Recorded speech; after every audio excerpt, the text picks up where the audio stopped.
local blue coal dealer presents The Shadow. These half-hour dramatizations are designed to forcibly demonstrate to old and young alike that crime does not pay. Before today's story begins, an important message to all householders.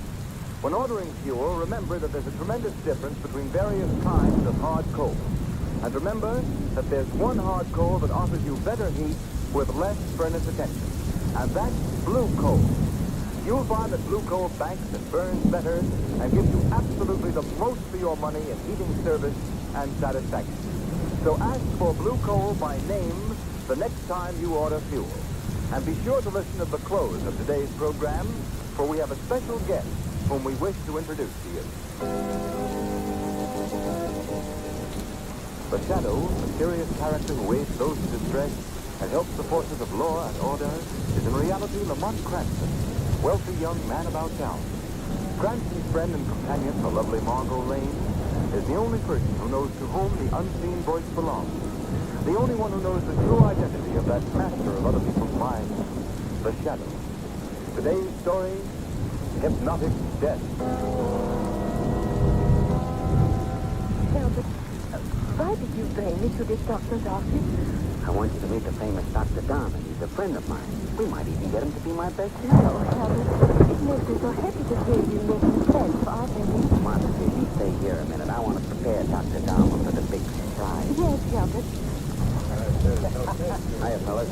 Well, look who's there. John and Charlie himself. Cut that, Pat. Name's Herbert Van Brady for the press. You got something in common, Charlie? Yeah. Where's the doctor? Oh, he's inside with one of the lawyers. He'll be right out. What do you got, Herbert? Servant girl.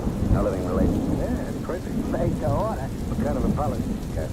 10,000 life, double indemnity. All right. Yeah, you sure know how to pick it. You don't do so bad yourself. Hey, here's the doc now. Hello, Dr. Dahmer. Well, Herbert. We've been waiting for you. You know Lawyer Manson? Yeah. Where's the girl? In the waiting room. Good. Have you her policy? Yeah, right here. There you are. Look it over, Manson. See that everything is in order. Sure, let me have it. Usual form. No insert. Double indemnity for death. Beneficiary, Herbert Van Brady.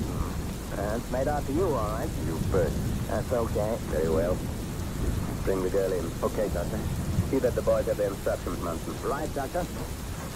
Come right in, Martha. Yes, Albert. These men are friends of mine. This is the great Dr. Dahmer. Pleased to meet you, Doctor. Albert was Come telling here, Martha. Close to me. Yes, sir. Look at me.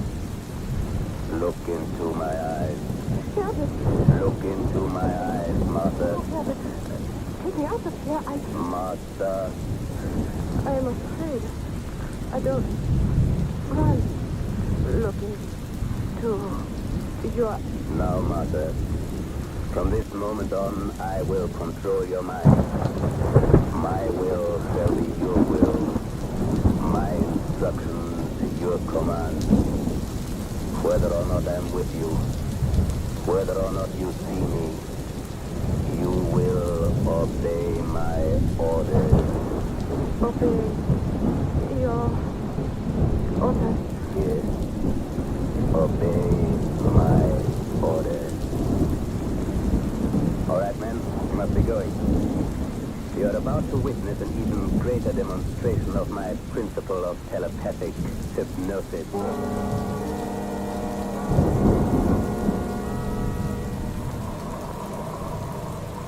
The car with Herbert and the girls just pulling over to the curb, Dr. Dahmer. Where are the boys?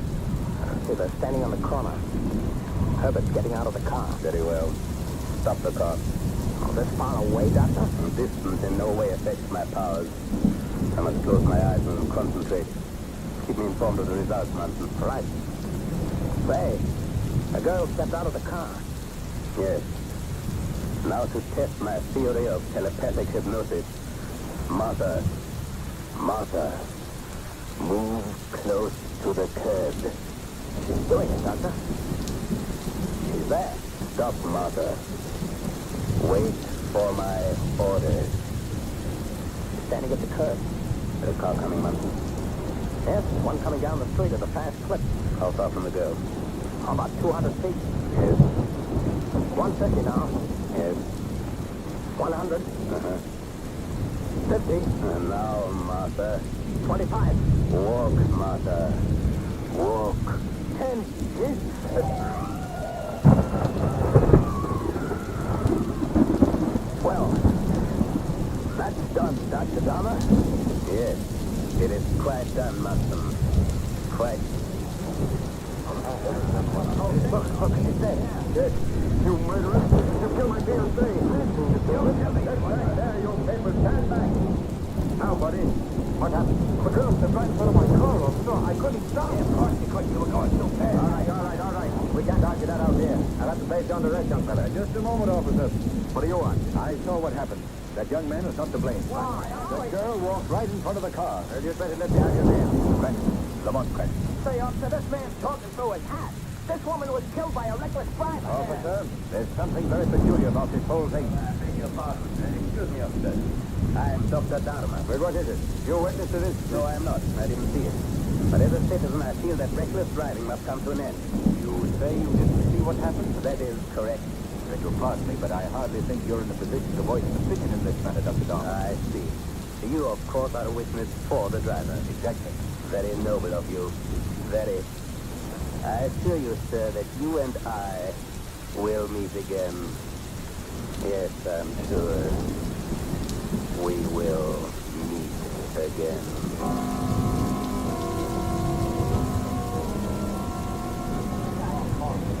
Sir Martin, I haven't touched for dinner. Are you ill? Strange feelings creeping upon me. What it would be like. Sir Martin, your voice sounds awfully strange. Yes, I must take this off. I must. Perhaps some more coffee would help, Sir Martin. Sir Martin, why are you staring so? You, a guy, will meet again. Yes, I'm sure we will meet. Dr. Cup, what's the matter? We Wait, there's somebody here. I don't know, it's just something popping over. Some terrible things come over him.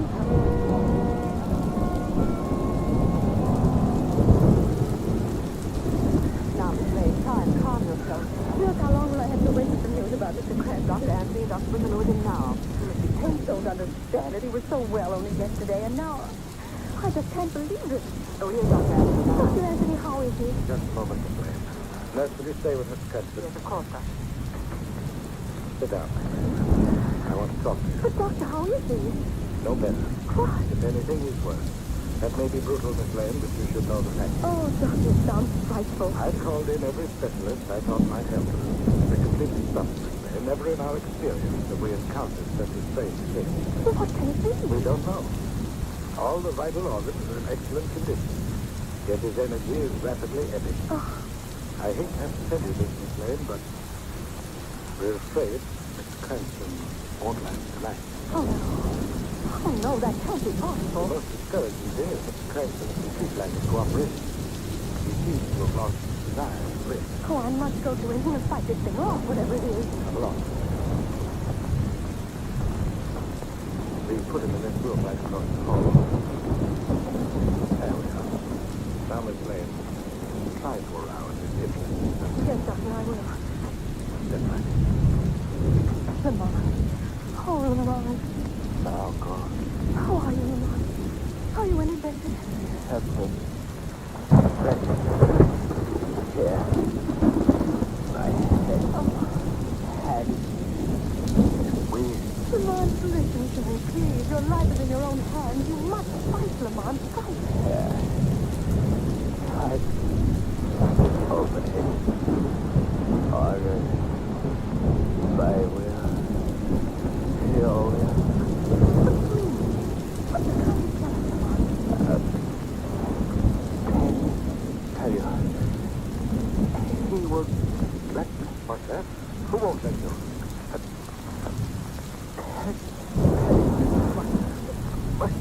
Obey orders. Lamont, you've got to tell us. We want to help you.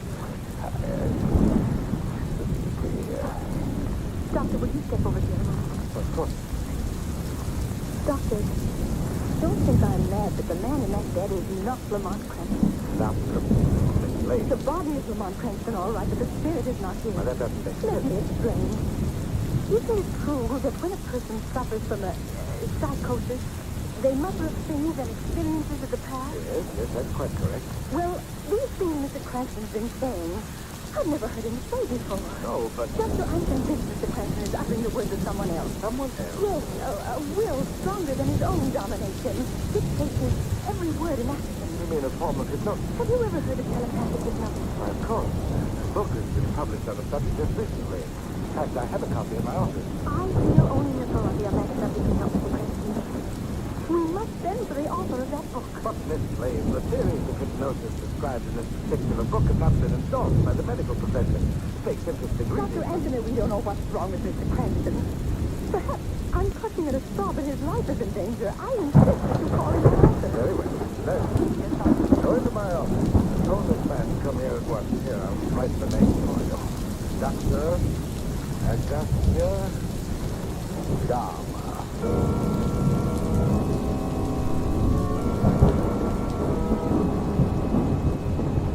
Yes, that's what it is. Dr. Dahmer. Oh, thank heaven. How do you do, Dr. Dharma? I'm Dr. Anthony. This is Miss Lane, President's patient. I'm honored, Miss Oh, Lane. it's good of you to come, Doctor. I hope you can help Mr. Cranston. I shall do everything in my power. I suppose you've come in contact with similar cases. Frequently, Miss Lane. Is it possible, then, that Mr. Cranston's will is dominated by another? Quite possible. His very existence is in the hands of, a master mentality. Oh, Doctor, please help him, please. Yes, of course, Miss Lane. I'll awaken the patient. No, Doctor. I'll awaken him. Mr. Cranston.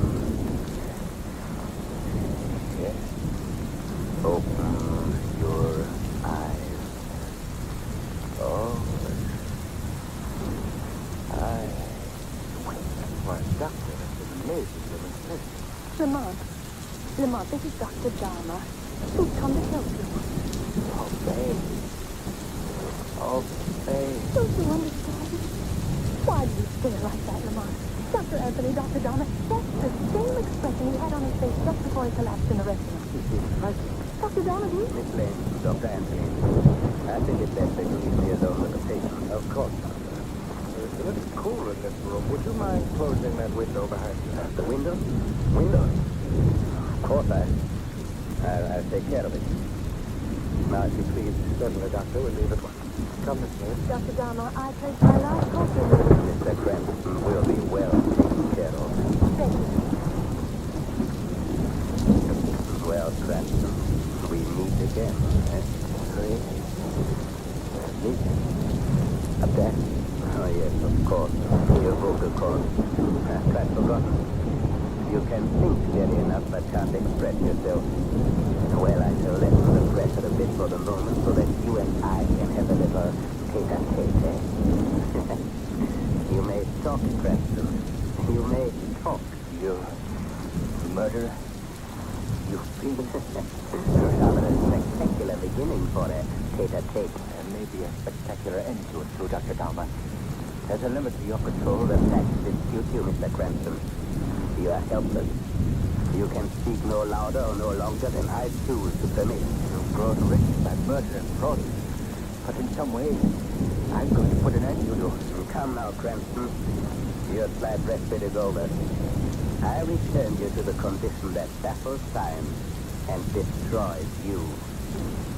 My will is your will. My orders, your command.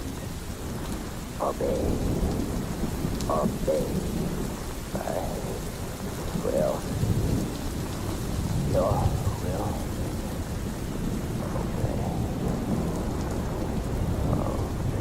Precisely. Now, Cranston, I leave you to your doom. You shall be dead by morning.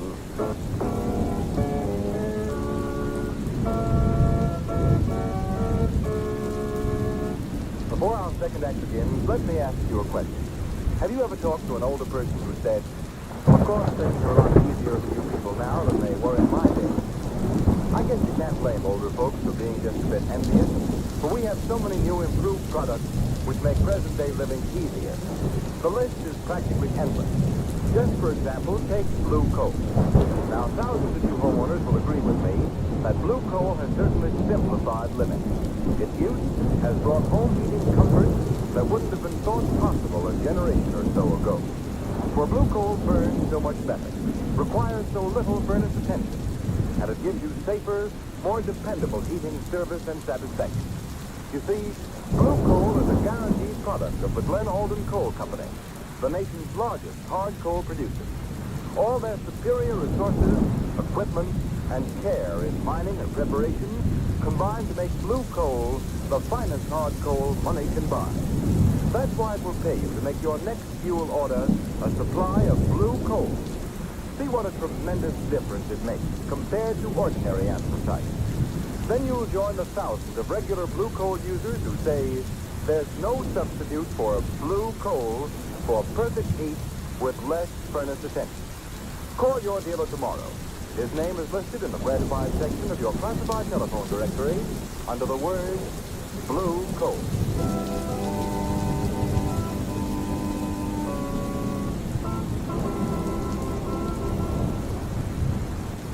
Is Mr. Cranston any better, Dr. Anthony? Sorry, Miss Lane. No improvement. It's terrible. It's horrible. Even Dr. Dahmer couldn't help. No, he said the patient refused to cooperate. Under the circumstances, help was impossible. I'm afraid Mr. Cranston lacks faith in Dr. Dahmer. If there was some way I could...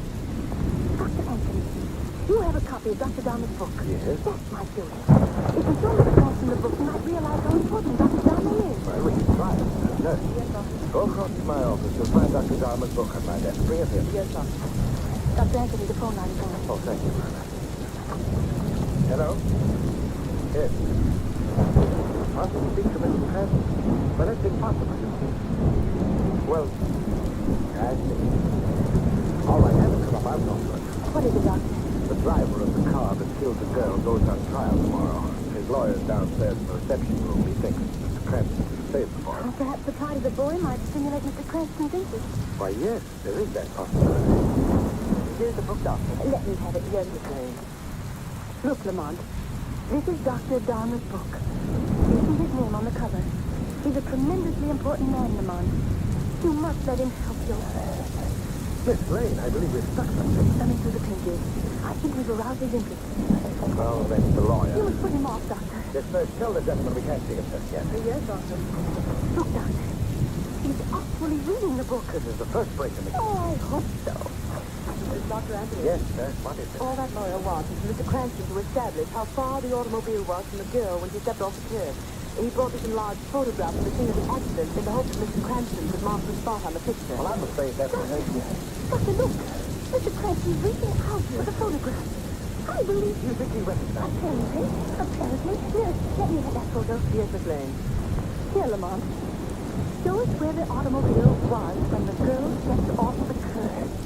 Why, he's drawing his finger over the picture. No, Lamont, not there. The place where the car was. He's indicating a spot on the sidewalk. You see, it's useless. His brain isn't functioning. Look, Miss Lane. He's pointing from Dahmer's name on the book cover to the spot on the photograph. Doctor, I see it now. He's tracing Dahmer at the scene of the accident. Oh, Doctor, don't you understand? Lamont has met that man before. That's why he was so agitated when Dahmer came in here. Why, I believe you're right, Miss Lane. That's why he keeps repeating the words, "We will meet again."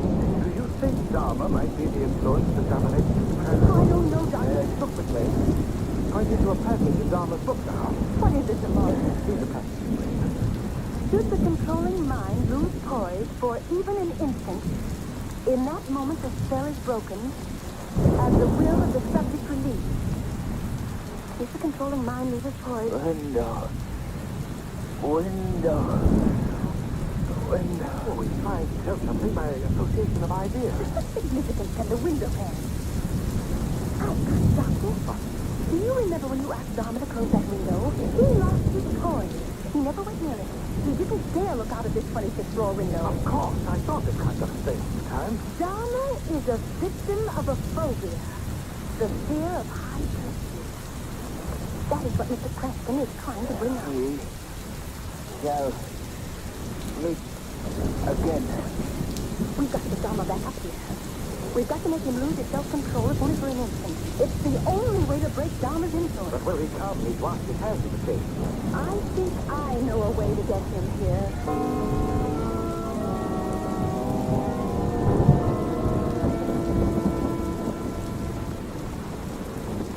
Get the chair, Dr. Owens. Yes, Miss Lane. Dr. Anthony, I think we'd better move Mr. Cranston bed a little closer to the edge.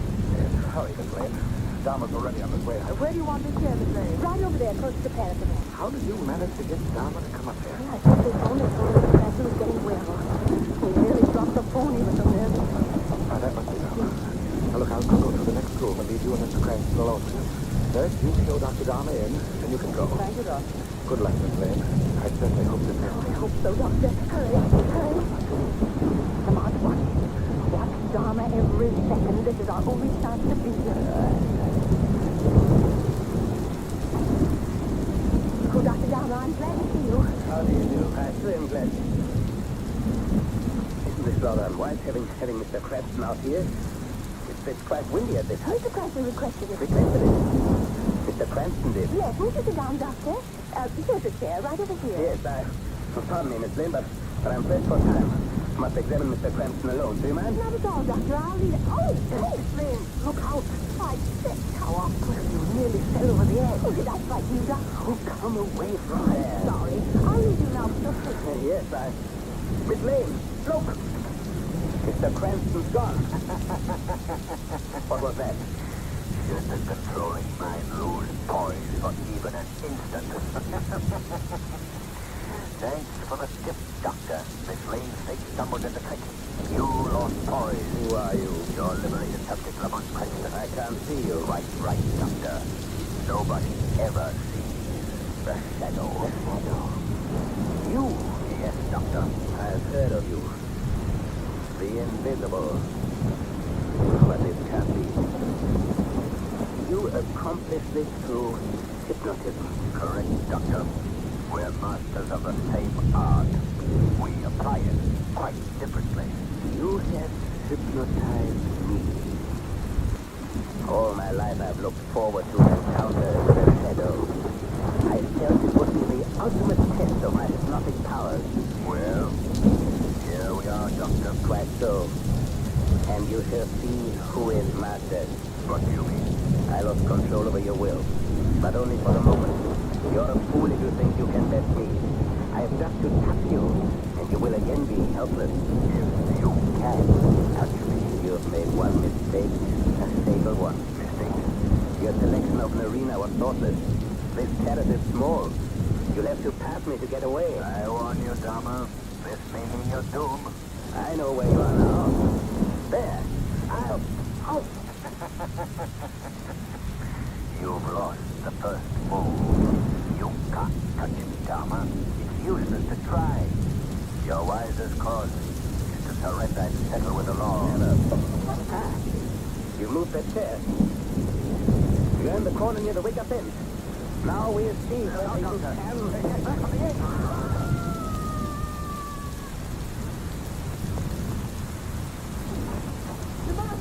Are you all right? Yes, Margot. I heard a scream. It was Dharma. Lost his balance. Oh, Down 26th story. oh, my. Oh, thank God you're safe. Oh, it is so ghastly. You lying there aware of everything, not able to express your thoughts. You expressed them very well for me, Margot. If it were not for you, it would be my hour of doom instead of Dom. He had an amazing mind, Margot. But like so many brilliant minds, it was bent in the wrong direction. Men like Dharma would be a boon to mankind if they used their talents constructively.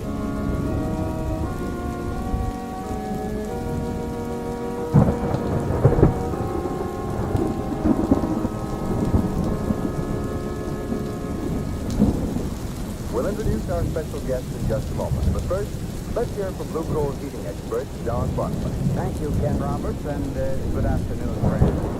Many homeowners are under the impression that all they need do to put coal on the furnace fire is throw on a few shovels. I can assure you that that's neither the most practical nor the most economical way to get satisfactory heating results. First, the grate should be shaken gently. till you see the first red glow in the ash pit. Be sure not to take red-hot or unburned coals through into the ash pit, for then you'll simply be wasting coal. Next, pull a mound of live coals to the front of the firebox, just inside the fire door, with a shovel or a hoe. Now you have a fire bed sloping down toward the back of the furnace. Put fresh coal into the hollow formed by this slope, being sure to leave a few burning coals near the door. These live coals will act as a pilot light, which will burn off the gases which rise from the fresh coal's contact with the burning coal. Try this method of putting coal on the fire and see if it doesn't give you far more satisfactory heating results. And remember, if at any time you have difficulty with your heating plant, get in touch with your nearest blue coal dealer. He'll gladly send a John Barkley service man to show you how to fix up the trouble. John Barkley service is absolutely free, so call your blue coal dealer. I thank you.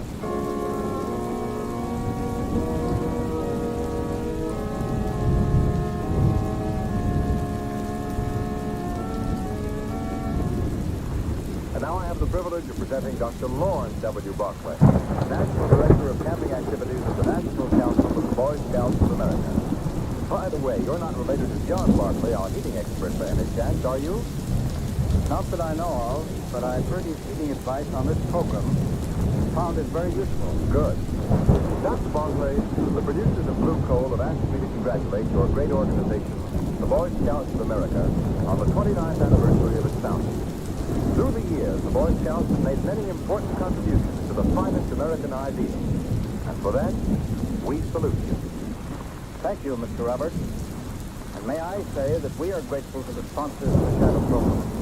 They, too, are making a valuable contribution to Americans, young and old, by showing them that crime in any form does not pay. We appreciate having had you with us this afternoon, Dr. Barclay, and we sincerely hope you will visit us again.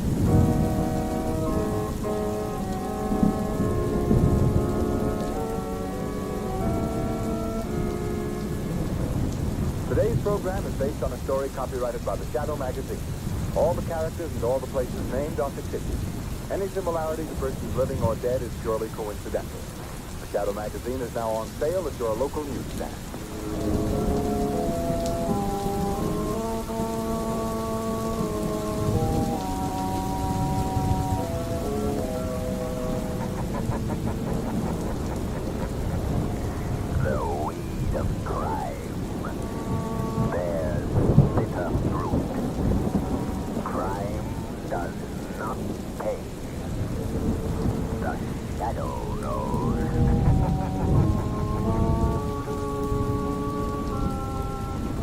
Next week, same time, same station, Blue Coal, America's finest anthracite, will again present another thrilling adventure of the Shadow.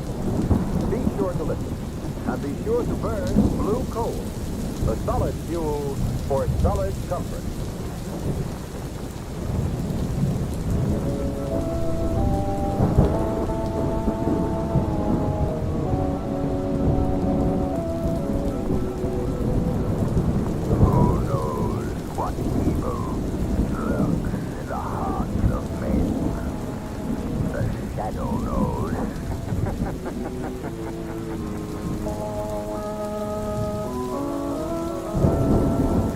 Blue Coal dealer presents The Shadow. These half-hour dramatizations are designed to forcibly demonstrate to old and young alike that crime does not pay. Before we start the first act of today's Shadow story, attention homeowners. If you want better heat with less furnace attention, here's what you do. Get in touch with your nearest Blue Coal dealer.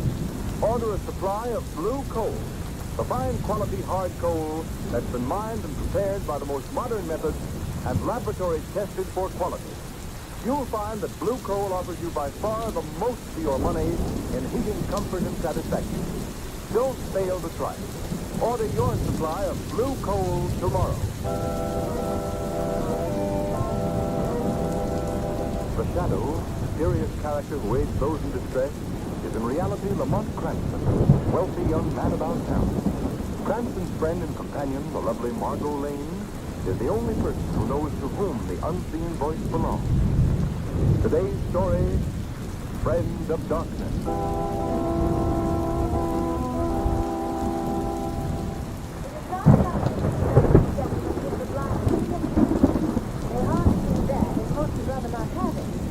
They would rather win an appreciation of their attainments and talents.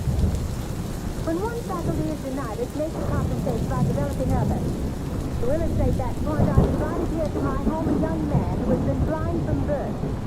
I take pleasure now in presenting to you Mr. Peter Blair. And, oh yes, I want you to meet Peter's best friend, his guide and companion. Ladies and gentlemen, meet Rex. Peter is going to demonstrate how generously nature has compensated him for the loss of his sight. We'll need a couple of volunteers to help with this. Lamont Cranston, will you be a courageous soul and come up here in front of all these nice people? All right, Margot. I hope I'm not going to be sawed in half or anything like that. No, Lamont, it's usually a woman that's sawed in half. Now, we need one more volunteer. Commissioner Weston, I know you're not afraid of a crowd. Would you be so kind? Gladly, Miss Lane, gladly. That's fine. Now that we have our volunteers, I turn the platform over to you, Peter. Thank you, Miss Lane. Ladies and gentlemen, I first want to express my deep appreciation to Miss Lane and all you ladies and gentlemen who are launching this campaign for the economic and industrial advancement of the blind. As Miss Lane has told you, nature generously compensates for the loss of the sight faculty. In my case, I've been endowed with a rare sense of touch, and I'll show you now to what extent that faculty has been developed. I hold in my hand a piece of steel 3 inches thick. Commissioner Weston, would you hold this piece of steel against your chest? Yes, of course. Thank you. And now, Mr. Cranston, will you take the commissioner's hand and hold your middle finger on his tongue? Come with me. There we are. I suppose that's the first time these two men have been asked to hold hands. Now, ladies and gentlemen, I'm going to place my fingers on the piece of steel that's against Commissioner Weston's chest. I'll count the beat of the commissioner's heart through this steel. And Mr. Cranston will verify my count by the pulse beat. And we'll start on a signal from Miss Lane. All right, now, Miss Lane, whenever you say. All right, and I say go. Go. 1, 2, 3, 4, 5, 6, 7, 8, 9, 10. Stop. The commissioner's heart beats 10 times. We stopped on the 11th beat, Mr. Cranston? All right. 10 beats called exactly on the beat.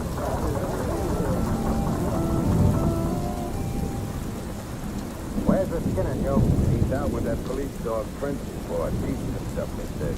I wonder what the Skinner has up his sleeve. He's been training that much for the past month. I don't get it.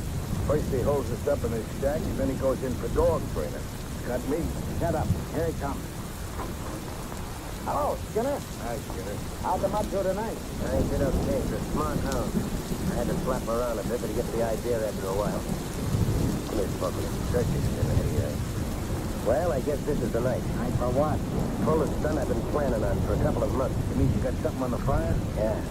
You're gonna make some real dough. No penny ante stuff this time. Hey, I thought we were going to spend our lives just training that much. That hound is gonna be more important a stunt I've got in mind than either of you guys. What's on his sleeve? Yeah, you'll find out. The clipping I cut out of a paper about a month ago. What is it? A popular and beautiful Margot Lane launches society for the economic and industrial advancement of the blind. Well, that's very interesting. You ain't going into society, are you? Shut up, dope. There's a lot of stuff here about this Margot Lane, but here's what interests me. Among the demonstrations that amazed the guests was a feat performed by Peter Blair. Blind from birth, Blair registered the heartbeat of a guest through a thick piece of steel. This he did by placing the steel over the heart of one of the guests with his own fingers on the outer side. So what? So we can use that guy. Anybody that can feel a heartbeat through a piece of steel can feel a tumbler's fall in a safe. That's swell, but how you gonna get the guy? Kidnap him? Thanks. That carries a distance to this thing. Yeah. If you take a guy by physical force, it does. But it wouldn't be kidnapping if the guy walked in here without us laying a hand on him, would it? You think the guy's nuts enough to do that? I'm gonna make him do it. How? Prince here will do it for us. This guy Blair is led around by a big police dog, just like Prince here. Rex is his name. Take this dog to the park for exercise every night. We're gonna watch for him tonight. When he lets his dog off the leash, we grab him and leave Prince in his place. And leave Blair here. Right. His shack is between the park and Blair's home. Hey, that sounds all right, but wait a minute. What'll Prince do when we beat him? Prince won't move from where I put him till he hears the name Rex. And he'll go to whoever says it. Oh, that's what you've been teaching him, man. Both names. That's about everything Blair's dog does. Boy, that's picking him up, believe me. Well, when do we go? Right now. I'll drive out of the park and wait for Blair. Come on, Prince. You're one of the gang now.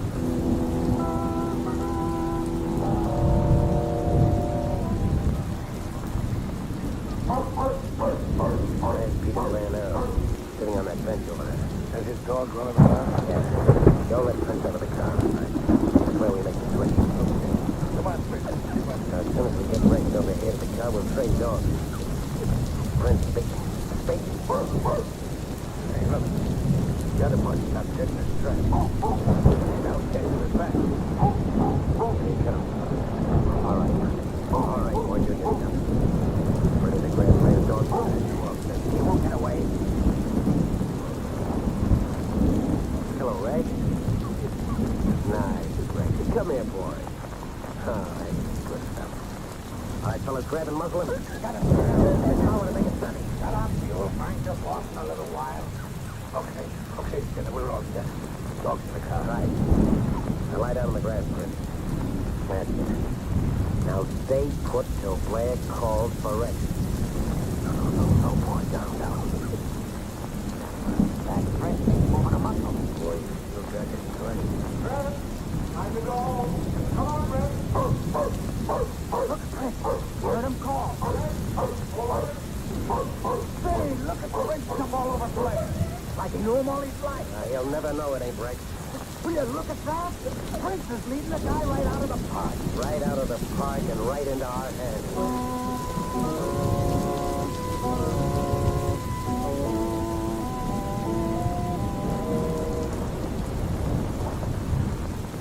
Hey, you're acting a bit strange tonight, Rex. Something wrong? Maybe why don't you answer me? Soft, eh? That certainly isn't like you. I'm surprised. What are you stopping here for, Rex? We're not near home yet. The car coming? Well, you found your voice at last. Rex, you're taking me to somebody's door. Stop pulling like Rex. Rex, stop! What place is this? Is anybody here? Take it easy, buddy. You're among friends.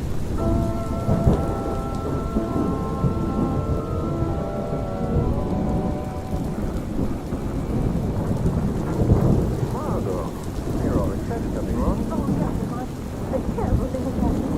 Sit down and tell me about it. No, Lamont, I can't sit down, and neither can you. We've got to get to work this minute. What is it, Margot? Do you remember that nice blind boy? Peter Blair? Yes, that's right. He's gone. Gone. I was just talking to his mother on the phone. No, wait, Margot. Wait, calm yourself. Now tell me, where has he gone? Well, I don't know. Nobody knows. He's disappeared. His dog with him. And when did this happen? Well, he left the house last night for his usual nightly walk again. He hasn't been heard from since. His poor old mother's nearly mad with anxiety. Come on, Margot. We've got to start from where Peter Blair started and see if it won't lead us somewhere.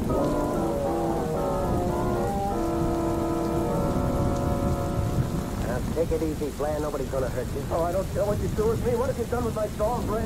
He's okay for the time being. One of the boys are feeding him down in the cellar.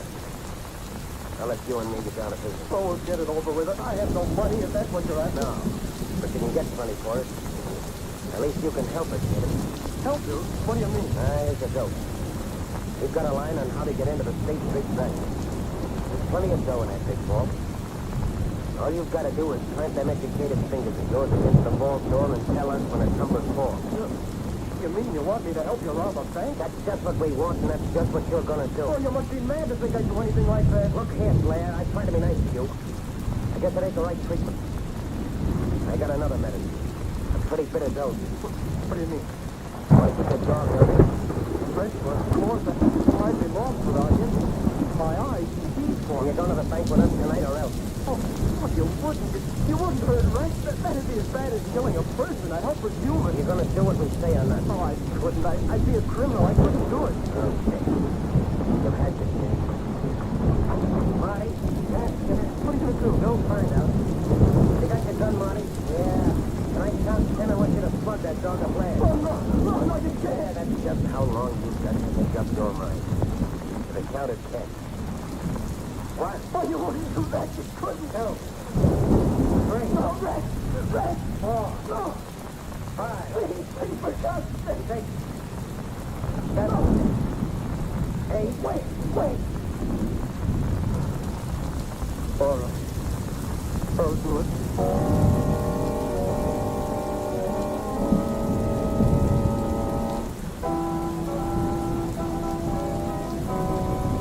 We'll continue with the second half of the Shadow's adventure in just a moment. You know, householders, it's pretty hard to beat the satisfaction of having a perfectly heated home. And it's great to know that the fuel you're using is 100% safe, always dependable, and that it keeps furnace attention down to an absolute minimum. Now, that's exactly the kind of all-around heating comfort and satisfaction Blue Coal provides for thousands of American families every year. And if you haven't yet tried this superior quality fuel, don't put off a real treat. I can tell you that Blue Coal is America's finest hard coal, finest because it's mined from Pennsylvania's richest deposits. And then it's sized, screened, and prepared by the nation's largest hard coal producer, the Glen Alden Company. I can tell you, too, that each carload of Blue Coal undergoes a thorough laboratory test to ensure its quality before it leaves the yard. But if you'll just try Blue Coal and ask for it by name when you order your next fuel supply, then your heating problems will be over. For you'll find that Blue Coal requires less furnace attention, and your family will appreciate Blue Coal's steadier, more dependable heat. Just see if I'm not right. Call your nearest Blue Coal dealer tomorrow. His name is listed in the Where to Buy It section of your classified phone directory under the word Blue Coal.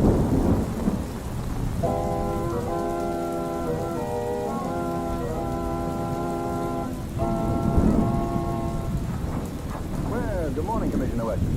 Huh? You must have ridden down here with a milkman. What are you doing around at this hour?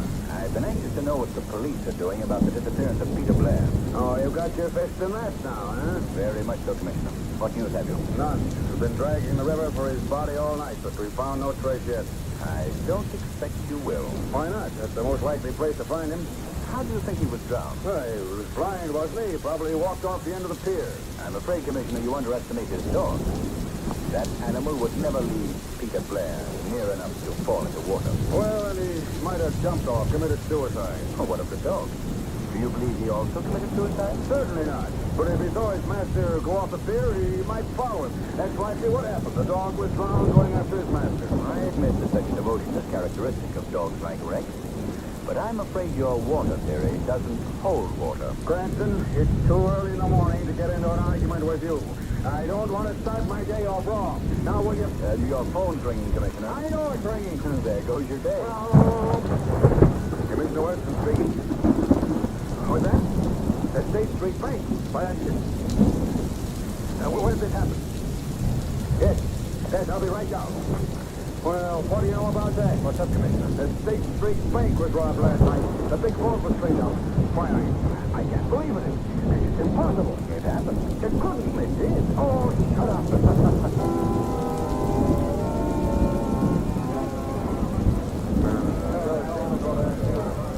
Well, this vault was opened by a cracksman. He's the best one that ever lived.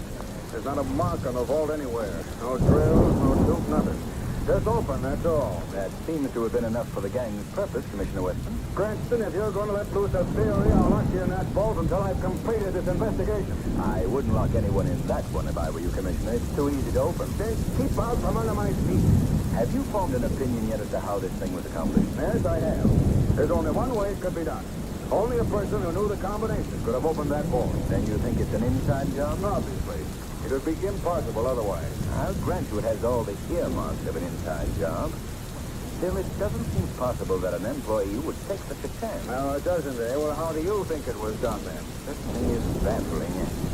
Hey, Commissioner, I just thought of something. Yeah, what? Do you remember the night Margot launched the Society for the Advancement of the Blind? Yes. Do you recall Peter Blair, the boy who counted your heartbeat through a piece of steel? Yes, I remember that.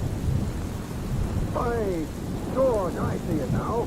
He could feel the tumblers and the stage just as he did the beat of my heart. There may be others with a talent such as that. Langston, you hit something reliable. Thanks.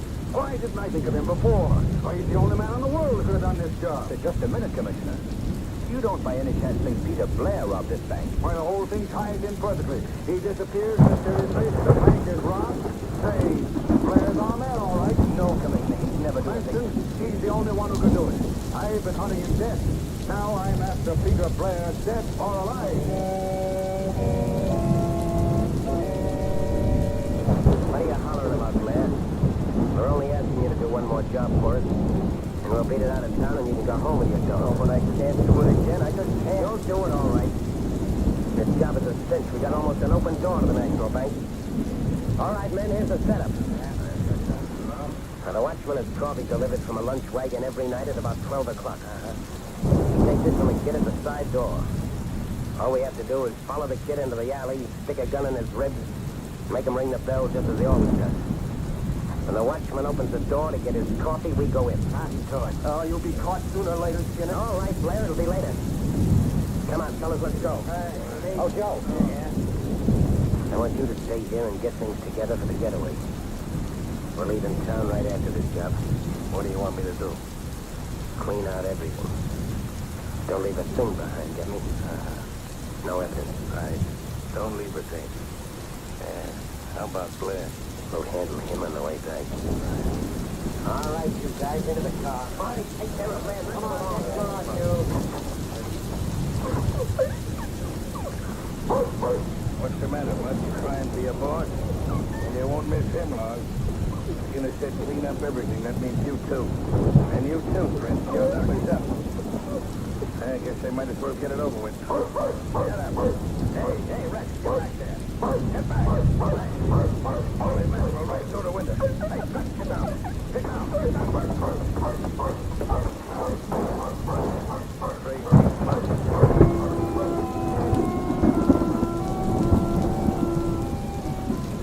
When did Rex get home, Mrs. Blair? Just a few minutes before I called you, Mr. Cranston, and he brought this other dog home with him. Why, he is exactly like Rex. They marked. No, boy, no. We're not talking about you. Mrs. Blair, Yes, Mr. Cranston. have you noticed that this other dog responds when he hears the name Rex? Yes, he acts like Rex in every way. By George, I see it now, Mrs. Blair. This dog has been used as a substitute to lure your son away. What is it, Rex? What are you trying to tell me? Mr. Cranston, Rex is hurrying toward the door. Yes. You keep the other dog here, Mrs. Blair. All right, Mr. Cranston. Margot. Margot. Yes, Lamar? Follow us in the car. All right, Rex, old boy. I think I understand. Come on.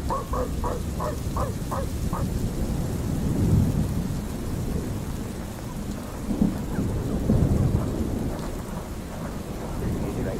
Easy. I wonder why you've led us into this lonely neighborhood. Oh, up this hill is it, boy, huh? Margot, stop the car. I think he's trying to call your attention to that jack up there, Lamar. Yes, Margot. Evidently, that's where Peter Blair is or was. Turn off the headlamps, Margot. Wait here. The shadow is going to see what or who is in that shack.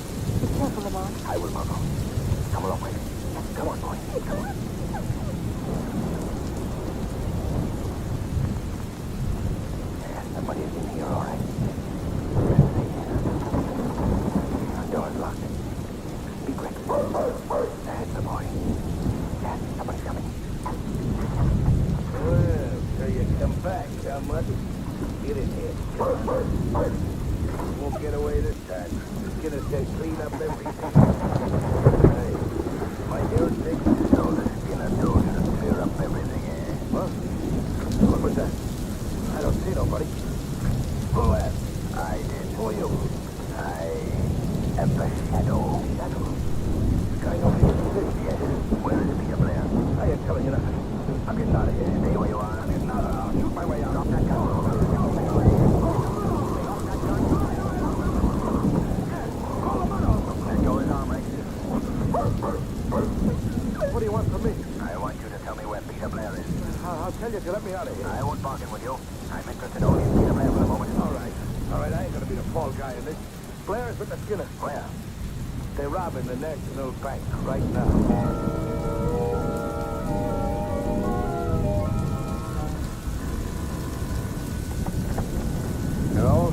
person speaking. Commissioner, this is the Shadow. I've got to talk fast, so listen carefully. The National Bank is being robbed right at this moment. Robbed? By who? In a Carson gang. They've got Peter Blair with them. Oh, so my dope was right. He's the guy who's been doing the dirty work. Don't be a fool. Blair is innocent. The gang is forcing him to do this. Yeah, so it's Skinner Kraus innocent. The boys are just doing this is a lie. Commissioner, you've got to believe me. That boy is not a criminal. Maybe not, but I'm not taking any chances. What do you mean? That Skinner gang is a bad outfit.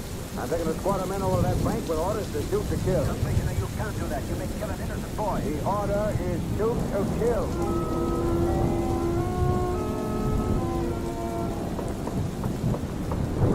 Margot, we've got to get to the National Bank before Western. What happened, Margot? Peter Blair may be killed by the police. Hurry, Margot. Drive as fast as you can.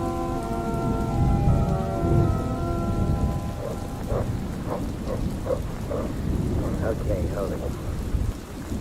All right, Blair, what did you get on that? 55. Okay, sit it down again, kid. Left it down. All right, done. The last turn, we open now. What's the number, Blair? I'm not going to say. What? No, I'm not going to be part of the robbery anymore. Tell me that number, I'll blow your head off. Go ahead, you do it anyway, so I can't give information to the police. I'll give you one more chance. You gonna tell us the number? No, I'm not. I don't. What's that? Side doorbell. Who could it be? Maybe a friend of the watchman. What are we gonna do, Skinner? Gotta answer it, otherwise I wonder what happened to the watchman.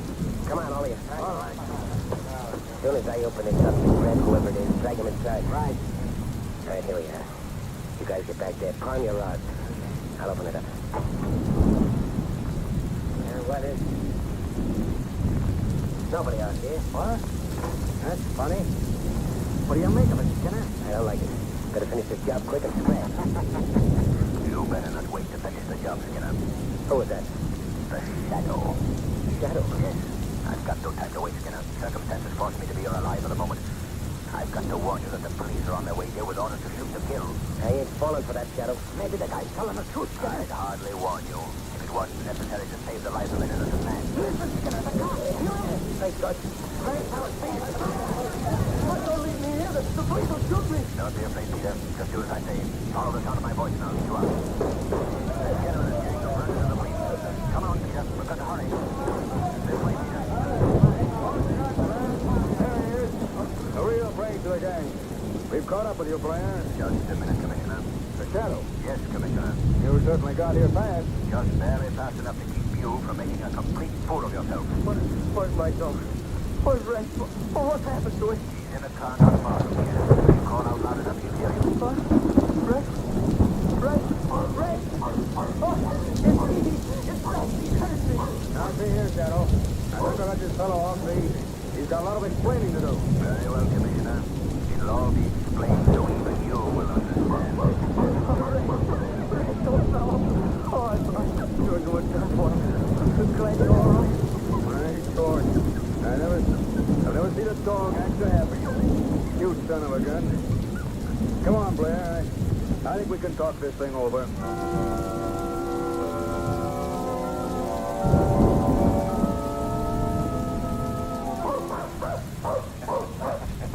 Well, you've got two fine animals now, Peter.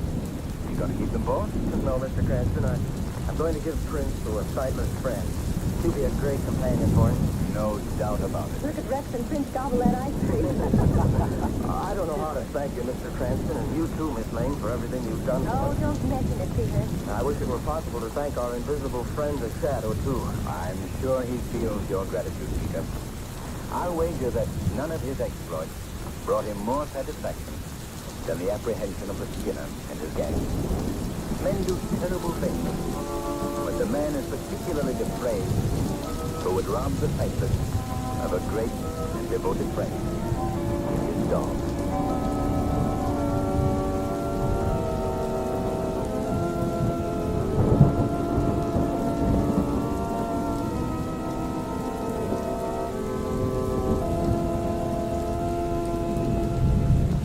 And now here's blue coal heating expert John Bartlett. Thank you, Ken Roberts, and good afternoon, friends. One investment every homeowner can make, which will pay big returns in comfort and convenience, is to install the blue coal heat regulator. I've heard some people say what time and trouble savers their oil and gas burners are. But those people forget that their oil and gas burners are dependent upon thermostat control for their heating performance and for maintaining an even degree of temperature.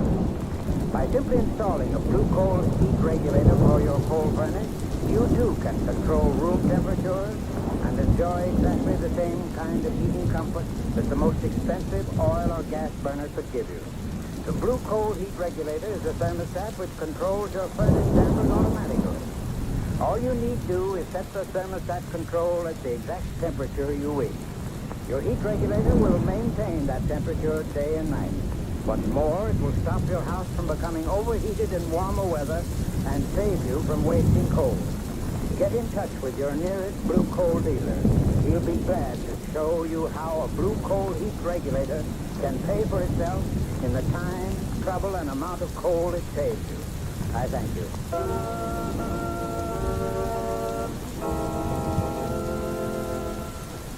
Today's program is based on a story copyrighted by the Shadow magazine.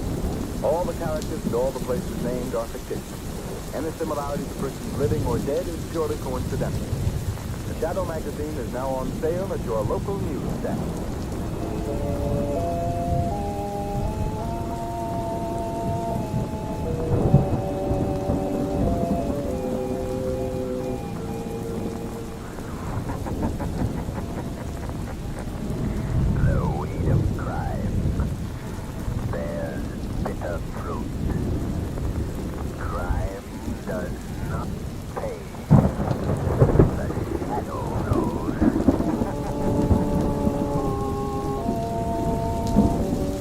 Next week, same time, same station, Blue Coal, America's finest anthracite, will again present another thrilling adventure of the Shadow.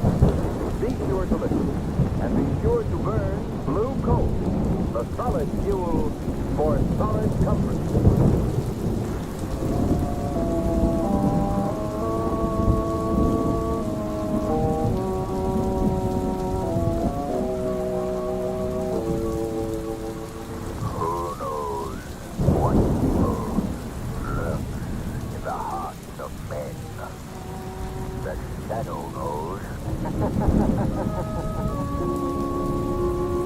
Your local Blue Coal dealer presents The Shadow.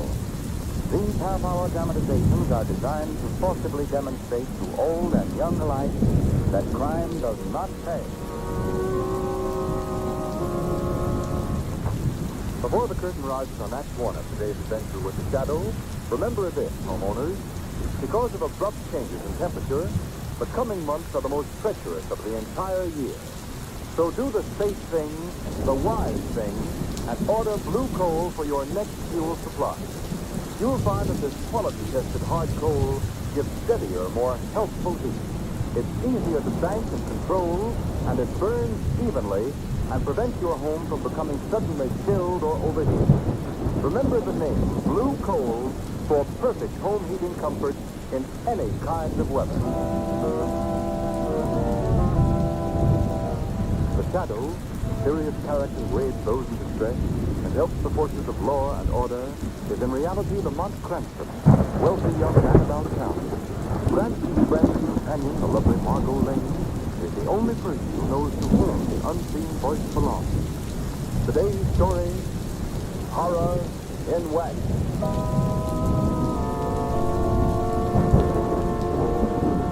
Lieutenant Carter, I want you to check that new list of stolen cars before Carter before the men go on duty. Right. You, Benson, take a squad of 20 men and help Cardona with the detail that's guarding the mayor at that rally tonight. Okay. And you, Bobby, you better... just a minute. Hello? Commissioner Weston speaking. What's that? Now, when does this happen? All right. Give me the address. Yeah. 22 Prince Street. I got that. Yeah, I'll send a man out right away. Brophy. Yes, Mr. Weston. This is a job for you. Rest of you men can go now. Get out on the job and keep awake. Here you are, Brophy. Take this address. It's a rooming house out on the south side. Woman's been found dead in one of the rooms. Ah, now the poor thing, murdered by some blackguard, I suppose. Never mind. Shedding any tears about it. Get out there and find out what happened.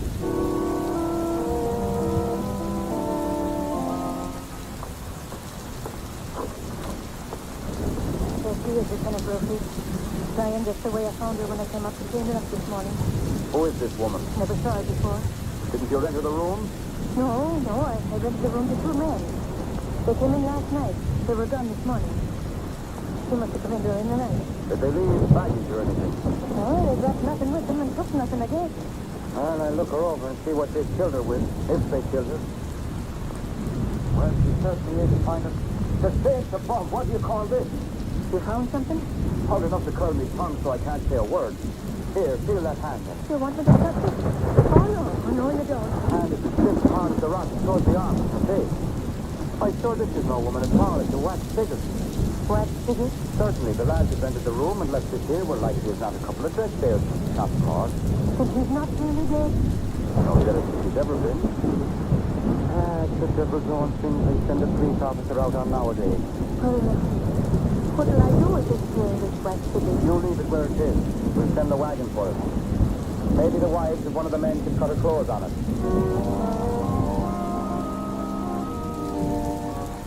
But, Commissioner Weston, it's the truth I'm telling you. It was not more than a wax figure as hard as rock. A fine thing to leave behind in a furnished room. Well, you better send the wagon out then. Hello? Commissioner Weston, Yes, who's this? this is the Shadow Commissioner. Yes, well, what do you want now? We've had peace and quiet around here lately.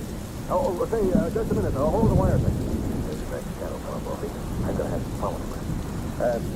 Say, Shadow, we just got a case that has us all baffled.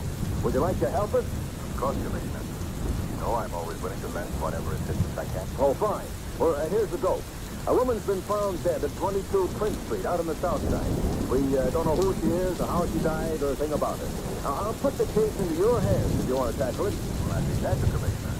I'll go out there right away and investigate. That's fine. But, Shadow, you've got to make me one promise. Well, yes, Commissioner. What is it? Well, the medical examiner hasn't cleared the case yet, so I'd appreciate it if you wouldn't touch the body or disturb it in any way. All right, Commissioner. I hardly think it will be necessary. Well, good luck then, Shadow. I'll see you later. Oh, no, Commissioner. You'll hear me later. How's that? Oh, yeah, okay. I'll hear you later. Bobby, come. Yeah, go for it. Oh, try and see. I give me I need to be there when he examines that dead body. This is funny, Bobby. We've got the Shadow, the great crime expert, investigating the death of a wax figure.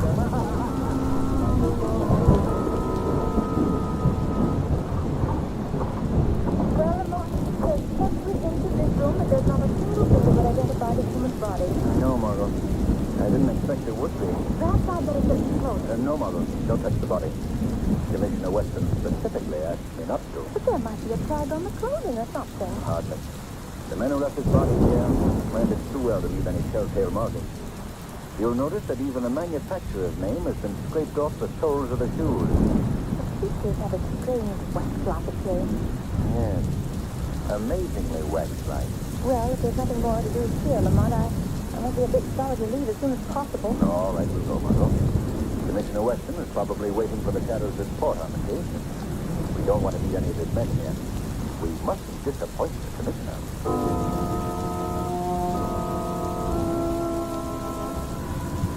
Wait a minute, Brophy. Till I see who this is.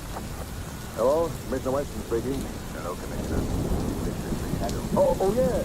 Well, Shadow, how did you make out? Have you made any progress on that case I gave you? Yes, Commissioner. A little, I think. Case is fairly obvious. You don't say. The woman did not meet her death in that room. What's it? You're sure about that, I suppose? Positive. She died someplace else and was brought to the room. Well, it didn't take you long to figure that out, did it? What are you going to do, Shadow? We've got to find the men who brought the woman there. You're getting off on the right foot, all right. But how are we going to find them? Have you figured that one out? Not exactly. But I'm not going to waste any time. You hold the body until you hear from me. Oh, you're sure we're going to hear from you, aren't you? You'll hear from me a lot sooner than you expect, Commissioner. Well, now, in that case, Shadow. Shadow. He's hung up. Brophy, did you hear that? He worked on his right foot. It worked right on the funniest thing I've ever run across. You phoned him, good Commissioner. He didn't die there, he says. I was right in that.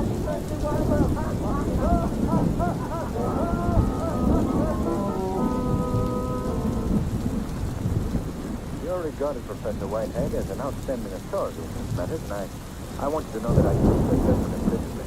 Thank you, thank you. Of course, it's a fairly common knowledge that from time immemorial, scientists have labored with the idea of preserving life through freezing, waxing, mummifying, and various other such methods. Yes, I read only recently where a group of Russian scientists froze a man and performed a very difficult operation. I believe the man survived. It's very possible, Miss Lane. But this waxing process, Professor, preserving a human form by turning it to wax, have you had any personal contact with such species? I haven't actually participated in such experiments, but I followed them quite closely. In fact, here's the book, right here on my shelf. Yes, this is it. This is an account of the experiments of Dr. Jean Fenot, famous French scientist. He invented a chemical which he injected into the arm. Within a few hours, the subject assumed not only a wax-like appearance, but all organs were still, and a state of suspended animation attained. Well, what happened to Fenot? Did he continue these experiments? No, he never got the chance. He was laughed out of the community where he lived. When he revealed the fact that he had waxed the body of the young girl, he was stoned. So what happened to the girl? Oh, Fenot revived her right enough. The experiment was entirely successful. Then he not only had a waxing process, but also an antidote to revive the subject. Yes, a restorative, he called it. By the way, there's a picture of Fenot in this book. Yeah. Rather an interesting-looking face, don't you think so, Margot? Yes, very interesting. But one I wouldn't care to meet on a dark road. Well, do you think Dr. Fenot is still alive, Professor? That I am not prepared to say, Mr. Cranston. It was reported he came to America 10 years ago. In any case, he dropped from sight about that time. Well, I'm very much obliged to you, Professor. We can leave now. This talk has been most interesting. And I promise you, it will result in something even more interesting.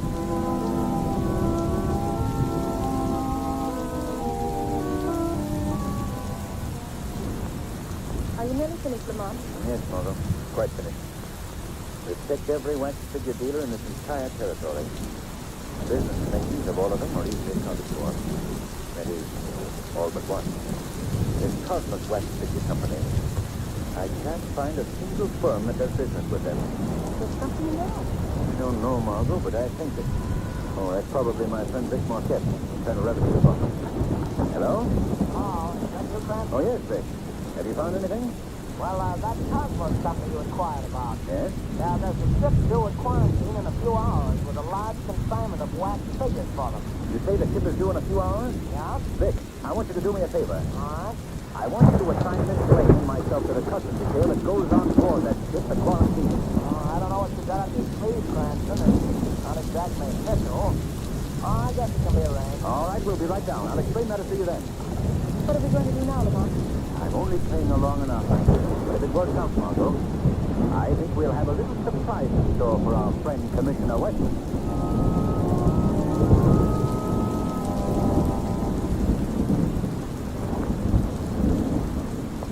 You're the man in charge of the shipment of wax figures? Weedless, yes. You always saw them in staterooms? Wouldn't it be less expensive to ship them in the hold with other freight? Oh, but, sir, these figures are not trade. They're works of art. You can see. Yes, they're really amazing. I don't believe I've ever seen such lifelike figures. Yes. The attention to detail is astounding. Even the birthmarks and scars. Well, we're very much obliged to you for letting us see these figures, sir. And good night. Good night, Monsieur. Good night, madame. Good night. Don't say anything for a moment, Margot. Let's get down to the companionway. Here, Margot. Now tell me, did you notice anything unusual about those figures? I thought they were simply astounding reproductions of the human features. No, I don't mean that. Did you notice on the left arm of each, there was the tiniest puncture, such as might have been made by a hypodermic needle? No, Lamont, I hadn't noticed. What do you think it means? I don't know exactly, Margot. But we're following that shipment of wax figures to its destination.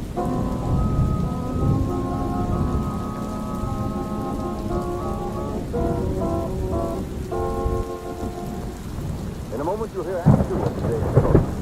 Homeowners, the finest club of the anthracite you can buy is blue coal. It's the only trademarked anthracite, the only coal which is colored a harmless blue to identify it and to guarantee you that you'll get the most for your money in heating results and satisfaction. That's why it's important to insist on blue coal by name when you order fuel. Once you've used blue coal, you'll agree with me and with countless thousands of satisfied homeowners that it certainly is different from ordinary hard coal. And that difference is in the steadier, more healthful heat blue coal gives you, plus the fact that it requires less furnace attention. That's because blue coal is a guaranteed product of Glen Alden, the nation's largest coal company.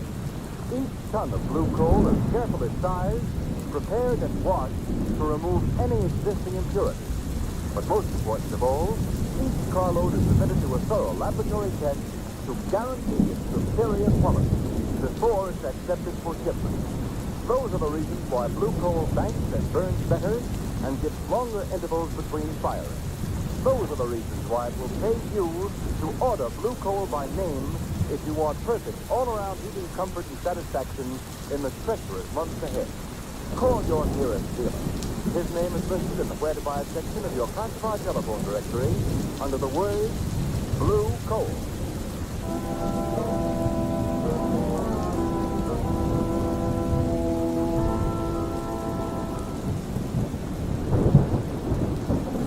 Stop the car right here, Mama.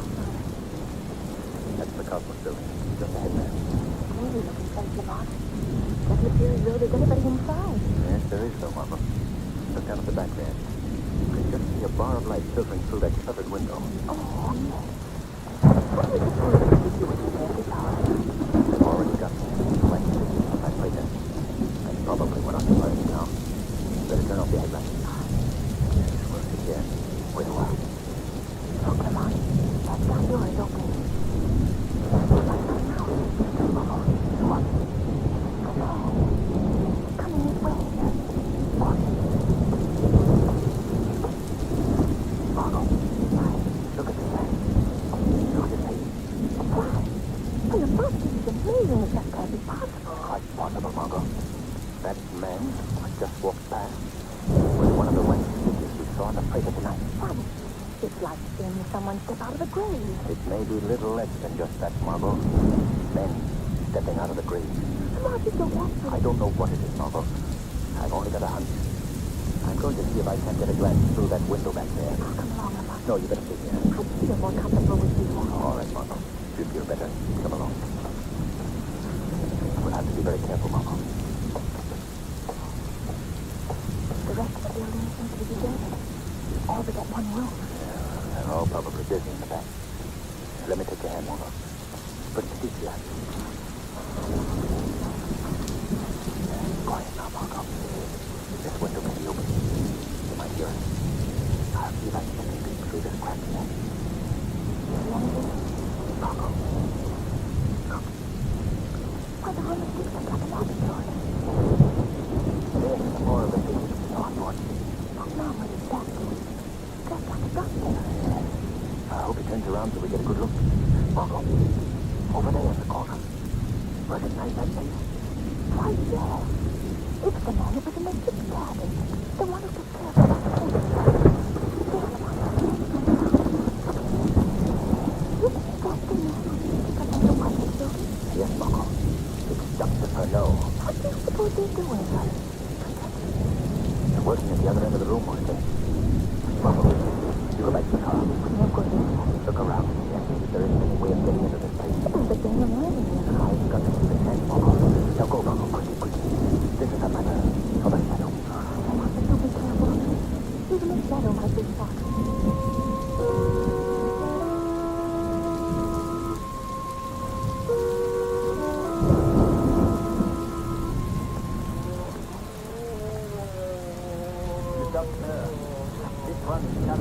Very good. You'll be wax figure another injection of the restorative. Half quantity this time. Hey, Doc, that guy's groaning like it was an awful pain. That is as it should be, Chief. The muscles and tissues are losing their rigidity. The process is often very painful. Gee, this sure is a great idea, yours, Doc. Imagine turning people to wax with a jab of a needle, and with a jab of a needle, bringing them back again. Don't have quite so much to say, Chip. I wonder how people would react if they knew of your great accomplishment, Doctor. I would laugh. Laugh as they always do at things they don't understand. They laughed me out of the legitimate pursuit of my science. But now I have the satisfaction of accomplishment. Where am I? Where am I? Hey, that guy's coming through now, Doc. You're all right, my man. You've reached your destination. Then this is America? I am in the United States? Yeah. Put these clothes on. Must leave here at once. You will listen to my instructions, my good man, and be sure you follow them to the letter. Yes. In addition to the sum you have already paid us for smuggling you into this country, remember that our agreement is that you pay us 25% of your earnings for the next 5 years. After 5 years, you will return for another injection of the restorative. If you fail to come back for this injection, you will become wet and for all time. If you fail in your obligation to us, or if you ever reveal the means by which you were smuggled into the country, you will be denied your restorative. The effect, of course, will be the same. Understand? I understand. Right, man, and go. See the Doctor. This one, he does not revive. I'm afraid he will not. You men on the boats are becoming very careless with the weapons to him. We had a girl die on our last shipment. But I assure you, Doctor, I followed your instructions exactly. One injection, so much as is in this hypodermic, every 12 hours. You must have miscalculated the time. My solution cannot fail. Here, this body will have to be disposed of, as you disposed of the girl a few days ago. Okay, Doc. As good as done. I want you to... What's that? What's the matter? You hearing something? I thought I heard footsteps outside. I'll take a walk around outside. No use taking chances. I will go with you. Okay. We'll take this guy out with us. Come on, you. Yes. I am dressed now. I go. Be right back, Doc.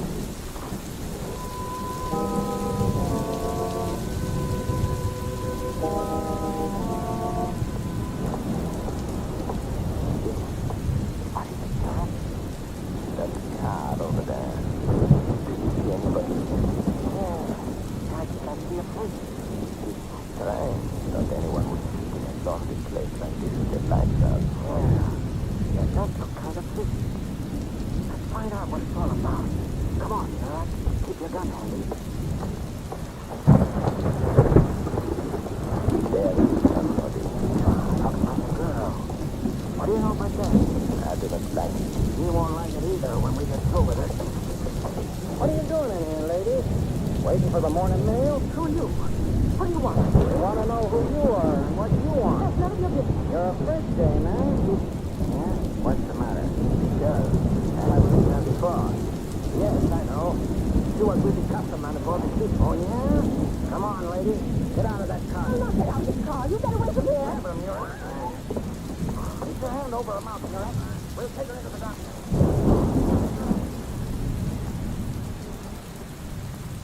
There is no question about it, Monsieur le Docteur. He is the one who came aboard the freighter with the customs officer. Customs, ma, You let me out of this place, you hear? You did not come here alone, madame. Who is with you? There's nobody with me. What were you snooping around for? I wasn't snooping around. I was sitting in my car. Madame, you impose a very unpleasant duty upon me. What do you mean? I do not know how much knowledge you have acquired around here, but I must be certain that whatever it is, you will never have a chance to communicate it to anyone else. What do you intend to do? Murad, give me that hypodermic. Wait up. Don't you dare. Keep your hands off me. Madame, I regret that I must give you an injection of the fluid. In a few minutes, you will turn to wax. Oh, no. In that condition, you shall remain for all time. Hold her tightly. Quiet. Don't keep her quiet for a while. Listen up, Murad. Wait up, now. Exactly. Now, this is the drum. Not quite so fast, Doctor. Who was that? Who spoke? I did, Dr. Renault. Who are you? I am the Shadow. I don't understand. What is the Shadow? I've heard of this guy. He's the enemy in the underworld. Nobody can see him. This girl is with him? Yes. Dr. Renault is her. Take that gag out of her mouth. Ah, you are very clever, monsieur.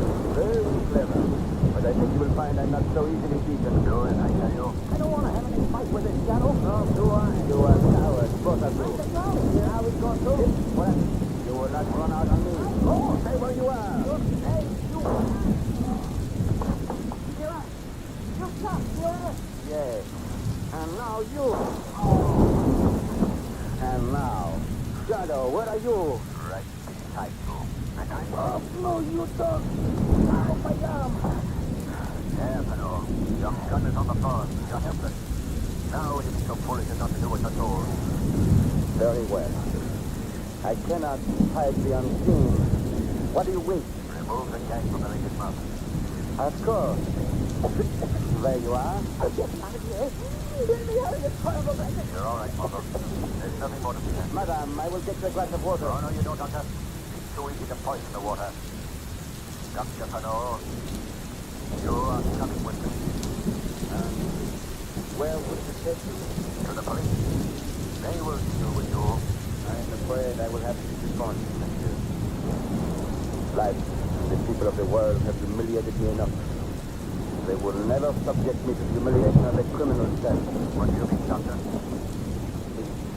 I hypodermic I hold in my hand will answer your question most eloquently.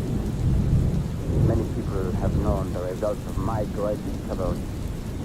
Now, I shall know it myself. I feel. Don't destroy yourself. There's always hope for a man of your skill. Even though you've so grossly misused. No, no, monsieur. The world laughed once. Now it will neither laugh nor weep. One injection. I'm overdosed. So, and you shall witness firsthand, monsieur, the results of a great discovery. Doctor, don't. You mustn't do this. Done, monsieur, it is done. I destroy the last bottle of the restaurant. Ah, my secret. Come on, look. His skin is turning white. His body is becoming rigid. Okay. What? Getting to wet.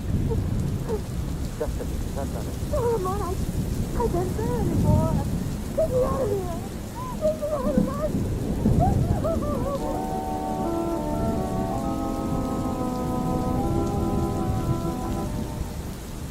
You mustn't worry anymore, Lamont. I'm quite all right now. Now, you've given me a couple of very anxious days, Margot. Since our encounter with Dr. Fano. I'm sure I can never stand such an experience again. Now it appears it's something I dreamed. Come on, what are those people Fano smuggled into the country? They'll die in 5 years if they don't receive the injection. Oh, but Margot, that was simply a bluff. I checked through Fano's notes. He used this route simply to hold them to their promise. That's quite strange. But I suppose, in a way, Commissioner Weston has the laugh on me after all. For my part, I don't feel there's much reason for laughing. As evil as Dr. Fano was, and as badly as he misused his great talent, I can't help but feel that his discovery might have had potentialities for good beyond belief.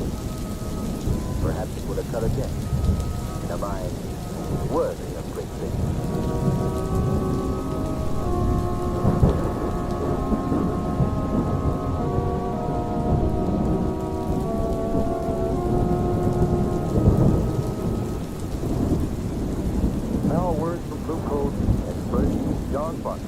Thank you, Ken Roberts, and good afternoon, friends.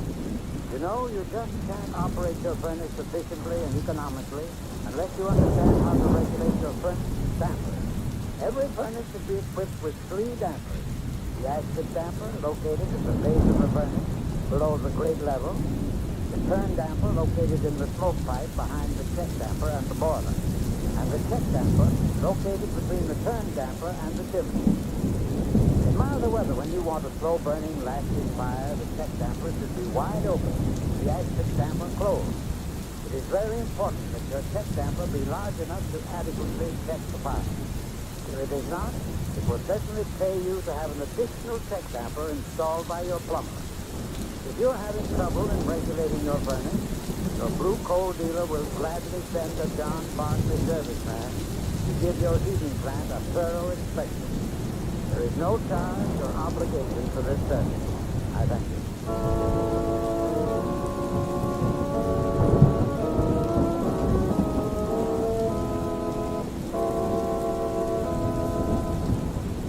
Today's program is based on a story copyrighted by the Shadow magazine.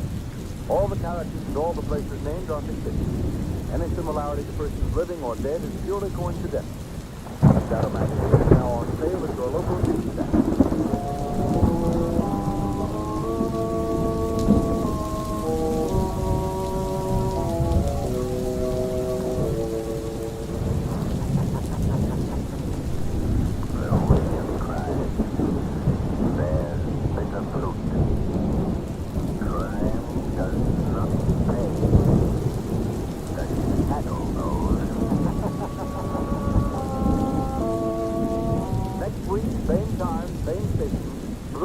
America's finest anthracite will again present another thrilling adventure of the shadow. Be sure to listen, and be sure to burn blue coal, the solid fuel for...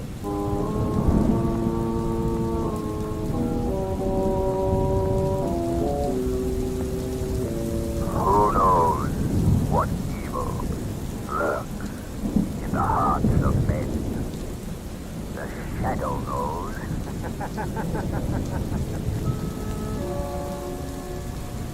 Your local blue coal dealer presents The Shadow.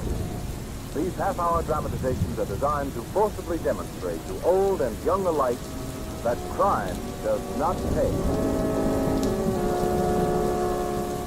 Before we present the first act of today's Shadow story, a brief reminder to you homeowners. You all know what an unpredictable month March is. The weather's blustery, bitter cold one day and mild the next.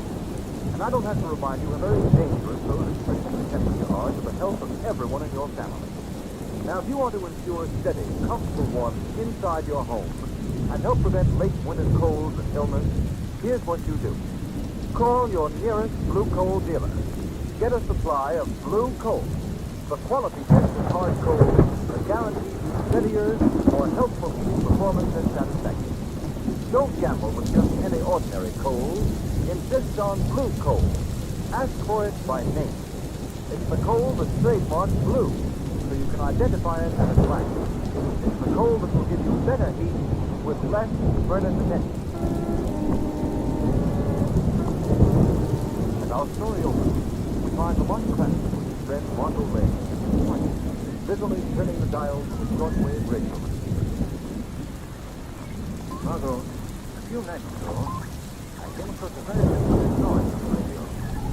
Couldn't figure out what it was, so I got my recording set out tonight, and I'm going to make a record of this strange broadcast. Yes, I remember when you first got the recorder. We recorded everything we could think of. It was a lot of fun. Yes, particularly our duet. All right, there it is. Stop the machine. We'll record it right now. The oddest thing I've ever heard. It doesn't make any sense. Can't make head or tail out of it. Doesn't sound like a human voice. There it is. Wait. I'll play our recording back on the phone. You know what else? There. When you make it play slower, we might be able to analyze it better. Oh, yes, I'll slow it down. Margot, it's a man's voice. Why, it's very clear when the record is played slower. Wonderful. They've merely made a record at a slow speed and played it fast so you can't get it. But how could anyone receive the message? They must have a recording outfit like mine and play it back at the lowest speed. Let's listen to the record again. Yes. Turn off the audio. There's it. Operator, please. We got this here tonight. This will be destroyed tomorrow. We will fly this plane to the Gordon Lightship and then 10 miles due south. Gordon We will cruise to that point in our boat and pick us up. This plane will be destroyed at sea. We cannot bring it down on land at any cost. It will never be recovered. We have the only existing set of plans, and the designer is dead. Operator 1 in command. You know what that means, Margot? No, I don't know. A new Army plane is due tomorrow and next day at the aerodrome. It's one of the most revolutionary inventions in the history of military aviation. Only one of these planes has been built, and not one of the men who worked on its construction was permitted to know all its secrets. And its designer is dead. With this plane in the hands of an invading power, this country would be wiped out before our defenses could be mobilized. Well, tell me about it. What kind of plane is it? The plane is revolutionary in design, Margot. It's equipped with a very intricate shortwave radio control outfit. By means of this shortwave, one of the planes can control up to 50 flying bombs. Flying bombs? That's precisely what they are. Unpiloted miniature airplanes. They're extremely fast and be directed by the mothership at any target, from a speedy bombing plane to an army tank or battlefield. As far as I know, they've only built 3 or 4 of the flying bombs. We have so little to work on. What can we do? We've got to find the shortwave station that broadcasts that record. But how can we ever find it? You know, Margot, the closer you get to a broadcasting station, the louder the program comes in. Yes, Mother. In my car, I have a simple device with a needle and dial that shows accurately when you're getting near a radio transmitter. With the aid of that device, Margot, we are sure to find that station. I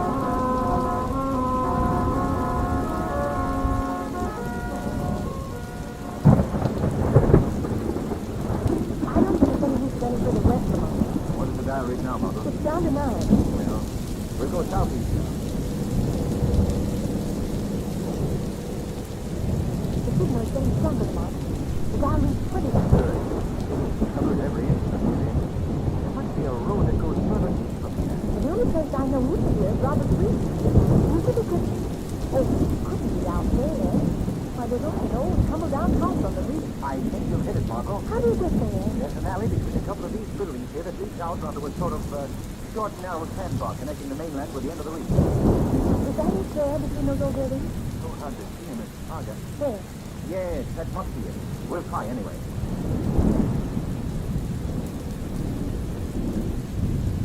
It's the gloomiest place I've ever seen. Lamont, look. The dial reads 30. Good. We're headed right.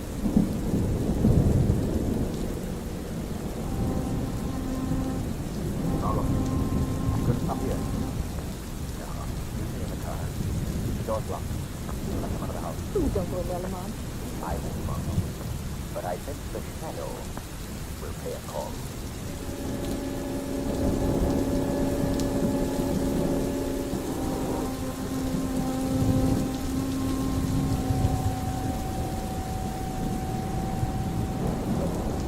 That's awful funny. What was that? Who's there? Shadow. Shadow. Who are you? Where are you hiding? I can't see you. I'm hiding in the shadows where no man can What do you come here for? What do you want? see. I came to listen to you play that record you have in your hand. You can't do it. Nobody can hear these records, not even my son. Your son? Yeah. This shortwave radio says this is right. Where's that? You make these records? That's crazy. Of course not. Well, don't even make sense. Some guys full base for $5 to play them on the air. He says it's just a joke. The do sound pretty funny. Oh, yeah. Gotta find out who some kind of a burner comes here every so often. Teach some more to play. What's your name? Joe Ryan. Of course, you. I knew you. And all about these records. You and I are going to play a joke on our friends. I'll bring your records here in a little while, just like one of the games. I'll pay you $10 to play the place of what you've got here. You think that's a good joke? $10. You're twice as much of a darn fool as he is. What do you mean? Hey, you're paying me just twice as much, that's why. The joke's on you. You think it's very funny, too.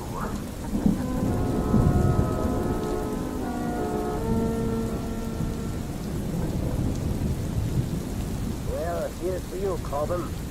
I guess our work's about done. Tomorrow the Army's new plane will disappear. And so will we. Yes, voila. We'll be all finished up. Thank you, what? That's your method now. That's what this for love. I'll be listening to the last shortwave broadcast recorded. Just as a souvenir. But I will now. All right, tune it in. It's a simple idea that high-speed recording. No one in the world can understand that. Wait a minute. There's something wrong with that message. It's a good thing we are recording it. your imagination, Paula. Sounds like all the rest of them like this. I know what my voice sounds like even at high speed. Now, this is going to make us a slow speed. Operator 1. Operator 1. Your fast new army bomber. Summit 150 on Rambo. Summit 150 Orion. That's on Robert Reed. You want your situation? Summit. I am complete and working. I'll be waiting for you. Operator 1. This.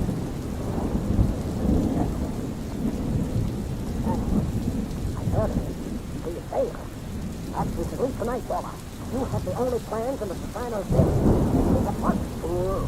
We have yet to destroy the plane. Besides, Corbin, the shadow knows too much. Paula will teach him a lesson he has long needed. Paula will teach him not to meddle with affairs of importance. Let him go at once.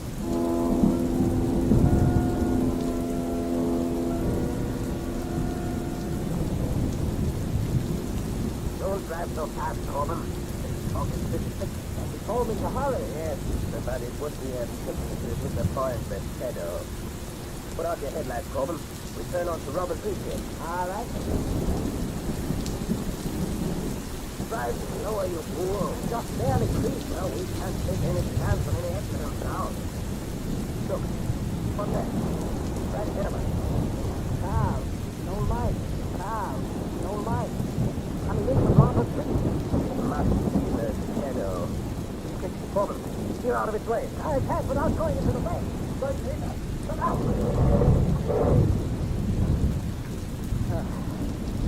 Are you all right? Fortunately, we're both going very slowly.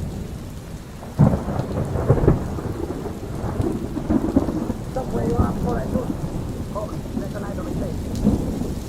Corbin, I thought it was our friend.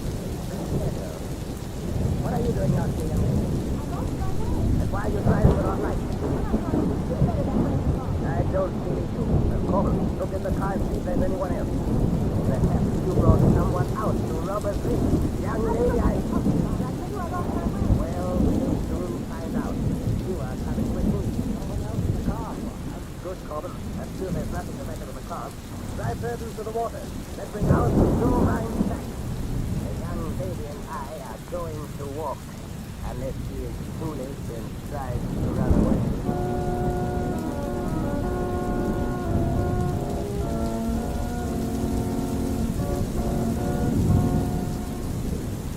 Shadow's adventure continues in just a moment. You know, friends, it's true that nothing succeeds by success. In fact, nothing proves the merit of a product or the claims made for it as exclusively as its sales record.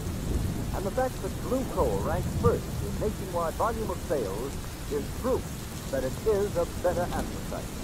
Countless thousands of you homeowners here and in communities the nation over have made that record possible. You've tried Blue Coal. You've compared it with other fuels, and you've kept Blue Coal's top-ranking position unchallenged throughout the year. Now there's a real treat ahead for you homeowners who haven't yet tried Blue Coal. There's the satisfaction of knowing you're getting the most heat comfort that money can buy when you order Blue Coal by name. For the harmless blue coloring which identifies Blue Coal also guarantees you far better quality, far better all-around performance. Just try Blue Coal. Compare it with the coal you're burning at present. You'll see why Blue Coal is America's largest selling anthracite. You'll join those thousands of satisfied homeowners everywhere who know there's no substitute for Blue Coal for better heat with less burner protection. So call your nearest Blue Coal dealer. His name is listed in the West Line section of your classified coal directory under the word Blue Coal.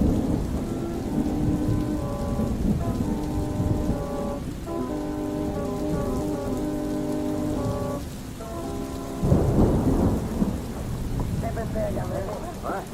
Oh, still, mister. Hey, did you hear it? Did you hear the funny record? Yes. Very funny. Where's the fellow? I don't know where he is. Said he was a friend of yours. He is a great friend of mine. I'd like to see him. You can't see him, because even when he's here, he isn't. He just talks to you. Ah, you're a fool, old man. Now, youngling, suppose you tell us what you know about the Shadow. Shadow? Don't pretend that you don't know him. You brought him here. All right, you, Corbin. Take that piece of rope and tie the old man up. Hey, what for? I ain't done nothing. I just did what you told me to. I ain't did Shut up. I am well. No, you don't, young lady. Stay away from that door. Yes, Corbin. Young lady don't want to stay here. I heard of you. That's it. I heard you in there. Fine. Now we will. What hit me? Paula, did you do that? You may thank the Shadow, Corbin. The Shadow. I can't see you. Where are you? You hear where my voice comes from, don't you? That's all I wanted to hear. I guess the last laugh belongs to Paula. It was too. Come, Corbin. We must get to the airfield. We have work to do. Come, Corbin. Hurry.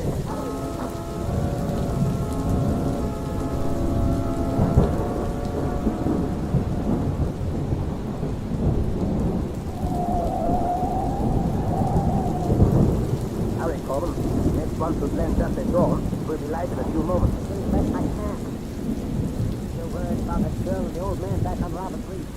You should have Captain Brigham. As soon as I leave you at the airport, I will go back and close my mouth forever. Leave me at the airport? Certainly, Corbin. You're a pilot. It's up to you to fly the army ship out to sea alone and steady. Yes, but suppose something happens when I get out over the ocean. Suppose they don't pick me up. It's a dangerous storm. Your strong suit is not cut it, Corbin. But don't worry. You will be picked up as will I. The rest of our operatives are waiting even now on the boat, 10 miles south of the Gordon Lightship. Do you still have the plans to play with you? Those plans have not been out of my sight since the day I got them. There's the entrance to the airport directly ahead. What do you plan to do, Paula? Simply this. The flight of this new plane has been made in greatest secrecy. There will be but one guard at the airport to meet us. You and I represent ourselves as inspectors from the War Department. Once we get aboard the plane, it is simple. We'll overcome the pilot and anyone else on board, and the rest will be up to you. Here. Stop right here now. Look, Paula. Look, there she is now. She's just landing. And look right behind her. There are the 3 flying bombs coming in perfect formation. Come. Let's get over to the plane. Sorry, sir. No one's considered on this thing. I'm carrying dust from board to board. This is the engine manager. Yes, sent out to take the landing of the new plane. Do you have any identification? Identification? Why, it's the best in the world. Look, here's the plan for that ship. That's good enough identification. Sure is. Who's managing her? I believe Lieutenant Flint. I'd like to get his report if you're not dependent on it, Missy. There he is, just coming out of the cabin. Oh, Lieutenant Flint. Mr. Johnson and Mr. Andrews from the War Department, sir. We came up to get your report on the flight firsthand. Did you fly in alone? Yes, sir. Handled beautifully in the air, and the flying bomb responded perfectly. I've gone over these plans here, of course, but I would like to step into the cabin and see what it looks like. Certainly. Right this way, sir. Pilot sits up ahead here in this heavily armored cockpit. Now, by closing this metal door, you shut off completely from the rest of the ship. What service of that, Lieutenant? Just an added armor protection for the pilot from short-wave mechanism that controls the flying bomb. How about Lieutenant? Can the pilot communicate with anyone of the other parts of the ship when the door is closed? Yes. Step into the cockpit here. Now, you see this microphone? Yes. That's connected with a loudspeaker installed in the rear of the ship so that the pilot constantly can be in contact with the rest of the crew even if the armor door is shut. Where's the equipment for the control of the flying bomb? Right here, sir. This dial with numbers up to 50. You just set the indicator at any one of the numbers, and that throws the flying bomb of that particular number in line with the corresponding control, so that it can be manipulated separately. And these 3 dials here control speed, direction, and altitude. It's perfectly simple. Is there anything more I can show you, sir? No. You have been a great help, Lieutenant. What is that switch in back of us? Oh, this? Why, that's the... Oh. All right, Corbin, take off immediately. As soon as you get in motion, I'll push the pilot out and jump out myself and tell the guard that you are running away with the ship. There. There you go. Now, hurry, Corbin. Take her off. Good luck, Corbin. I'm going to jump now. Help! Help!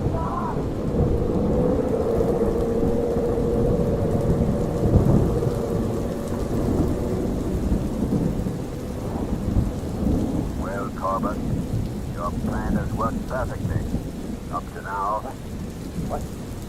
Who said it?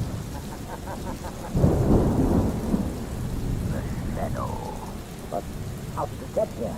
I came with you in the car from Ryan's shack on Robert Reef. You cannot escape from the shadow. But Paula killed you. No. He only shot at my voice. Where are you now? I am in the shadows of the cabin in back of you, but I can see you well enough to shoot you. If you don't bring this plane down immediately... No, don't shoot. I'll bring it down, but don't shoot her. Open the door. Open that door, I tell you. Well, Mr. Shadow, get to your heart and think. Perhaps you heard Lieutenant Lee say the pilot's cockpit is well armored. Corbett, bring this plane down. I'll bring it down all right. The flying bombs in the ocean 10 miles south of the Gordon Light. When the plane lands, you will land in it alone. For I will use my parachute before it goes into its last power dive. What do you think of that, Mr. Shadow? Why don't you speak? Shadow, can't you hear me? I hear you all right, Corbett. Thank you for the suggestion about a parachute. It was nice of you. I'm going to leave you, Corbett, but not for long. I'll take you to the edges of this earth. You'll never get away. Goodbye, Corbett.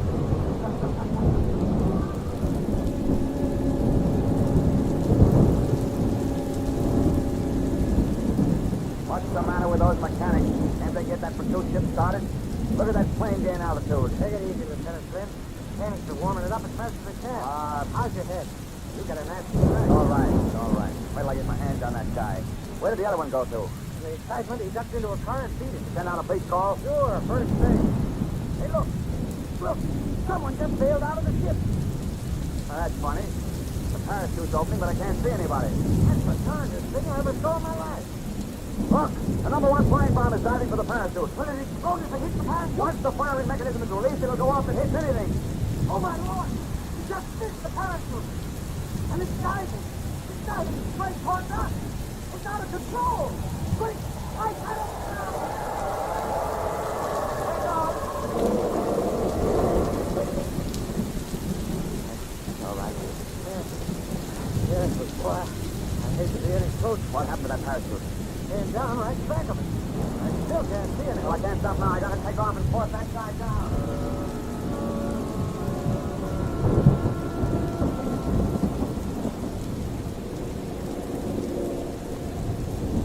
Lieutenant Flynn. Huh? Boy, I got my words back on my head than I thought. No, it's not your imagination, Lieutenant. You're hearing the voice of the shadow. Shadow. Well, who are you? Where are you? How did you get here? I'm in the cockpit right behind you. We have no time for explanation. Lieutenant, you and I have caught up with a gang of international spies. Oh, so that's the game. Well, how do you know this? I've been with them all night, voluntarily. Perhaps you saw me bail out of the stolen plane. Yeah, really got lost. Not by that flying bomb. Close to company. What is your first move, Lieutenant? Well, I'm gonna fly close to the stolen plane. Call by radio. And if that crook won't listen to reason, I'll force him down. Good. You're almost close enough now. Yeah. Look, one of the flying bombs is turning. It's heading right for us. Can you turn out of its way? I'll try.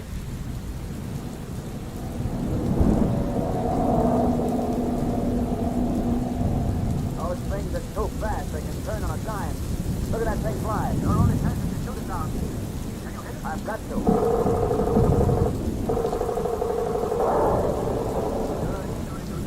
My lord. Look, that madman has released the one remaining bomb. Yes. It's right behind us. Our only chance is to put this plane into a power dive. Here it goes.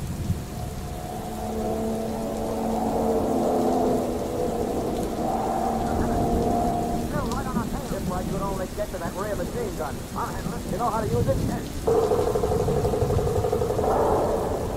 You got it.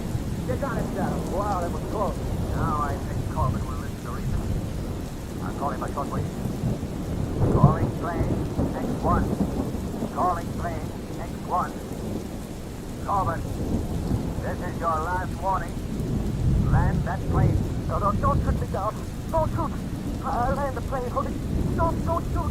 Turn immediately. Go back to the airport. All right. I'm pressing. All right. That's a good day's work finished. For you, but not for me. Now, what do you mean, Shadow? Several things left undone. The Coast Guard must be instructed to pick up a boat 10 miles south of North Light. There's Warner's operatives on board. Oh, we can do that right now. As soon as we see Corbett safely landed, in the hands of the guard, you must fly me to Robert Reed. Warner's headed there and he must be captured. I'll call the ground at once and have the police notified to follow up.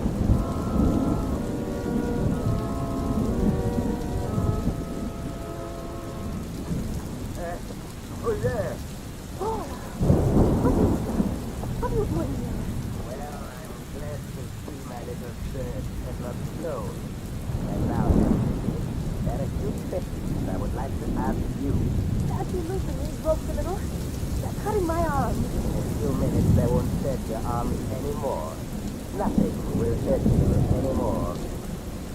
What better, boat or did a plane land here? Plane? Couldn't land a plane on Robert Reed. Mister, when are you going to untie me? I'm not going to untie you. I'm going to kill you. Me? I ain't done nothing. What you want to kill me for? I only did what you told me.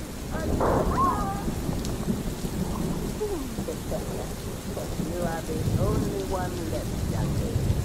The shadow is dead, and you... Who's there? Who closed that door? The shadow. But the shadow is dead. No, Warner, the shadow is not dead. Put that gun away. I showed you once that you could not shoot a voice. No, but I can shoot a very lovely young lady, Shadow. And I don't think you'll care for that. I'm going out this door, and I'm going to shut it after me. If it opens, I shoot. And if I don't hit you, Shadow, I'm going to kill this girl. It's not stop Warner. No one can stop Warner. Not the police. I'll shoot them like dogs. I'll kill every one of them. I'll kill.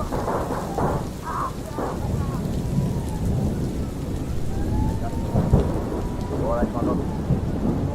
Yes. We have to get out of here. Margot. Still, Warner. I hate to see any man die by violence. But that man who dedicates his life to the evil task of plotting and espionage against a friendly country takes but one fate. That fate is justly death by violence.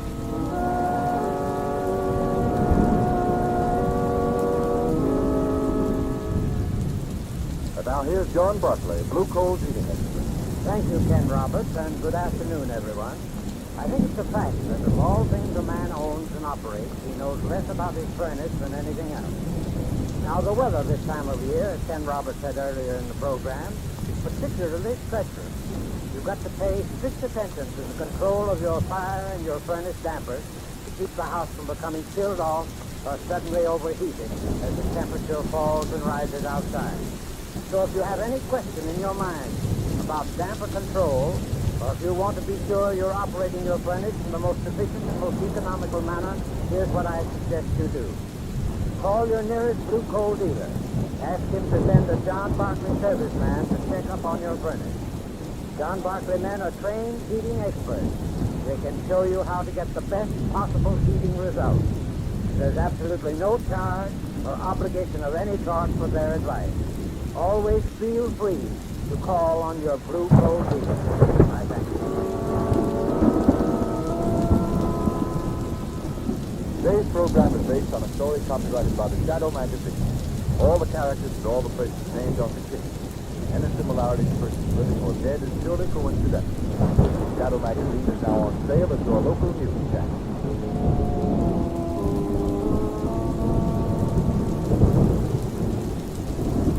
The weed of crime bears bitter fruit. Crime does not pay. The shadow knows.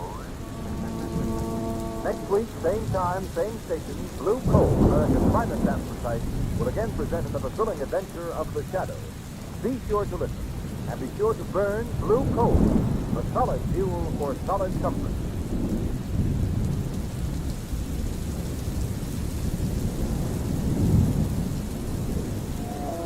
Who knows?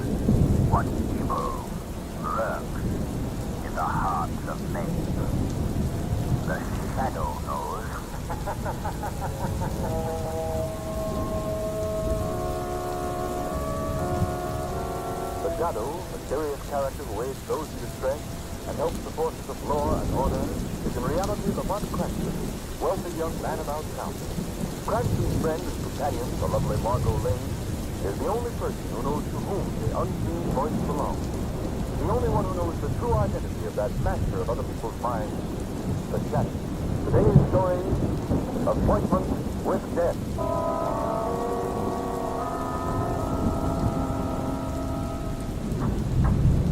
Number 2214, Warden. Oh, yes.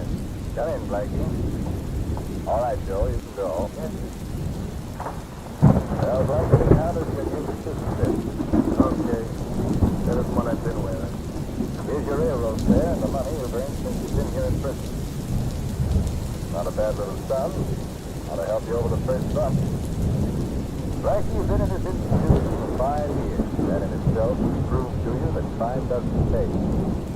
Now, you've paid your debt to society, the place is free. Now it's up to you to go out and get yourself a job and live within the law. I'm free now, Warden, right? Yes, Blackie, you're no longer a number. And I can say what I want. Yes, that's right. Well, then can that line of gab you handed me. I served my 5 years. Well, now I'm going out in the world, and I ain't going out to live within the law. You're a fool if you don't, Blackie. That's what you said. I've seen men with your attitude go out of here before, and I've seen them come back. Some of them to sit in the electric chair. Well, maybe I'll be back to sit in the chair, and maybe not. But I'm going to get the guy that put me in here. Nobody put you here but yourself. Can that, Warden? Sounds all right from your side of the fence. You ain't talking my language. All the years I've been here, night and day, in my cell, in the workshop, in the recreation yard, I thought of one thing. Get the guy that put me in here. Well, who is this fellow you think you're going to get? He's the guy they call the Shadow. And I don't just think I'm going to get him, Warden. I know it. I'm going to crush him just as I crushed this $50 with my fist. By George. Been almost stumped.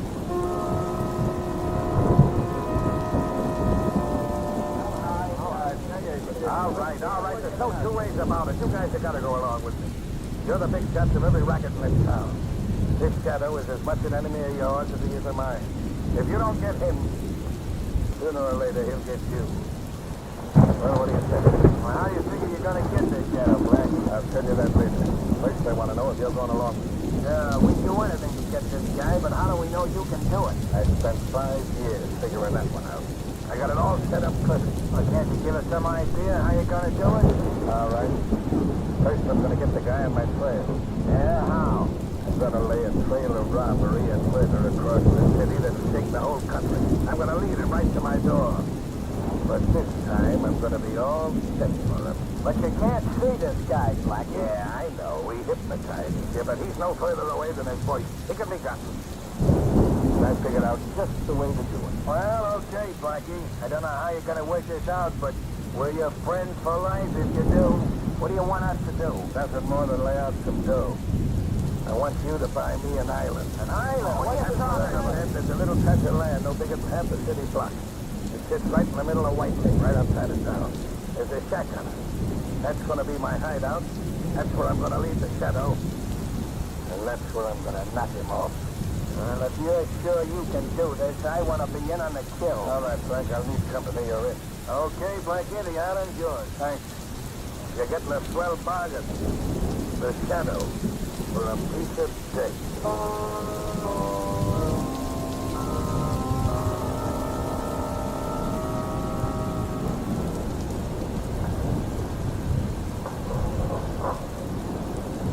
Hey, Arthur.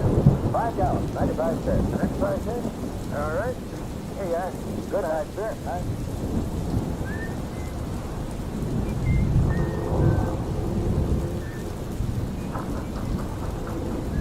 Here, little man. You travel back to the car and sit with Bubba to lock up the gas station. Oh, you want Daddy to carry you back, huh? Lost your son? All right, then. Come on now. Up you go. About ready to go, John? Yes, ma'am. Won't take me more than a few minutes now.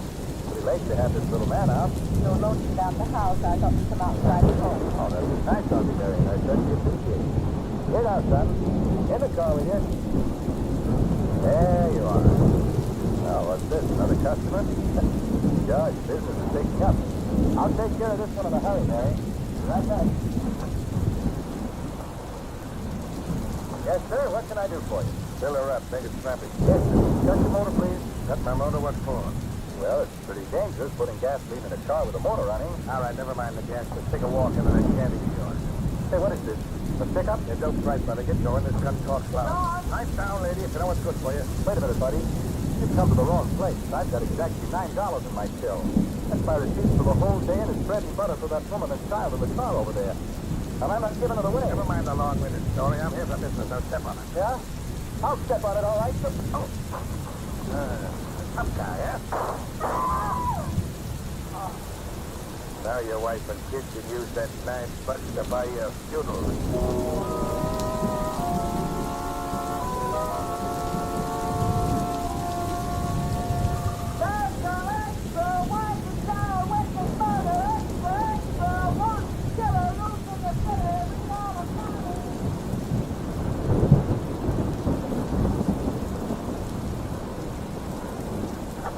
Hello, Commissioner Weston speaking. Who? Denny's fresh. No, there's no new developments in that killing yet. Well, give us a chance. We just got started. I know it was a horrible crime, and I'm more anxious than you are to clear it up. Okay, I'll let you know as soon as there's a break. This fellow drives me crazy. He hasn't stopped ringing to that gas station man was murdered. Go ahead, Shadow, and finish the report. What did you find? Well, I found a man who was driving along just as the killer pulled out of the gas station. Cradled the murder car for a while, but he lost it near White Lake. Did he get a license number? No, he couldn't get close enough. Yeah, we're certainly up against the tough on this time. The town's up an arm. We gotta crack this case somehow. There goes that phone again. Just a minute, Shadow. Hello? Who's this? Shadow. Oh, you? Well, what do you want? I suppose you're calling up about that gas station murder. Right, Commissioner. Are you making any progress? Very little. The case is worse than a jigsaw puzzle with nearly all the parts missing. It was a particularly vicious crime, Commissioner. And I want to assist in any way possible to bring about the capture of the murderer. Yeah, the case has got me. I'm willing to accept help from anybody. Got any dope at all, Shadow? First, let me ask you, do you have any theory? Simple enough. Robbery was the motive.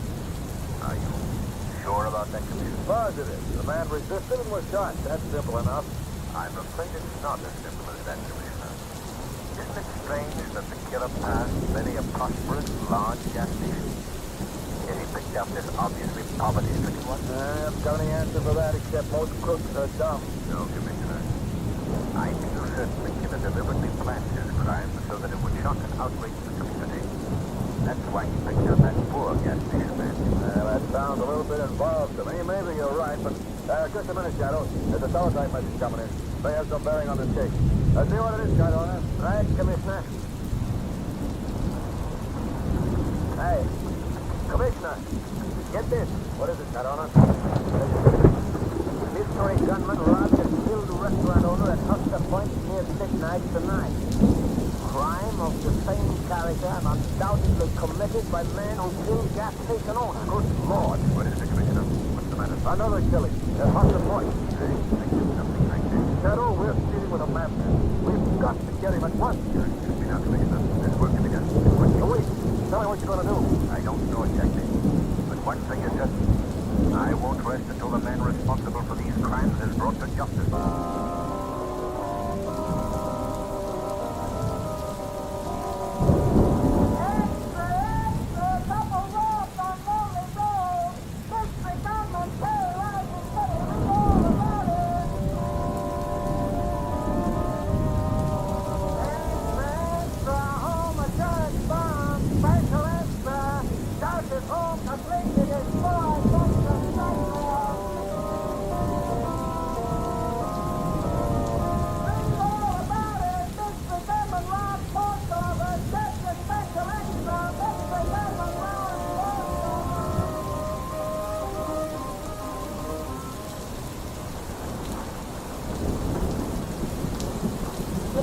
Government seems to have an insatiable thirst for crime.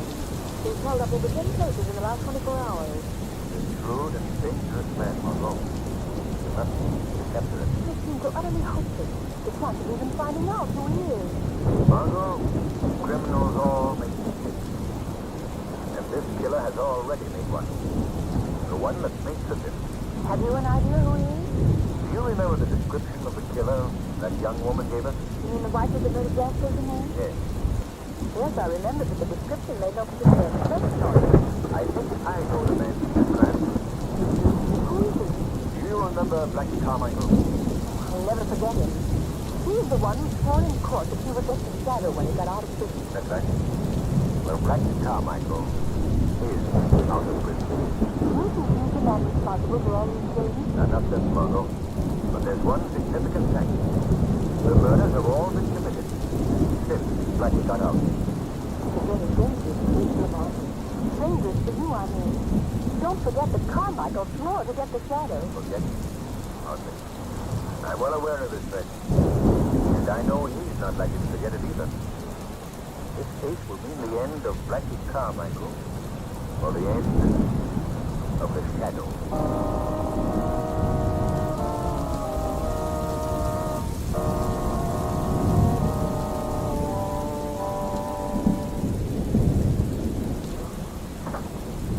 Well, Blackie, you see anything? No, Frank, I don't expect to see the guy I'm after. Oh, you sure got me stumped. I can't figure how you're going to get a guy you can't see. Well, just wait. You'll be in on it when it happens. Didn't tell your grandchildren you saw Blackie Carmichael strangle the shadow with his own two hands. That'd be something to talk about, all right, but... Listen, Blackie, if you want to leave the shadow here to this island, why do you cover up every time you knock somebody off? Because I don't want the cops to get wise first. I'm making it tough for them. Maybe making it tough for the shadow, too. No. He's a smarty. He got me the last time when I was well out to sea on the cleanest getaway a guy ever planned. Well, you're throwing out enough bait. You ought to bite soon if he's ever gonna. Frankie, the biggest fish is a sucker for the right kind of bait. You're raised an awful rumpus, all right. 10 stick-ups in 24 hours. Boy, that's not so long. Think that's something? Why, I'm just starting. I'm gonna keep pegging them until I wear calluses on my finger fingers.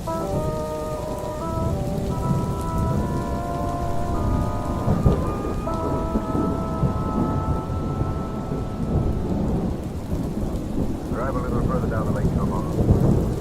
You'll be able to see the island just around this big bend. What do you expect to find there, Lamont? I don't know. But I've noticed that nearly every one of these robberies, the hold-up car was seen in this vicinity. Here we are, Margot. Put up right here. Yeah. Look. There's the island I've been telling you about.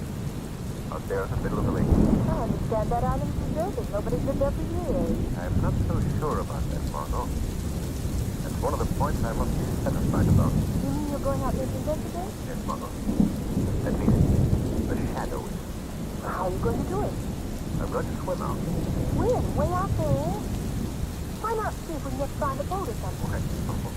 That wouldn't do, Margot. The shadow can make himself invisible, but if there's anybody out there, they'd certainly be suspicious if they saw a boat approach, rowed by unseen hands. Oh, well, yes, of course. But I'm going. Don't forget my instructions, Margot. Yes, I got them well in mind. I'm to wait here for an hour. If you're not back at that time, it'll be a signal you found somebody or something on the island. In that case, I'm going to use the weapon and have you surround the island. Correct, Margot. And what time is it? Exactly 11:50. Good. I'll be on my way. But don't forget, Margot. At 12:50, you have a date with the shadow.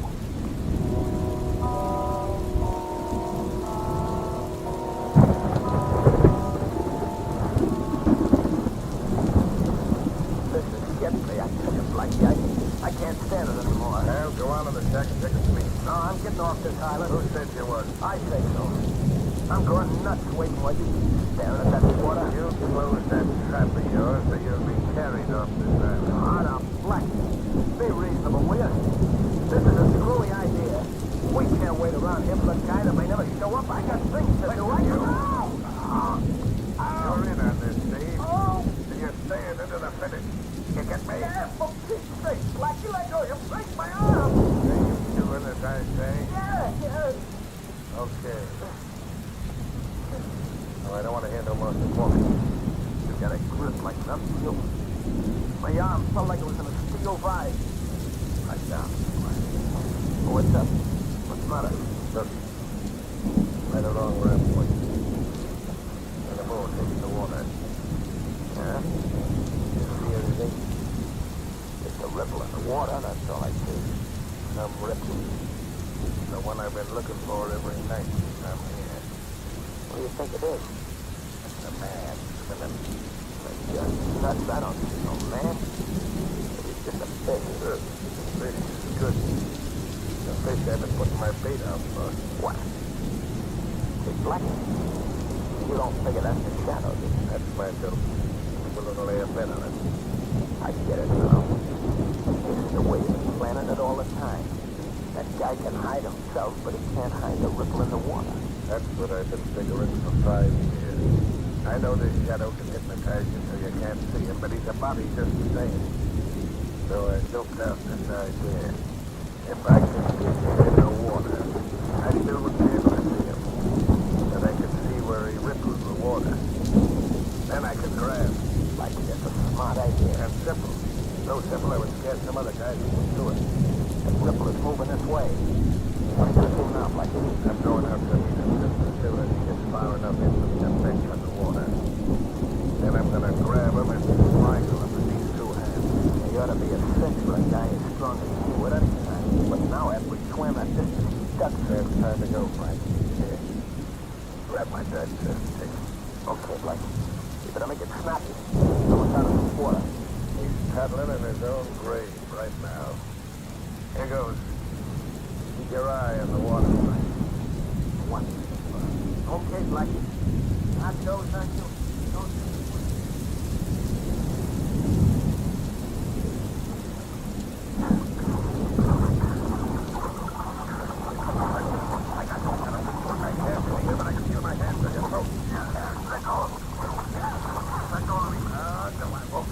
I waited too many years to get my hands on you. Who are you? I can't see you, but I know you can see me. So take a good look. Do you recognize me? Blackie Carmichael. That's right. Blackie Carmichael, the guy who's been in prison for 5 years. You just have what you got, Blackie, huh? Good boy. You let me go. Oh, not me. Oh, yes. After I strangle the life out of you. I know. You're joking with me. You're finished, Pedro. This is the end of you. Now I'm gonna hold your head underwater and drown you. That's all of it.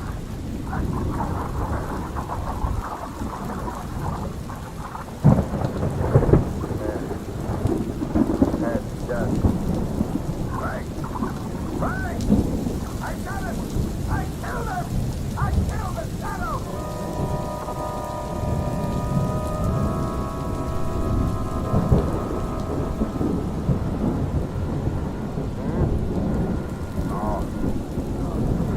Found out who can that be at this hour of the night. Hello? This is Mr. Wayne. Yes, who's this? The boat has the abduction commitment. I got some information on it, give you in a hurry. That all the men you can spare go out and surround the island in tight places. Island at White Lake? Oh, that place has been deserted for years. What's out there? I can't give you details, Mr. But I urge you to grab the once and keep paying. There may be great danger. I can't be going out in the middle of the night on crazy calls like this. You gotta give me some definite information. All right, Mr. You want to stop this epidemic of murder, robbery, killing? Of course, but what does that island got to do with it? That you'll find out when you get there. Oh? Hello? Hello?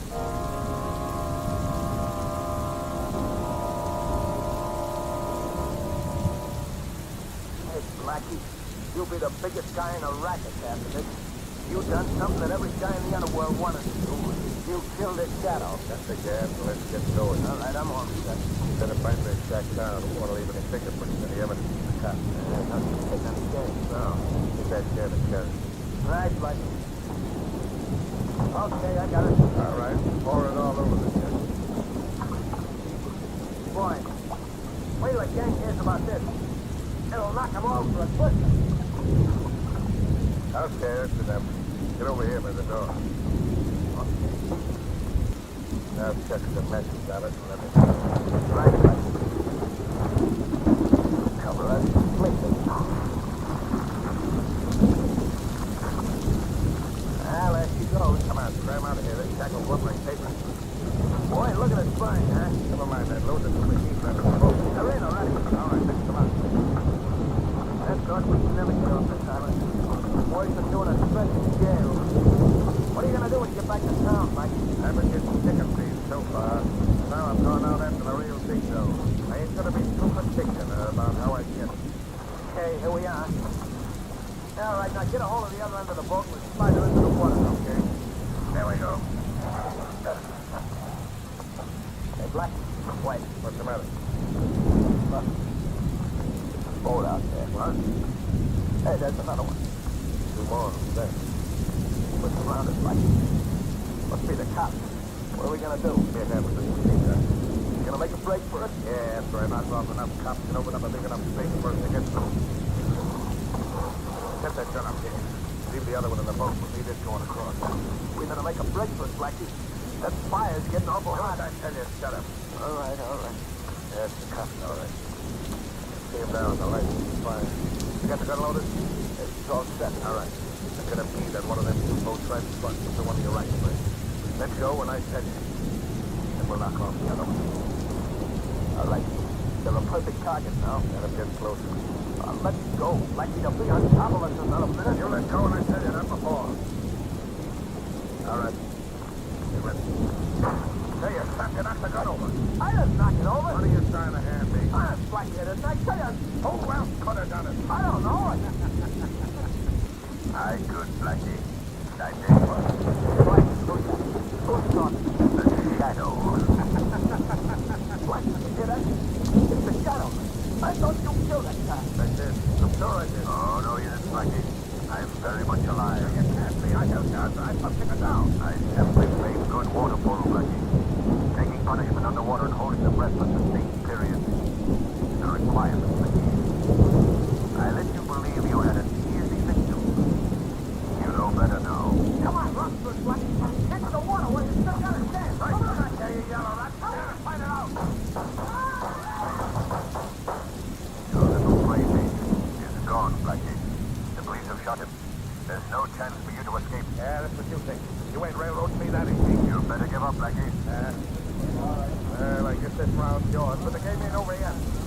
Put up your hands, Joe. Okay. Take it easy, officer. Tell you to put away that captain. What are you doing here? It is Blackie Carmichael, Commissioner. Oh, Shadow, you're here too. This is the man you've been looking for, Commissioner. The killer of the gas station man and the others. Well, he's a prize fact. Nice piece of work, Shadow. Come on, you. All right. You got me now, but I'll get out again just as I did before. And the next time, Shadow, I'm gonna get you. Remember that, I'm gonna get you.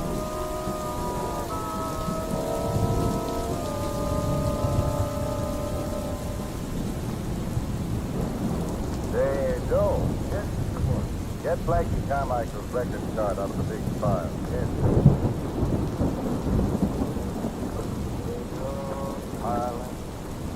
Yes, here we are, Carmichael. Albert Carmichael, alias Blackie. Here you are, Mr. Warden. All right, stamp it and put it in the small file. Yes, sir. There you are, sir. Just a minute, let me look at it. That's right, Joe. Albert Blackie Carmichael. Discharged by execution.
Your local Blue Coal dealer presents The Shadow, These half-hour dramatizations are designed to forcibly demonstrate to old and young alike that crime does not pay.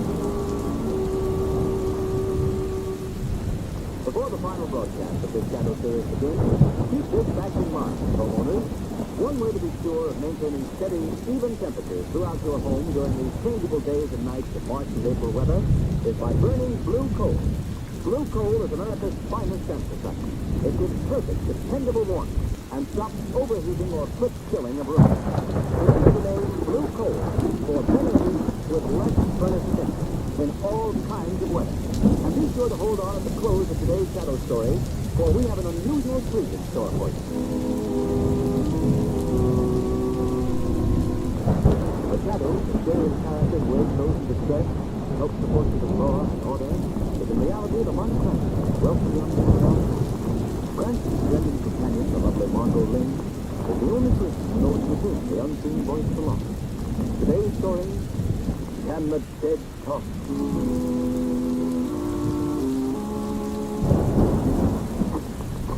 Good afternoon, Miss Lane. Hello, Aunt. Mr. Cranston here? Yes, Miss Lane. I want to... Hello, Margot. Hurry up, Lamont. You're late round Eliza's big charity benefit. She's been working on it for the last 6 months. Now, come on. All right.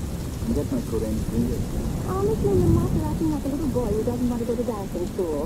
Probably enjoy it. This man Balzanic's first was very good. Margot, I don't like mind readers. He isn't a mind reader. He calls himself a mentalist. Means the same thing to me. I understand it's fascinating. When he's not performing on the stage, he goes around exploring the myths of haunted houses and things like that. He doesn't believe in ghosts. No, Margot. Your coat, sir. My coat? Oh, yes, thanks. Listen, Margot, I've got to be back at 6 o'clock. There's a polo match the arm of the night. Yes, I know. I've got a front row seat. And you needn't act like second martyr. If I can spend the evening watching you trying to get your silly neck playing croquet on horseback, and then take you to go with me this afternoon and have your mind improved. Deliver me from a logical woman. Very well. Lead on, McDuff.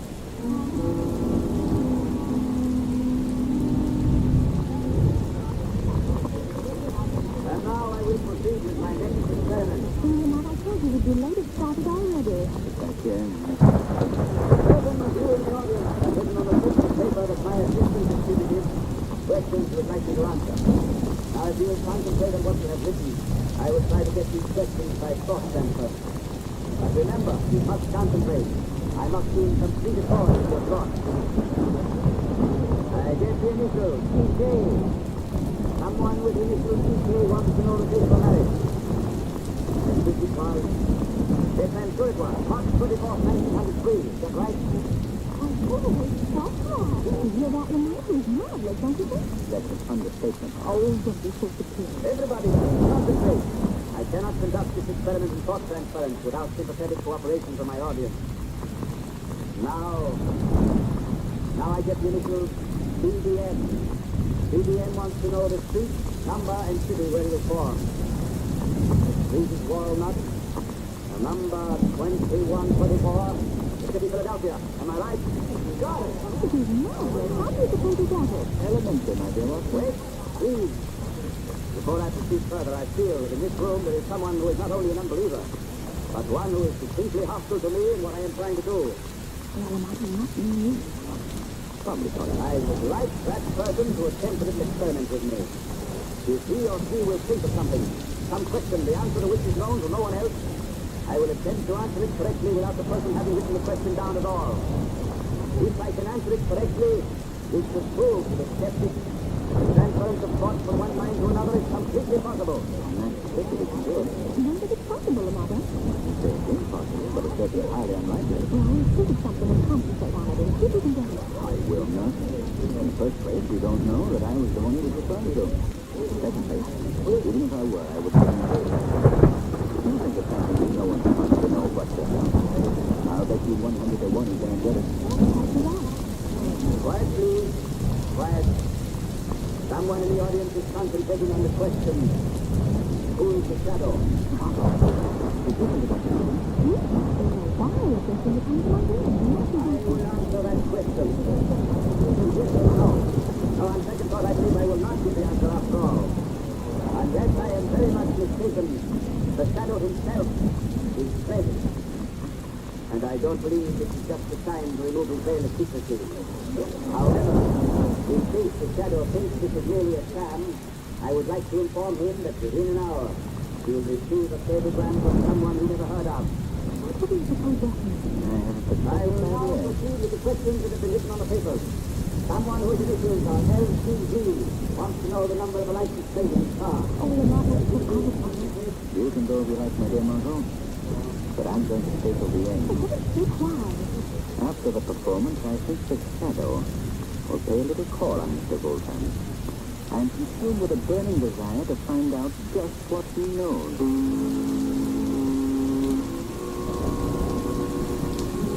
Close the door, Emil. I wish to say.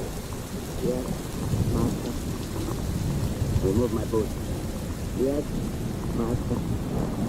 Hey, careful, you can't be cool. What's the matter with you? I'm sorry. Imbecile, go. Leave me alone.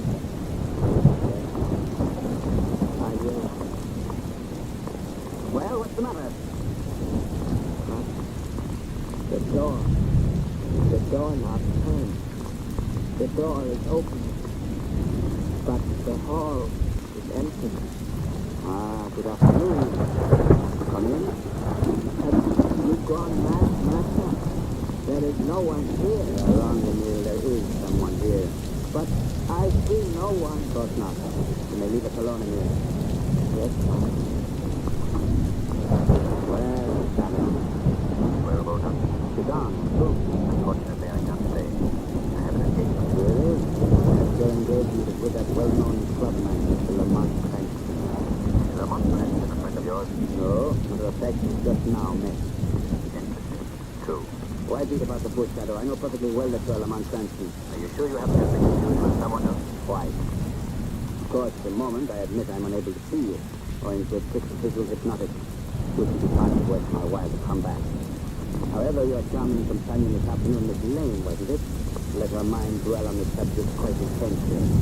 Her thought waves were unmistakable. I thought I might can spare you a few minutes, Bolton. Good. My respect for your powers is increased momentarily. Well, now that you know, what are you going to do about it? I haven't decided yet. Remember, I and I alone know that Lamont Cranston and the Shadow are one and the same, with the exception of your friend Margot Lane. Of course, you realize how much your life would be worth if the underworld should ever learn that you are the Shadow. I have a rough idea. Yet that would be a pity. To terminate so unceremoniously the brilliant capabilities of one who is the Shadow is known and feared throughout the world. Just what do you get here? Let me tell you a little story, my friend. Did you ever hear of Anton Proskovai? Anton Poskovai, the famous anarchist who at one time or another was kicked out of every country in Europe? That's the man. The last I heard of him was some 10 years ago, when he was sent into exile. Supposed to have died. Anton Proskovai didn't die in exile, he was killed. But he dropped out of sight for 10 years because he was making a study of that least understood attitude of mankind, the human mind. You? Yes, I am Anton Proskovai. Anton Poskovai, the man without country. I do not need a country. What do you mean? Shadow, when I started my study of the brain, I quickly found that people mentally are like sheep. They can be influenced, swayed in any direction by a mentality stronger and superior than their own. Of course. It's nothing particularly new. Wait. After I had made my escape for years, I wandered living in ditches, eating in pit-sties, hounded from country to country by government agents. But all the time, I was collecting subjects. Subject. Yes, Shadow. Among the submerged, ill-used, half-starved rabble of every nation, there are potential leaders. Leaders who, given the opportunity, could be the dictators of tomorrow. Go on. These men, I know. I know them so intimately that from wherever I am, I can control their minds. You saw Emil, my servant. He is completely subjugated to my will. But then hypnotism. Relatively simple. Not at all. It is not hypnotism. Although I dominate Emil's mind whenever I wish, to all appearances, he is a normal human being. He can be released only if I feel fear. And I am never afraid. Only if you feel fear. I put the idea of the Shadow's identity in Miss Lane's mind this afternoon. After which she unknowingly yet obligingly answered it mentally. Come in. Excuse me, Master. I have a cablegram here. It is addressed to someone called the Shadow. In your care. Yes. I will take it. And see that it's delivered. Go now. Yes. You see Shadow? You mean? On the platform this afternoon, I heard one of my subjects in Europe cable you, saying the downtrodden shall arise. Here, I will open your cablegram. I'll put it on the table so you can see it. Well, what does it say? The downtrodden shall arise. What does it mean? Now do you believe me, Shadow? Through my subjects who are leaders themselves, I can control the vast mass mind of the rabble, the bulk of the population of the world. I suppose it's possible, isn't it? Possible? Listen, Shadow. I have decided in exactly 1 week. A vast uprising which I had so carefully planned for years will take place. Governments will be overthrown. Nations will exist no more. Chaos will reign. Yes, it could be done. It will be done. Why are you telling me this? Because on the threshold of releasing this world sentence force, I hesitate. Why, Volta? Because I and I alone can bring this chaos about. But after it's accomplished, then what? How can I control what I have created? Somewhat of a problem, I should think. Yes, I need another mind to share the responsibility. A mind which already has superhuman powers that I could train and would assist me in the great work of reorganizing the world. You want me to join you, is that it? Why not? Shadow, between us, we could rule the world. Suppose I refuse. Then, I shall be forced to divulge the secret of your identity to those who would be most interested. After which I can proceed and stand alone. But you won't refuse. So enforce it with me, Shadow. Next week we will plunge the world into chaos such as it is not known since the dawn of creation. A chaos over which you and I will reign supreme. Well, will I have it? 24 hours. You're not answering now? 24 hours. I will give you 7 hours. That is time enough. Come to me at midnight tonight. Where will I find you? You know the old Murray mansion in the slums over by the river? Of course. It's brought it up for years. Supposed to be haunted, I believe. Haunted. Yes. That's why I use it for my headquarters. A reputation for ghosts, very convenient for keeping away prying eyes. I will be waiting there for you tonight at midnight. And I advise you to come alone.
I can't tell you. I don't have to tell you. Ryan, I'd rather do anything in the world than tell you this. Lamont Crank is dead.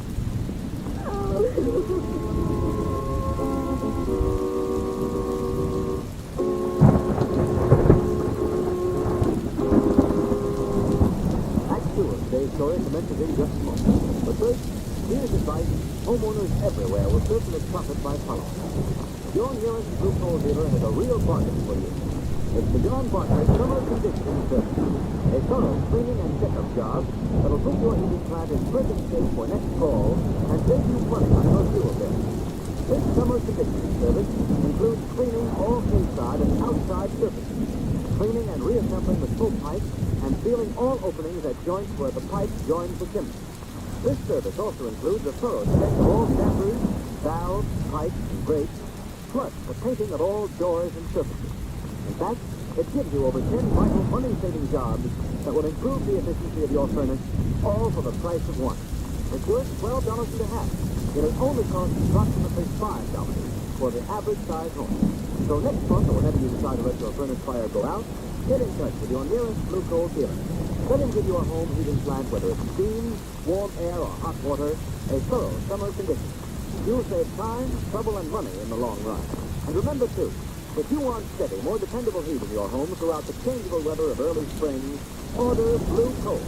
You'll get better heat with less furnace attention.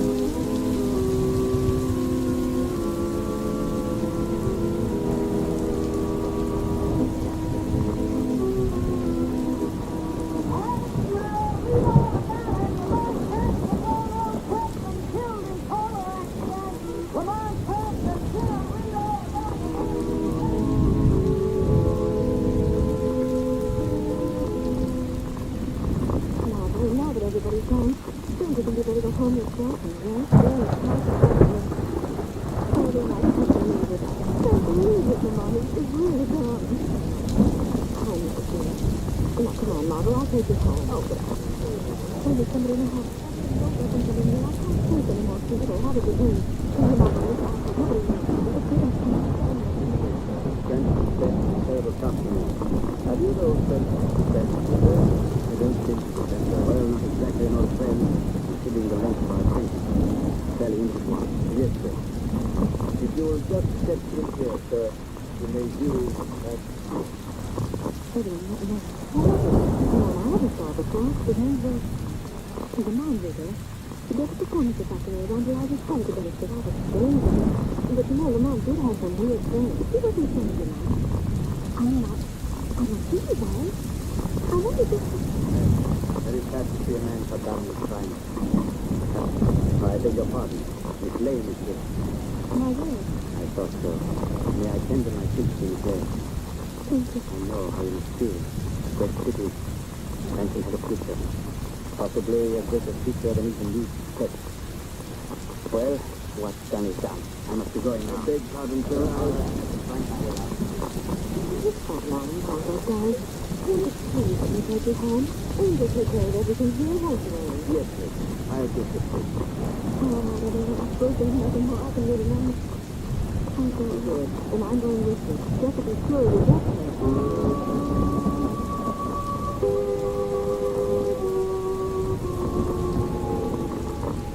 It's almost midnight, Emil. You may leave me now. Master, are you sure you would rather not have me to stay here? Stay? No, you fool. Why should you stay? I do not know. I do not see how you can remain here alone, Master. Night after night. There is something about this old ruined house. It is nonsense. What people about it? In the neighborhood, they say it's haunted. They say Talk. That is all. There's no such thing as a ghost. The trained mind, a ghost is an impossibility. Therefore, it does not exist. You understand? yes, Master. I should be quite all right. What's that? Just a little something loose. Master is worried. I have never seen you so before. I've had rather much setting the current tonight. I must think things out. Go, Emil. Yes, Master. The usual time, the morning. Of course, now go. Yes, Master. Yes, I go. Fool. Emil is an idiot. Trying to frighten me with this old woman's tale about ghosts. Ghosts do not frighten me. Nothing frightens me. I knew fear. I couldn't hope to control the world. So now Lemon Cranston is dead. I must proceed alone. I must hurry before anything else goes wrong. I will not wait a week. Tomorrow I shall call upon my subjects to arise and clear us. Tomorrow. It's a pity the shadow is gone. I would have enjoyed it. It could have taught me so many things. What a magnificent conception. Shadow.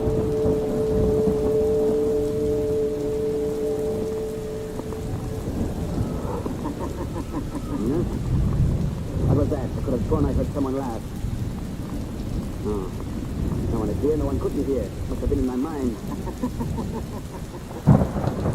Right, Bogart. In your mind. Who's that? Who's this? Is it possible you don't know me, Bogart? But just this evening you claim to be one of my most intimate friends? Shadow. Or his ghost? No. No, it's not possible. Really? With my own eyes, I saw you lying dead. No. So thoughtful of you to call. Pop, it can't be you. It can't. You hear me, don't you? My mind is over plain, that's all.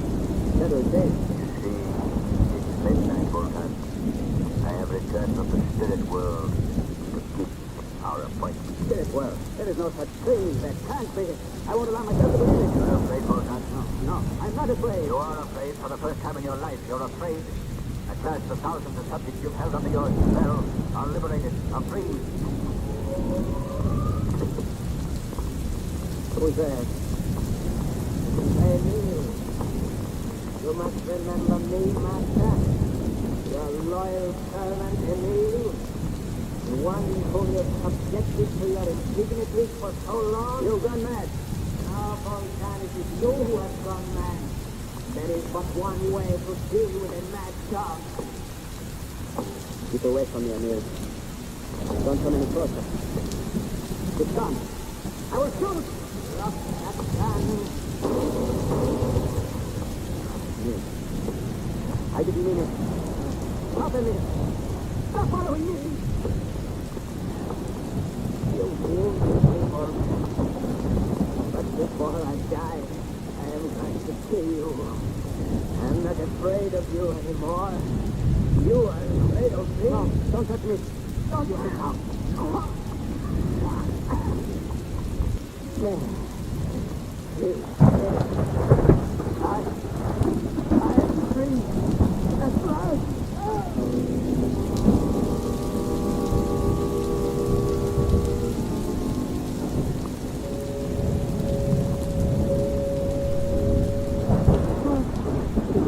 I'm all right now, Evelyn. Why don't you go home yourself? You don't stay with me anymore. Well, if you're small, of course I'm all right. I'll take the credit if you go to bed. Go and get some rest. I could use some rest myself if you could.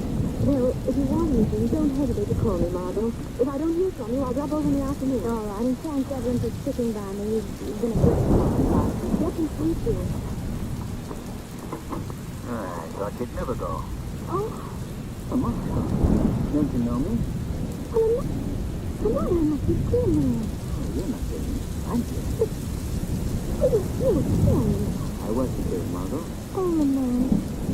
But I don't understand. I saw you lying there so cold and still. It was a trick. A matter of suspended animation. I wasn't even hurt. Well, then how? Quite a common trick in India, and it's been done in this country on several occasions. I've never had need to use it before. Volkan forced me to. Well, how'd you do it? Well, I can best explain it by saying I threw myself into a cataleptic trance. My heart stopped. Everything stopped for a short time. But even poor Dr. Kaufman, he did an awful shot to him and keep me alive and well. You did it on purpose? Of course, I had to. Oh, you didn't tell me. I could tell no one. Oh, Lamont, how could you? I know what a shock it must have been for you, darling, but believe me, there was no other way. It was vitally necessary that Lamont Cranston should be short circuited, so that Volkan would keep his knowledge of the shadow's identity to himself, until I had time to figure a way out. But Lamont, why didn't you tell me and spare me the suffering I would have given you? I didn't have to time. Volkan never read your thoughts. Sinister man, Margot, with some rather extraordinary mental capabilities. Would it surprise you to know that he had perfected plans for a world revolt? He has. Yes. Volkan is dead. As the ghost of the shadow, I faced him tonight in the haunted house. When he thought his mental powers were going back on him, he stopped still. He very conveniently strangled Volkan before he could conclude. I don't think so, Margot. There's quite enough unrest among nations today without the machinations of an insane mental being. Yes, I think the world will be a great deal better off without Mr. Volkan. It's a pity that others with a like capacity for stirring up trouble can't use the same thing.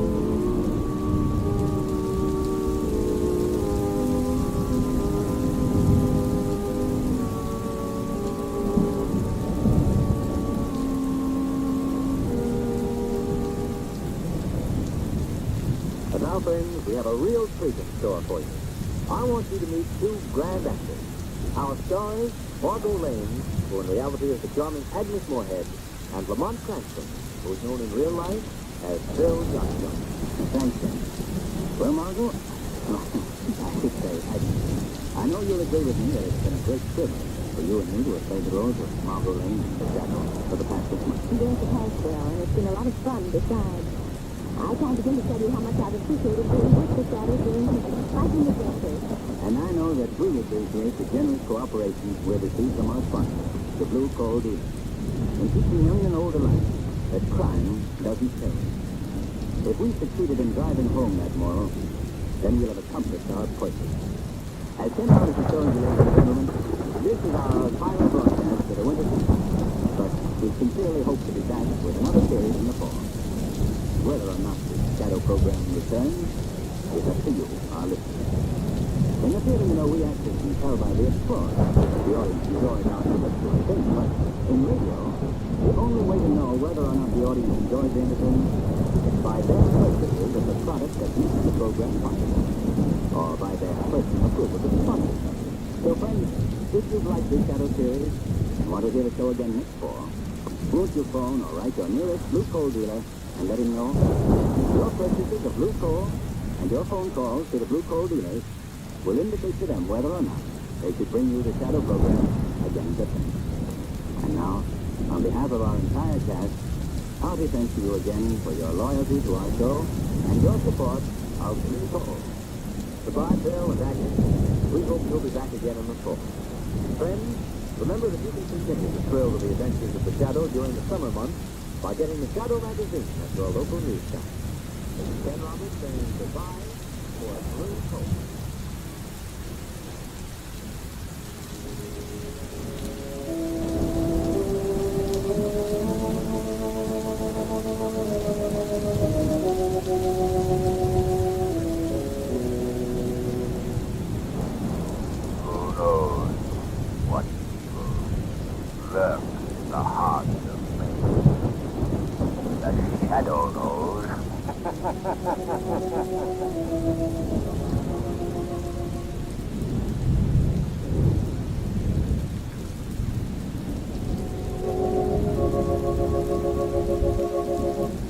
Just a moment, the Shadow starts its first adventure. But first, let me tell you about this master of men's minds.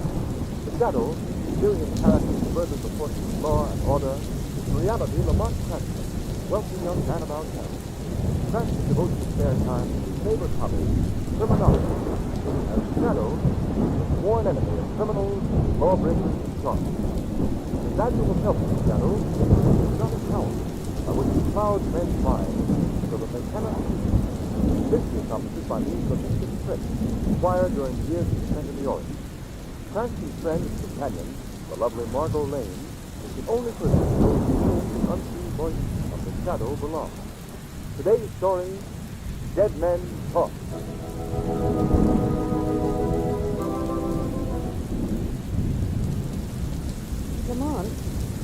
Lamont. What? Look, darling, there's something I think you ought to know. Yes, what is it? Promise you won't tell anyone? Of course, Mom. Of course. You just went through another red light. You know, there's nothing duller or harder to be with than a crime detective when there's no crime to detect. Well, if you'd rather not be with me... I know you'd be very glad to take me home. The last time I heard that line was from a boy who escorted me to a high school prom.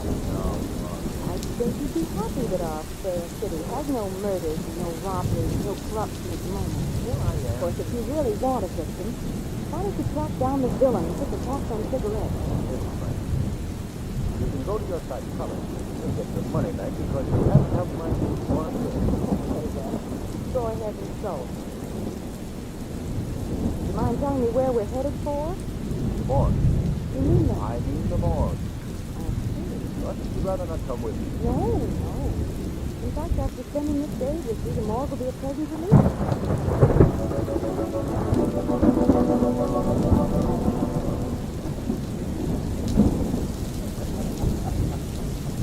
Well, glad to see you. Well, how are you, Mr. Kettle? I'd like to see you play. Well, glad to meet you. How do you do? Definitely are very efficient keeper of the morgue. Yes, Miss Lane. We're open for business here 24 hours a day. Anybody in particular you were looking for, Mr. Frank? No, he's just driving by, and I thought I'd drop in and see what was going on. Well, business very slow right now. Very slow. But I suppose that's true of everything. But we did have a new one today. An old derelict died of pneumonia. Exposure, I guess. There it is over there. Yeah. He's a nice-looking old boy, isn't he? Is he the only new one? Yes, that's the man. But stick around. You know the old saying, you never know what's going to turn up, eh, Miss Lane? Yes. Come on, let's get out of here.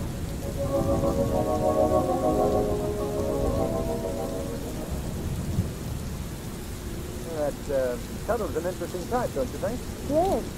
Yes, very. A jolly sword. Oh, Margot, I'll park here. You tell me what the evening news says. Yes, sure. Boys, Yes, miss? evening news, please. Yeah, evening news it is. Read all about... What do the headlines say?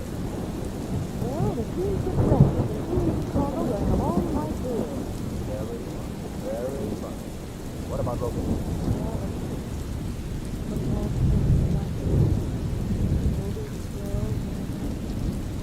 No, nothing new.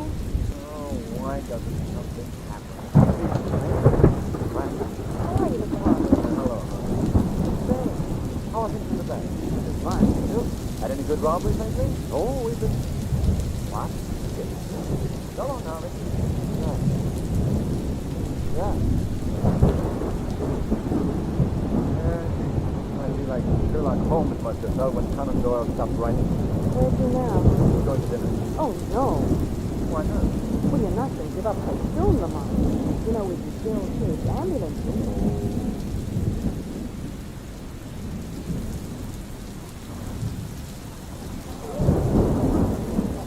Margot, may I see that newspaper, please? Now, you finish your salad first, Lamont.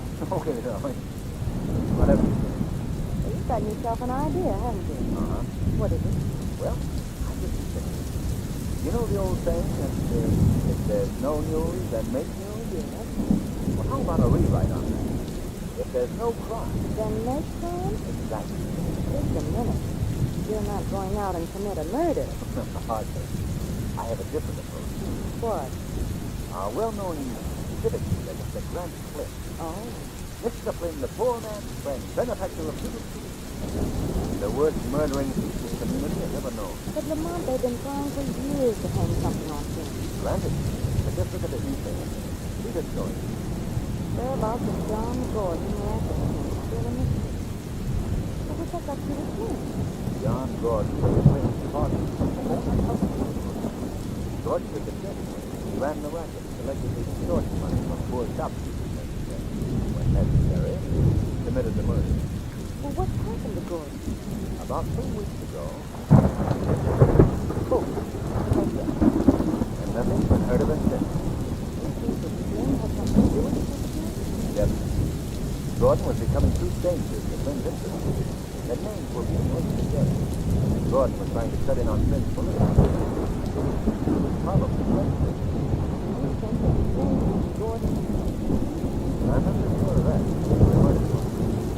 But I do think that Flynn ordered him done away with. And now he's not so sure that his orders were carried out. But why? Because among those heading the investigation as to Gordon's whereabouts is his erstwhile partner, the same Mr. Flynn. And just what are you planning to do about all this? Well, if Mr. Flynn were to receive a phone call telling him that Gordon was still alive, we might stir up some interesting developments. Particularly if he were to receive this phone call from the shadow.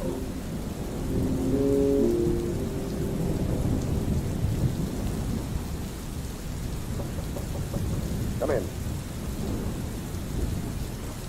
Well, what do you want? Phone call for you, Mr. Flynn. Well, who is it? You wouldn't give no name. You know I don't talk to people unless Says he's got a message. Oh, yes? Yeah, from Johnny Court. What? Did I tell him your name? No, I'll take it. Now, you wait in here. Whatever you say, boy. Hello. Yes?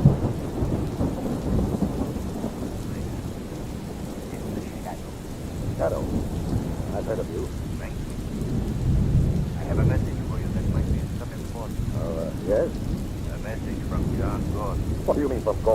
Gordon is coming to get you. Gordon's dead. How do you know? Because I ordered him from down there. All I wanted to know. Perhaps you could explain yourself more clearly than what you've been discussing of.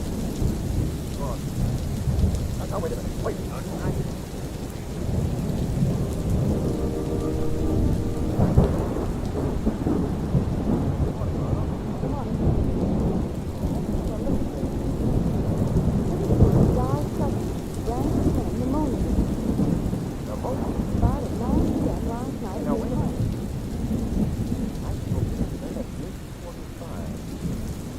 That means he contracted pneumonia, reached a crisis, and died in 15 minutes flat. Remarkable age we're living in, isn't it? Yes, to say the least, there's something very phony about the whole thing. Let me see that paper. Yeah. At his family's request, the funeral service is required. The body will be removed to Conrad Nutson's college this evening. Well, you can be certain of one thing, Margot. What's that? The services won't be strictly private. Because we're paying our respects to the late Mr. Flynn at the funeral parlor ourselves tonight.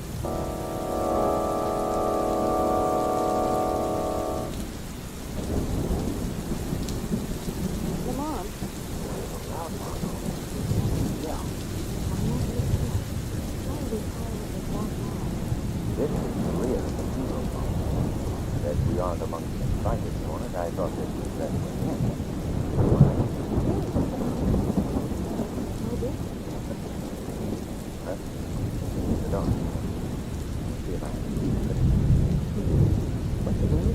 They will win.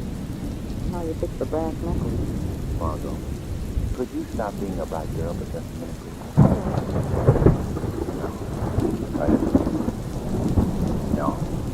This one. Ah, there we are. Come on. Quiet now. All right. See that flashlight? Maybe the storeroom with the coffee.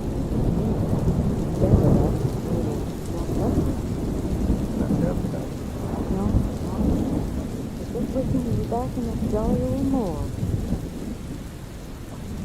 Try the door over there. Stay close to me.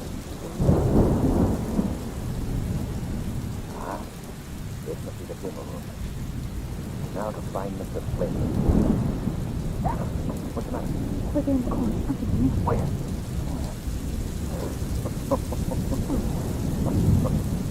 That's the curtain blowing. Something to tell me.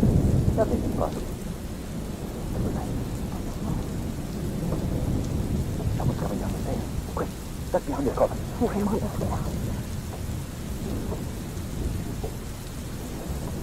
There is really no need of hiding. Come out from behind that coffin. Well, yes, sir. Thank you. That's better. We're very close friends. Friends and I know it may seem very unusual to you, our being here at this hour, but It was the late thing you wanted to do. yes. Follow me. Stay beside him, Lamont. All right. Sorry I haven't time to show you all around. You'd like it here. Yes, I'm sure we would. Mr. Flynn, that's it? Yes. I haven't got to know you very well yet. New here. Ah, here he is.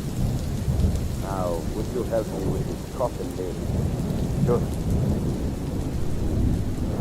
There he is. Ah, he's very fine. Are you sure this is Mr. Grant Flynn? Yes. The engraving on the coffin. Family just left here a short time. Thank you. Come on, Margot. Feeling so too? Yes, good night. Hope you weren't right. What's the matter? That body in the coffin. That isn't Grant Flynn. No. The body of that poor old derelict we saw yesterday in the morgue.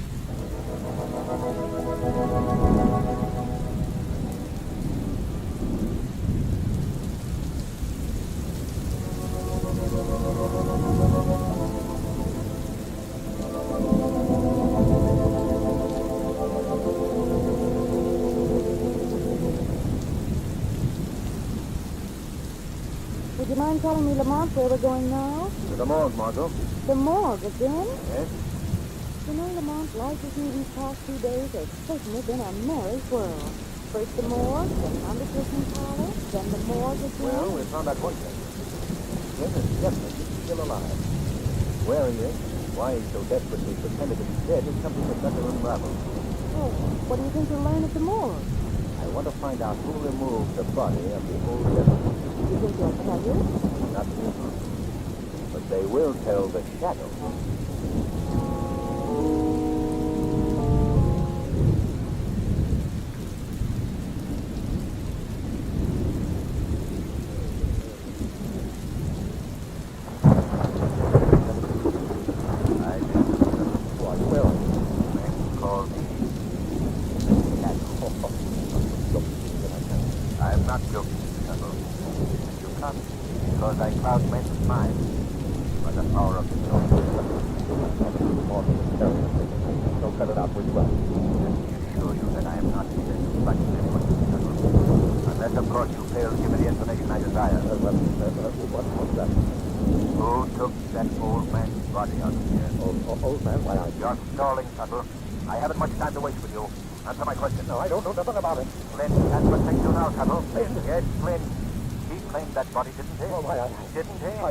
Yes. But I was just laying on it. Honest, I was not to stop. That's all I wanted to know. Oh, you won't tell it like will you? No, Tuttle. But I'd stand by tonight if I were you. You maybe sent another body. What do you mean? I mean the body of your erstwhile boss, Mr. Flynn.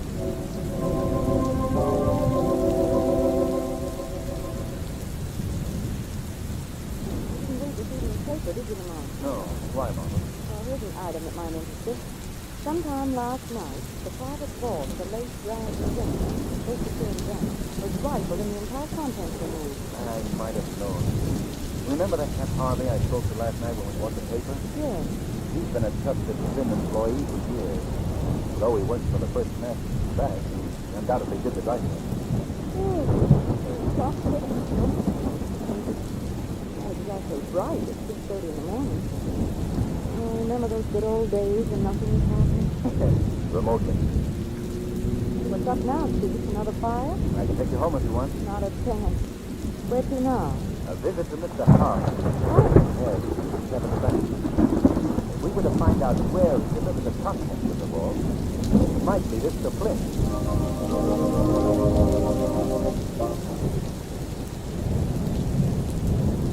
Wake up, Harvey.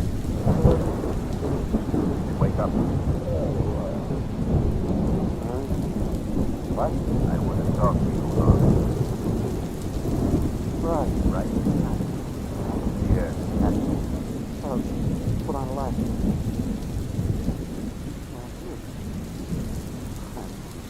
You weren't dreaming, Harvey.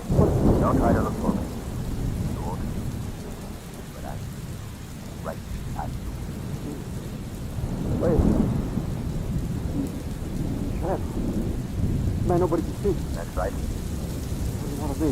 Harvey, why did you break into Grand Flynn vault? Me? Why? And where did you deliver the contents of that vault? Please, you made a trip of a Answer my questions, Harvey. I can't tell you anything. You're a fool, Harvey. You know that your knowledge that Grand Flynn is still alive is your own death warrant?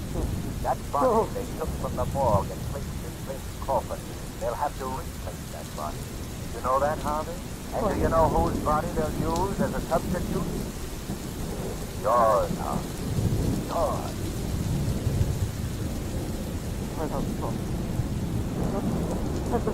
I promise you. Now, where is Flynn? I think he's trying to make a getaway sometime tonight.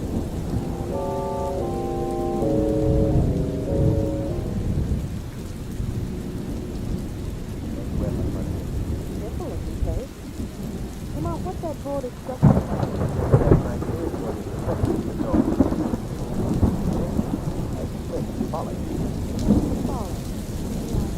Follow.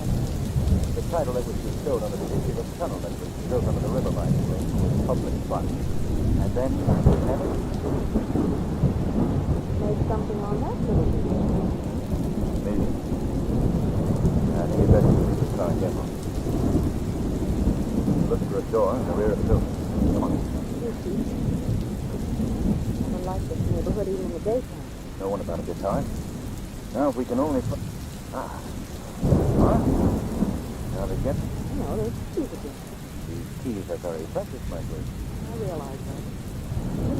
Just ring a doorbell once in a while. There we are. The first one. Right. Now the second. Oh, Yes, that's the first. I left it in the You did. Well, sorry, Lamont. I can go back. No, never mind. We'll use magic. Stay right behind them. Behind us. Yeah. Listen, there's a lot of things. Good. That's what I was looking for. See, I've heard that Flynn has maintained a hideaway here for years, upstairs on top of the warehouse. There's only one way to find out. Now, wait. Oh, here. Yes, you must take them. If I'm not back downstairs, I want you to get in the car and go to the tea center. Tell Commissioner Weston our home story. Lamont, don't you think you ought to come to West? Sorry, what? See you in a few minutes. Don't worry. Everything will be all right.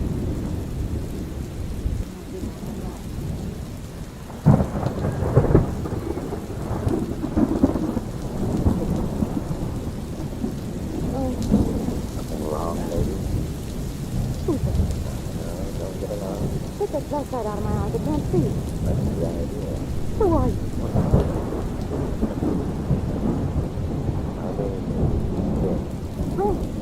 Yeah. Remember the money down the stairs this time. You'll be surprised when he comes back and finds you. Ron, what do you mean? You're coming with me. Oh, let's go. That's how when you came in here. Well, what's that got to do with? Well, it's it up the boat. And the rest of it buried in the river. Oh, you can't. You can't. Now, let the bubble you to this. Wait till you get down to the tunnel. Scream all you want, then. Come on now. Now, let's go right through this tunnel on the wall. I can't stop fighting me. Come on. Come on. It's too late now, sister.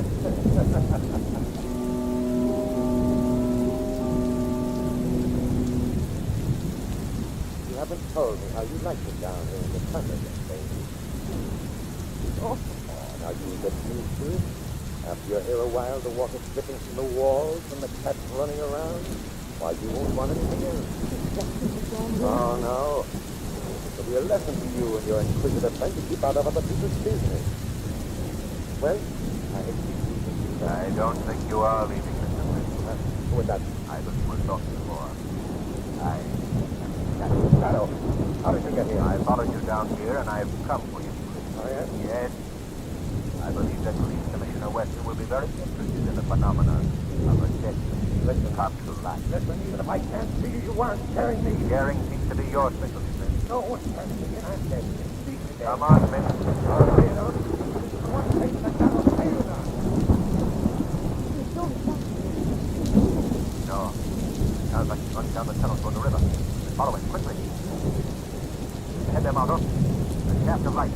Come on. Careful, Martha. Lord, the tunnel here is covered with fire. Oh, Lamont. We have you trapped this time, Smith. Oh, yes? It's coming right by my hand. That's a valve. A valve that'll let water roll into this tunnel at hundreds of tons a minute. Now, you may be just a voice, Shadow, but die like the rest of us. And that goes for your girlfriend, too. Well, don't you think you're being stupid, Mr. Flynn? Remember, you're trapped, too. Oh, yes, I'm dead. I'm dead already. You can't save me. Who was that?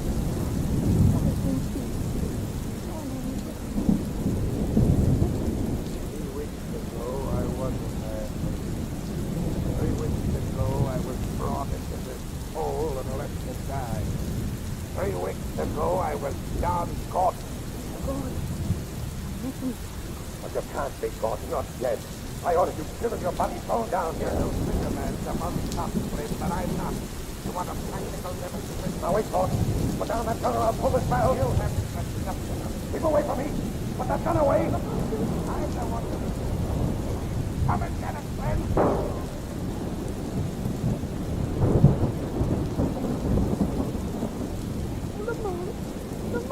Steady, Margot.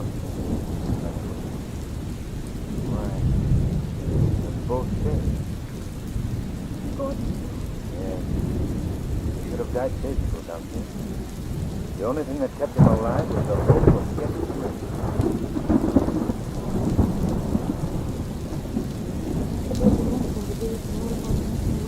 Yes, he gets... Margot, look! Water! Water coming in through that valve.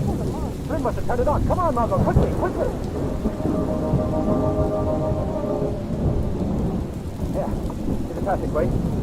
Get up these stairs. Door!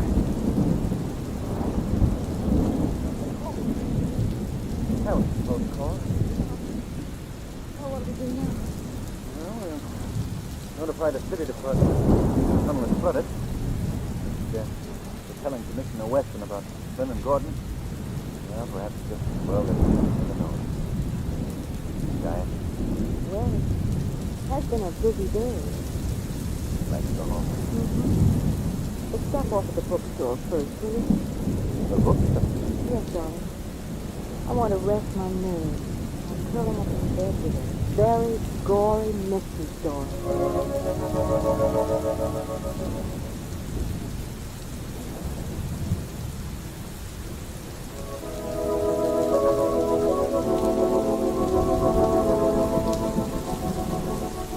Today's program is based on a story copyrighted by the Shadow magazine. All the characters and all the places named are fictitious. Any similarity to persons living or dead is purely coincidental. The Shadow magazine is on sale at your local newsstand.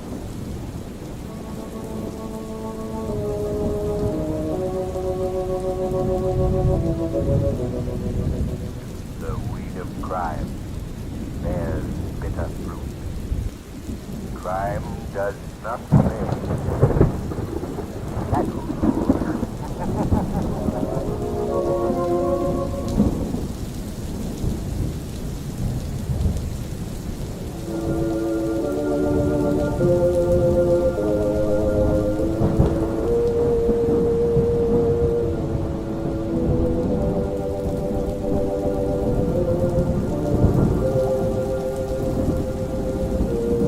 Oh no. What evil lurks in the hearts of men? The shadow, no?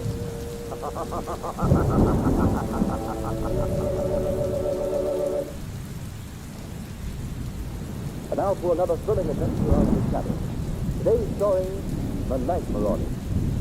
The Shadow, a mysterious character who furthers the forces of law and order, is in reality Lamont Cranston, wealthy young man about town. The Shadow uses his exotic power to cloud men's minds so they cannot see him. Cranston's friend and companion, the lovely Margot Lane, is the only person who knows to whom the unseen voice of the Shadow belongs. As the scene opens in our story, it is night. Dark, still night. We find ourselves with unseen observers of two vague figures moving almost silently across the windowsill into a darkened bedroom where lies asleep a beautiful girl that speaks of the world. Then, out of the shadows,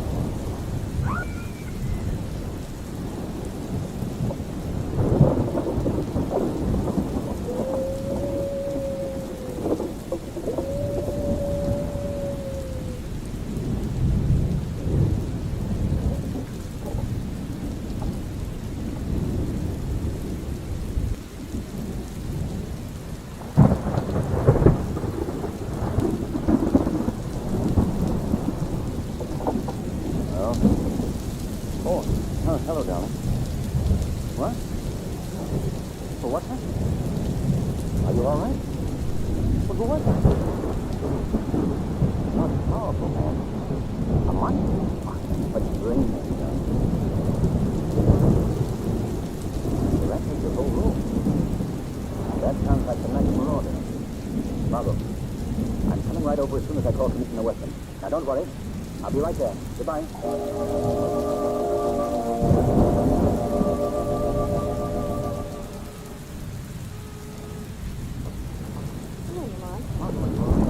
Yes, I guess so. My throat's a little bruised. Your throat? Yes, one of them had his fingers wrapped around my neck. horrible. Guess that's what's known as getting fingerprints the hard way. This is no joke, Madam Margot. Well, I'm aware of that every time I swallow. Did you see what they look like? Only the one by my bed. But I could hear the other one prowling around the room. Ooh, it's creepy. What did the one by your bed look like? Well, the best description I can think of at the moment is Frankenstein's homely brother. He was quite short, with long arms and a really beastly face. That's an ugly description. With an ugly face. And it's probably Commissioner Weston. I have to come over. Come in, Commissioner. There's the brandy. How are you, Miss Lane? All right, now, thanks. Now, where did it happen? Right in here in my bedroom. Did they take anything of value? A few years off my life. Yeah, no doubt. Now, tell me just what took place, Miss Lane. Well, I'm a little hazy as to the tale. You see, I was asleep, and I was dreaming about pumpkin pie. What? Honest, pumpkin pie. You know, the kind his mother never made. Yes, Miss Lane, but tell me about your waking moment. Don't you like pumpkin pie? I adore pumpkin pie. But this is a police investigation, not a cooking class. I'll listen to you later, Margot. Thank you, darling. You mind with... Oh, sorry. Well, I was awakened by the realization that something was grasping my throat. And it incidentally was pumpkin pie. Miss Lane, please. I started to scream. The man put his other hand across my mouth. And then the other man ran back to your room, is that right? Yes, how do you know? But I ought to know. Saying do not Colonel Nimrod to be driving Commissioner Weston and the department like to say. It's not that bad, Franklin. We'll have them both under lock and key any day now. Oh, then you know who they are? Well, not exactly. Do you even vaguely know who they are?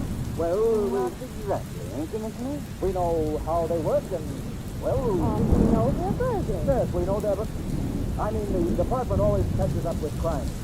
Well, I'd like to catch up with these criminals myself. If you need a running mate, would you count on me? No, thanks. But I appreciate your offer, eh? There's just one thing I think you should know before I leave, Miss Lane. Yes, Commissioner? I really do like pumpkin pie. Good night. Well, that was a nice, crummy little investigation. But I fail to see that it proved anything. It didn't. Weston's pretty worried. Lamont, I don't like that glint in your eye. Are you going to get mixed up in this? Yes. Oh, Lamont. Now, you go back to bed, Martin. I'll come over in the morning and we'll figure out how the shadow can track down the night marauders.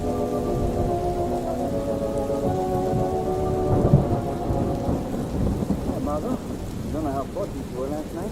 What do you mean, Lamont? Look at this newspaper. Night marauders turned to murder. Murder? Yes. The body of John Kenyon was discovered this morning by his valet. He'd been brutally murdered sometime before dawn today. Due to the deep bruises on his throat, the fact that his bedroom well, Commissioner Weston admitted that the night marauders were unquestionably killed. Oh, Lamont. It might have been I. Yes, Margot. Now use your phone. Sure. The last question again about your work. You doesn't want me? You're working in by myself. Tell Lamont maybe he'll make you a special deputy or something. Right. Hello? Police department?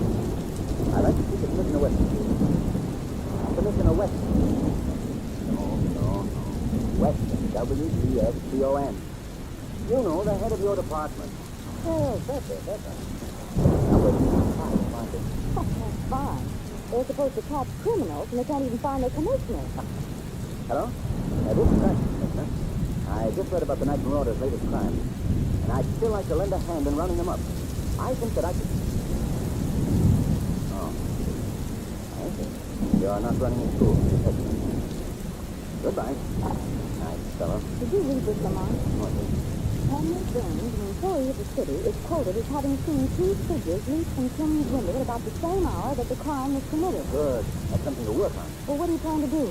I wouldn't be surprised if the shadow made a call on Henry Burns tonight.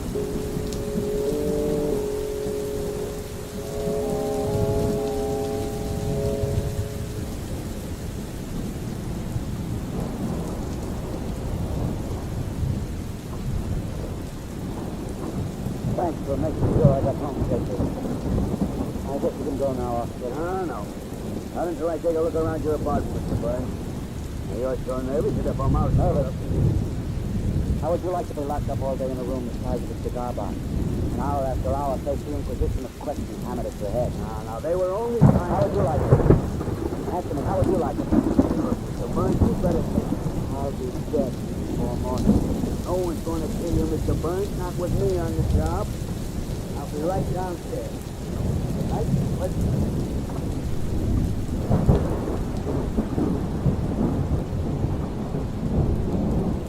Well, Mr. Burns, What? Who said that? Well, where are you? Who are you? I'm the shadow. I've heard of you, but I can't see you. I cloud men's minds so they cannot. Oh. What does that mean? Yes. Now see here, Mr. Burns. I haven't come here for any other purpose than to act as your friend, to help you. Believe me. Somehow I do believe you, Shadow. Good. Then tell me what you saw last night. Oh, I can't. I tell you, I just can't. Why can't you? I was hoping to see the difference in the rest. But it's just the same series of questions. What did you see? What did they look like? Wait a minute, Mr. Burns. I came in with you and the officer that is good at his home. You told him you expected to die. Yeah. To die. Yeah, that's right. I expect to be killed. I'm not afraid to die. Since you're not afraid to die, Mr. Burns, why didn't you tell me what you saw last night? I thought of it that way. As long as you're going to get me anyway, that's it. All right. I did see something. It was horrible, Shadow. Horrible, I tell you. Don't be afraid. Well, I was walking home. I passed the apartment house where the murder was committed. There was a weird crawl. Then I heard it was down from nowhere. I turned and saw two figures that appeared silently from a second-story window. They slipped to the ground without a sound and hurried, half running and half walking. Disappeared in the shrubbery across the street at the edge of the park. One of them was short, massive, unbelievable, horrible. The other was tiny. What was that? The rocket sympathized with you. I know it's the night marauder. I know it's you. Read it. Pick it up and read it. All right. Dead man and wild man say nothing. You have the choice of being either dead or wise. Sign the night marauder. Dead or wise. Put the note on the table. All right. The first clue. And from that very scrap of paper, the police may be able to get fingerprints. 100 leads to the solution of these crimes. Maybe you're right. Maybe the police could find the night marauder. Hurry, take it. Take it to the police. That note may save my life. I will. And now, Mr. Burns, I suggest that you try to get some rest. The police are on guard. Not safe enough. You're right. Let's go out this way. Good night. Good night. Rest well. Rest.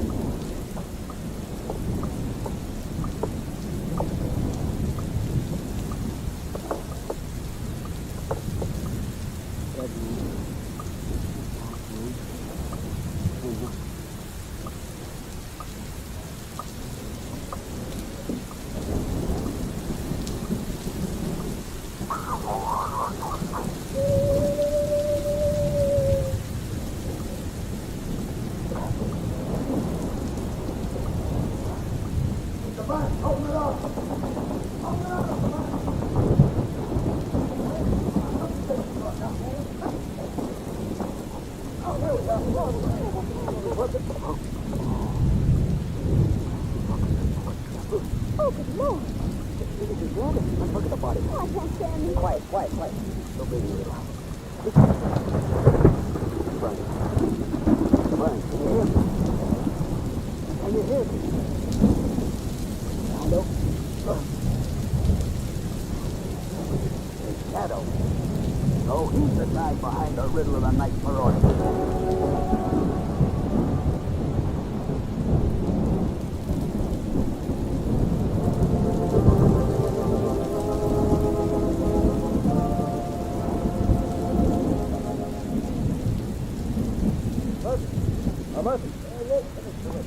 I want a list of every piece of jewelry that the night marauders have stolen in their business.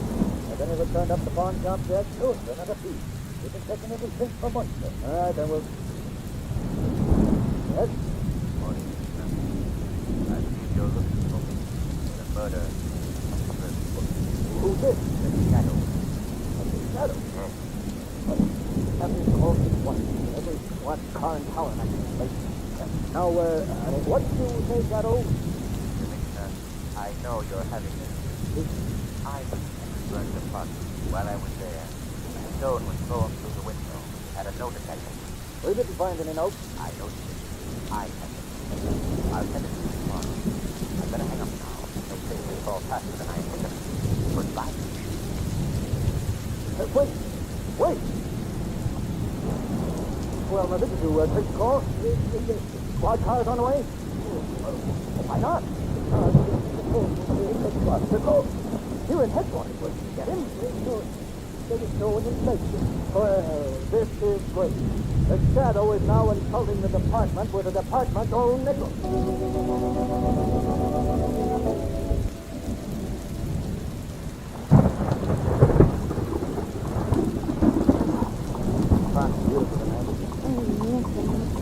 What good does it do me?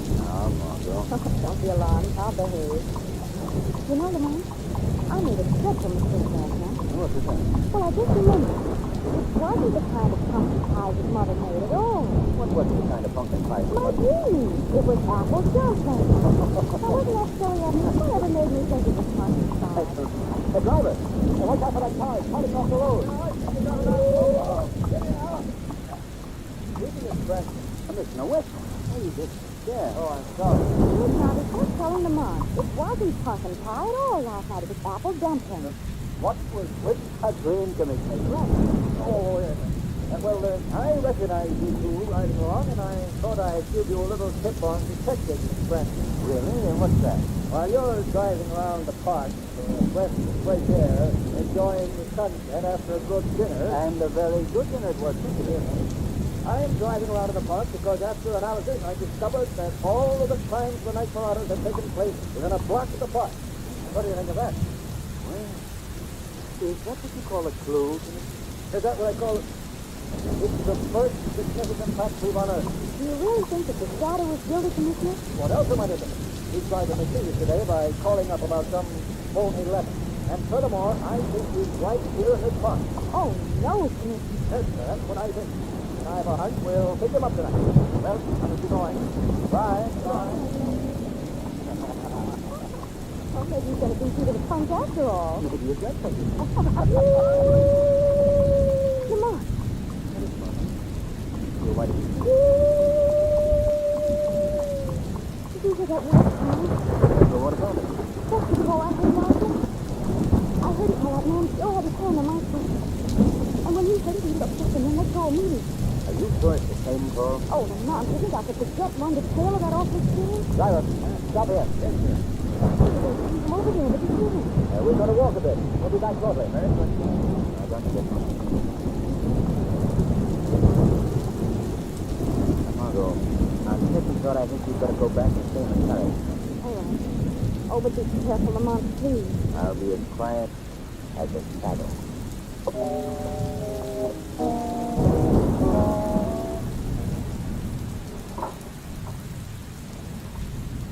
Get back, buddy. Get back. You must get in your place, don't you?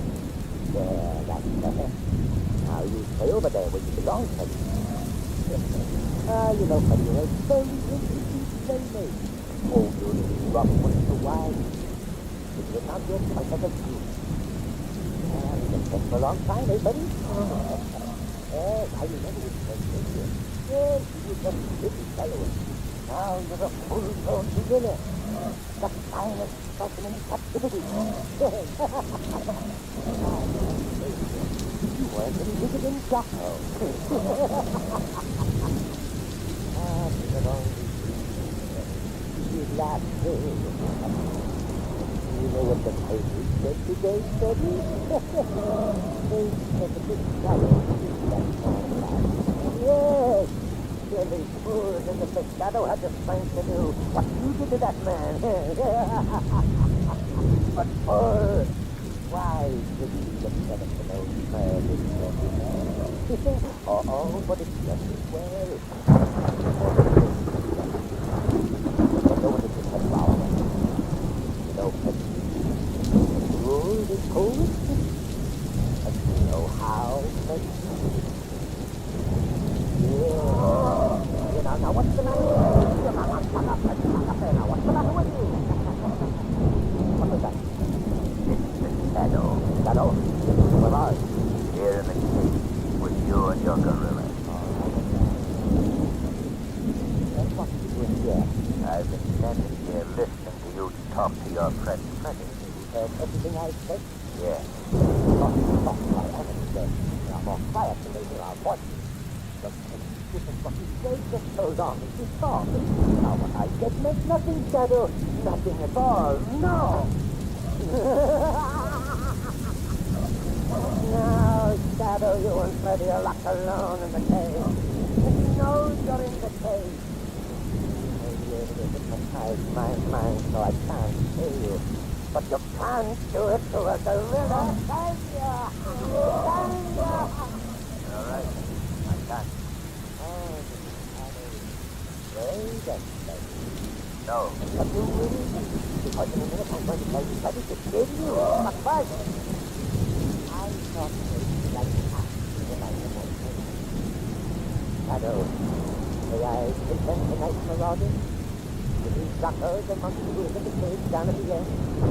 Freddy the gorilla and Freddy. No, look at the prejudice. The past year is in the defense, even if it is only to a doomed man.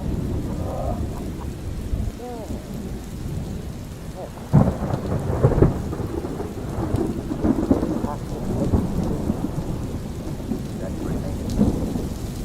But tell me more about your crime, Mr. Sanko. Not crying? You know, it's sensitive. You know, I am pretty tired. Learning the great power. Power from fear. My motto. Why did you start the murder? Oh, I'm tired. I want to do adventure. I have all the jewelry I need right now hidden beneath you.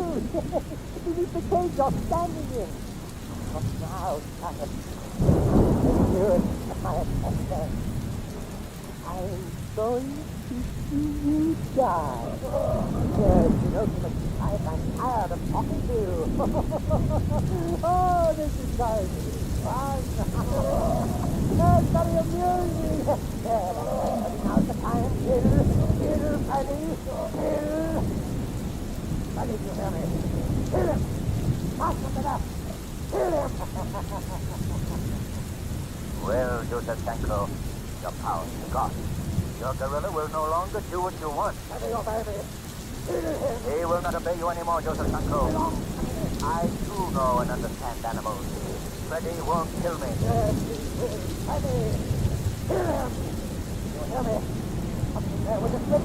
I'll cut the ribbon, Freddy. Then you'll know who you're not killing. You fool! Don't open the door. Stay out. Stay away from it. Your master is here. Don't hit it. You'll kill when I tell you. Stop it. Stop that. Stop it. I tell you.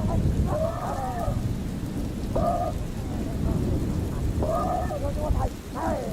I'll kill Freddy. Kill. No.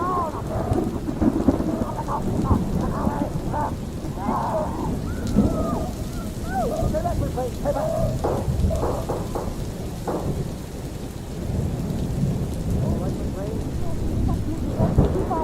Yes, I did. Standing behind that tree. Now, just a second. What are you doing? I'm touching the door. Shadow. It's a great moment for me. Gorilla is dead. Night marauders are no more. And I have at last caught the Shadow. Not quite yet. Shadow, I was right here. I heard everything you went on with you to the second. I know you're not guilty of murder, but still there are a lot of things I want to know about you, and you won't get out of that cage until I find them out. But I am out, Commissioner. I came out with gorillas. If you don't believe it, you'll find a bullet in the back of the gorilla that didn't come from your gun. Better luck next time, Commissioner. Miss Lane, if you were not here, I'd say a few things that no gentleman should ever say. Well, I don't mind if you do say them, but let me first say thank you for saving my life. Well, I did my bit. Afraid that some of the bank belongs to Shadow. So help me, someday I'm going to find out who he is. Are you all right? Yes, Lamont. I said, tough. Gorilla, he didn't hit you, did he? No, Lamont, he was dead before he got me. The commissioner saved my life. Well, for that, Commissioner, I shall never be able to thank you enough. No, so you weren't in on the kill, Lamont. Case the night marauders has been solved. And Lamont, except for a very bad break, I would have been able to introduce you to the Shadow. Really, Commissioner? I can think of nothing more interesting than to have you introduce me to the Shadow. The weed of crime bears bitter fruit. Crime does not pay. The shadow house.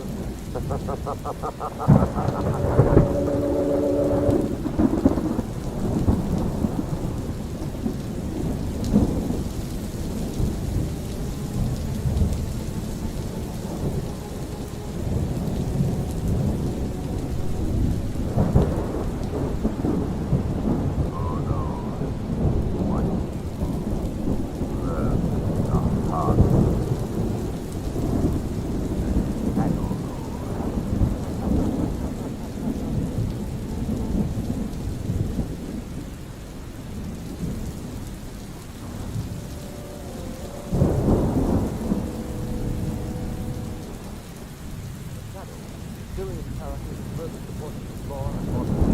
Reality of the Mark Knight, wealthy young man of our town. The shadow uses his strong power, proud men watch. Cannot see. Francis friend is attached to what they want to do. Only person who knows the full and unseen voice of the shadow belongs. Today's story, Murder in the Ballpark.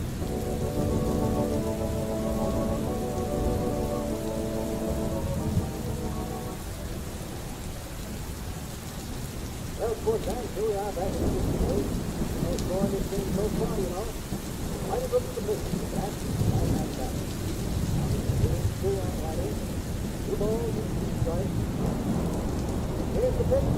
And finally hits one out of the right field. It's a quick hit. Down the play now.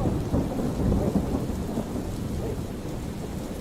Look, it's back into the basement. Blood is running down his cheek. Forward.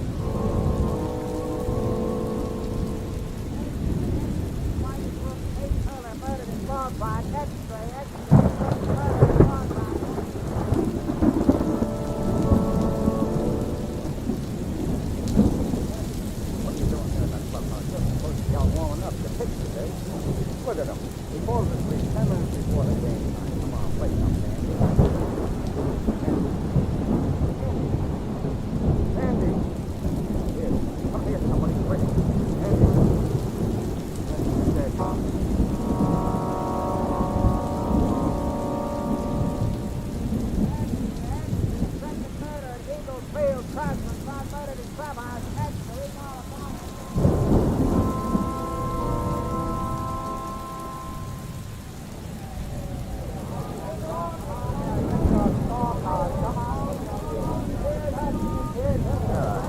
Our seat's at the foot of this aisle, Margot.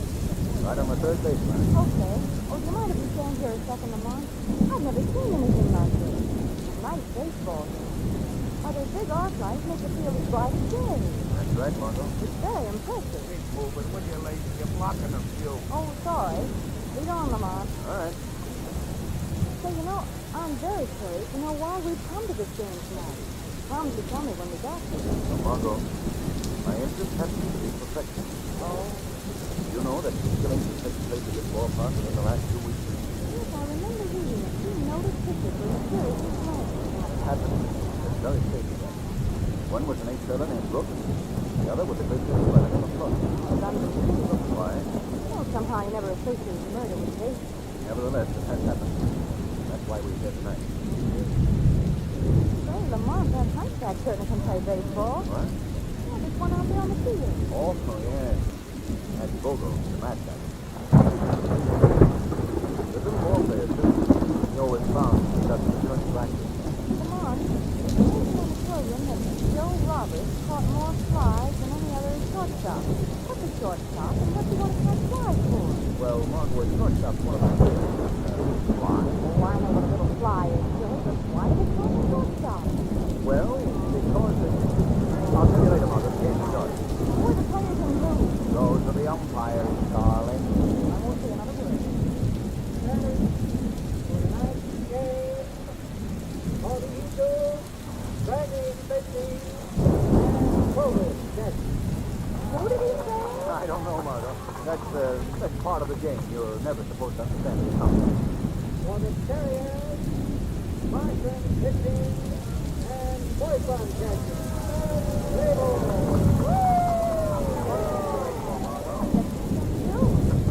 Come on, you sure they can see the play on the device? Well, they have all season. What do you say, Margot? Let's watch the ball game, shall we, huh? Who's the man who's trying to produce? Well, he's affectionately known as the pitcher. And one of the best pitchers in the baseball game, I might add, Ed Martin. What's he switching all around for? He's winding up the first pitch. And here it comes. Well, the lights have gone out. Come on, what's wrong? I don't know, but I don't like it. Right, Margot. I don't understand it. Oh, here the light's back on again. I wonder what... Margot, look! Out in the center of the diamond. What's in the picture? Stretched out of the ground. Where are you going, Lamont? Out on the field to see what's happened to Martin. You wait there.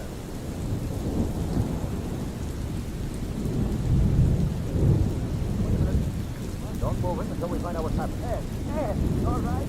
Now, hold, right? More than I'm told.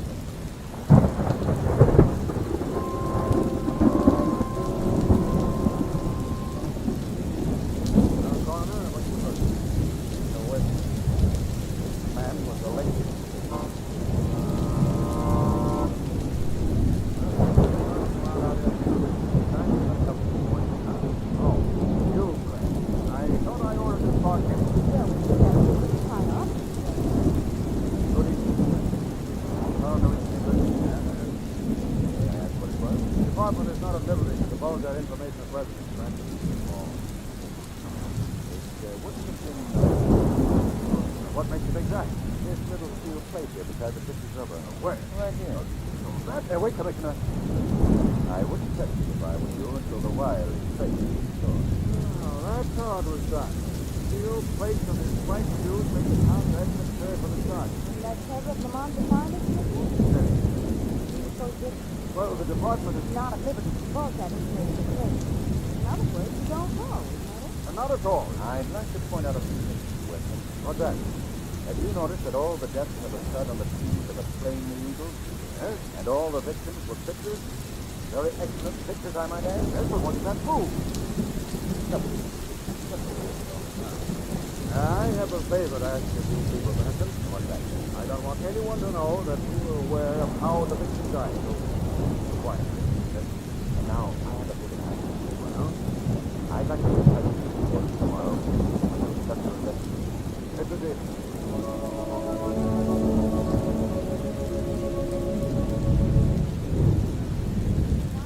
Oh, yes, come in, Margot.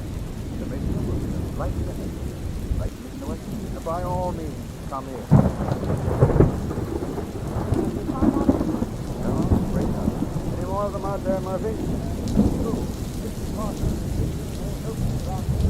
Send Parker in. Well, this will be very interesting. It's a Mr. Parker. Sort of a fugitive from one of those stories like lost. Right in, Parker. McLean and Grant. Oh, I'm very pleased to make your appointment.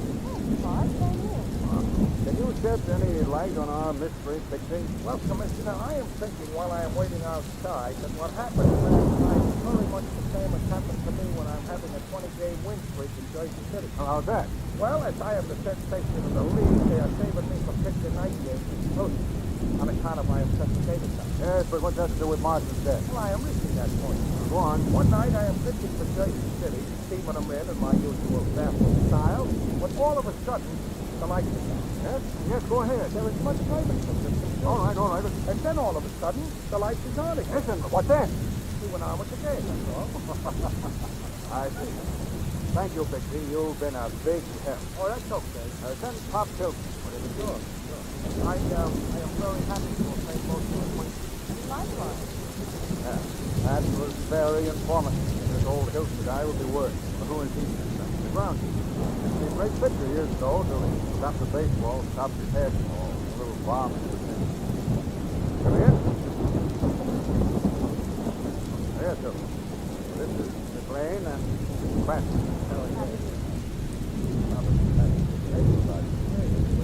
You set any light on them? Night. Dark. Very light. Night. Dark. Come on, Bob. I'm talking with you. Do you or don't you know it? Have you ever read Shelley? I don't read the sport pages. Shelley was a poet. Oh, well, fine. Poet. Shelley was so. Awful shadow.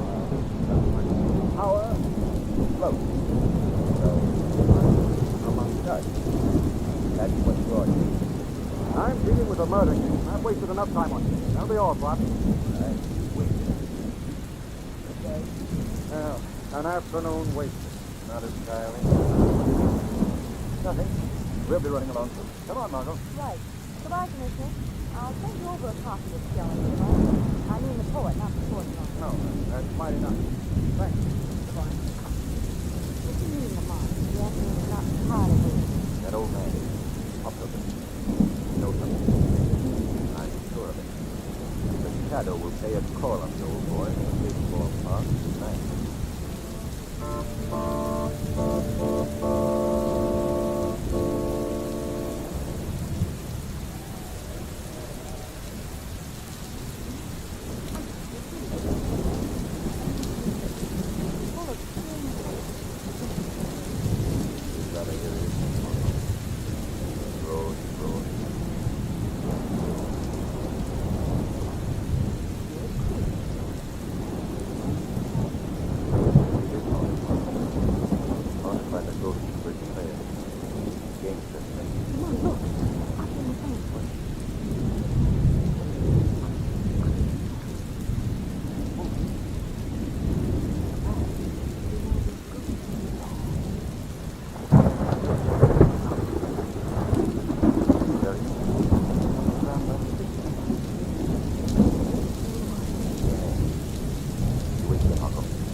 Your mind is not deceiving you, Lucifer.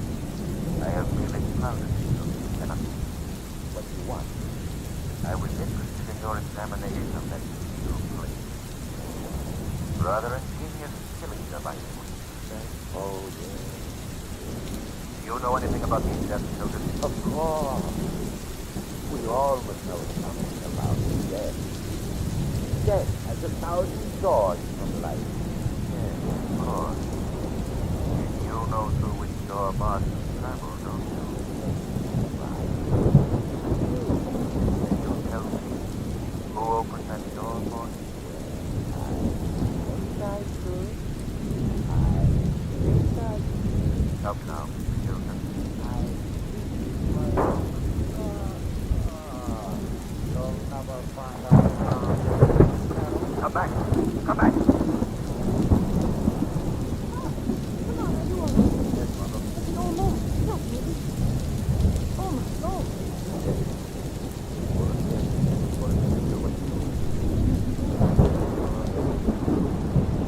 Murderer will learn something new. The killer, Margot, heard my but I saw it.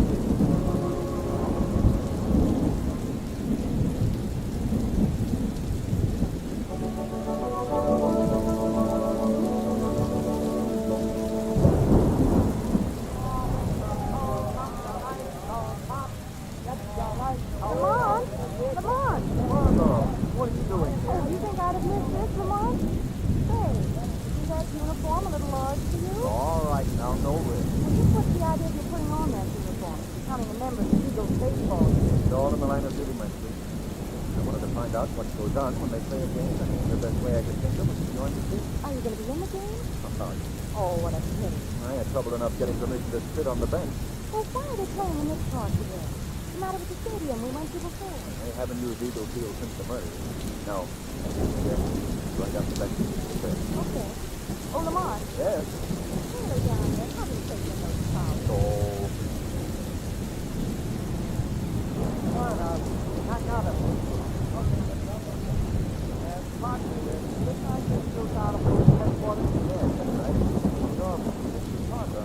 Uh-huh.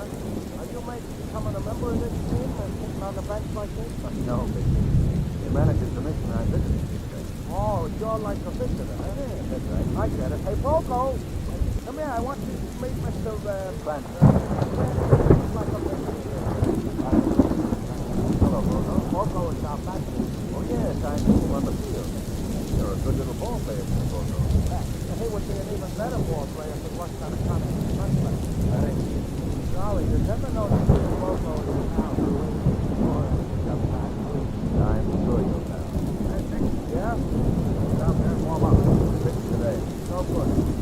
What do you mean, no good? Now listen, Dixie. Well, I'm still the manager of this team, and I can't get out. What? Get away from there.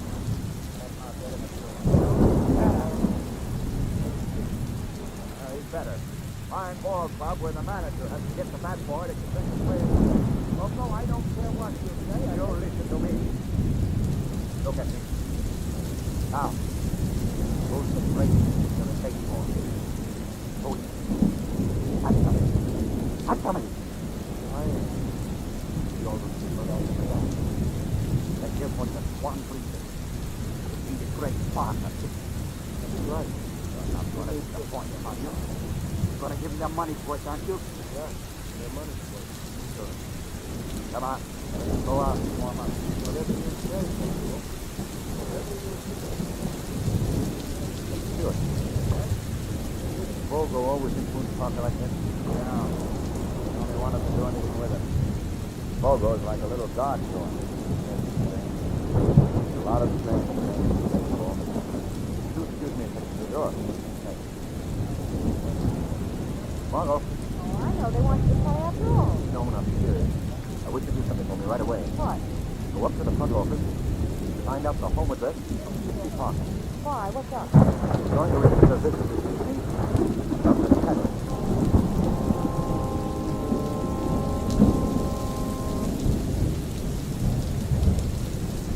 The Park. The Park.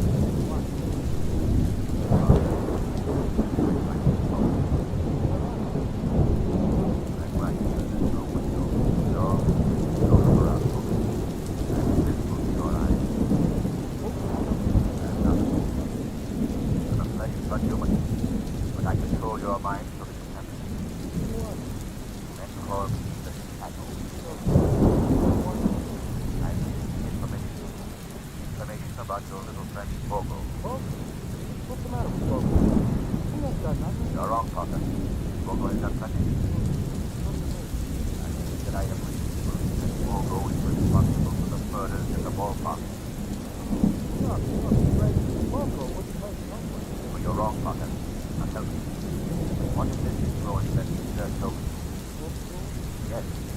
Power to make you do just what you want to do. He ain't power over me. He just thinks I'm the greatest pitcher that ever was. And the only time he ever gets scores when nobody else is.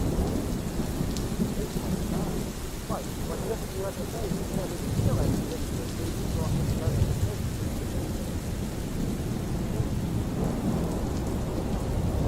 Oh, no. No, he didn't win nothing by that, so what? You're wrong, Parker. No, he wouldn't win nothing. Oh, but, boy, if anything was going to happen to me, We'll give him a chance to prove that tonight, Parker. Yours, Parker. Yours.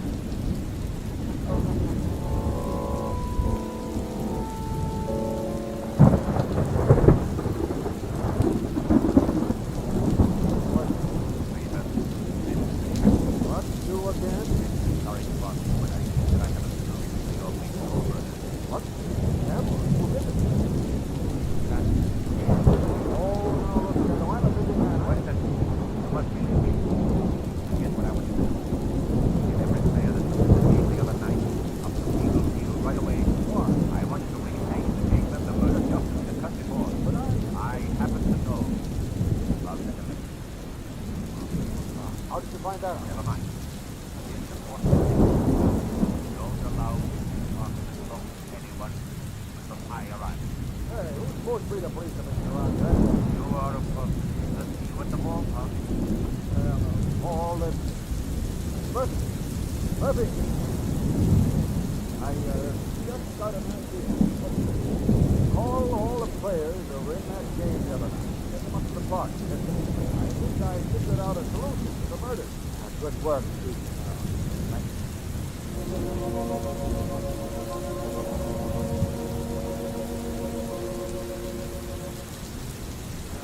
So what I got? Let's find out here. Good evening. It's a weapon. Stand right where you are. Sorry. All right, Shadow, what do you want? What's this? Your gay little prank? No, Commissioner. It's a very serious matter. No one knows that here but you. And I can tell you. Now look. Here's what I want you to do.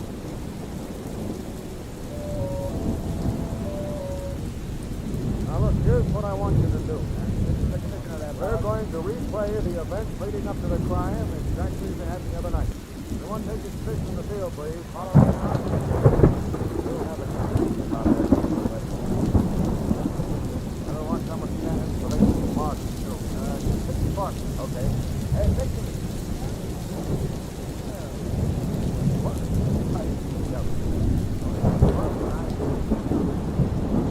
Here again, Amen.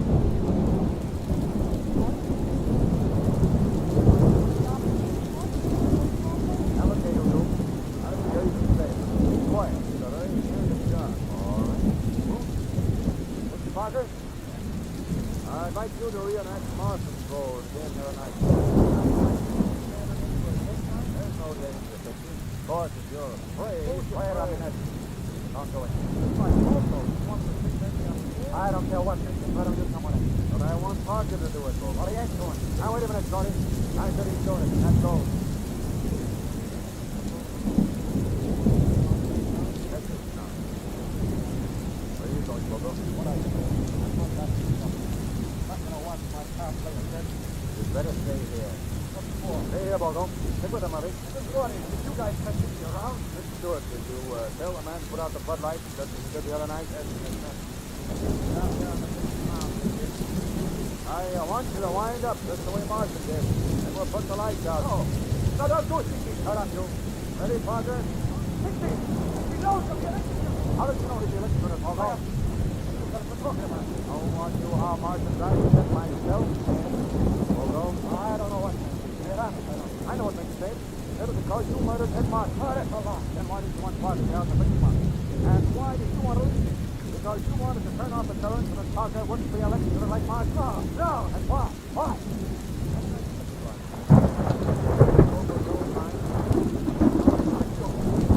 All your life you wanted to be a big ball. You couldn't be because of the handicap. When Parker came along, you found someone. Someone with a mind.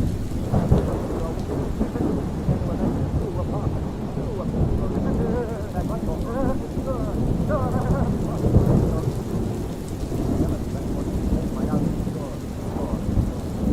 and that jealousy came to murder Whitey Brooks, and it cost him an Ed Martin. Yeah, I killed all of them. That ain't true. I was the one who I was your partner without you, you're nothing. Question? There's your confession.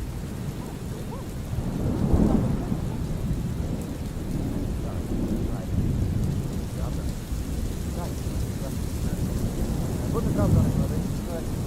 Look out. Got a doctor.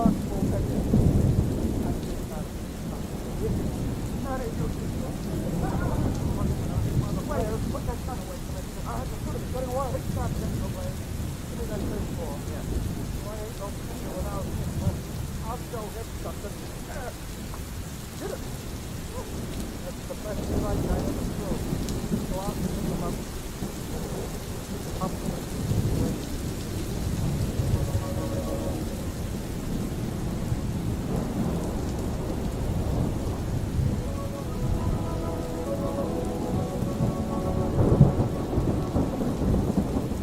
Today's program is based on a story popularized by the Shadow magazine. All the characters, all the places named are any similarity to persons living or dead is purely coincidental.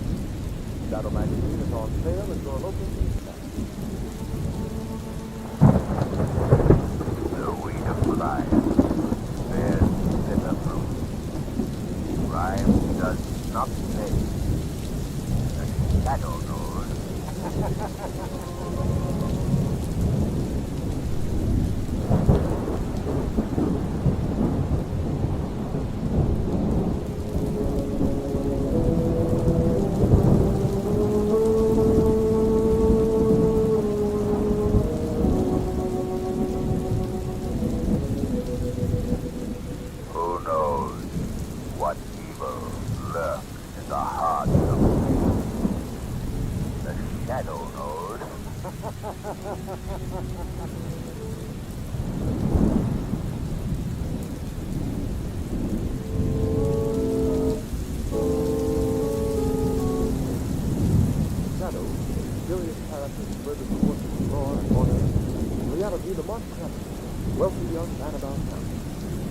Shadow uses his hypnotic power to cloud men's minds so that they cannot see him. Cranston's friend and companion, the lovely Margot Lane, is the only person who knows to whom the unseen voice of the Shadow belongs. Today's story, The Village of Doom.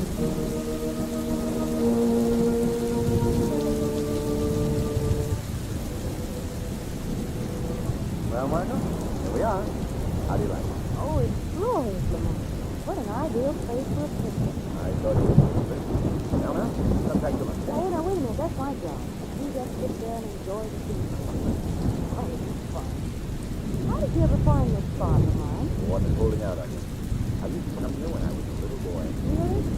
I think the last white man that met India was one of the Spanish conquerors.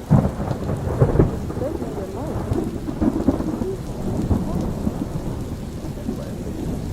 No one ever comes.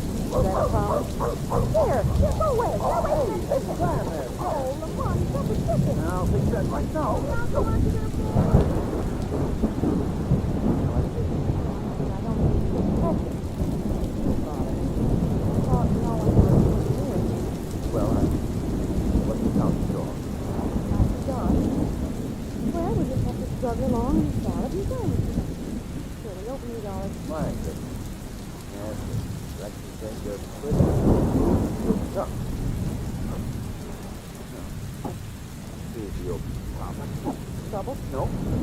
Imagine how tough this would be if it weren't for the new and improved the open top.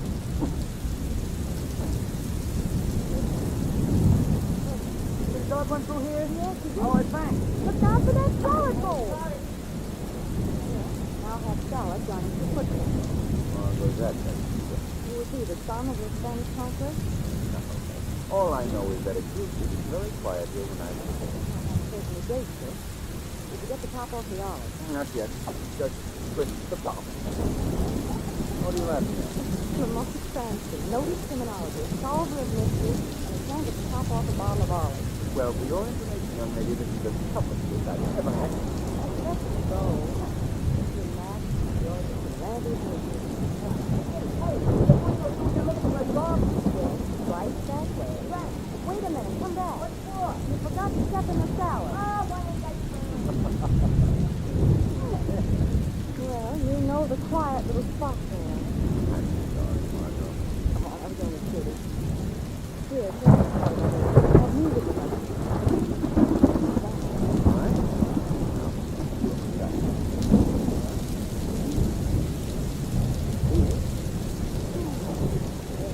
That ought to scare off the next boy who's looking for a boy who's looking for a dog.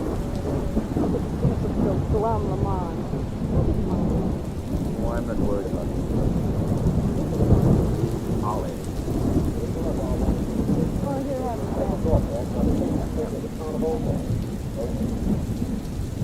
My message may sound unusual to those who are listening. I'm speaking to the citizens of all worlds. In a direct appeal to the man who calls himself the Shadow. Lamont. We're aware of your splendid work in law and order. We take this means of trying to contact you. With a strange and unexplainable force, slowly but surely wiping out our entire population.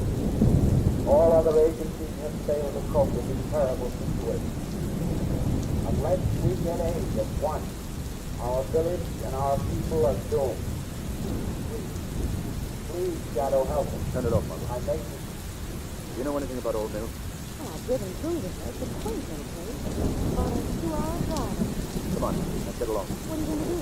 I don't know exactly, Margot, but perhaps I can at least demonstrate to the safety committee of Old Mill the old tourist who pays for advertising.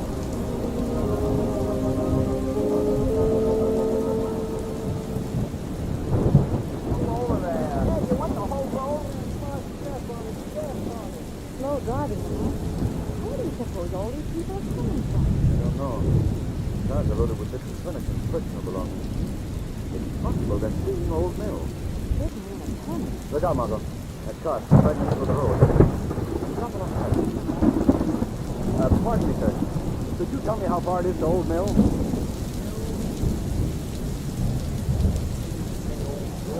Yes.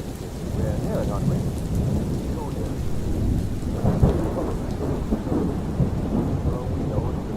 died. Everybody in Oldville was lucky. My wife just died. Nobody can tell how it happened. But every night it's somebody. Those that have since gotten out. Not really much left. They're all gone. All but a few fools that think they can fight it out. What bells I do mark my face. There's a car coming, Mother. Let's go. I've warned you, but go back. Go back. You're driving through the zoo. Come on, I have a sneaking machine deductive power going for a few hot licks. I wouldn't be a bit surprised, Mother. And the same thing, may I remind you that this little symphony will be conducted by the shadow.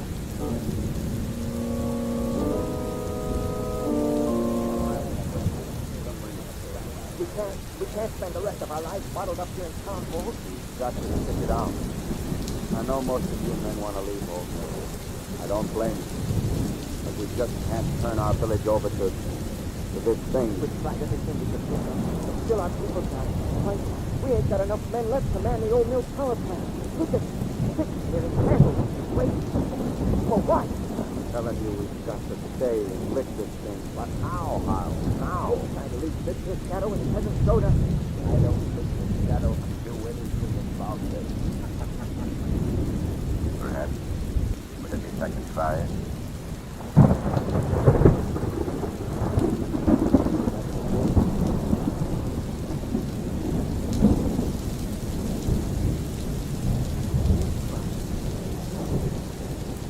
Who's back there? The one you've been seeking out.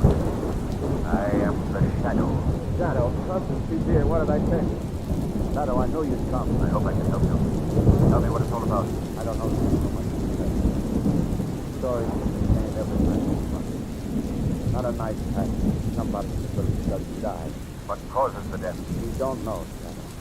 We haven't found a single mark on his body. If it was murder, there'd be some... Get out, all of you. Raleigh Gordon. What's the matter, Raleigh? Hey, come again. What? Get out while you can. Stop it, Raleigh. Now, tell us, Tom. Who is this time?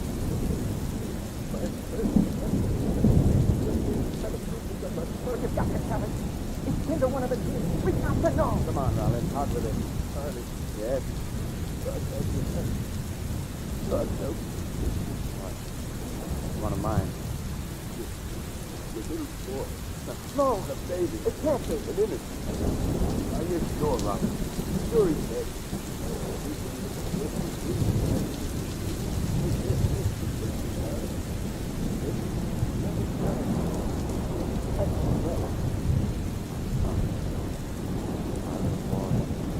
I'm not waiting any longer. I'm getting out of over this, please. That's enough for me. I'm getting alive. I'm hungry alive. I'm sorry, Harley. Very sorry. Oh, Stanley. Came too late. Afraid so, Harley. That's all we have. Quite enough. Harley, go home now. Your wife will be soon.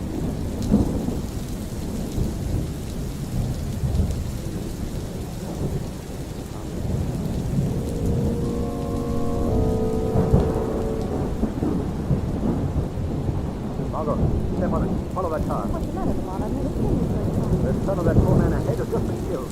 The Shadow's after a baby killer.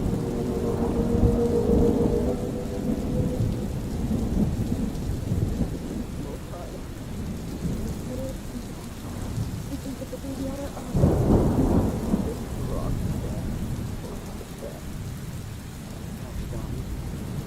You know who's talking?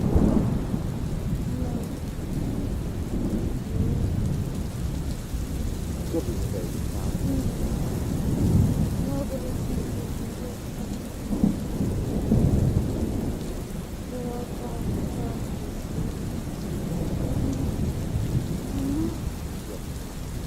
Our baby. We've got to be brave. You're all wrong. This is how. This is it.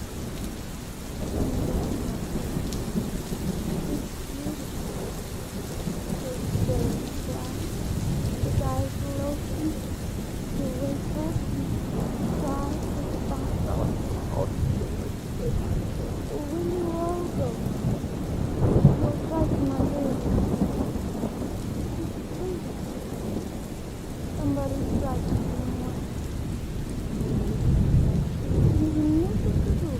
Sally, don't. Please don't. Harvey, that's it. You away. Mrs. Fletcher.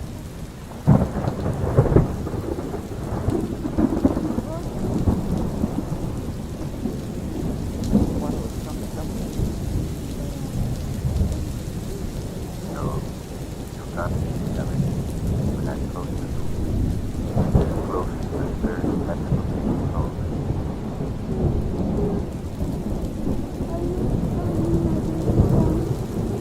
No, he's not gone. He's as close as me as he was at night. Always gentle. Now, Sally, give up the child.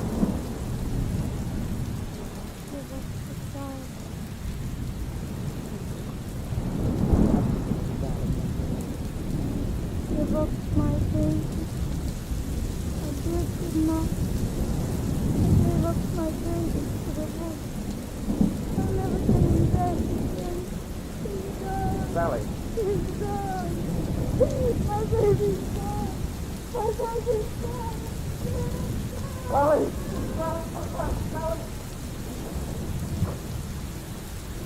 Now, I want to examine under the pillow.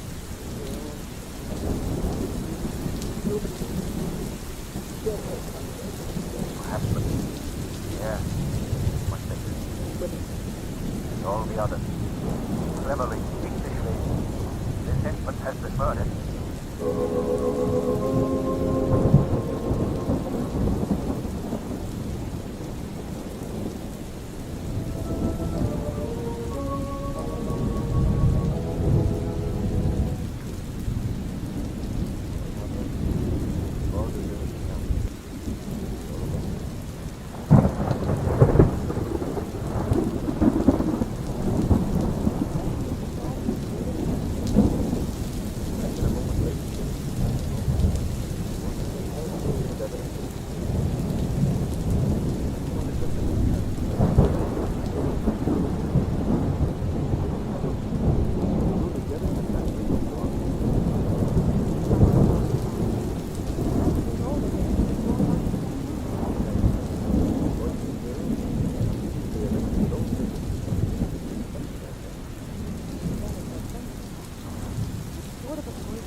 trouble with that car.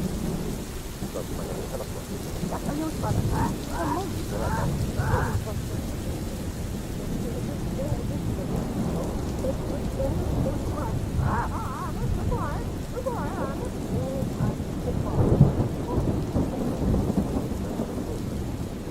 Quite a good piece, I guess.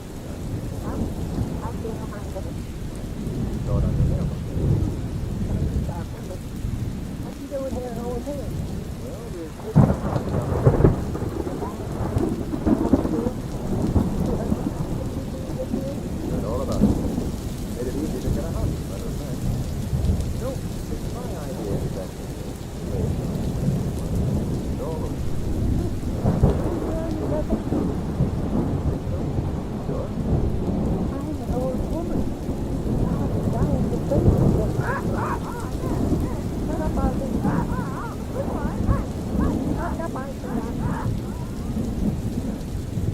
It's looking down toward the village.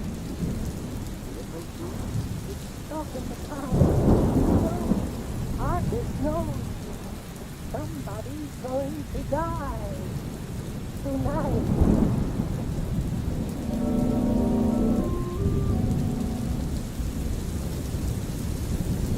Yeah. There could be something in this house, Margot. I'm going downstairs. Boy, what do you think about it? Good of you. Don't worry. Can't get that old woman on him. Oh, what? Margot, there was something familiar about that place. Sure I've seen it somewhere before. So, Margot, I'll go on downstairs. And don't forget to put out the candle. No, I won't. Good night, Lamont.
Might as well take off the weak Matthew Carstairs. It'll serve you no longer. knew your face was familiar the moment I saw it. I finally recall you had a case in court many years ago. You claimed that the entire town of Old Mill rightfully belonged to you. All right, madam. So much for so good that the title of the land never passed for my interest.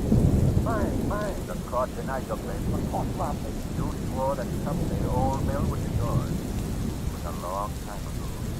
The obsession drove you to this fancy of murder. You hope to make good your threat to the court. And I will. I'll have Old Mill to myself and you can't stop me. I have a little taste of the land, but I just the same. The state executioner has a claim on you, Garcia. I've got a gun. I'll shoot if you come near me. You can't, Garcia. Have you forgotten that? No, but that's not. I follow him. Put that gun away. I'll put you away first. You're terrifying the bird. No, wait. Look out, Garcia. No, the bird. Stop. With the flame from the gun. The bird has carried out your orders, Garcia. Trust weather was right. Goodbye. Yes, Sergeant. Yes, you are.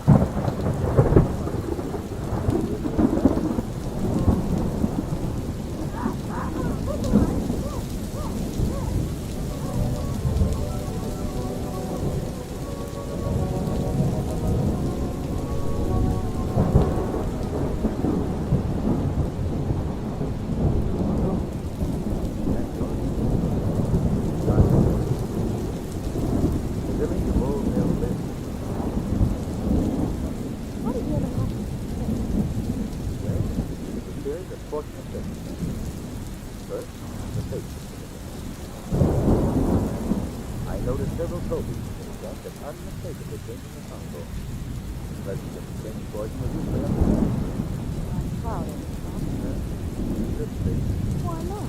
I still can't open this bottle of olive. Have you been carrying around with you all this time? I'm thinking. Give up. What are you supposed to do? Just talk to me? Yes, but it's impossible. Marvin, you open it.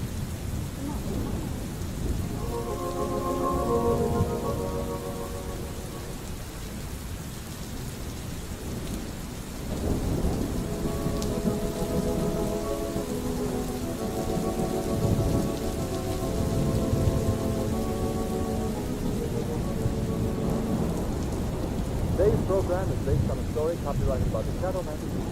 All the characters and all the players are named on the screen. Any similarity to persons living or dead is purely coincidental. Shadow magazine is on sale at your local bookstore.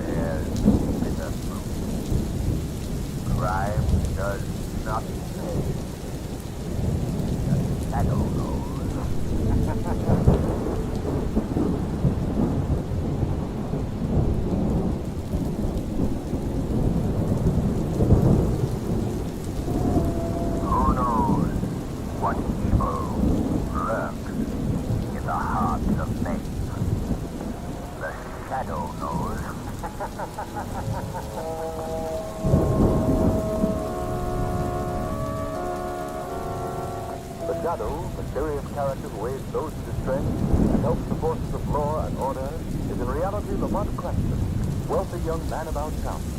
Cranston's friend and companion, the lovely Margot Lane, is the only person who knows to whom the unseen voice belongs. The only one who knows the true identity of that master of other people's minds, the Shadow. Today's story, House of Fun.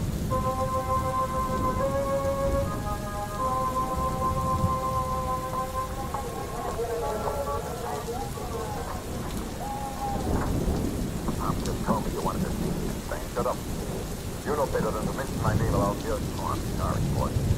Just like you wanted to get something. I came here to the carnival to find out why all the delay. You had your orders 3 weeks ago. I sent you a complete description of the man I wanted to kidnap. But there ain't been no one like you to come out here to the house. Never mind the alibi. Now I want that man that I wanted tonight. Yes, boy. It's worth $1 million to me, look. $1 million. $1 million bucks. See, how do you figure that? Never mind. Just do as you're told. When my plans are completed, love, I rule the world. I rule the world. Now, get me the plan tonight.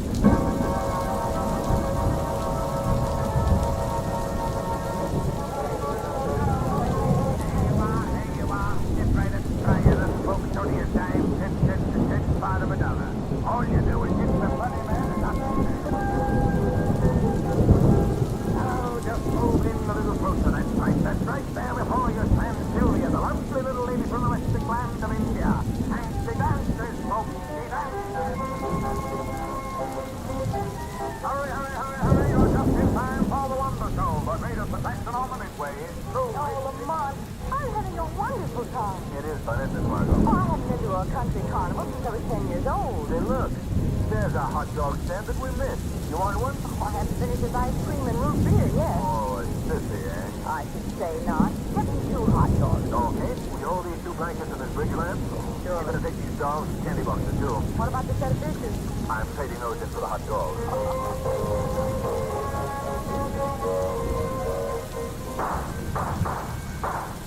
Lamont, you're a regular Annie Oakley. Annie Oakley was a woman. And you're a brother. Can I try? Well, sure. Let's have another gun, will you? There you are, sir. Your best work. How do you hold this thing? Hey, not under your chin. Your shoulder. Oh. Yeah, that's it. Now, fire away. Here goes.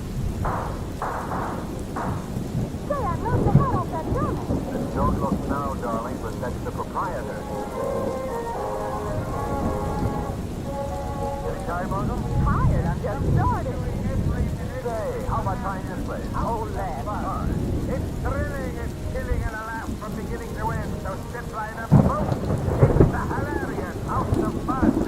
Yes, sir, the gentleman gets 2 tickets, and here's your change. Thank you. Someone come on to the hilarious House of Fun. Go in this way, Margot. This is your visibility. Lamont, what's happening in these places? Anything. We'll be prepared for it. Oh, look, Margot. Isn't that James Kennedy just ahead of me? Kennedy? No, president of Triple Steel. Oh, Why, of course it is. Come on, I want to say hello to him. all right. Hello, Mr. Tennyson. Hey. Oh, don't you remember me, Lamont Trent? Yes, sir, mister. Oh, I do beg your pardon. You look just like an acquaintance of mine, James Tennyson. Oh, that's that big business fellow, ain't it? Yes. Well, I don't blame you. Lots of folks don't take it for him. You know, my wife said she wishes to watch him for the money part. I do apologize. Yes, it's nothing of it. Good day. Good day. That always makes you feel a little foolish. Well, come on. Let's face the school, huh? Oh, stay close to me, Lamont. It's so dark in here. We'll just follow our friend. We'll let his light suit the young guy. Lamont, what's that? Just a skeleton. Ignore it. Oh, yes. Do you hear what I hear? Oh, Waldo, just relax. Yes.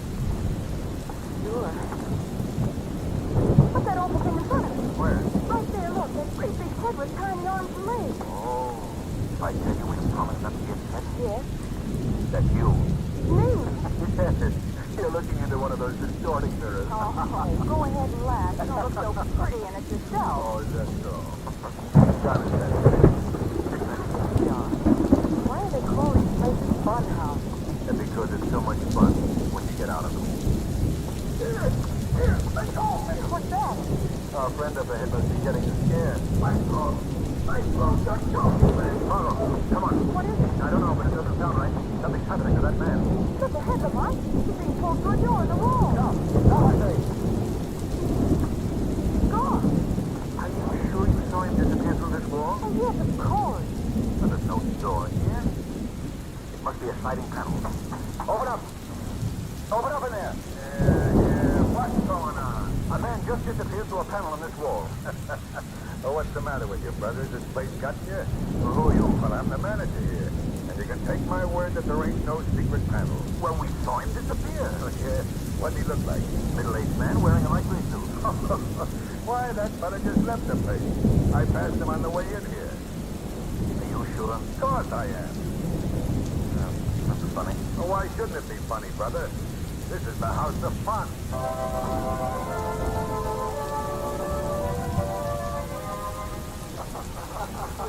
Lamont, you're not eating anything. No, I won't for another week. Why not? Had you forgotten our little orgy at the carnival the other night?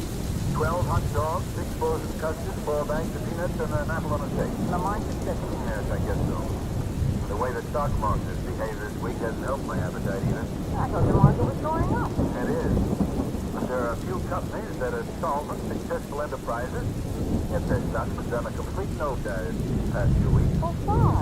I don't know. There's a rumor that it's the result of bad business used by the presidents of these companies. Bad business deal. Yes. What's happening to the poor man is holding those stocks. The butcher and the baker, and even the employees of the companies. What are these companies? Well, the latest stock example is Tuttle Steel. Oh, well, isn't the president of Tuttle Steel a chap we thought we saw at the carnival? Yes, James Tennant. I still think I saw that man who looked like him disappear through that panel. And I still believe you. We couldn't do anything about it. Come on. Think of the devil. What do you mean? Look, there's 2 men getting up from that table. Isn't one of them our missing man from the carnival? Why, so it is. Oh, what a coincidence. Then we were wrong about it. It looks that way. Oh, but there's something for you. Should we tell him about the scare he gave us? Sure, why not? Hello there. Eh? You remember me, don't you? We saw you the other night at the carnival. Oh, I'm sorry. You must be mistaken. Come on, innocent. I have cut some catches, let me say. Yes. Excuse me, Marshal. Oh, yes. For certain. Well, what was all that about? I don't know. That other man called him Mr. Tennyson. You've mixed him up again. No, I haven't. That wasn't James Tennison. That's the man we saw at the carnival. Then why did he call him by name? Because he wanted me to think he was Tennyson. He didn't know that Tennyson knows me. This is like coming in the middle of a moving picture. I don't get it. I don't either, Margaret, but I'm going to. I'm positive that man was the chap we saw at the carnival. Well, then why did he say he wasn't? That's something for the shadow to learn. By paying a visit to the carnival again. Tonight.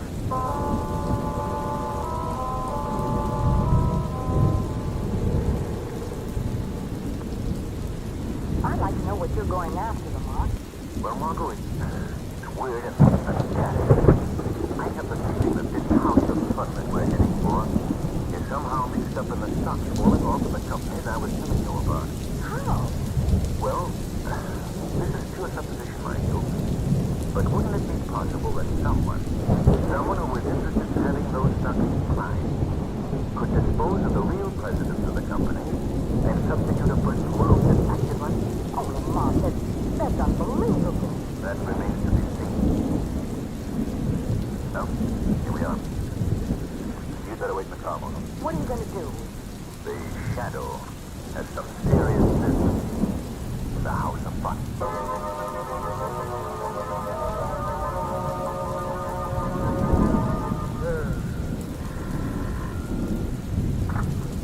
Hello. Oh, yeah, boy. What's that? A girl. But what does she look like? Dark? Medium height? Splendid. Okay. I'll be on the lookout. Just send me a picture of her and I'll do the rest. Sure. Goodbye. You're a tiresome business, Mr. Lumpton. Huh? Who said that? I did, Mr. Lumpton. Where are you? I'm standing right beside you. Beside me? But I don't see anyone. That's because I've clouded your mind. You can't see. Who are you? I am known as the Shadow. The Shadow? I've heard of you. You can't be seen. I was listening to your conversation on the telephone, Lumpton. Well, kidnapping is a rather serious offense these days. Kidnapping? Yes. That is your work, isn't it? No. You're lying. Hey, what are you trying to do to me? I ain't crooked, see? I'm running a legitimate business. It's a house of fun where people come and enjoy themselves. Where people come to be kidnapped, you mean? You don't know what you're talking about. I know that some people have come into this place and never was seen again. No, you're all wrong. I can prove what I'm saying, Lumpton. To the police. The police, yes. You can save your protest for them. No, wait. Don't turn me in. I'm honest, I tell you. I don't know what happened to those people who disappeared. Then you do admit they disappeared? Yeah. I just didn't obey my orders. What are your orders? Well, they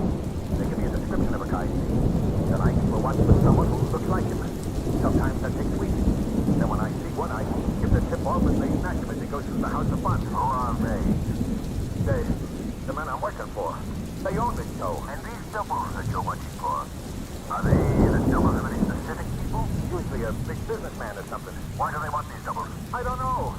I just told you everything. Not everything, Logan. Who's behind all this? No, I can't tell you. Who is the man that you just spoke to on the phone? The man you called boss? Please, I can't. Then you tell the police in the morning.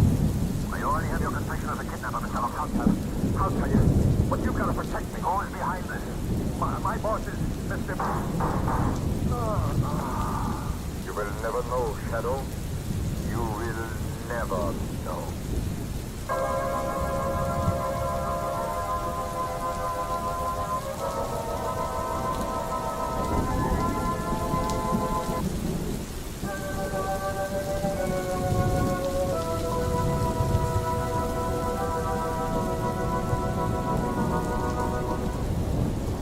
See anything in that paper, Marvel? Not a word. Lamont, are you sure Lovett was hurt? Of course, I saw him die. That was 3 days ago. And not a line in any newspaper about his death. I did learn one thing today, though. What's that? The late Mr. Lupton's house of fun has left the carnival. Where'd it go? I don't know. What, do you suppose they've just gone out of business? No, I don't think so. That place has been too good a foil for the activities of the heads of this mob, whoever they may be. Well, then what do you think? They've undoubtedly moved to another city. We'll just have to find out where. That'd be a nice job. How many cities are there in this country? No, it won't be that long. Your agent, you know, will book all these carnivals. What makes you think that these agents would give you the information?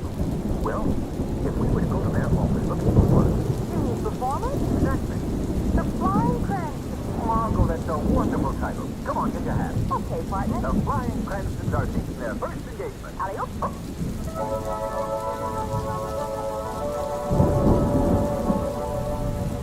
Stop, Charlie. Nothing today. Well, how about me, Mac? Charlie, you keep in touch with the office. I think we can get you 20 weeks at Vaughn's Lumber Show. Oh, swell. Who did you want to see? Well, we don't know exactly. What was it about? The work, of course. What do you do? We're an aerial novelty act. Flying Cranston. Flying Cranston? Never heard of you. Great idea. Never heard of it, huh? Never heard of the Flying Cranston, the king and queen of the high wire, defies gravity, daredevil supreme. Margot. Daredevil Supreme. Yes.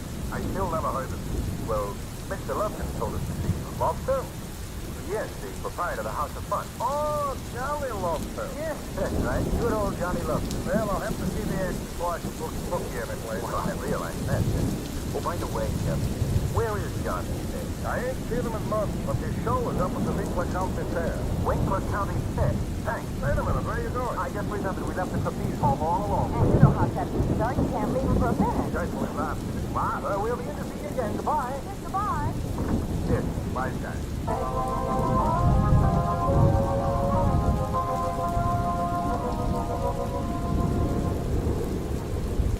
Well, Lamont, who are we supposed to be this time? What do you think? Well, the Flying Cranston. No. Flying Cranston's up back in the trunk. What does that time say? County Fair just ahead. Good. But I have another impersonation for you, Margot. What's that? When I saw Lupton the other night, he received a phone call from the head of the mob. Yes, And I gathered that he was told to look for another victim. I see. This victim was to be a girl. Dark, medium height, slender. Oh, that could be anyone. Could be me. Exactly. Oh, now I get it. You want me to... Only if you want to, Margot. It's liable to be a very dangerous task.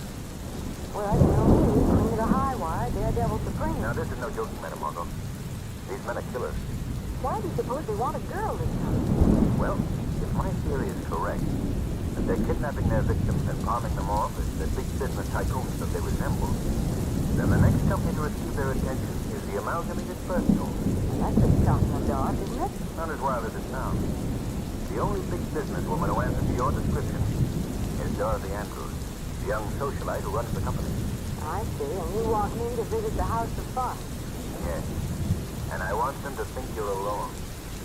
I'll follow behind you in the shadow. If they attempt to kidnap you, I can step in and get the evidence I need on the entire gang. Will you do it? Will I? I'm practically being yanked through that sliding panel right now.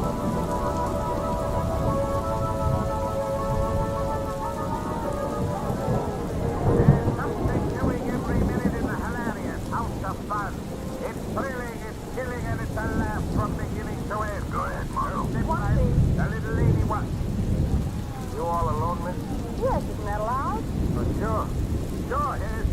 Go right in. Go right in. Hey, Tom. Yeah? Hey, listen. Just put the big guy on it. Sure. Hurry. This is the house of fun. It's thrilling and jolly. Pardon me, mate. Yes? This here a very scary place we're going into. Well, that depends on what scares you. Well, I thought it was a real honest to goodness fun house. I don't like the look of all them bones. Well, old man, you just get close to me. I won't let them bite you. Thanks. Thanks. It's dark, isn't it? Yes. Great day, what's that? I don't know, but I don't like it either. Here now, don't go too fast. You'll be leaving me behind. Oh, sorry. Look over there. What? Oh, let go of me. All right, Johnny, now be quiet. Let go of me, I say. Now we'll just open this panel. Where are you taking? No yelling, see? Right up, you. Come on. Follow. Over that panel. Follow.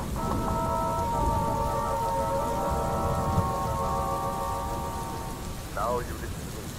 You are supposed to be James Kennison. You hear? You are supposed to be James Kennison. I am supposed to be James Kennison. You are going to his office tomorrow and tell South American public. You are going to sell South American property. I am going to sell the South American property. You will obey my instructions.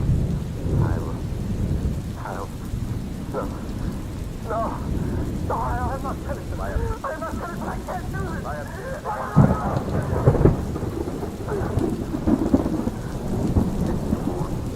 You are trying to beat your will against mine to regain your freedom. You had better forget. You don't when you have completed your job. I shall dispose of you as I have done. Now, obey me. Concentrate on what I say. Look at me. Look into my eyes. Now, I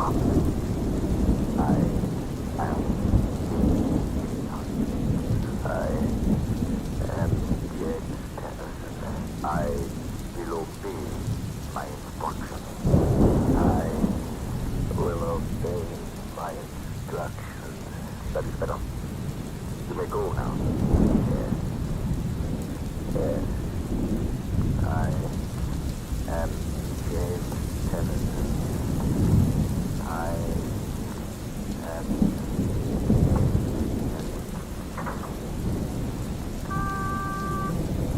Yep, Papa's out here. He's got that dame from the carnival with him. Send to me. Come in. Hello, boss. Well, here she is. Good work. Bring her over here. Come on, you. Oh. All right. Untie her. Here now.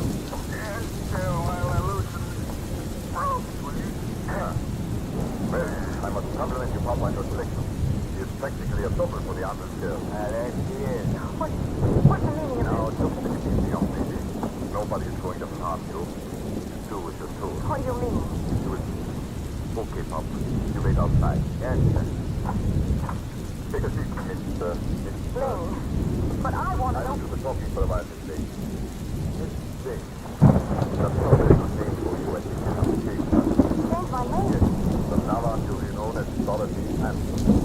Please tell me why you brought me here. Look at this photograph. Why? Look at it, I say. Do you notice anything unusual about it? What? Well, it looks like you. Exactly. That's a photograph of Miss Dorothy Hanson, the young society girl, who is the president of Littleton's very large dessert company. Well? Well, as I told you, from now on, you are Dorothy Hanson. You can't keep me here. Oh, but I can. These balls are soundproof. And as for help reaching you, well, look out for that. This story is about the street a long time. Now, No. I'll get help some way. You can't do this. we will dispose of the reason it's handled tonight. Tomorrow you will go to our office and take a plea. But how do you expect me to fool... That's my job. You will obey my orders. I have a complete file here of all that really happened. There are traces of business here. But how could I learn them in so short a time? And our lesson can begin right now. No. Look at me. Look into my eyes. No. No, I won't do it. Oh. That. Look at me. Look at me. Don't look at him, Margot. What's that? Shadow? Yes, Almira. You remember me, I see. Remember you? Yes, from the night that you killed John Logan. I don't know what you're talking about. I've been listening to your conversation with the young lady, Almira. Well? Quite a racket you're running. What do you mean? Substituting your own people at the heads of big corporations.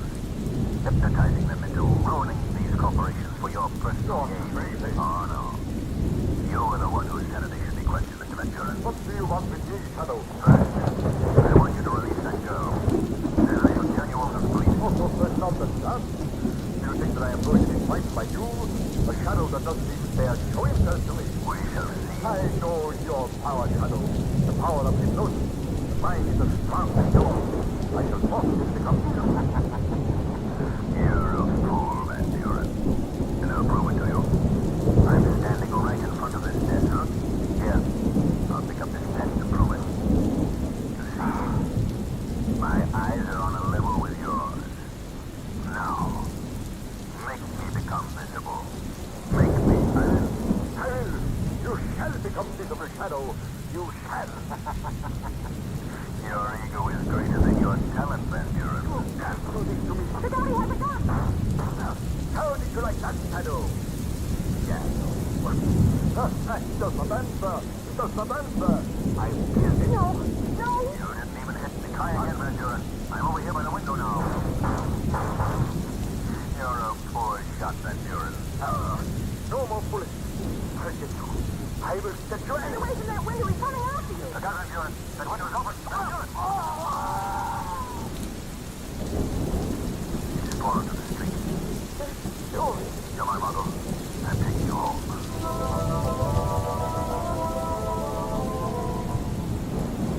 What did Commissioner Weston have to say, Lamont? Well, they found the real Mr. Tennyson and several other victims all alive in one of Ventura's hideouts. The only murder committed was the one of the house in front. The case is officially closed. Oh, good. Well, how about a little relaxation, Margot? Something to take our minds off the events of the past few days, huh? I'd love it. Any special place you'd like to go? Yes. Where? A country carnival.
Hypnotic power to cloud men's minds so that they cannot see him.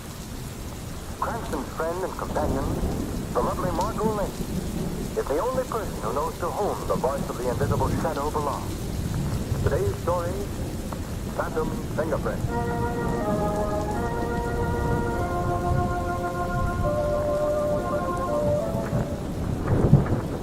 But you must understand, Lord Hawley, I am a woman.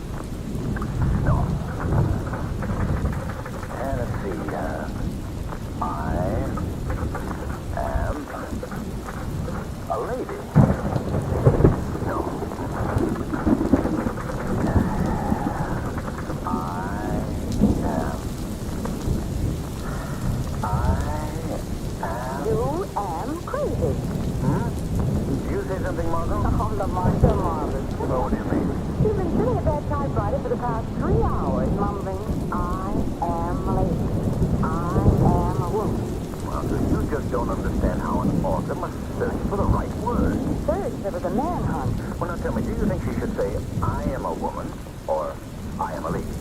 That depends on what she is.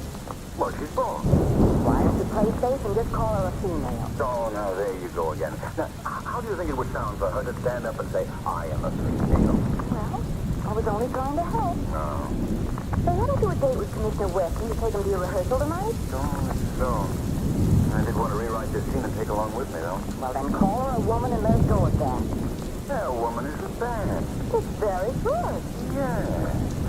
I am a woman. Say, that is good.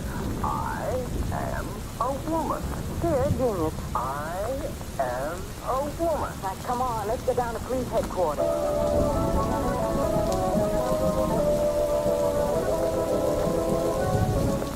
All right, Commissioner Weston, ready to see the rehearsal? Well, Cranston, as a matter of fact, I don't care much for mystery plays, and as for rehearsal... Oh, grab him quickly, Lamont. Slipping through our fingers. No, Commissioner, I want your opinion on the play. After all, I am, as you told me so, but merely an amateur criminologist. I'd appreciate the judgment of an expert. You really want my opinion? Your invaluable opinion, Commissioner. Well, in that case, Miss Lane, since you put it that way... The publicity agent thinks it'll be good for the show if you come to see a rehearsal. Oh, so that's it, eh? So I'm just being used as a publicity guy. Well, good publicity, Commissioner. Here's your hat. Hey, your coat, Commissioner. Well, come in. Good evening. Oh, I didn't know you had such a... Oh, come in anyway, Doc. Come on in. Miss Lane and Mr. Cranston, Dr. Kilgore. How do you do? How do you do? We met before, Doctor. Doc Kilgore is our medical examiner. He's been with the force for... How long is it, Doc? 40 years. Next Thursday. Yes, of course. Now, by the way, Doc, the men on the force are throwing a little party for you to celebrate your long service. Yes, I know. And I appreciate your speaking of it, really, but I just hate to be reminded that I'm getting old. Well, Doc, I've been thinking things over, and I thought the party would be a good place for you to announce my retirement. Yes, Doc. Now, I have your pension papers in the drawer of my desk here. I haven't signed it yet because I wanted to talk to you first. Well, hasn't my work been satisfactory, Commissioner? Doc, you're the best medical examiner in the country. But we're thinking of you. You've worked hard all your life. Now you can retire at full salary and enjoy yourself. Oh, why?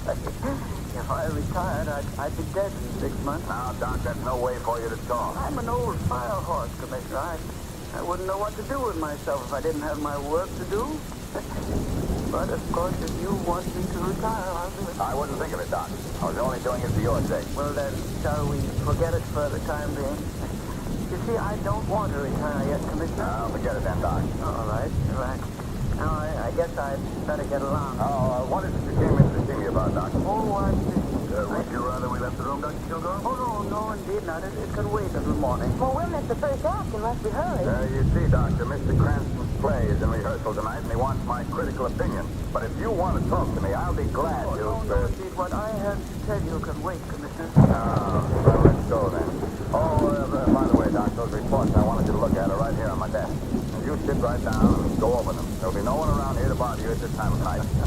All right, Commissioner. We've got exactly 16 minutes to get there. We'll never make it. We will with the police escort, Miss Lane. Police escort? Why? Did you hear that, Lamont? Yes, Margaret. Goodbye, Doctor. Bye, Dr. Kilgore. Don't work too hard, Doc. I won't. Have a nice time. Thanks, we will. I'm going to work the silence.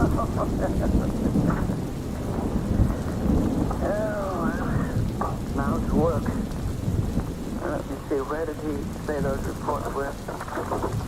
No, they're not here. Oh, yes, of course, here they are on the desk. Now, let me see. Oh, yes, indeed, this is going to be a mighty interesting case. Well, that's odd. I thought I heard something.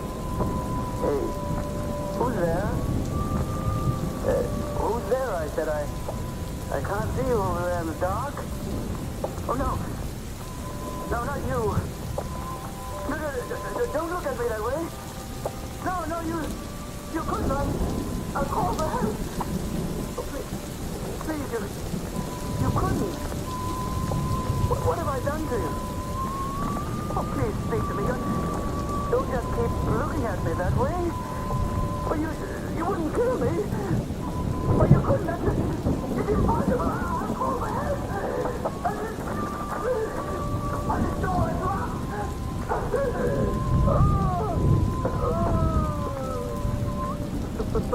Well,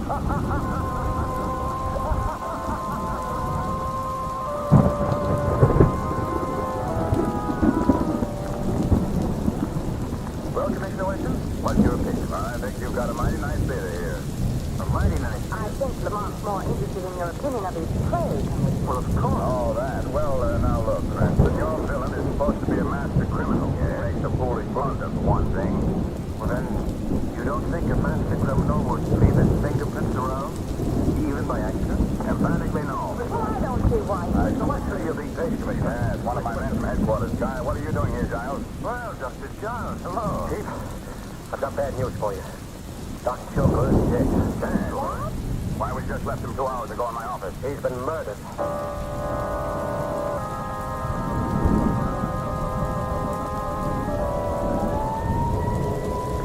I know how you feel, Giles. I know how we all feel. Who did it?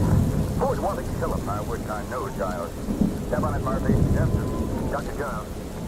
You were Dr. Kilgore's assistant, weren't you? Well, he was more than just my superior. He was the best friend I ever had. He put me through medical school, got me the job as his assistant. Like he was so good to everyone's wife. Why should anyone want Come on now, come on, pull yourself together. Oh, I'll be all right. I'll be all right. Have you had a chance to examine the body? Yes, I have. What did you find? Doc had been stabbed at the base of the skull with a sharp instrument. Death resulted almost immediately, Commissioner Weston. Poor old man. At least he never knew what happened. Chief, if it's the last thing I do, I'm going to bring the Doc's murderer to justice.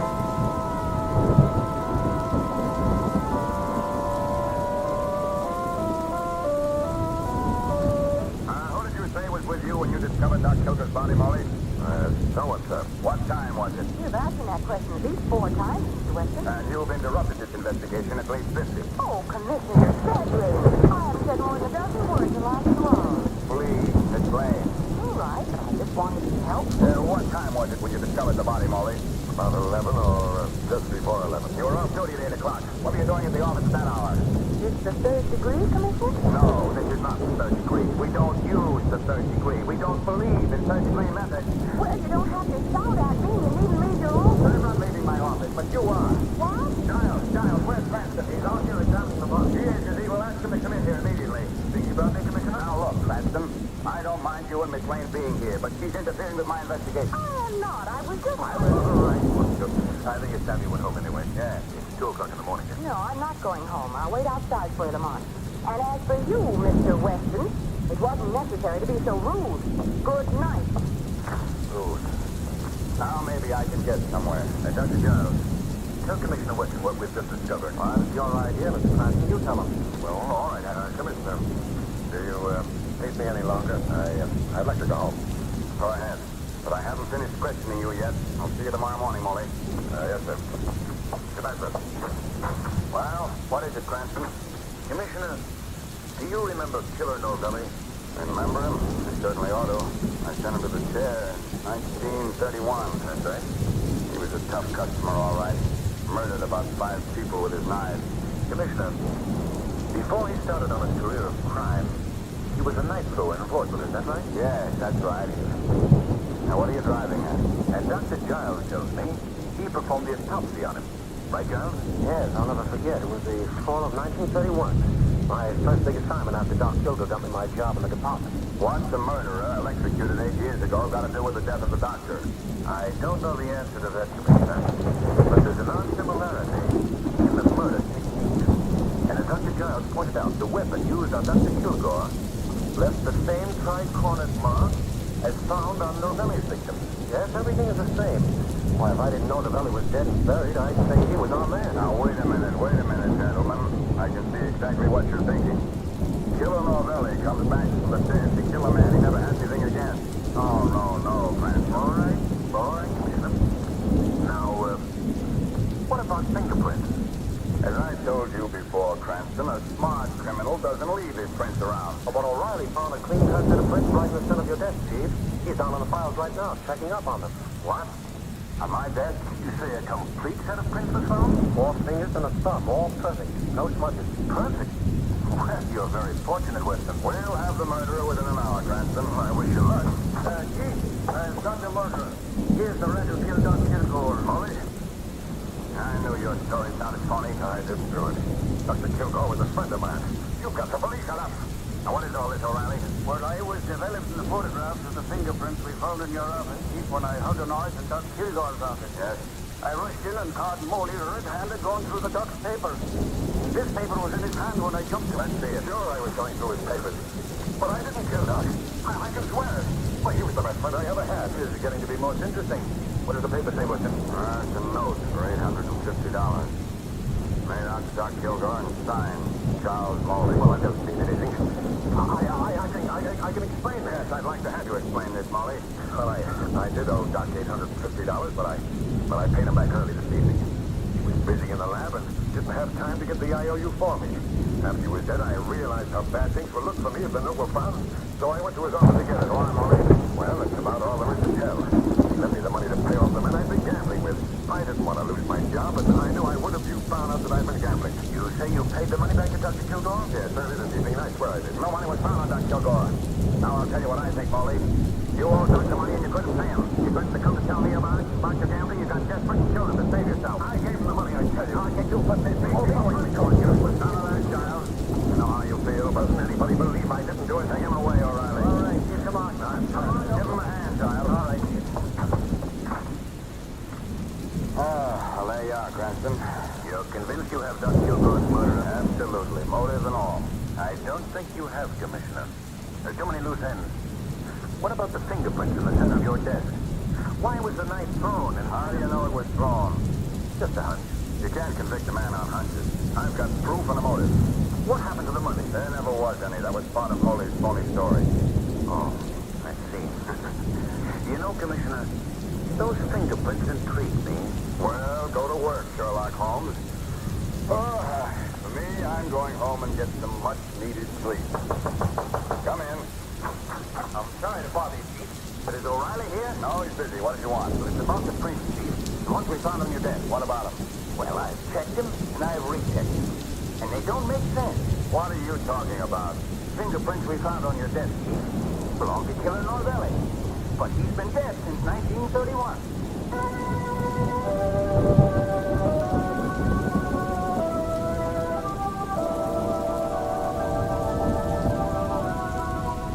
Please, Cranston, go away and don't bother me. I'm too busy to spend my time watching vaudeville acts. After all the excitement last night, I had about 2 hours sleep. Look at this desk, piled with mail. I'll never get through it all. You're busy, tell me, Commissioner. There's a woman I saw on the bill who's simply terrific. I don't care if she is simply terrific. I can't. Nice score. A most interesting woman, Commissioner Weston. Madame Maria Novelli. Killer Novelli's widow, you know. Ah, Killer Novelli again. Cranston, if I hear that name again, I'll begin throwing things and it won't be nice. But, Commissioner, don't you think? I'll go away, Miss Lane. Please, Cranston, go write another mystery play or anything you want, but don't bother me. I got the murder of Dr. Kilgore and I got a motive and that's all I need. I hope so, old man. I really hope so for your sake. As for me, I've got a hunch. Come on, Margot. Bye, Commissioner. Goodbye. Margot, the Shadow is going to pay Madame Maria Norvelli a visit backstage at the Lyceum Theater.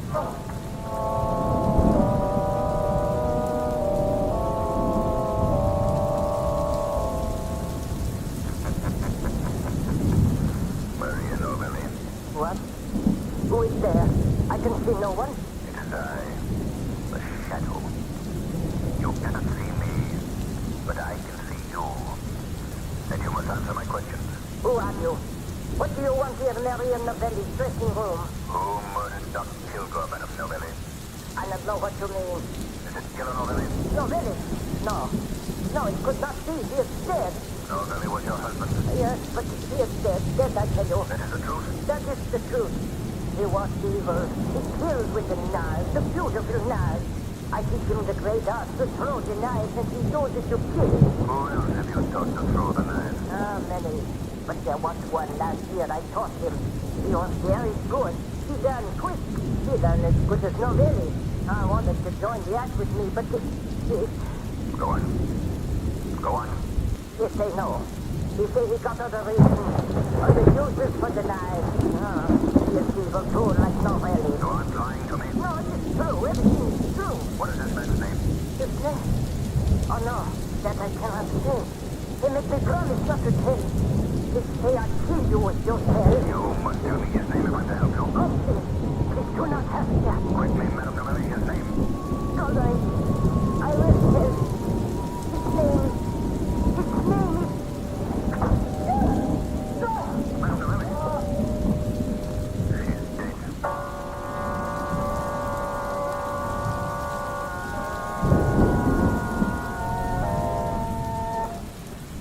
story, Margot. According to Dr. Giles' report, the same weapon that killed Dr. Kilgore also killed Madame Novelli. Any fingerprints found this time, Lamont? Oh, yes. The ever-present fingerprints were there. Perfect set as usual. Of course, they belong to our friend, the late killer Novelli. But how could a dead man go around killing people? He couldn't, Margot. That's just it. Murder is merely using a very clever device to throw the police off his trail. Yet the fingerprints do match, Lamont. Yes, confound it. That's the confusing part of this whole thing. If I knew how the murderer performed this neat little trick, I'd know better where to look for him.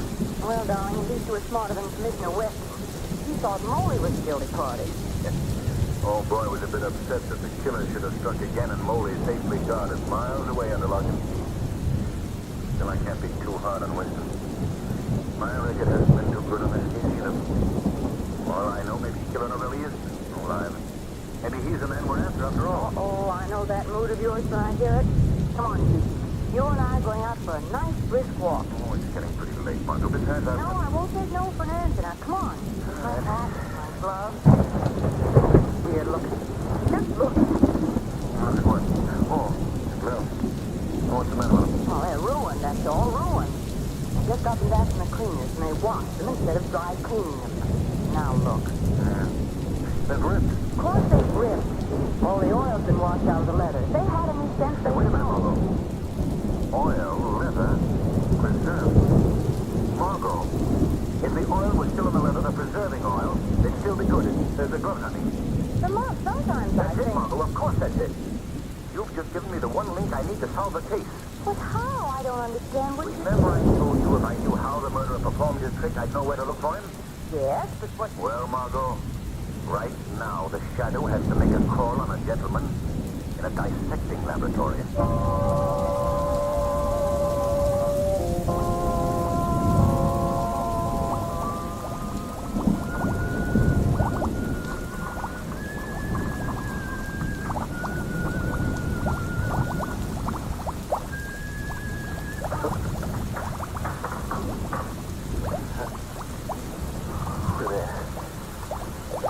Who's there? Answer me or I'll... It's the Shadow, Dr. Giles. So sorry to interrupt your labor, but I must ask you to give me a very unusual pair of gloves you possess. What? Where are you? I can't see you. No. Unfortunately, you can't see the Shadow. I ask you for the gloves. No. What do you mean? You can't know anything about me? I know this, Giles. That only you and Dr. Kilgore would have been able to get the fingerprints of Killer Novelli after he was electrocuted. And with Dr. Kilgore dead, it was pretty obvious who the murderer was. You know a little too much, Shadow. I have a knife in my hand. I can't see it, but I can hear you. Why don't you throw your knives? Yeah, Shadow.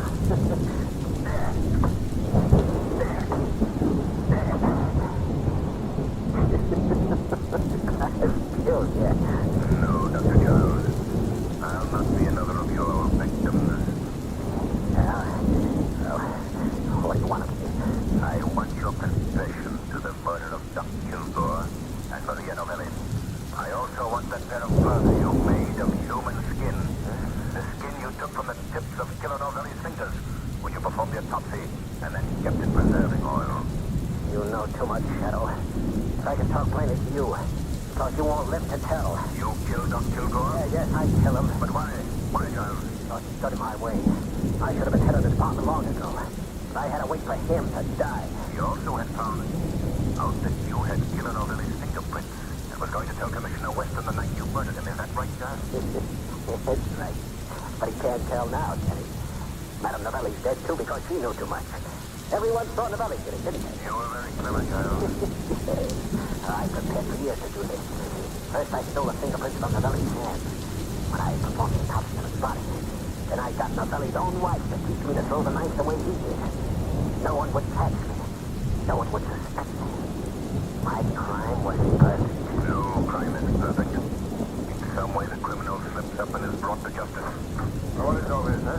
Why'd you send for me, Giles? I sent for you, Commissioner. The Shadow. Shadow? Here at headquarters? Yes, Commissioner. And this is the man you want. The murderer of Dr. Kilgore and Madame Novelli. What?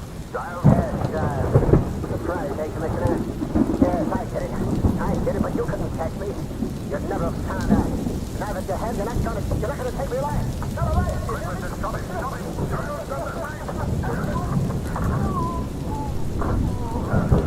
It's too late, Shadow. He's dead. Killed himself.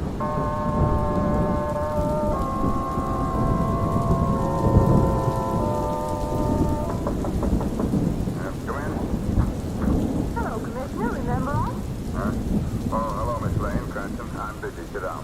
Say, Commissioner, I want to see you this morning because I have another idea about the Kilgore case. What? Hey, wait a minute. Don't you read the papers? The papers? I broke the case wide open last night. Giles. I knew it all the time. Giles? Yeah. Well, what do you know about that? Giles? Well, You tell us, Commissioner, why did Giles do it? Go out and buy yourself a paper, Cranston. I'm sorry, I've got a luncheon date with the mayor, and I'm late now. you know, Commissioner West will actually get to hate you if you tease him too much. You know this, Margot. He didn't give the Shadow any credit for the solution of the crime whatsoever. I broke the case last night, Cranston. Aye. Oh, but Lamont, that was a horrible case. How could Giles kill a man who was his best friend, who helped him through school, got him his job here? How could he? Well, Margot, Giles was obviously suffering from a persecution complex. He imagined the world was against him, so his friends were his enemies. The twisted brain was a brilliant one. He was devilishly clever, but he paid for his crimes as all criminals do, eventually. Say, that isn't bad. What? That line. I can use that in my second act. You mean just before the heroine says, I am a woman? Yeah. No. Oh, Margot. The weight of crime bears the fruit. Crime does not pay. The Shadow knows.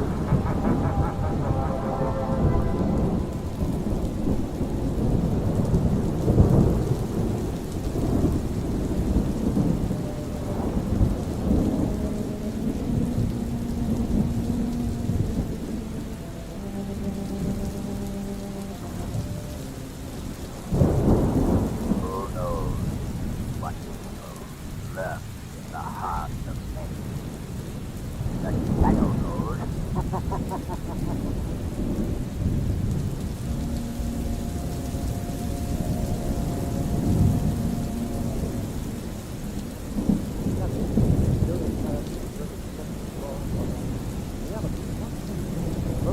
The Shadow uses its traffic power. Cloud and mine.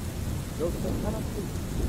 Cranston's friend and companion, the lovely Margot Lane, is the only person who knows the truth the unseen voice of the Shadow belongs.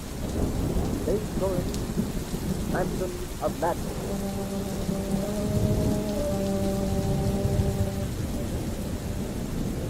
Oh, yeah. Hello? Anybody home? You're all right. Well, you see what's happening in this country. You know how cats get around. Well, yeah, come on. Ooh.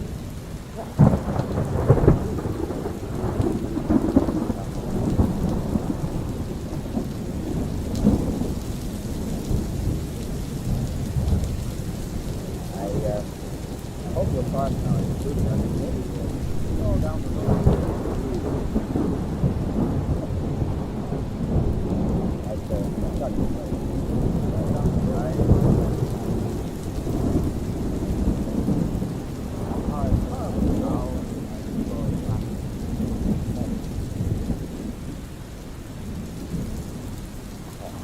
Margot, would you please how we saw now? Nice, lovely little man, wasn't it? I saw happiness. That's all he has. Inside, cut it the coin. Line, here.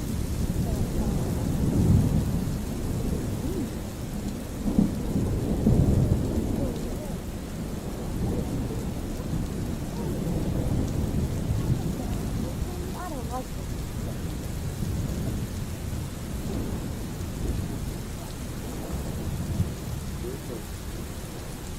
Now that's trouble with your car.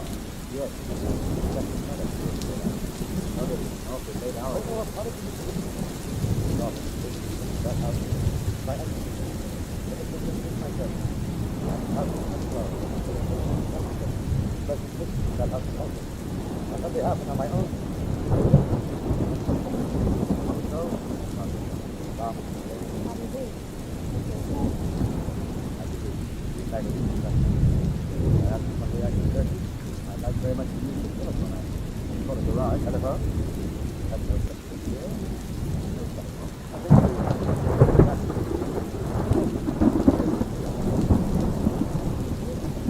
correct. I have to just inside the office.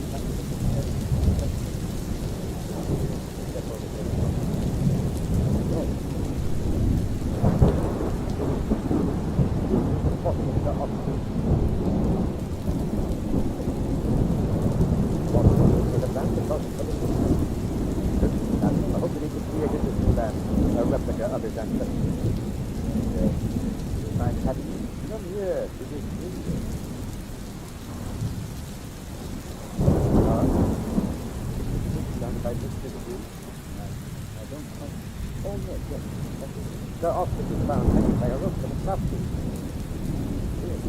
Oh. There's a little something about how to do it. About the office. There are those who say that the practice about how to return if they happen to live right down to the present day. What was that? You know, it's not something like this. The girl, what's wrong with her? Listen, go back to your apartment, child. Well, it's not in your imagination.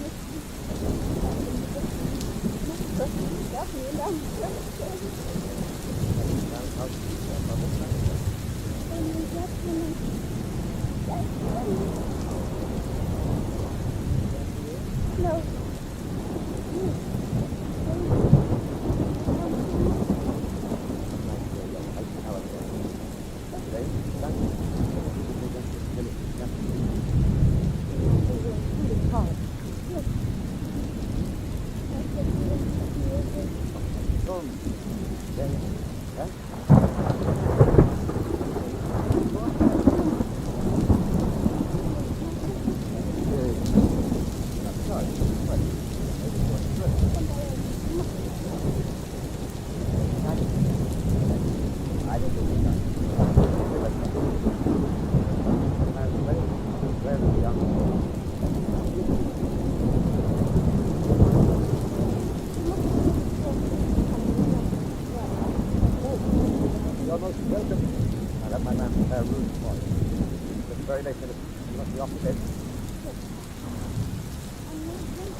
I'm called the Shadow. Are you one of the victims? No, not one of the big. Please let me. I'm a living, breathing mortal. But I possess a hypnotic power through which I can make a message that makes me Then you're not. You're not. then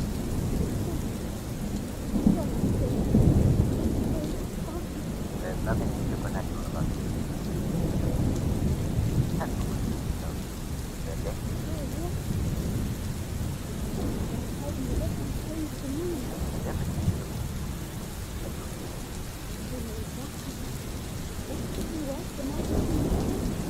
I guess I've never seen Tell me about Oban. My son, last minute, They killed him.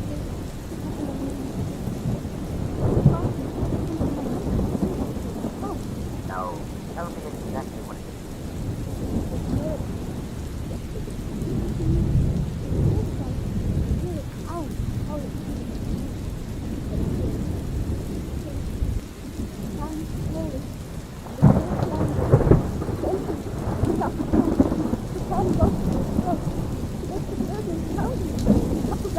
Who knows? Anybody but you.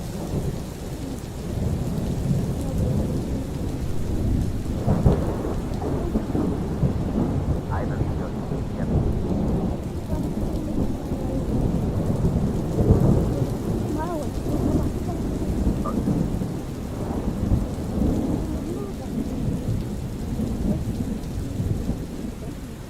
Comes an old button.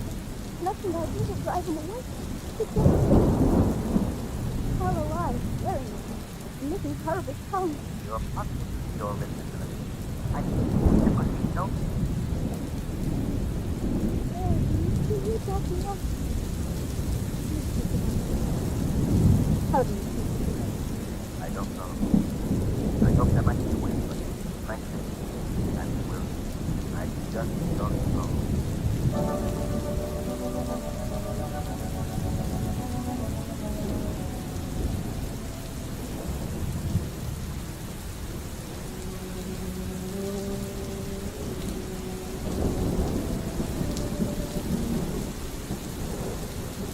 Mama, will you please explain to me why we've been called a cult?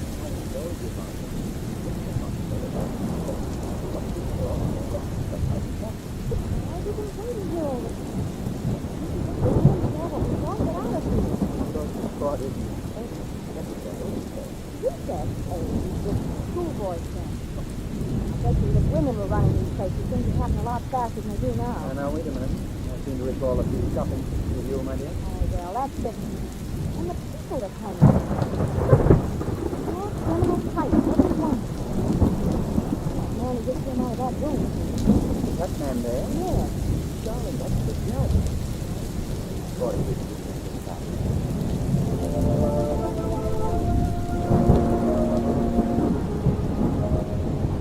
you emerged near Fargo Lane in the Mock Rifle. You Some of the big fortunes to help send that poor girl to Mr. Kingsley. couldn't help ourselves, Margaret. Had to tell what was gone vertical, hasn't it, man? Poor Motion. She looks so alone. It's quite obvious the tendency afterwards is an unsound mind. Evidence proves that beyond a question of doubt. My client, Walter Monstro, has exercised extreme patience in caring for this unfortunate girl. Now he feels that for her own good, she should be placed in an institution where she can receive proper professional attention. That's not so, it's still alive. Just full of anyone in the courtroom. I had the car. Oh, Robert, my God.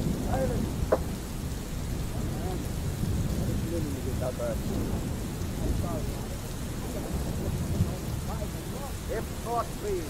Just a moment, Counselor. Man, come up here. What is law? Well, I learned. I hope you will. But I'll the body, I'll cut her away from him. Your Honor, this boy is simply a disgruntled, rejected student. I demand it. By who? By military.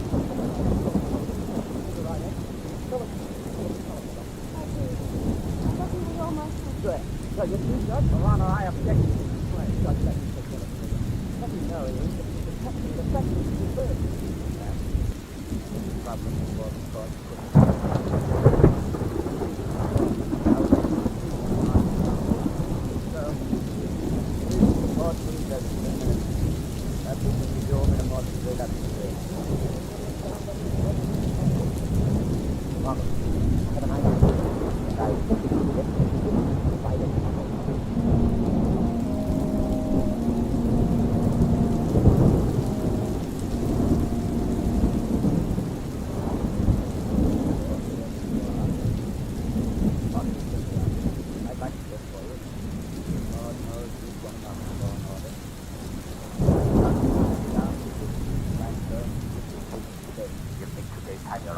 Just 2 days postponement.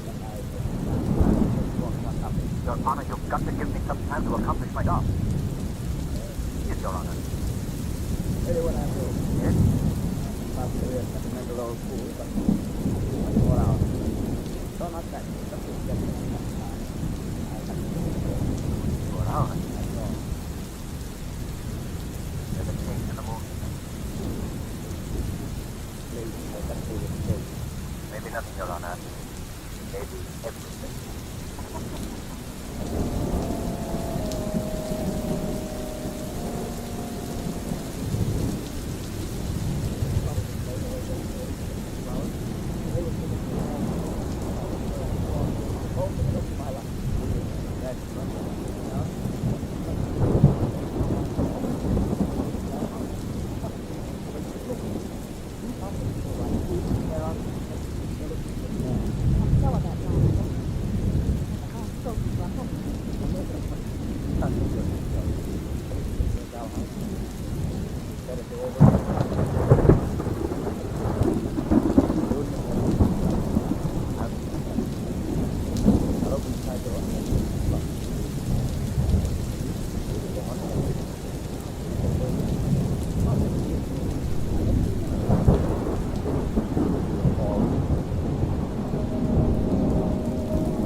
done, Robert. Ready for Look, he's shot on the left. Ready now? This might be coaxing and he falls down the stairs. Come on, Robert. Stop! There where you are! Come, I say! Look out, Mr. Trent! Grab him! I got him! No, you sister. We're on your hook. Out of the way, Robert. No, you don't care. Shut enough, Mr. Coaster. Oh, no, eh? Got him. You nailed it right to the No, no, Mother. We'll see. Wait a minute, Robert. I'll turn it over. Something is correct. Now. Robert, make sure that you were a partner. I'll go you home with me. All right, I'll see you again. Come on, Robert. Oh, what's me? Right outside the door.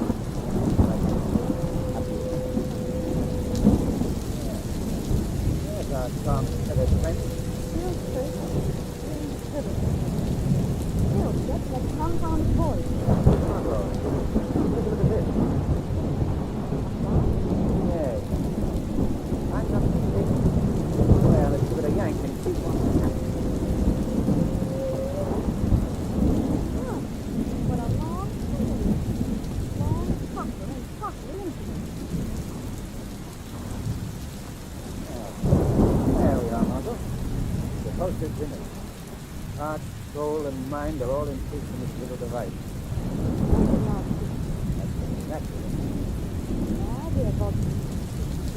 Margot, put the card right to this point. Look at who you are. Tell them to get out here right away. I'm going to follow this wire. Probably to one of those random guardhouses at the end of the moor. Tell the police to watch for a flashlight signal. Watch the location and hold anybody they may find there. The shadow is going to find the human culture at the other end of this line.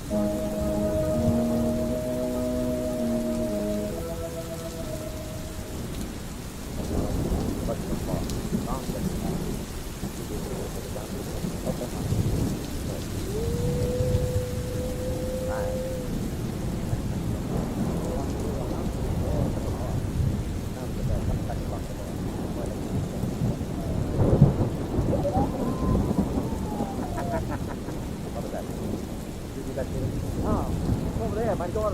That laugh is not Stevenson's repertoire of impersonation on the soul. Stevenson, what the thunder is this?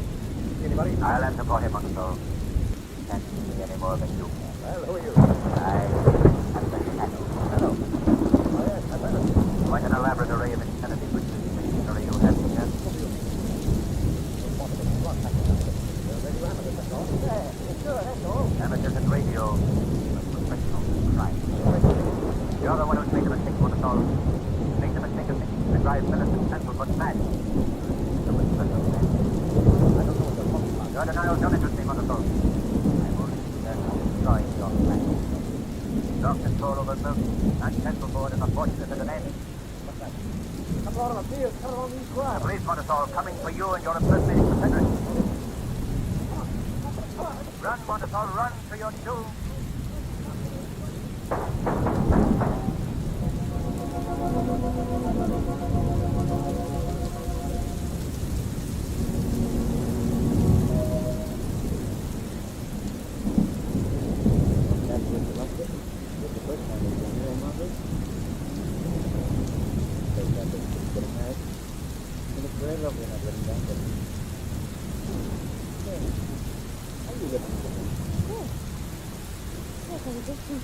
What did happen with you there? Just allow me. You're such a good one. You walk in the line with your job. Ready to take the ground and do it the rest of your life. All of a sudden, somebody would shoot the best man, leave you to fall down the poison, drive me to the cab, and you'd be off again on another case of fuck up the whole damn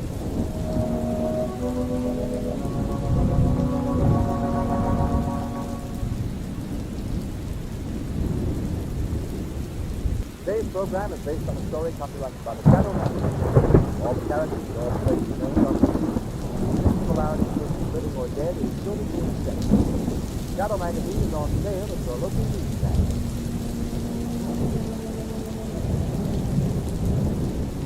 The weed of crime.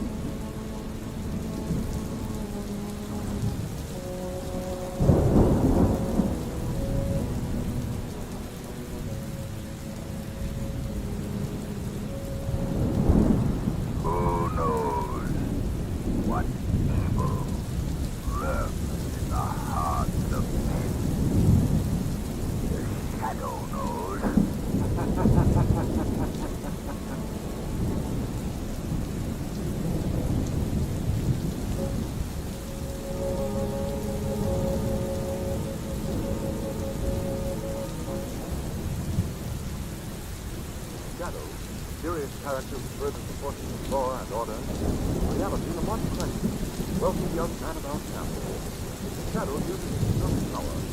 Clouds their minds so that they cannot see. Francis' friend is the actor, but there was no friend. The only person who knows to whom the unseen voice of the shadow belongs. Today's story, The Inventor of Death.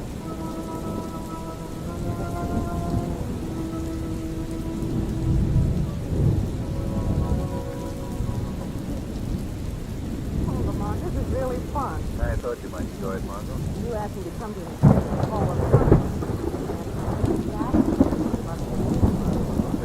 Yes, I pictured a lot of stuffy old men mumbling in their beards about relativity or something. I see. It's really exciting. Look, what's that over there? Well, they haven't signed up. Let's find out. Demonstration time marvel of the age. Mechanical man. What it says, walk, talk, and push. Though made of method that duplicates many things that man can do. But come on, Margot, we can't miss this. Oh, Lamont, you've seen robots before. And you never know when one may be different or advanced. I'd like to bet this one's no different from the rest. Well, you I can. beg your pardon. Oh. I think I'll go just now. I hope you can get my intuition, but I think if you do go in, you'll find that this robot is entirely different from any that you've seen before. Oh, is it really? You seem to know quite a lot about it. Yes, I do. Matter of fact, see, I invented this joke myself. Oh, really? I know I shouldn't be out here in front talking to such strangers about my invention, but you see, I'm very enthusiastic about it. Excellent. Come on, George. They're waiting for you to start the demonstration. Oh, well, of course. This is my wife. Francis, this is Miss Margot Lane. How do you do? How do you do? My name is Oldies. Well, Yes, certainly. I was trying to persuade Mr. Cranston to go in anyway. Wasn't I? Of course. come right this way. What a little liar you are, Margot. I know, isn't it awful? If you come through this side door with me, I'll get to the place you want to go. Why, thanks very much. Oh, of course. Oh, here he is now, ladies and gentlemen. I'd now like to present the inventor of this mechanical man, Mr. George Alden. Mr. Alden, would you please step up here on the platform? Thank you. Thank you very much, thank you. Before I proceed with the demonstration, I'd like to tell you a little about this invention. This galvanized gargantua is constructed on an entirely new system. It is electrically controlled and can be operated by this small box here on the table. But he also responds to commands in the mind of the operator, rather than to certain sounds of the human voice, as has heretofore been the method of operation. Now, I'll bring out the big fellow and give you a demonstration, which I think will convince you that I have not exaggerated in any way. Oh, come on. You think such a thing is possible? Well, in the realm of science these days, Margot, anything is possible. Come on. You know it's rules to please. Well, that's Jerry? Sorry. That man over there in the crowd interests me. Who? The high class? Yes. You notice anything peculiar about him? Yes, I'm thinking of his size. Size? Have you ever seen a hunchback so tall? No, I don't believe I have. Now, ladies and gentlemen, I'd like you to meet my mechanical man, whom I have named Henry. Go with right out here. Well, speaking of being tall, look at that robot, Lamont. He must be at least 10 feet high. I'm now going to order Henry to step down from this little platform that he's standing. And you will notice, I don't give him any particular word. I just speak to the command, and Henry will obey. Watch.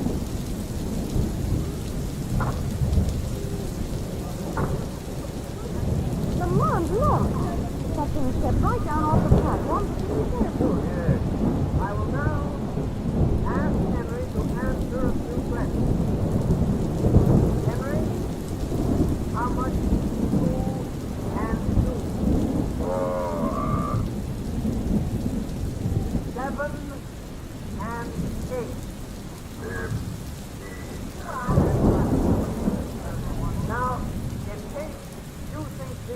answers are previously arranged, I'll ask anybody in the audience to ask Henry some questions which he will answer. Yeah, I'll ask you, man. What time is it?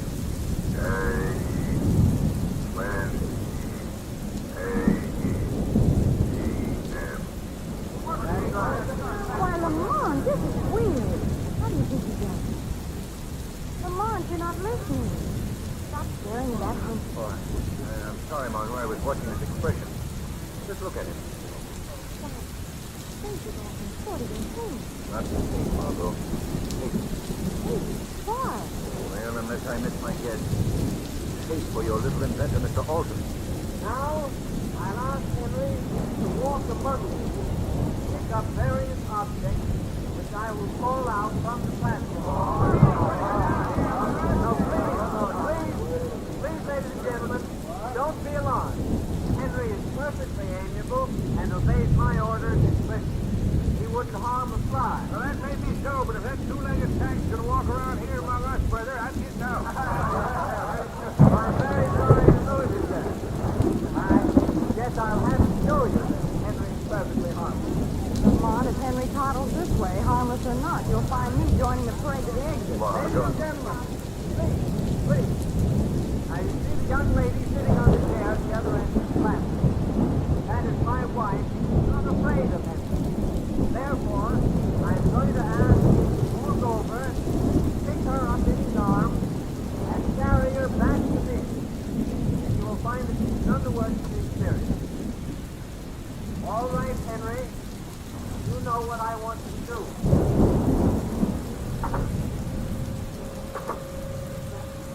He has more nerve than I have. That robot is almost human in its reaction, Margot. That's right. Look, that creature picking Mrs. Alton up out of the cage. Oh, she looks so small and helpless. Come on, I'm afraid. I don't know why you should be frightened, Margot. Probably done this hundreds of times. See how he holds her in his arm? That's what he's trained to do. And now he walks with her.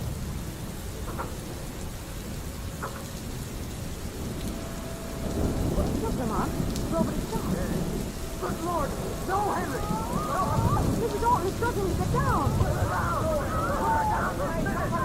Margot, something's going wrong. He's closing his arms about her. He'll crush her. Stop it, someone! Put her down. You're killing her now. Oh, my God.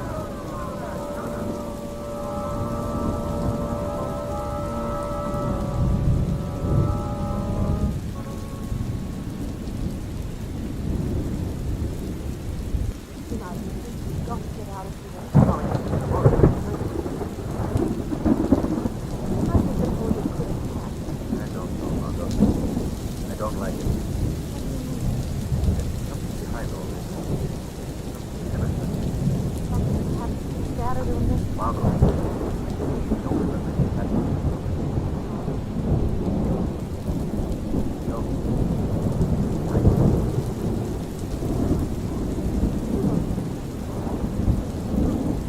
I hope not. Lamont, look, the mechanical man, it's moving. Yeah, so it is. His mouth is open. I'm going to see.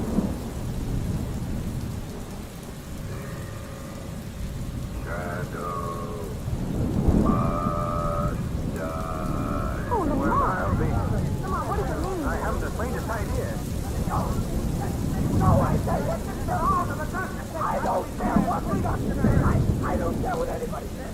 I got to do this before it's too late. Please, let them all go. Oh, no, Lamont. There's going up to the robot. What's he going to do? Smashing his invention. The shock has put him out of his head.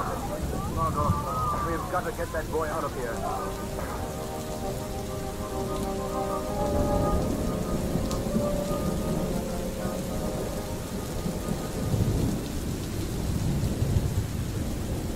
Drive a little slower, Margot.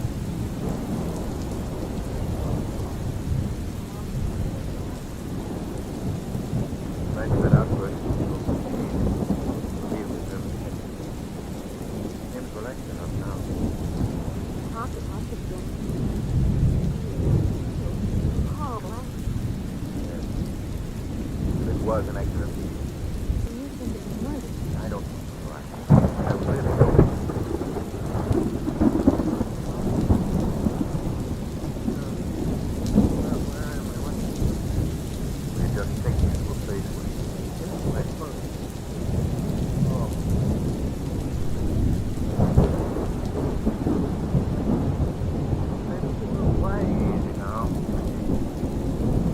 Rogue.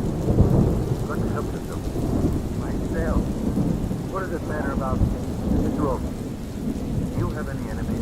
Anyone who might be jealous of you or your intentions? Enemies? No, I'm... Dr. Daruga. Dr. Daruga, who's he? Well, he's the inventor. He devised a radio-controlled incendiary bomb. Turned down by the Army a year ago. Too frightful a weapon to use even in modern warfare. What has Dr. Daruga got to do with you? What? Well, at the time the Board of Science accepted my invention for display, they turned down the robot invented by Dr. Daruga. He was furious and... Oh, what does it matter now? What does anything matter? Why was Dr. Daruga furious? He felt that he was being discriminated in favor of others whose inventions are not as good as his. He made a scene about it. He went back to his laboratory, made a line on Providence Street, locked himself in the invention. One more question. Oh. Is Dr. Daruga, is he a hunchback? No, I'm one time a high military officer in the European Army, distinguished by his military bearing and piercing black eyes. Why do you ask? Just an idea. Guess it wasn't a very good idea. Margot, see that car? Get over to the right-hand side of the road. Come on, coming wrong the steering wheel. I can't control the car. Put on the brakes, quick! Hey, I can't to control the lock. Margot, you've got to stop! I got it!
Here instead, wrapped up in bandages like a Christmas package.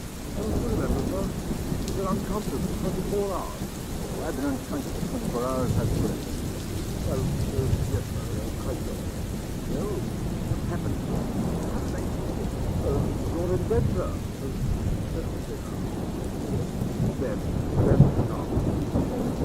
Stop mumbling. How did I get here? Why, you were in an automobile accident, sir. Yesterday, your car ran off the road and overturned in a ditch. Yes, sir. Oh, yes. Good. And the others? How about the others? You're the son of the young gentleman who was a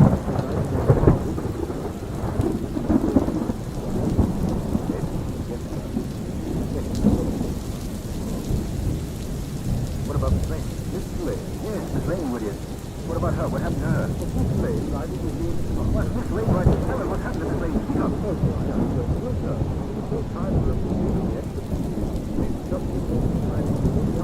Alan, give me my clothes. I'm getting up. But no, the doctor said he's dead. The razors with the doctor. But I've got to find out what happened to Mr. Cranston. Go out now and issue your in. I shan't be responsible. You're just flying with the ghost of Providence. Providence, that's it. Sit down on Providence Street. It's a wild hunt, but it may be a good one. Now, hurry, man. Give me my clothes at once.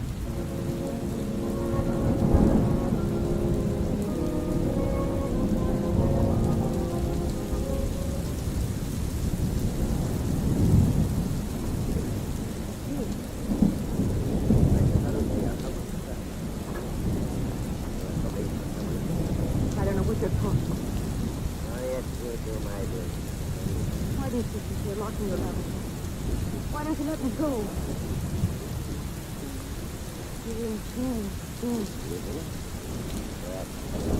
That's my character. That's rather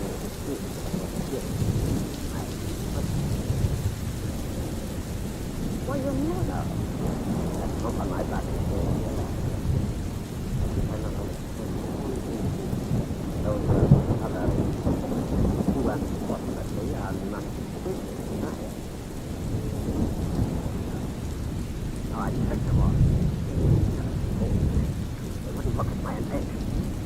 I caused your car to crash off the road filling that signal up start off.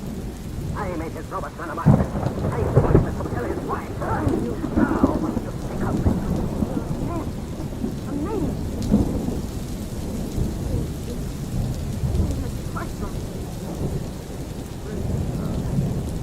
You don't believe I'm great. That's welcome. Why are you keeping me here?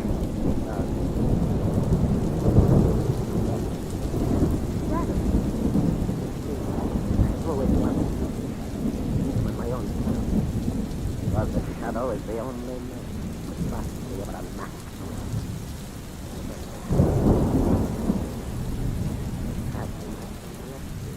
No. But I see I overestimated the shadow has not appeared. Therefore, the plane is going to slightly alter.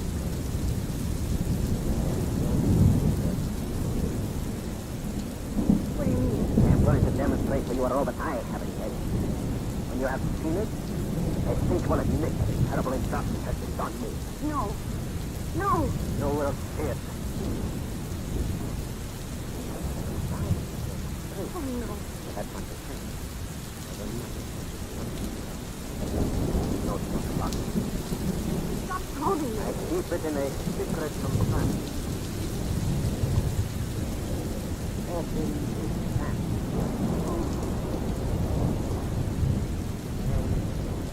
There it is. I insist it is not a trick. My way, you slip it right off and take this robot. It benefits man. Mine is for destruction. What is the war? Break them in the robot. This smile. Blood.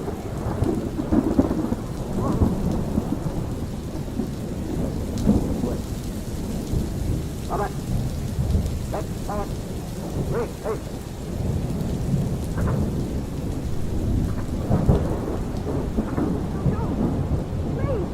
Now, I want you to go to that girl.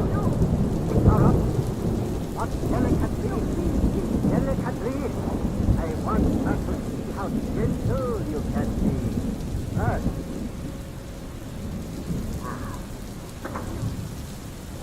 Don't let him come near me. No. You're just going to get the place in town, so. Don't wait your breath trying to run away. The robot is so devised and electric. We're following back up here. Catch up. Or shall I give the command to start? Why? Stop, robot!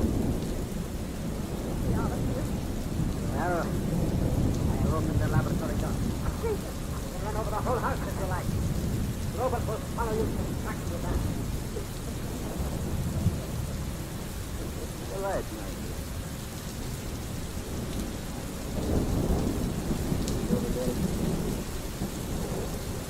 Walk, Robert. No. No. Now, Robert, pick her up in your arms. That's it. You do not like to be held in his arms. Do not worry, he won't crush you yet. Last he was at fault with their useless of pain.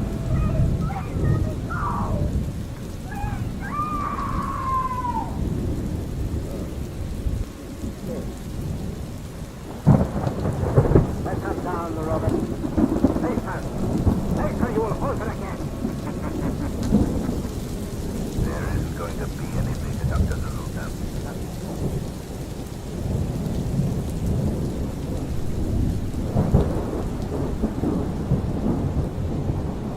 You expected me then?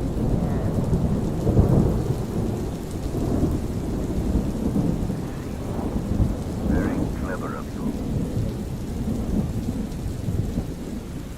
My powers Just what are your powers, Zaruta? well. I have a different mind, everyone. It's a modest estimate. That's what we have to do. Finished? What? You will find out. That Robert, I could have my way of leading my every command, not bound by human limitations, and see you, Shadow. Wherever you are in this prove you a friend. Please, guys. No. What? Rush so big and you are. You're the young lady, so... Dr. Zaruga, you've chosen a dangerous game. But let me warn you, two can play it, remember? You can't talk yourself out of this, Shadow. Come on, find this man. Rush him. I've warned you, Dr. Zaruga. You want me. Then let us Shadow you set your plan. What avails man's fight against the machine? I agree with you, Dr. Zaruga.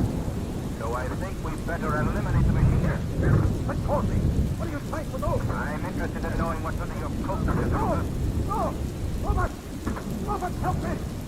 There, your robot doesn't move very swiftly, does he? Now there. Cut off. Well, an electrical control box. So that's your secret, Doctor. This contraption with a hump on your back. Control the other robot that did the fair. Oh, no, Doctor. You don't think you can the upper hand, eh? This is what I show you. Let's show my tricks with it. You can't be here. You won't ever leave. You'll never. Where are your great powers now, Zaruga? I can operate the robot by hand. Keep away from this robot, Zaruga. Keep away. I'll tell you. All I have to do is pick up this lever. No, Robert. You misunderstood. Not me. Not me, you fool.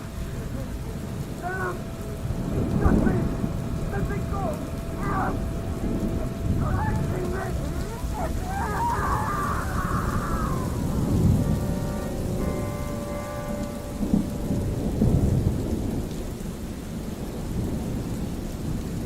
Feeling all right, Margot? Yes. They're destroying Zaruga's robot. City in a way. The mechanical gentleman might be very serviceable. He was properly directed. After my little experience with the doctor and his mechanized murderer, I'll think twice in the future before I even use an electric toaster.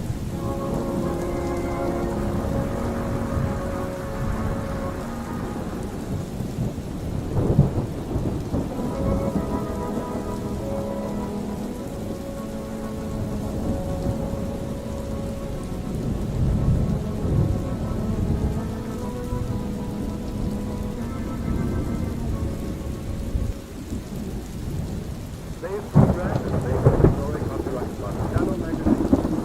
All the characters and all the places named are fictitious. Any similarity to persons living or dead is purely coincidental. Shadow Magazine is on sale at your local newsstand.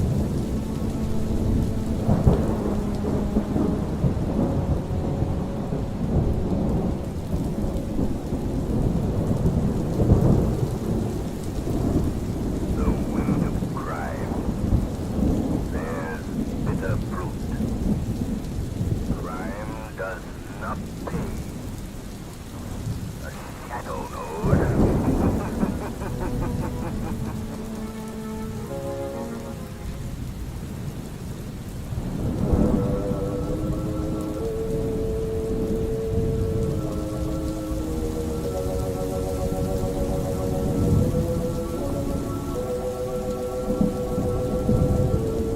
Oh no. What evil lurks in the hearts of men? The shadow knows.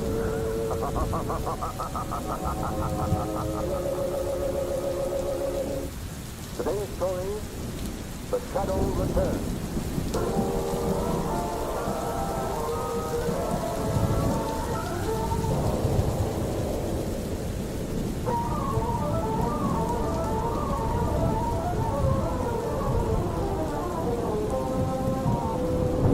Gentlemen, a situation has arisen that's causing shipping great concern. It's in the hope you shipmasters may be able to offer some solution or explanation if you've been caught here. Mr. Kempner has come from the Washington office to acquaint you with the facts. Gentlemen, Mr. Kempner. Thank you, Eleanor. Gentlemen, during the past few months, we've been getting reports of an alarming series of strange accidents aboard incoming ships. Out of 60 ships that have tied up at this port recently, some 100 crew members have been put in hospital for infections in arms, legs, and shoulders. Really, gentlemen,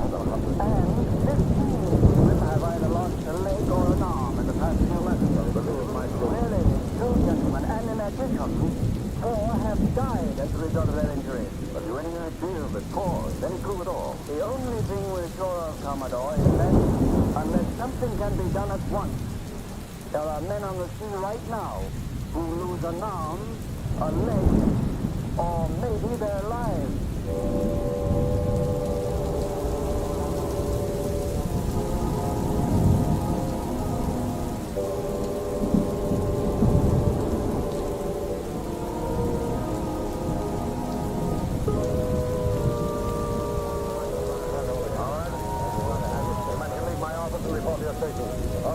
Examination's okay, Mr. Dueling. You got the bed look? Stay here. Yes. I'll have to do something about that arm of yours. Yes, sir. Tanto mucho cultural. So bloody, what do you mean? As they written before, anytime. Remember what they tell you. What are you waiting for, Johnson? Hey, go now, doctor. Forget what they tell you.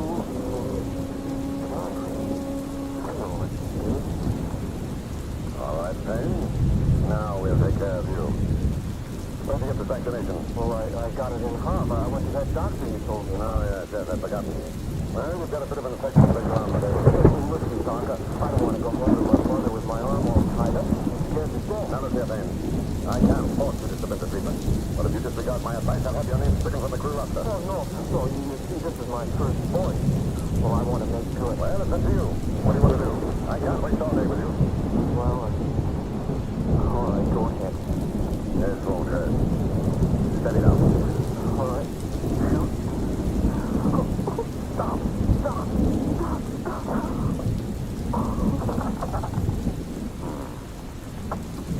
Fainted, eh? A very effective anesthetic. Now, Victor Payne will perform a real operation.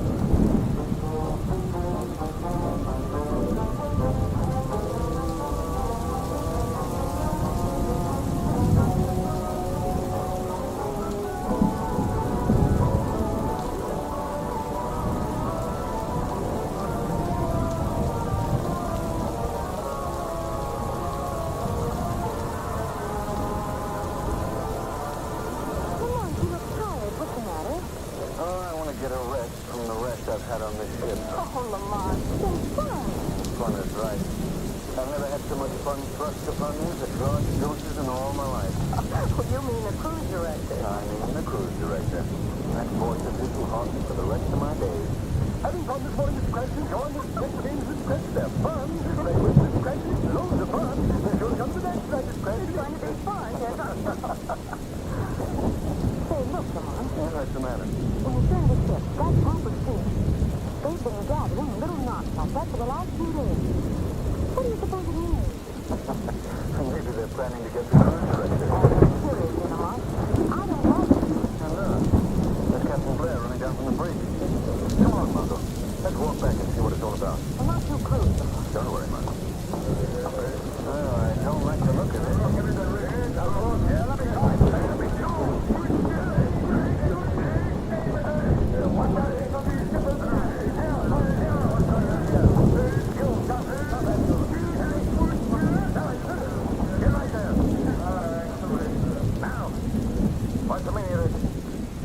Dr. Baylor. Yes, Captain. What happened? Why did this man strike him? Sure, I don't know. I came out of my cabin and he jumped on me. You go below, skipper. You look at your Payne, then you know where he is him. Victor Payne, the cabin boy? What's wrong with him? If we don't get the proper medical attention right soon, Skipper, the lad will lose his arm. He's been lying in a swamp screaming with pain for 2 days. And this hormone won't do anything for him. What does this mean, Doctor? What happened to the cabin boy? He was vaccinated and arm inspection set in. His arm is swollen a bit. His arms were big like yours. Well, what have you done for the boy, Doctor? All I could. It's an operation, but we have the facilities aboard. Get to port tomorrow, I'll take him to a sanatorium where I can do the job right. Everybody all right to wait? I mean, there's no great danger? No, sir. Very well. Johnson. This is a serious offense, striking a ship's officer. I can't let it pass. You'll have a hearing later. In the meantime, Matthews. Aye, sir. Put this man in irons. Put him in irons.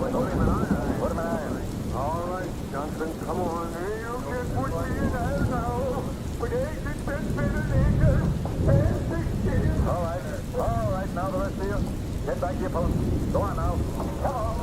Where's Johnson and I? Boy, he was right. He was Let's go below and see the steps, boy. The one they say is such a bad arm. You think there's some truth to what the men say? I don't know, Margot.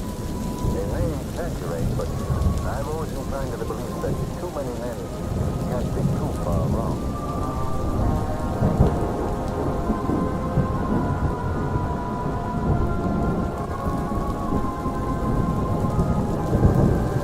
Well, you ain't got much farther to go, sir. They got young Payne bumped at the bottom of these stairs.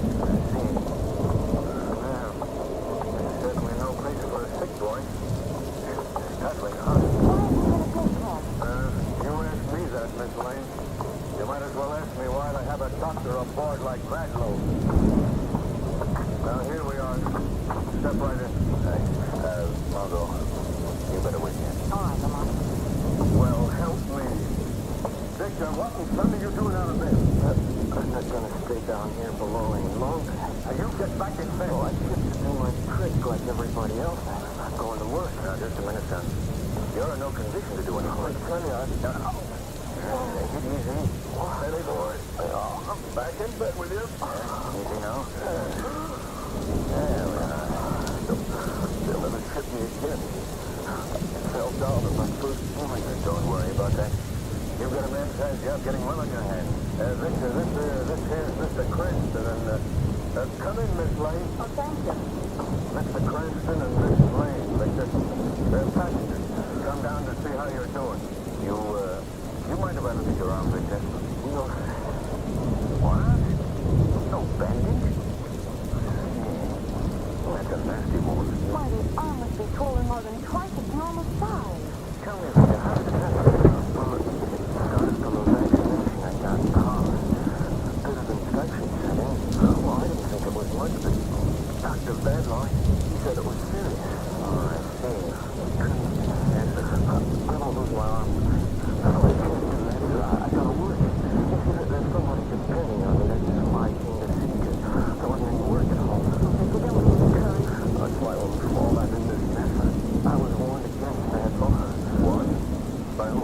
Well, Johnson. He told me not to let that law touch me. Johnson? The man who struck the doctor. Oh, I see. Oh, Mr. Cranston.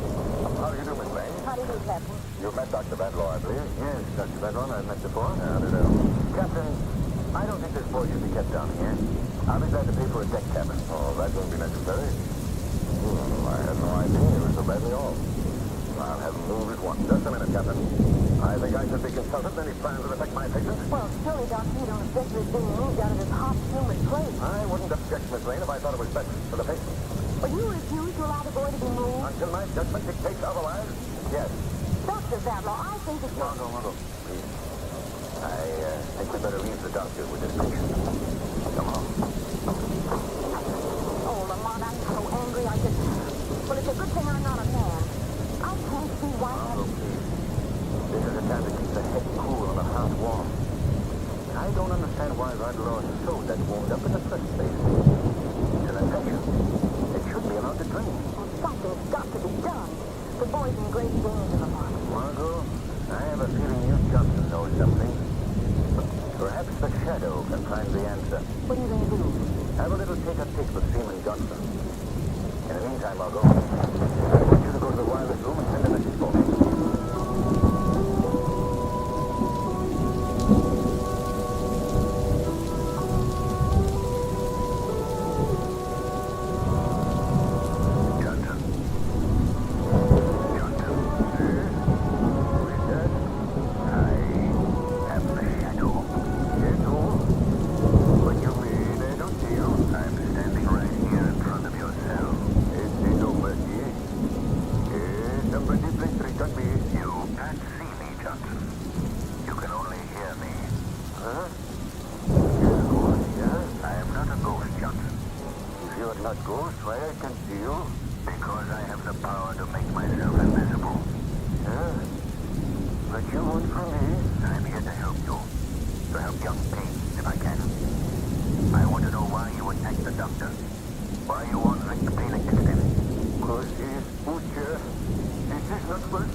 He great firemen are terrific.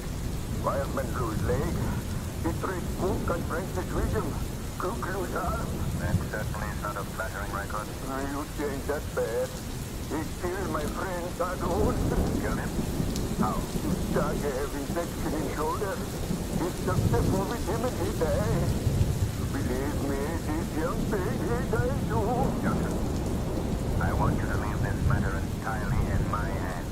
You may be smart, Mr. Shettle, but you believe me, you won't be able to do anything. Mr. Payne is going to lose arm, may lose life. You know, you see.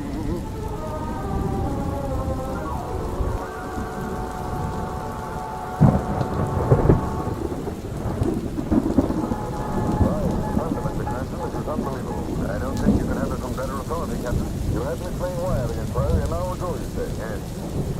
And there you have the answer. George, that law is used license to practice because of stage to the qualifying in ability and character. Well, it's certainly no disputing this. You see, Captain, that law's papers are forgery. He has no right to fight this. Well, he must know we're onto him. We can't find him anywhere aboard. We've searched the ship from top to bottom. There's only one answer. He's gone over the side. Well, my greatest concern right now is young Payne, Captain. If something's not done at once, he'll lose his arm. Well, I've ordered the boy moved to a deck cabin. What else can we do? There's no doctor aboard. Well, perhaps you can transfer the boy to another ship. I'm afraid not. You can never put him over the side in a sea like this. Too rough. I see. Captain. Yes? At least we can get some advice. There must be a liner in our vicinity with a competent physician aboard. Perhaps. Miles. Archer. When was the last ship you lost? I raised the Empress Marguerite about an hour ago, sir. Where did you lie? Got on our course, sir. Good. That's our ship, Cranston. I know the doctor aboard. Good man. Contact him. In the meantime, I'll see what I can do for young Payne. All right, Miles. Get Dr. Sparrows on the Empress Marguerite. Emergency.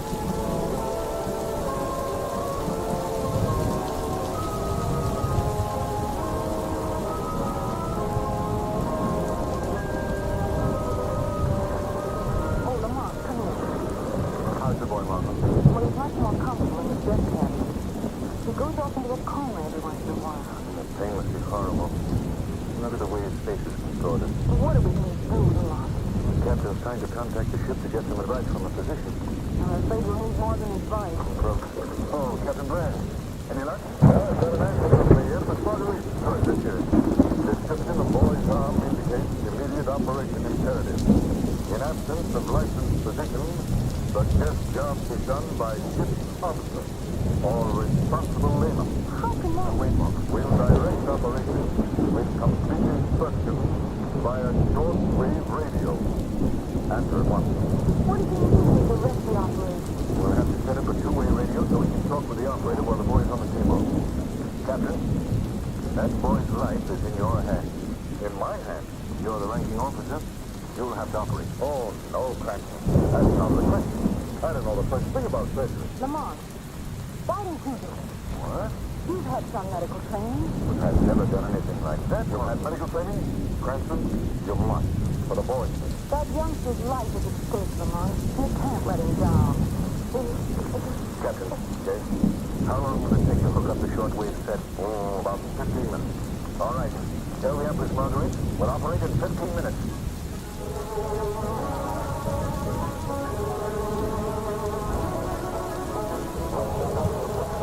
Shortwave all set here, sir. You ready, Cranston? Yes, Captain. Longo, how about you? I'm ready. Good. I'll give you the go-ahead, sir, just a second. As soon as I raise the Marguerite. Sure as you can. Hey, Cranston, I'll put this microphone in front of you so you can talk to Dr. Sproul. Thank you. Yes, Victor. Can I have a cigarette? Oh, steady your nerves. Certainly. Well, for the help. Here you are. Oh, intellect, UL, answer, 36. All this now, oh, yeah, UL. Victor, this is going to be a bit of an ordeal. Well, you'll have to listen to all the details of the operation coming from the loudspeaker. I can make it fair. Well, you're sure, Victor. You want me to do this? Well, you're trusting me. I'm in a outlet on you. Stand by. Go, Captain. Take it. All right. Hello, Empress Marguerite. Hello, Renata. Sproul speaking. Well, this is Captain Blair, Doctor. We're ready on this end. Good. Who's going to operate? One of my passengers. I'll introduce him. Lamont Cranston. Dr. Sproul. How do you do, Doctor? Hello, Mr. Cranston. You've got quite a job on your hands, so let's get on with it. Thanks, Father. First, let me take a quick check on your setup. You've got a good, sharp scalpel, I suppose? Yes, Doctor. Plenty of towels? Yes, Doctor. Any way of sterilizing them? Baking them with hot iron. Good. Gauze? Yes. Roll it into small strips about the size of cigarettes. Martha, will you take care of that, please? Yes, Lamont. You need those to drain the wound. Now, the disinfectant, iodine, anesthetic. I'm using a local, Doctor. I know how to administer that. I've done it before. Just one thing more. Yes, Doctor. Will you confirm all my instructions as I give them so there'll be no chance of misunderstanding? Yes, Doctor. All right. Now then you say you know how to administer the anesthetic? Yes, Doctor. Hypo's all ready. All right. First the alcohol. Alcohol, Martha. Yes, Mark. Ready, Doctor. Swab the arm. Right. Good. Hypo. Hypo. Victor. It's going to hurt for just a second. So, brace yourself. Let it go. All right. Oh. Good boy. There you are, Doctor. Iodine. Iodine. Paint the entire area. Right. Entire area of infection. Make an incision about 2 inches long, passing through the most infected area. That's all there is to it. All right, Doctor. Have a buddy. I have a patient here, and I'm not going to let any method usurp my authority. You have no authority here. I hold my authority right in my hand, Captain. And unless you do as I say, this gun is liable to start making a noise. Just a moment, Doctor. We've had an interruption. Study an arm with his operation. How are you doing? Dr. Ray is liable to prove patient. We can't let it go in that radio pipe.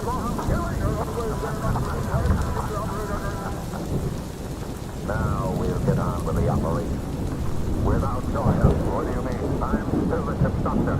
I'm justified in taking any measures to protect my patient. You're a charlatan, Badlaw. A taker. Your papers are all forgeries. Come on, Cranston, I'll kill you. Come on, all of you. Get out. Well, Margot. Captain Blair. It looks as though we'll have to leave. Oh, but Cranston, this time. Sorry, Captain. There's nothing we can do. Well, do you think I'm going to let that boy on to go on upper leave, Captain? All right. I'll follow you right out. What are you waiting for, Cranston? Get going. Take your head off that light switch. Put on the light. Why are you? He's gone. There. We won't be disturbed now. Well, Victor, they've all gone. We're alone. Just you and me. Wait. Wait, don't come in. Why, Victor, I'm your doctor. I don't want anything to do with you. Look, I want to help you. You haven't before? I'm going to now. What do you mean? You have a very bad arm. Yes, that's thanks to you. It'll have to come off. Mr. Cranston, Captain, help me, please. I can't help you now, Victor. You're going.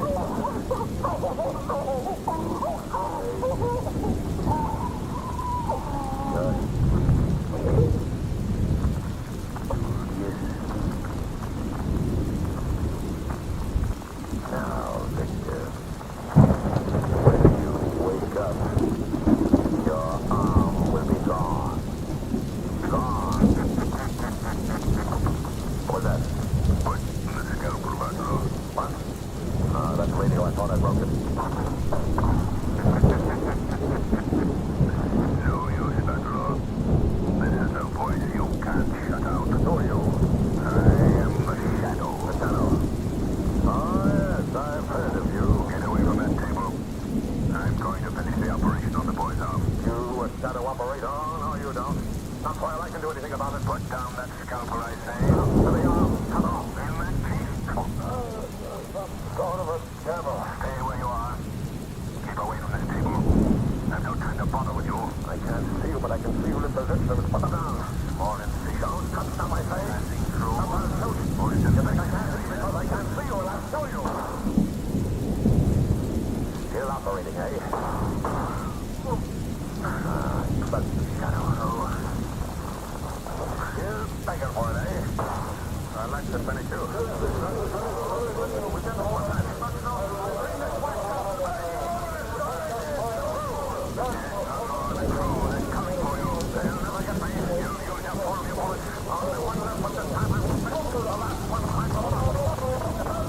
Well,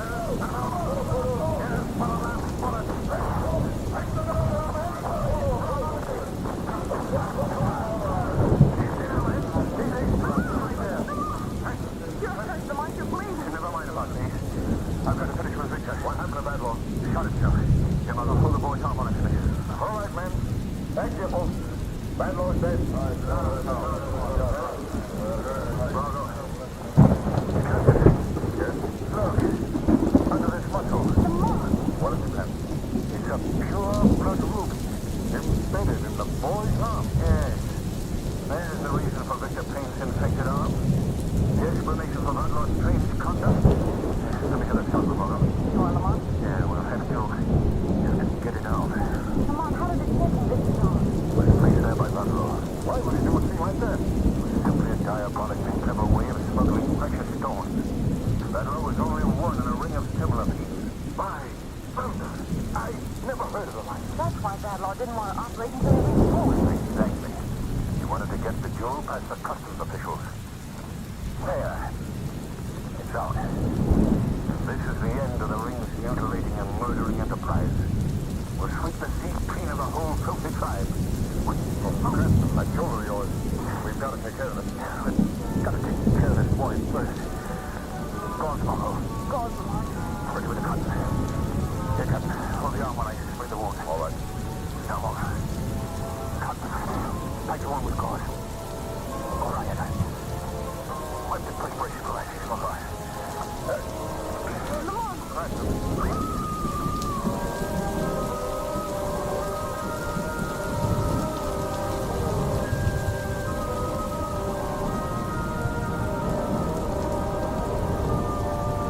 Look, Lamont.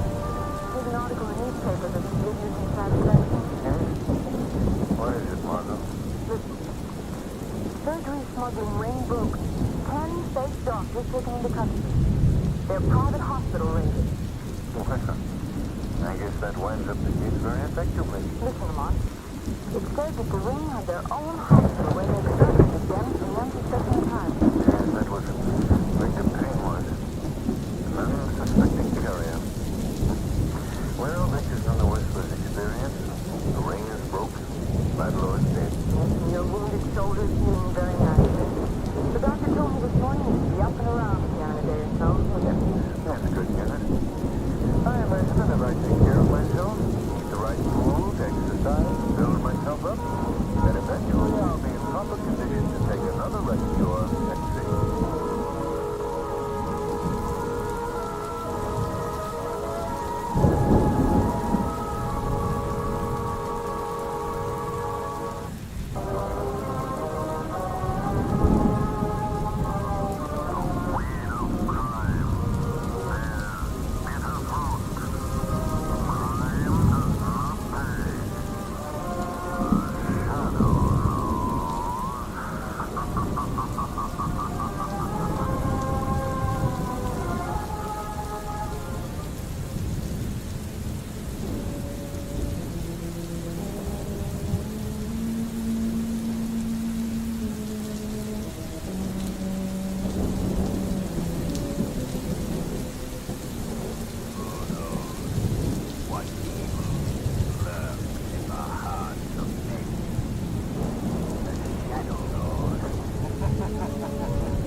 Shadow, curious past ways to push the law and order. Reality, the one person, wealthy young man about town.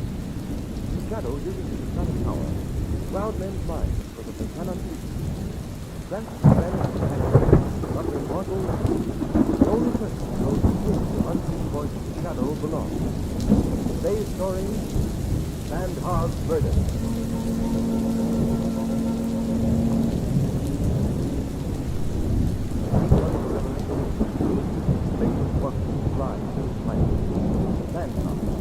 Working under terrible pressure beating against their ears. Pressure forcing the vacuum bubbles into their blood. Pressure that causes death. Pressure that keeps the river out of the tunnel that men are building under the river. 100 feet under the river.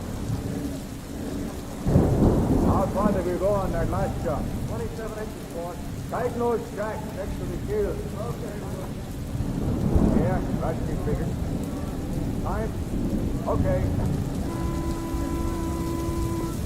All right, men, that's all for today. Let's go. Hey, Mr. Pine. Want to get left down here? You better come along and get the decompression thing. Say, I think we're headed, but I feel sick. I can hardly move my head. That's the same complaint from all visitors to our little rabbit hole. Here, just give me your arm. Thank you. There we are. Come on, into this decompression chamber. Get the move on, all of you.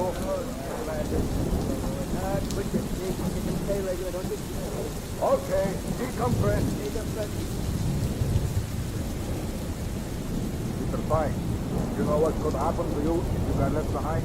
No. You ever been in a pressure tunnel before? No, I haven't. Well, it ain't no picnic around here, sir. You ever hear of the bend? Some kind of sick.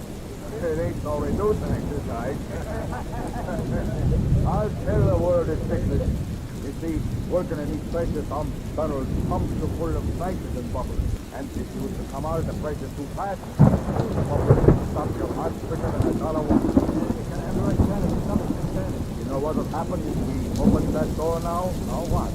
We'd all pop like punctured balloons. The pressure got to go down slow like. Just now we are working 39 pounds of pressure. Sorry? Okay. Trying to scale? Lay off. Thank you. Yes, up, little lady. Hey. I'll tell you what. Pressure stop too fast. Oh! Turn to increase pressure. Too late.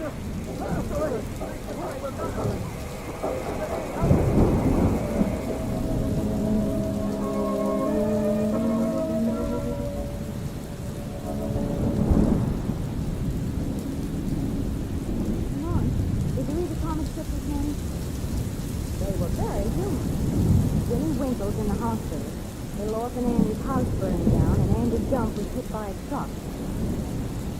Come on. I wonder why they call them funny papers. Hey, are you listening to me? Listen, Mr. Cranston, you haven't paid the slightest bit of attention to anything I've said to you for the last hour. I'm sorry, Margot, but that horrible business in the new industry has something on my mind. What business? These men were killed in the decompression chamber yesterday. Something evidently went wrong. Pressure was lowered too suddenly, and all died terrible death. They don't know. It's pretty funny. According to the newspaper report, the men working in the tunnel have been expecting something to happen. Several near accidents, and the men were pretty different. Well, you don't suppose it. Oh, Lamont, I know that look in your eye, that old crime detector look. You think that someone had something to do with that accident. I don't know anything about that, Margot. He's not a doctor. No friend of mine. You know just how he must feel to have 8 of his men killed working on his tunnel? Contact him. What's proof of it? The Cinder City Tunnel is the first big job he's handled alone. His father died about a year ago. Like a thief. Oh, Martha, not today. We have a big Oh, and just the trouble with losing. You might just as well see this old schoolmate of yours. Martha, you're wonderful.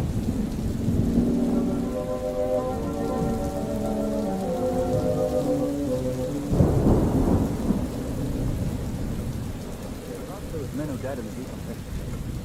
How do you explain that? I can't explain it so much. There's been so much trouble around here on this job, and then to have this terrible thing happen. It never happened. What do you mean? I quit. I never wanted it. But it's dead. Dead. Joe Brandon, another contractor, he said the whole thing off. Quit? Dead. I didn't stand another experience like this. All those men were wild, sweet, monkeys. How can I ever repay them? Make up for them? They're lost. Back to work. Tell them that Bramley was taking over Monday? I told them, but he wants to work for you. Understand? I guess I'll have to call him out. Oh, by the way, this is Pop Burton. His name is Pop Burton. Pop all the time. My dad broke into the business. Well, ask him anything you want to know about Sam Hardy. I'll be back. Hold him pretty hard. Yeah. I'd like that trouble, Margot.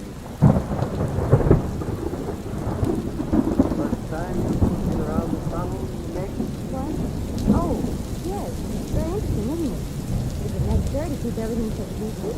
Mr. Berkey, what caused the accident in the decompression chamber? Are you asking me what? Well, you think that the accident wasn't exactly actually an accident? That's my own idea. If you know anything, Mr. Berkey, you've got to tell me. Well, one thing you put in your contract. Another contract to keep you out on a big job, important job. If you try a couple of big things, get the job back. You call the murder of 8 men little things? Want to kill the men in the decompression chamber? Maybe you want to tell them so they'd be afraid to work for the right. But to take a chance with men's lives. Lady, you don't know Joe Bradley. Joe Bradley? The man who's taking over the contract from Stockton? Yeah. A third-year man would be impossible to find. He would stop at anything. Like he won out pretty good. He'd study the contract offered to him Monday. Well, he hasn't won yet. Pop Berkey, if you see anything suspicious happening around here, I want you to call me immediately. You understand? Right. Come along, Margot. You stop that fella, Frank. Margot, I think the Shadow is going to play a call on a certain Mr. Brandley.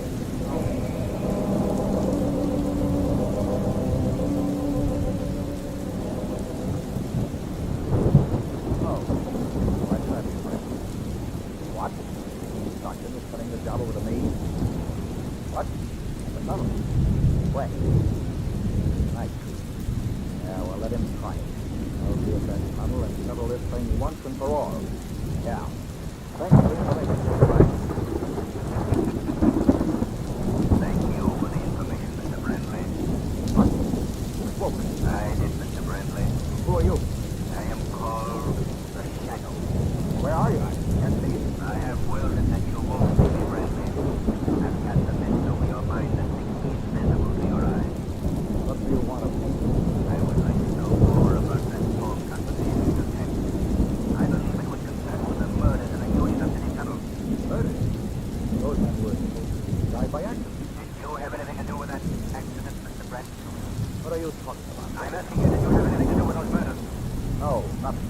Then who were you speaking to on the telephone? Why should I tell you? You'd better talk, Mr. Brandley. You haven't got anything on me. That's true. I can't pin anything on you just now. Let me warn you, Mr. Brandley.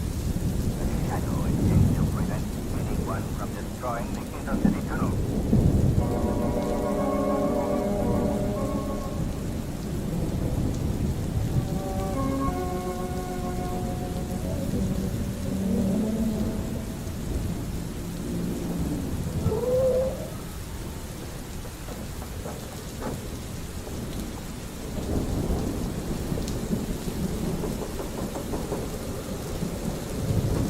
Who's there? Oh, it's you, Mr. Brandley. I couldn't see you in the dark aircraft. Margot, what are you doing here at the tunnel? Well, I was waiting for you at your apartment, Ma, when Mr. Berkey called. I don't think the boy knows anything suspicious right now. And something suspicious is going on here. There's someone down in the tunnel, Mr. Brandley. Yes, I know. I expected the killer would make his move tonight with the tunnel deserted. What are you doing here, Margot? Well, I don't know, but I didn't know how to get in touch with you, so I thought I'd see what I could do in your absence. I left a note for you at your apartment. Oh, I'm glad you've come. The very idea of going down in that empty tunnel gives me the cold chill. Now, wait a minute, Margot. What were you expecting to do down in the tunnel? What was I expecting to do? Why, I was... Well, now that you mention it, what was I expecting to do? Margot, you're dealing with a desperate man. Do you realize what might be waiting for you down there? The crash finished down in the tunnel. All right, the elevator was at the bottom of the shaft when I came back from here. Berkey, what can I do for something? Set a time bomb and blow it to pieces. Well, let's go. Where? We're going down into the tunnel, Margot, on a manhunt. You better wait here. All alone? We won't be going long. Not me. I'd rather get out of the tunnel. All right, then let's go. Now, where's the elevator, Berkey? Over this way. I have some boots for you to wear. It's a little muddy down below. All right.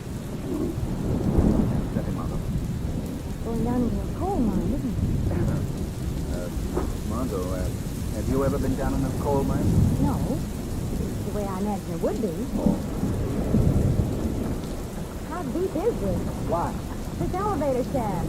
About 100 feet or so. Isn't very deep. Deep enough for me, Frank. This will take us down to the tunnel. What happened?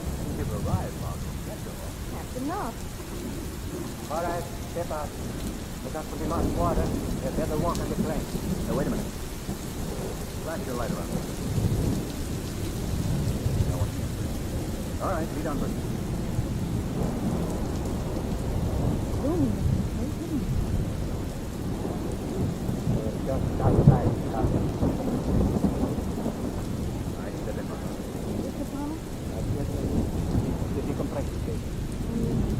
what? I'm not going in that thing. It's the only way we can get into the tunnel, Margot. Well, isn't that the place where those men were... Say, I don't think I'm going to like this. Come on, Margot. Too late to back out. I'll get in, but it's under close.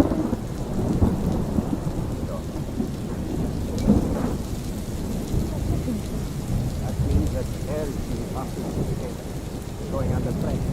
I don't like it. Here's the chance. Pressure. I didn't intend to get used to it. Necessary, Margot. We were cut to adjust the pressure in our body. The pressure in the tunnel before we can. Ah, here, the top. The river is right over here. Yeah. Give us some light, Bertie. I wouldn't want someone seeing us. It's muddy. Now what, Bertie? Now we need to look around. I knew it. They would get me into the darndest places. You're not sorry. No. Hey, look. I'm going back to the compression chamber. See that whoever it is don't try to slip out while you're looking for the center of the top. That's a good idea. We'll go on ahead. Come on, Margot. No. You think that was such a good idea? What? Sending him back to guard the exit. Suppose whoever it is down here overpowers him and locks us in. Don't. The lights, they've gone out. Bertie! Bertie, what's wrong? Bertie!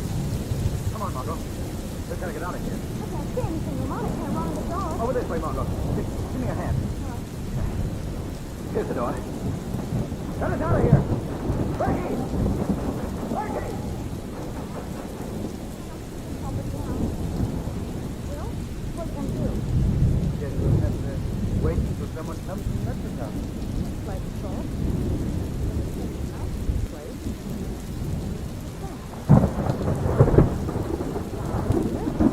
Foreman probably is just a big report above ground.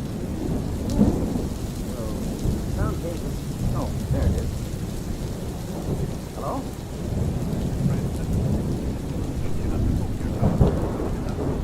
Who is it?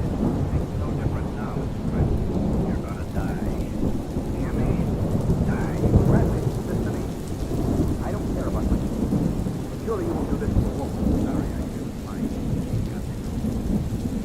Now I'm gonna step up the pressure and make your eardrums crank. Up, until the whole tunnel will explode just like a punch in the moon. The river will rush in and you'll be drowned like rats in a trap. Hello? Hello? What is it, Mom? Oh, the lights are on again. Margot, I've got something to say to you. Not going to be easy. It's a big end for us.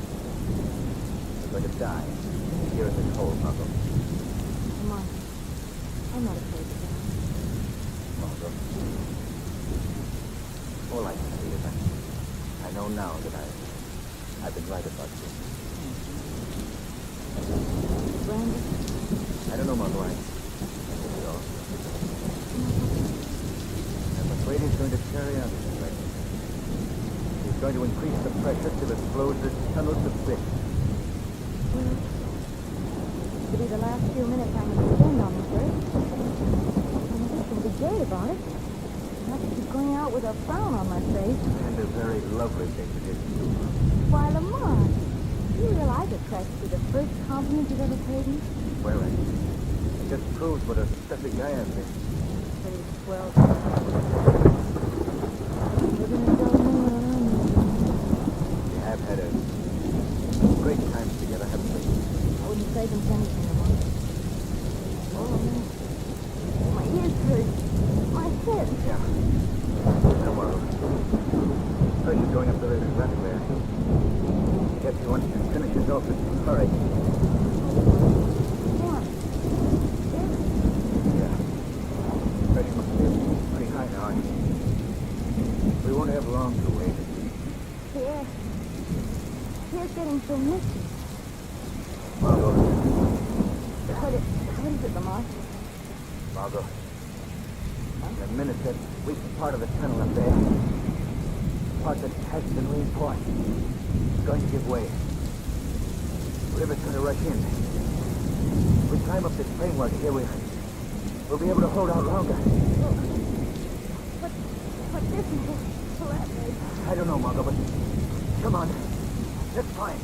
All right, Lamont. You're gonna make me anything. Here. Give me a hand. I'll help you. Come on. Come on,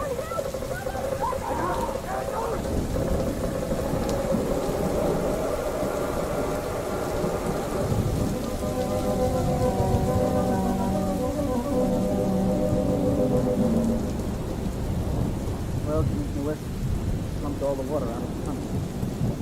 Now, those places Margot wanted. Yeah. No, they were both personal friends of mine, too. Well, that's the way it goes. Martin's trying to help me. I was going to give up the whole job, but now I'm going to. He thought that much. Yeah, I understand. Well, now tell me about this Pop Berkey. Well, it's simple enough. I found Pop myself. He's just outside the tunnel, unconscious from the blow on his head. How long have you known him? Can't go stand about it yet. Notice the tunnel like the person who just was underground. Dad always found a job of mine on the boat. Followed Dad's footsteps. Well, this whole business proves one thing. That so-called accident in the tunnel where the 8 men were killed was no accident. I'll have my men staked to the tunnel tomorrow when you go back to work. Oh, I'd appreciate it. All right. No. You're going to miss that fellow, Brent.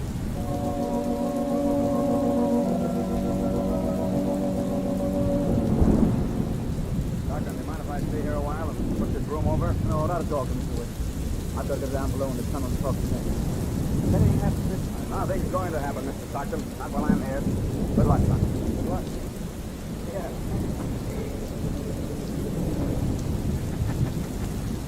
Commissioner Weston. Huh? What? It's the Shadow, Commissioner. Shadow? Oh, my friend, what are you doing here? I'm here to help you catch the murderer. That's what you're here for, isn't it? Yes, sure, but who is he? Talking, Commissioner, talking.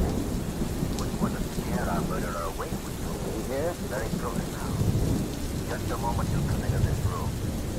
This is what he's been waiting for. You see, the lives of the men of the tunnel depend on the proper functioning of the pump machinery here. The murderer will attempt to destroy the pump and kill the men down in the tunnel. This is to be his final job. For today, for the first time, Peter Stockton is down below. Well, he won't get away with it. Quiet, Commissioner. I think this is our man now. Quick, hide behind the machinery. Yeah, right.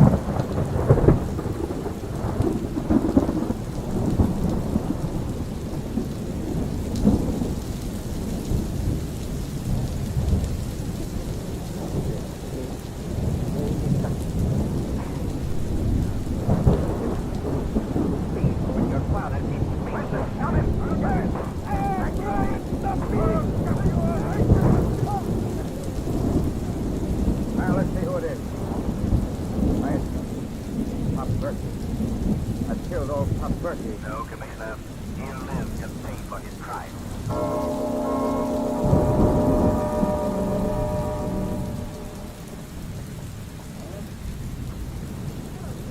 Now, wait, what?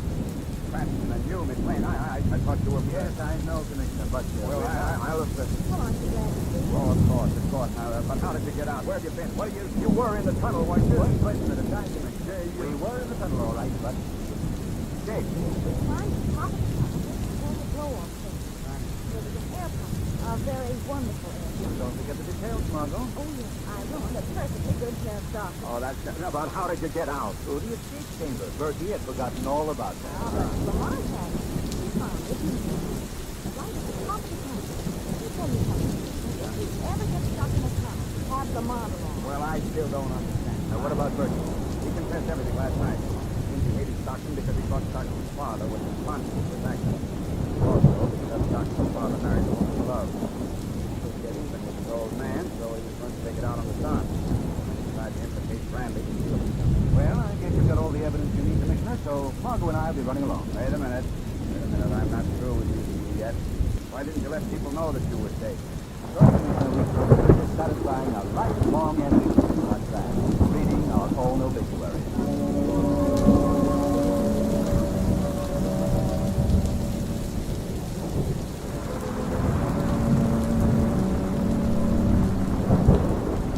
Today's program is based on a story copyrighted by the Shadow magazine. The characters, names, places, and plot are fictitious. Any similarity to persons living or dead is purely coincidental. Shadow magazine is on sale at your local newsstand.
Shadow uses hypnotic power to cloud their minds so that they cannot see. Grant's friend and companion, the only person who knows the unseen voice of the shadow belongs. Today's story, Death Shows the Way.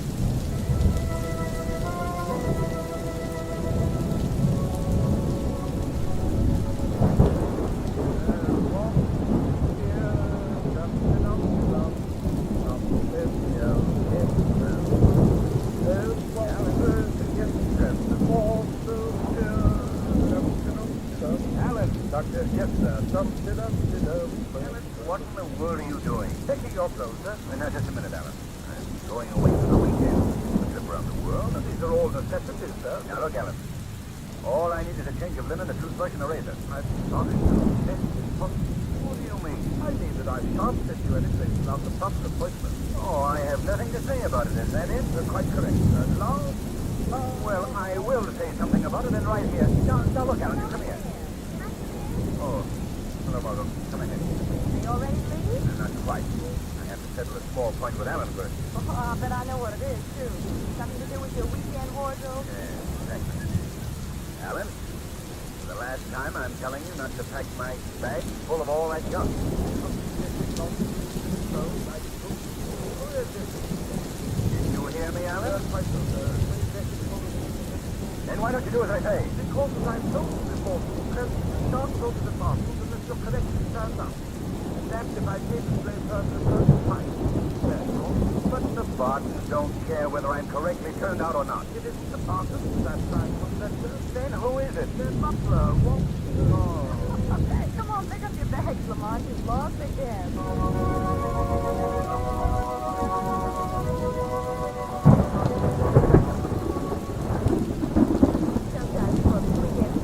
We must have the Count tell us about his marvelous experience on the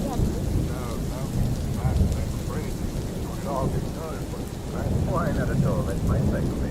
Long, dull stories. I collect What a beautiful dog. Just the other day. Come here, Major. Great man. Now, how about some packets? That's for me, Henry. Hey, help yourself. Henry, that's a nice way to talk to a kid. What do you mean, yes? Lamont Francis spent the weekend with us. He's a member of the family. Thanks, Henry. Say, speaking of members of the family, who's that young fellow approaching across the lawn? Yes, dear. Do I have to, Mommy? Did you say Mommy? Why, haven't I? Hell, Don't be alarmed. I didn't tell you that Henry and I adopted a child a couple of months ago. Oh, do I have to, Mommy? Now, Skippy, I want you to be friends of ours. Miss Margot Lane, Mr. Cranston, and Count Simon. Hello, Skippy. Hello, Skippy. Do I have to have my face washed, Daddy? Judging by its appearance, it wouldn't do any harm. Oh, I think you'd better go in and do what Nurse tells you to do. I don't wanna. Daddy told me a story. Daddy will tell you a story after this. Run along. I don't wanna. Oh, I know, Henry. Call the dog. Tell him it's a huge pet. Maybe that'll please him. Yeah, Major. Yeah. Another thing, you see. Was your mother and I bought for you? Oh, a doggy. Hello, nice doggy. Now, heavens, don't get excited. The dog just isn't used to children, that's all. Now, skip here, run along. Daddy, are you going to tell me a story after dinner? I'm afraid not, son. Daddy has a very important business date after But this. your father. Oh, run along, Kitty. Mommy will be up to see you later. I don't care. Daddy promised to tell me a story. Oh, now, see what you've done. I can't help it, Alice. Tonight's Taylor stuff is coming in next year. But Henry, you've come Down. I hope you all enjoyed the little visit backstage in the hall right from the bar. Oh, we loved it. You spoke of the necklace. This was a pleasant something by yeah. Big Harvey diamond. A great Harvey. Yes. Again tonight.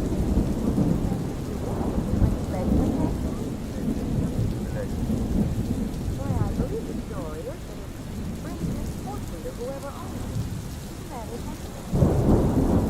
Little dog, yes. I take it then that you do not believe in the infection, but, of course not. You're a great man. Very good.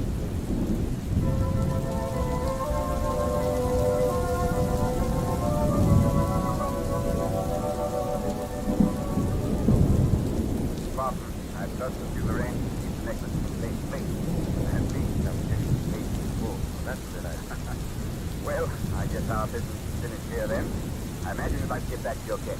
No, on the contrary. I find it very difficult to tear myself away from this country. Oh, yes.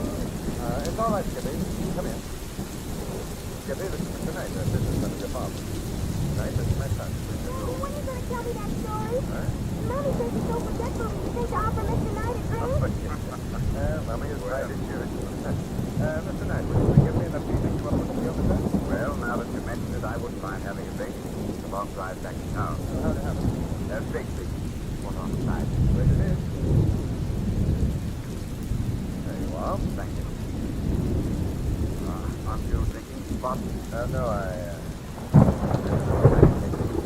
Oh, well, here's the big Harvey diamond.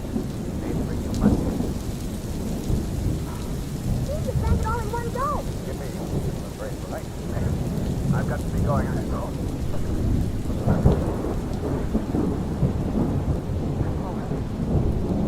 Your wife is speaking.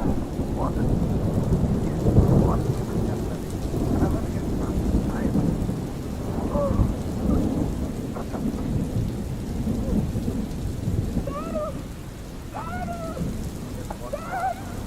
What's happened? Come down like that. Jimmy, go out and play now, and don't say anything to anyone about this. You understand?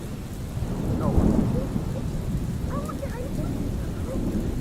What's all the shouting about in here? There's such a second some kind of.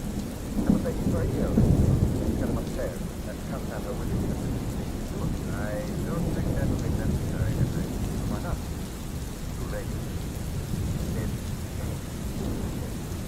What happened, Henry? What brought this on? I don't know. He's here, discussing the diamond. And the diamond. The diamond. What about it? It was right here on the desk. It's disappeared.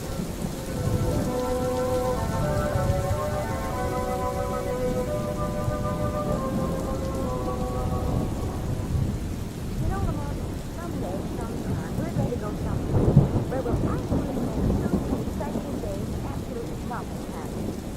Well, go. Tell the truth now. You'll be bored to death. Here's what you would do. Fire for something like this.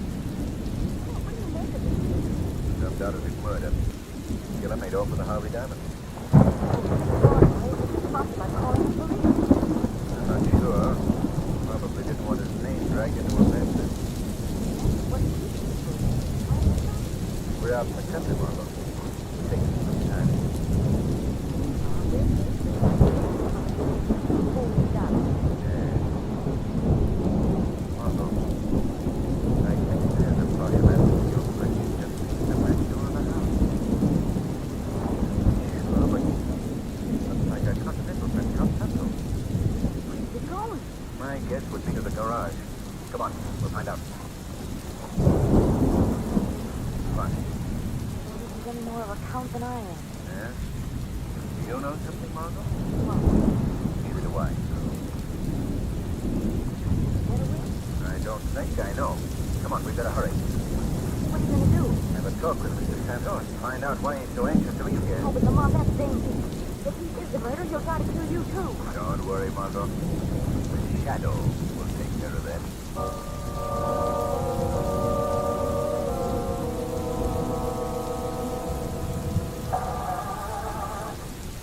Some luggage just stopped on the crate.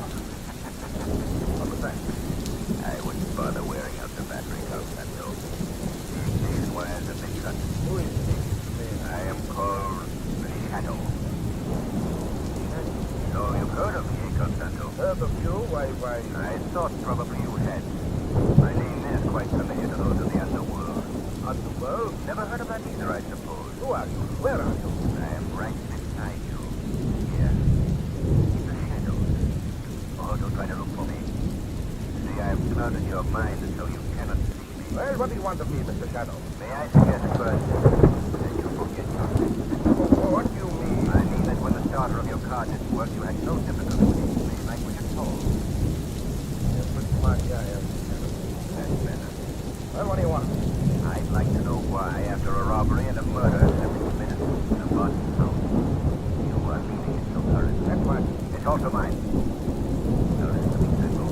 Whatever your real name is, I'm seeing to it that you're not leaving this place until the police arrive. So you'd better tell me all you know about what happened in the house. I don't know anything. You're lying, Central. So I'm lying, but I still don't know anything. Then what were you doing here, under an assumed name? It is a Boston hospitality. Shall I tell you? Yes, you, Shadow. You came to steal the Harvey diamond. No, that's a lie. You'd better tell me the truth, Santo. There's been a murder committed tonight. The finger of guilt points straight at you. All right, I'll prove it. You're not hanging any murder rap on me, Steve, because I don't know anything about it. That's the truth. How did you become acquainted with the Boston? I met them last year in Europe. I made them think I was a count because, well, that's my racket, see? When a sucker gets taken by nobility, they don't feel so bad about it. Well, the Boston looked like a dog cut, so I gave him a play. Go on. I didn't tap for anything over there. I just had a hunch on him, that's all. I felt I could build him up for a bigger take later on. I was right. You mean the Harvey diamond? I made the Harvey diamond. Read about old man Boston planning to buy it, so I looked him up again. This one this weekend because I knew he'd be getting collected. I see. So you came up here to see this? Yes. My plan was to wait till sometime late tonight, then I'd grab the stones and make a getaway while everyone was sleeping. Somebody else beat me to it.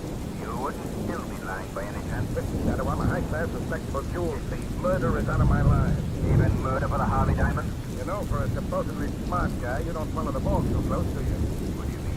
I mean there's somebody else in that house who wanted that diamond. Somebody was killed. Who are you talking about, Santo? Well, yeah, that's Come on, Santo. I know enough about you to put you behind bars for life. Name the killer. I'm thinking.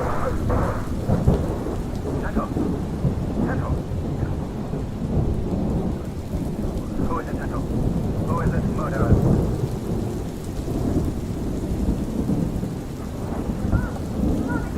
Hey, yes, Margot. Oh, I'm standing just outside the door and I heard you jump. Did you see anyone as you came in?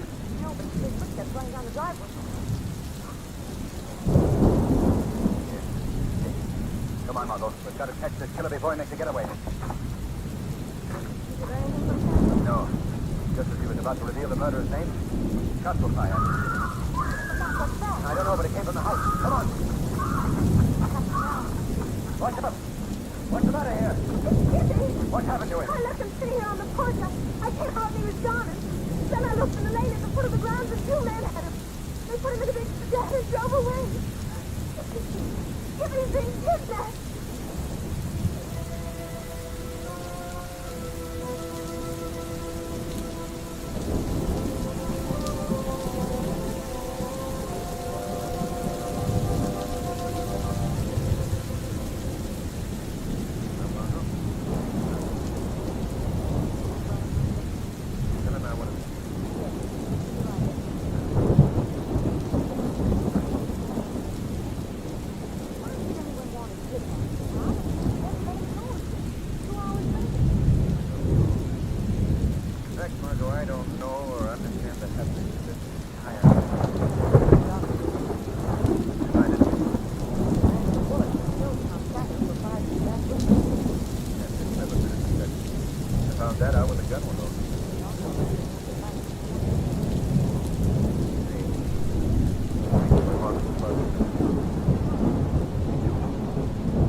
saying, Mr. Fox? I'm not saying anything, Margot.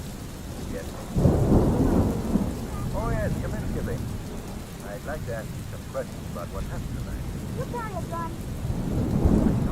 Why? There's not much to protect you then. Margot, mind leaving us men alone? That's the way you feel about it. All right, I'll go down to the garage. You carry on. Oh, no, Margot, why didn't you?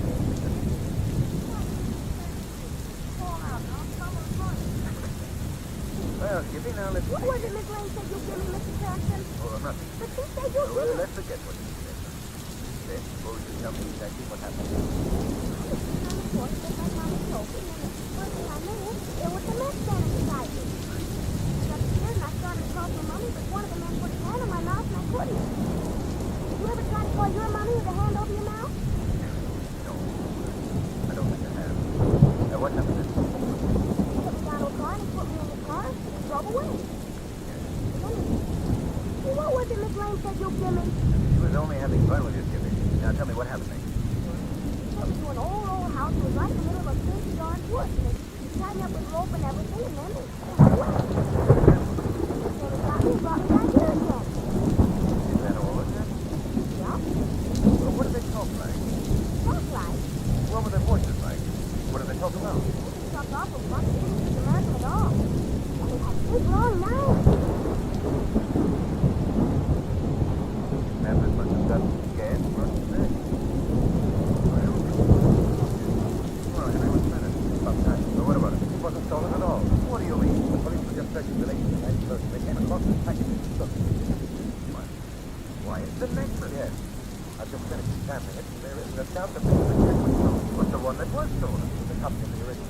It's customary, you know, for all valuable gems to have imitation substitutes. The necklace was accurate. The wrong was fresh. Then the murderer got nothing but a worthless imitation. Exactly. You know what this means, Bart? No. It's given the silver imitation. Come back for the original stone. So, like that. And if he does, I'll be ready for him. I have a bet right here. Take this offer for what it's worth. I'd be glad to see the next report in the morning. That's very kind of you, Lamont, but I know it's a rather large order asking for the president to set your price for the jewel, but I think you know me well enough. Oh, yes, of course, but... Good. Let me have it. Oh, now look here, that's fine. Bring it into your vault and count in the morning. Let's do this. I wonder who left the dog in the house. I like to play with the dog, Daddy. When I kick him, he makes a funny noise. Don't ever let me catch you doing that, or I'll take him away from you. Major, now, Major, get out of here. Watch, Daddy, I'm gonna kick him. Major, no, please, Jimmy. I know. You'll either have to get rid of Skippy or the dog. And I suggest, I know, but for the time being, the dog is out of this house and stays up now. Quiet, Skippy. Oh, he's still among you. Down, Major, quiet now, quiet. All right. Are you through talking with me, Mr. Cranston? I guess. Think of anything else to tell me? That's all. Can I go upstairs to Mommy now? You certainly can. Just like. Well, this too. Maybe I better have a glass of water. There's some on that table over there. Would you like some water, Mr. Cranston? Why, thank you very much. Hey, guys.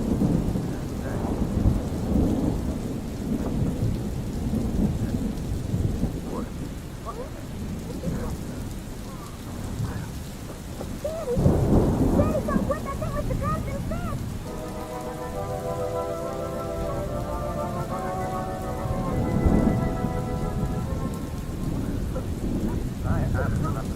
Why in the name of thunder did I let him? What do you mean? Lamont was keeping the diamond for me. That's why he was forged. It must be. The diamond, the real diamond, is missing. Daddy, what was the matter with Mr. Cranston? He looked so funny when you carried him upstairs. Why did you not come down? Why would you be so long? Now, Margaret. Doctor, how is he? No.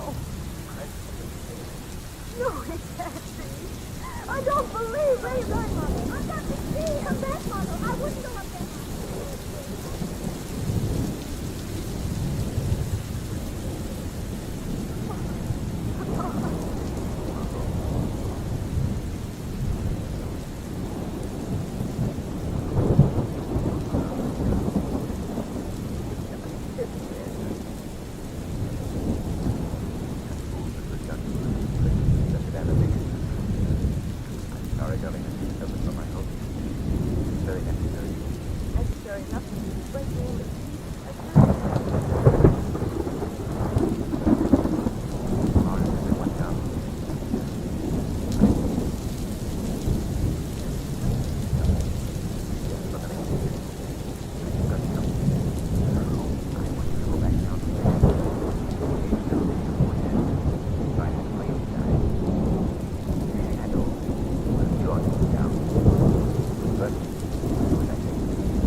Mommy. Let's grab in there. Quiet, Kitty, please. Mother, why don't you get the dress? I don't want to stay in the house with a dead man, Mommy. Please, can I go outside? Oh, that's a good idea, Kitty, Mother. Oh, no, you can't let that boy out of here after what happened to him before. But I want to go out, Mom. No, Kitty, Miss Lane is I right. don't care about Miss Lane. I want to go outside. Skippy, how dare you talk like that to your mother? I'm going out. No, you aren't, Kitty. Go on, Mom. I want to get out. What was that? I think you'd better stay right here, Skippy. Who's talking to me? I'm called the Shadow. Does my name sound familiar to you, Skippy? No. What are you doing here, Shadow? And why are you trying to frighten this boy? Because, Mr. Barton, this boy, as you call him, is at the bottom of everything that's happened here tonight. What do you mean? I mean that he is the murderer of Mr. Knight and Constanto and the thief who stole the Harvey diamond. That's preposterous. How could a child? Skippy's not a child, Mr. Barton. Skippy hasn't been a child for many years. Not a child? No. He's a midget. What? Oh, Daddy. Daddy, what you saying about me? If you don't believe me, Mr. Barton, then I suggest you look in his jacket pocket. I think you'll find the missing necklace. But I... Go on. Look. Daddy, please, I want to go out. I don't like that man. Come here, Skippy. No. Why don't you let him search you, Skippy? Well, Skippy, there's no harm. All right. Keep away from me, all you. Look out, Henry's got a gun. Listen, I told you I know what's going to do. You lay a hand on me, I'll take you people before you get me. Skippy, what are you saying? All right, Henry. Now I can call me by my real name. Mike Garage. Mike Karate. Sure, I got the diamond jewelry. It's right here in my pocket. Put that gun down there, Ronnie. You know, I'm getting out of here right now. Turn off the light. So long. Daddy. He's climbing out the window. We've got to stop him. He's running across the lawn.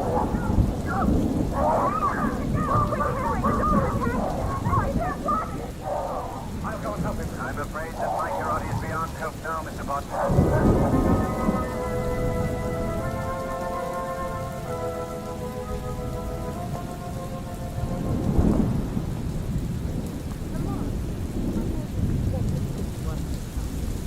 Well, Margot, let's take that one thing. It's too good to be on the level. But the race is to get him out of the house with the diamond.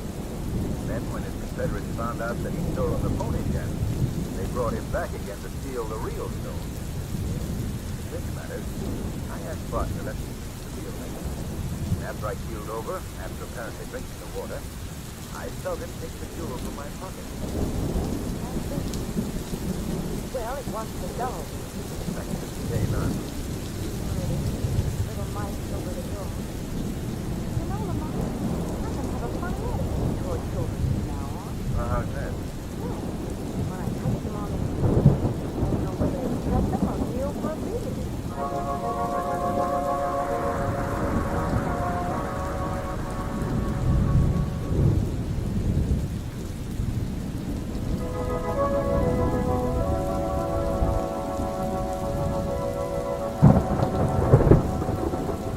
Today's program is based on a story copyrighted by the Shadow magazine. The characters, names, places, and plot are fictitious. Any similarity to persons living or dead is purely coincidental.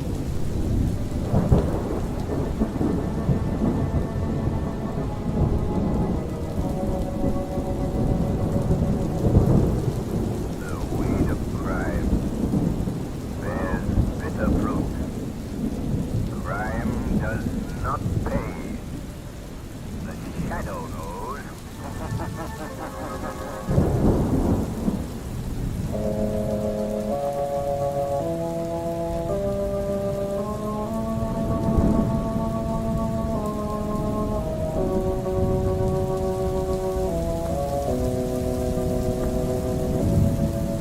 Who knows what evil lurks in the hearts of men? The Shadow knows.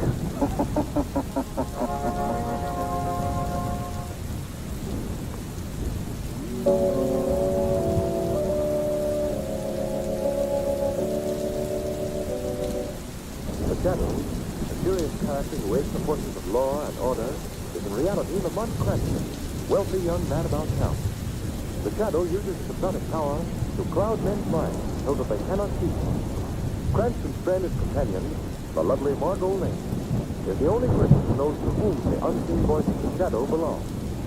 Today's story, The Flight of the Vulture.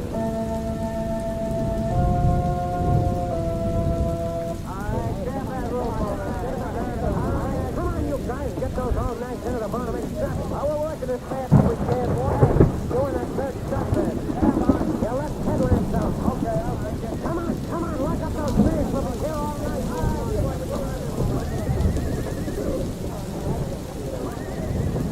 Calfate. Horse fetch. The old nags in the barn, the thoroughbreds in the stock stand. Down them, Chandler. Sure did. One old nag in the barn for every thoroughbred horse we took out. 10 horses in, 10 horses out. All right. All right, you men driving those stock vans, you've got your orders to get going. Okay, boss. Here we go. Come on, push him along. Roll him fast, will you? Yeah, boy. All those old nags tied up in their stalls? Yeah. Not a chance of any of them getting out. They're tied fair. All right, let's go in the bar. Right. Open it up. And I guess everything's all set. Horses are quiet in that stall. All right, put them after that drawer in the corner. Right. Place ought to go up like a piece of paper. There she goes, Calfate. All right, let's get out of here. Bolt that door. They're beginning to yell good now. I guess they know what's up. All right, what's the difference? They're all old or sick nags. They die soon anyway, wouldn't they? I've seen a lot of things in my time, but I don't want to be around when the fire hits them nags. Let's scram, Calfate. All right. I'm hungry anyway. Let's go eat.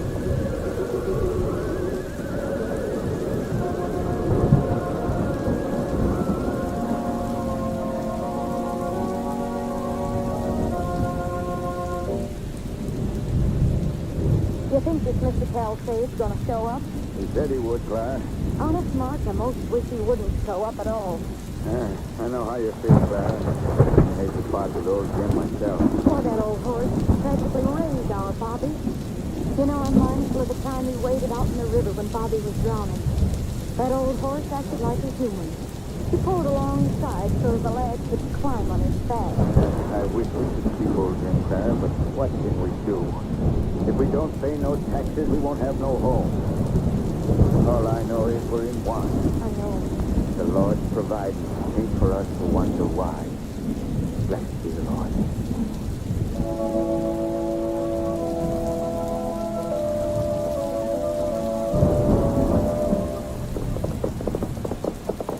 Hold it, Margot. Rain up. Oh boy. What is it, Mark? Why are we talking? I just wanted you to feast your eyes on this countryside. Oh, it's lovely. Isn't it? Doesn't that hill over there remind you of a scene in one of those old Western movies you saw when you were a kid?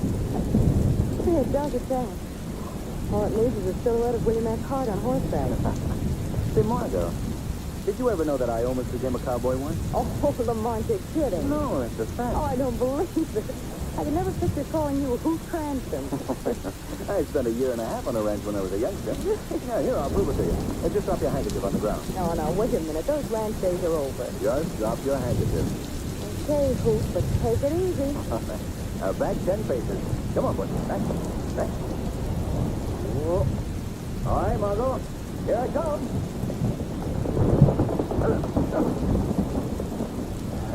Well, anyway, you got the handkerchief. Yes, but who's going to get my horse? Here it comes back again.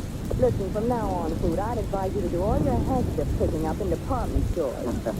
I think you're right, Margot. Well, Well, hello, Doc. Well, Bobby Watson, you're getting to be quite a little man.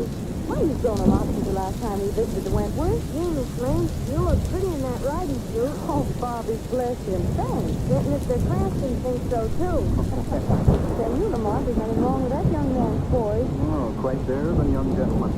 I'll have to tear a leaf from his book. Bad idea. How are your mother and father, Bobby? Mother's fine.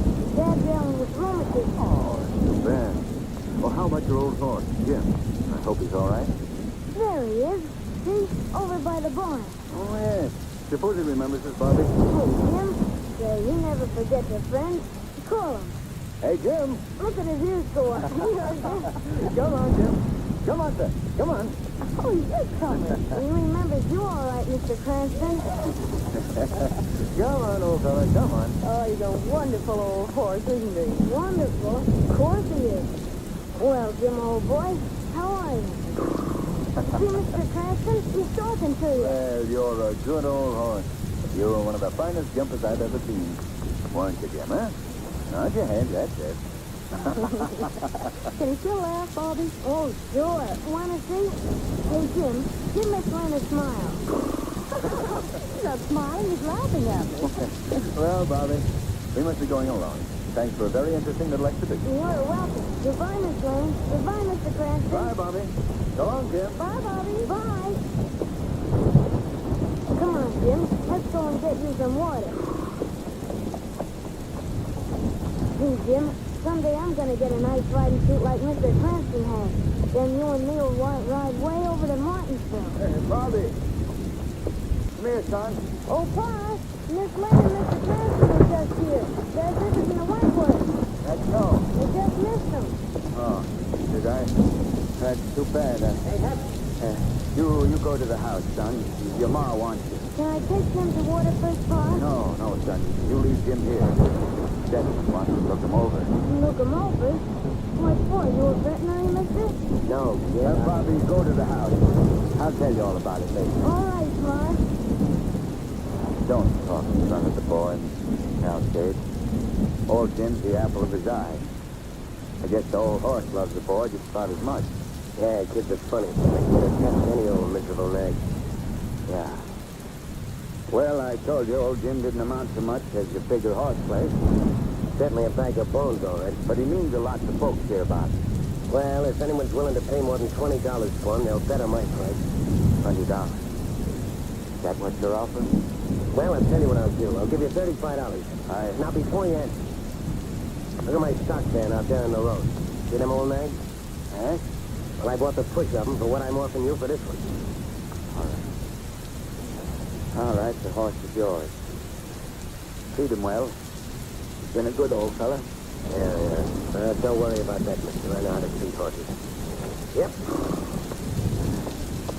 Poor old Jim. Pa!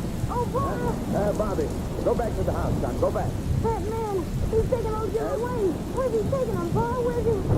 Look, son, you love your ma and Pa, don't you? Yes, Pa, and old Jim, too. I love him. Yes, I know you do. We all do. But, son, you know me or your ma wouldn't do anything out and out wrong, don't you? Yes, Pa. Well, you'd believe me if I tell you we were in danger of losing your farm. Yes, Pa. You know, Jim never refused to do anything to help us. No, never, but Pa. Listen to me now, son. All right, Pa.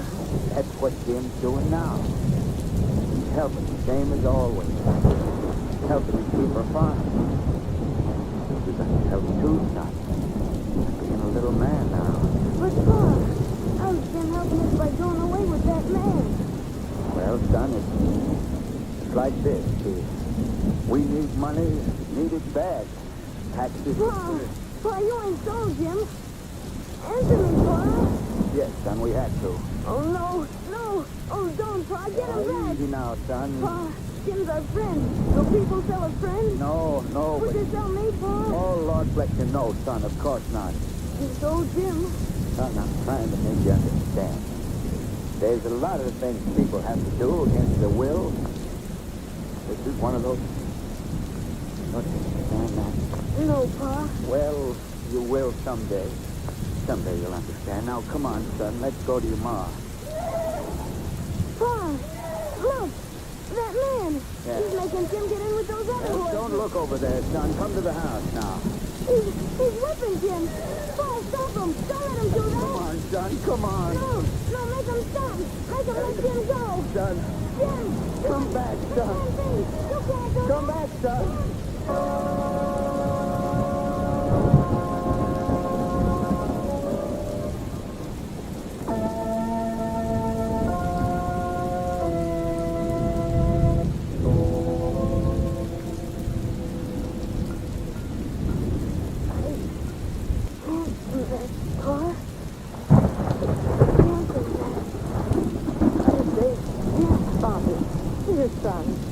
Is this for your ma? Come on, like the doctor said you ought to. The people, the friends are, Your pa's gone to get Jim back, son. Now won't you take it? So you'll get a little bit of sleep. Never come back. Never. Oh, Lord, have mercy. There's nothing nothing to be done for our little sight. Nothing. Don't, Mrs. Heffernan, don't give way. Yes. Let me have that medicine. She ain't closed an eye in 2 days. Margot, Yes, sir, Mark. take the spoon. All right. Bobby. Bobby, now listen to me. This is Mr. Cranston. Mr. Cranston? Yes. Mr. Cranston. Mr. Cranston. It's really coming over hill. Right in the old gym. Bobby, will you drink this for me? It'll put you to sleep. And when you wake up, we'll talk about things. Will you bring him back? Yes, Bobby, I will. Oh, Mr. Cranston. If you do, I'll pray for you. The whole gym. Thank you, Bobby. Now, will you take the medicine? Here we are. Thanks. Take a good long drink, son. And just a little more. Yeah, that's fine. Now, lie back and sleep. Sleep.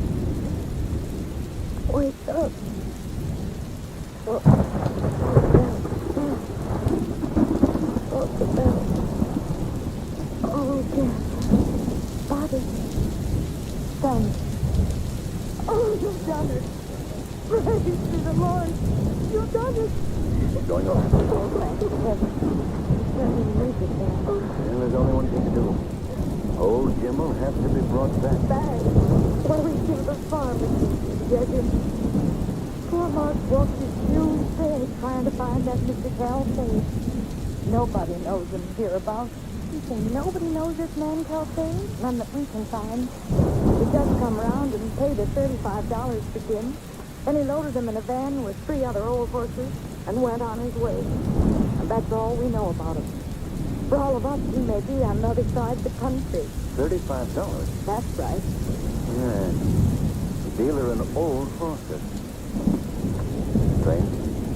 Listen, there's Mark coming up the porch now. Good. Good. Do hope he has some word. Oh, Oh, Mr. Cranston.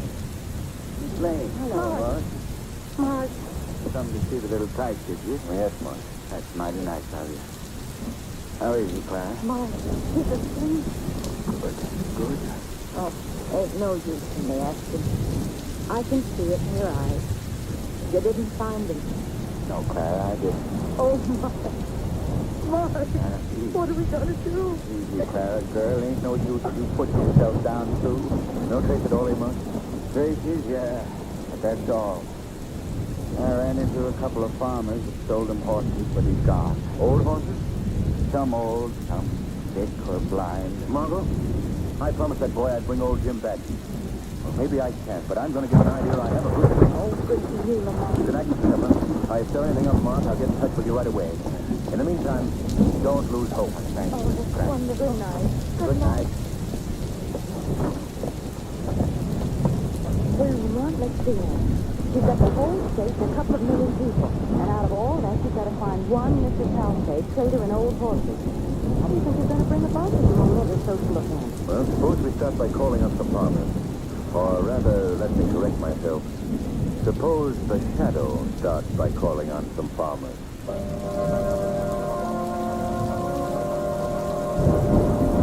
Calfade, you think? I never heard of him, never. Night before last, he was here. Bought old Carl horse. It's long about noon today, Ken, but I had nothing to do.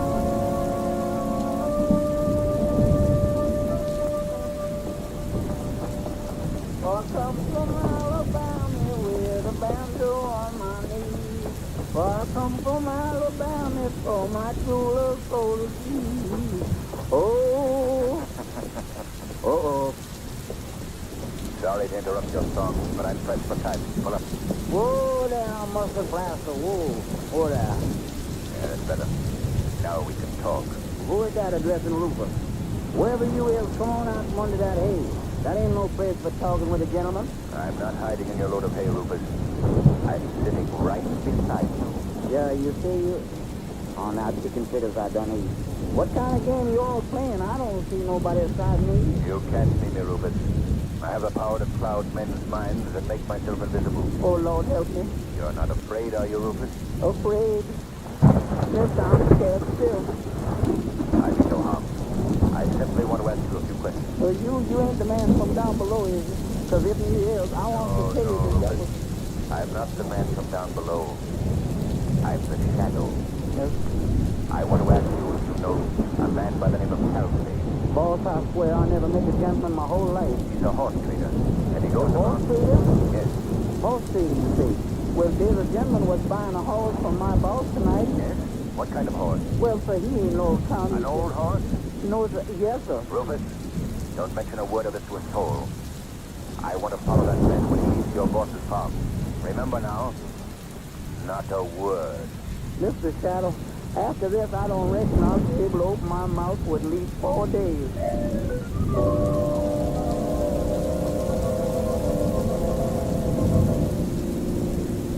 Faster, Margot, faster. I've got it right down the floor now.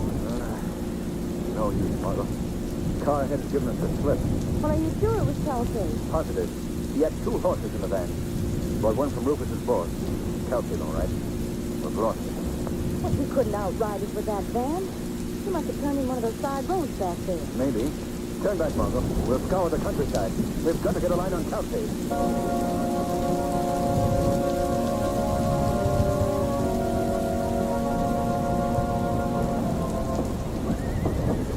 Okay, Hockey, the stock van for the thoroughbreds got away safe. Now we gotta work fast. Pile up that hay near the end stall. Right, boy. Hey, you think that car on the road was tailing us out there? I don't know, but I ain't taking any chances. Gotta burn up those old nights fast. Well, there won't be anything left to prove anything when we get through here. Hey, but look, Kelsey, we've been pretty lucky so far with all the stables we've been burning. But how much longer are we going to get away with it? Yeah, let me worry about that. That's that nag old Jim we've had so much trouble with. The one that belonged to the kid? Yeah, that's the one. Hey, how's that, Kelsey? I got all the hay piled up. That's swell. Now drop a match on it. Oh, gee, this is the part that I don't like, boy. Get up and do what I tell you. Yeah, that'll take care of it, all right. Now let's get out and shut the nag, Jim. Yeah, I'm glad to get out. Come on, stupid, making traffic. I'm hurrying. See, I don't like this business. Keep quiet. All right, that's got it. Let's get in the car and scram.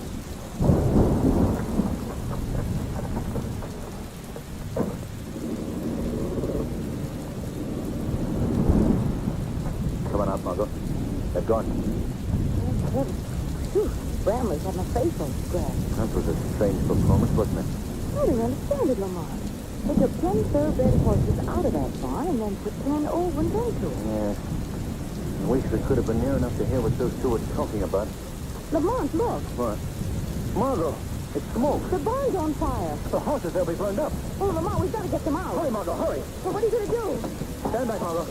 I'm going to try and run those horses out. Well, I'm going in with you. No, Margot, you can't do You that. can't handle all those horses alone, Lamont. All right. Release those in the center stall.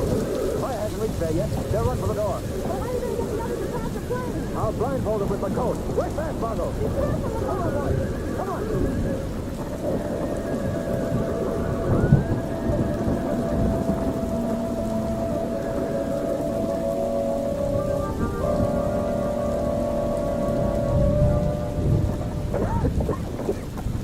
Come on, boys.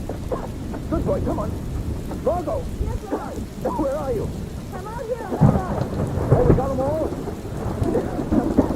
He was so blinded until I can't see the color. You see now, there were 10. Margot. What is it, Lamont? Jim. Where's Jim? Well, Lamont, he's not out here. Jim! Jim! He's still inside, Margot. I've got to get him. Well, you can't go in there now, Lamont. The side wall's ready to come down. I've got to, Margot. I've got to get Jim. Lamont, don't go in there, please. Jim! Jim! There. Steady, old boy. Come on, Jim. Come on, boy.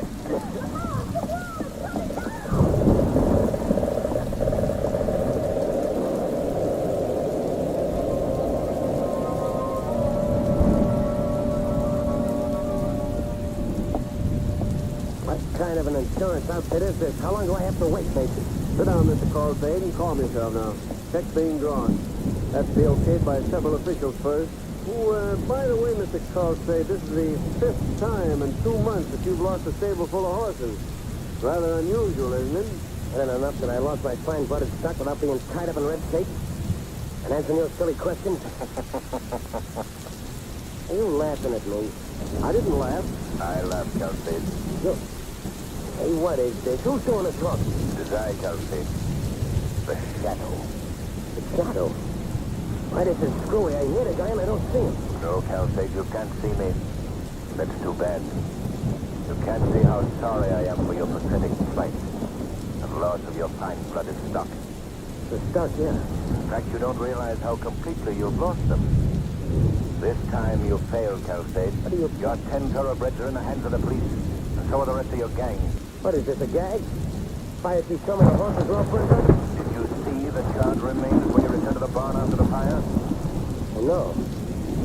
He said they'd already been removed. That's right. He acted in accordance with instructions from the Shadow. That's a lie. You're trying to trick me. The 10 old horses you substituted for the insured stock are alive and well. You've been doing this vicious thing again and again all over the country. But at last, the police have enough evidence to send you away for the rest of your life. You can't prove nothing. I have his signed claim, Shadow. Good. Open that door, Mr. Macy. The police are waiting for you outside, Calcade.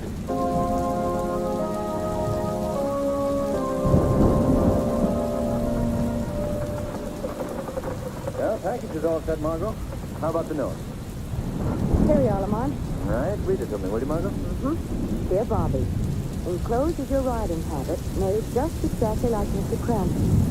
Old Jim's blanket should reach you before you get there. We are both looking forward to our ride over to Martinsville with you and Jim. Love. Good. I'll put it right on top. There we are. Well, can you think of anything else we might do for the boy, Margot? Well, you could keep him your handkerchief fixed. Oh, no. Hoot Cranston does not ride again.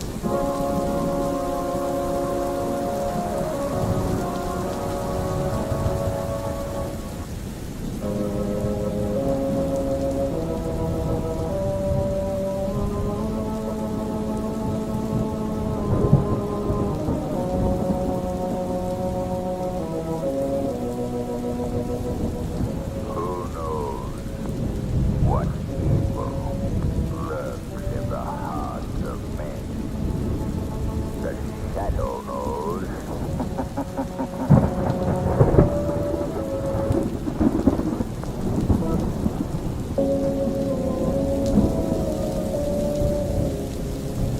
The Shadow, mysterious character who aids the forces of law and order, in reality the Mark Cranston, wealthy young man about town.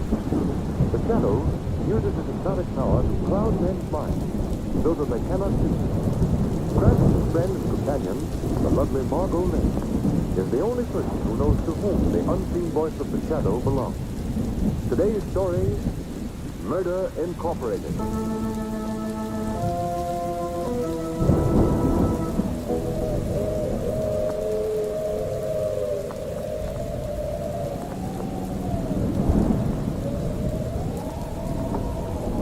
Are you Mr. Conrad? Yes, I'm Mr. Conrad. Come on, get in, please. Thank you. You must be Mr. Pascal. That's right. Sorry I wasn't at the station. Your train came in, Mr. Conrad. Bad night. I had a hard time getting down the mountain. You know, I was beginning to think perhaps I misunderstood your instructions. Well, I wouldn't have had you come out on a night like this, but I'm having a bit of a celebration tomorrow, and I'd like to have the piano for you. Quite all right, Mr. Pascal. Musical instruments are like humans to me. I never fail to respond to a call. I see. My house is about 2 miles up the mountain. Afraid you're going to find it rather alone. Oh, no, indeed, I won't mind at all. I hope you've come prepared to spend the night, Mr. Conrad. The night? Yes, you see there are no trains until morning. Oh, yes, of course. No, I hadn't thought of that. Rather stupid of me. I should have warned you, but it hadn't occurred to me that perhaps somebody might be expecting you home. Oh, no, indeed. I have no folks. There's nobody to expect me, Mr. Pascal. Well, you'll not be missed, eh? No, indeed, Mr. Pascal. I shall not be missed. Hey, it's bleak and dismal night, isn't it? Yeah. A bleak and dismal night.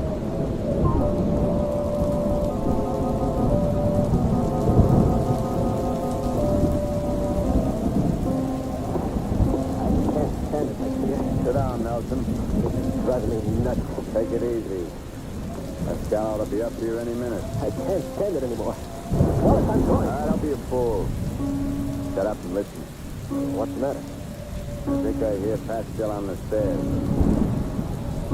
You're batty. There's a floor's creaking. You're liable to hear anything in this old house. Yeah. There's a joint, all right. Give you the creep. There's a kind of a hideout Pascal picked. Even a ghost would be afraid of haunting. Yeah. What? Oh, Pascal. See, boss, we thought you... All right, gentlemen. Hey, Pascal, what's the big idea? You call us here to talk over a scheme to clean up a couple of $100,000. Quiet, please. I don't want my guests below to know I have guests about. Why do you have a piano tuner here when we have business to talk over? Because, gentlemen, the piano tuner is the business I have to talk over. What do you mean? Yes. In just a few moments, he will drop dead. What? Drop dead. Well, rather, I should say I have permission to kill him. But his death will have all the appearances of a natural demise. The actual cause will be impossible to detect. Well, how are you going to do it? Follow me, gentlemen.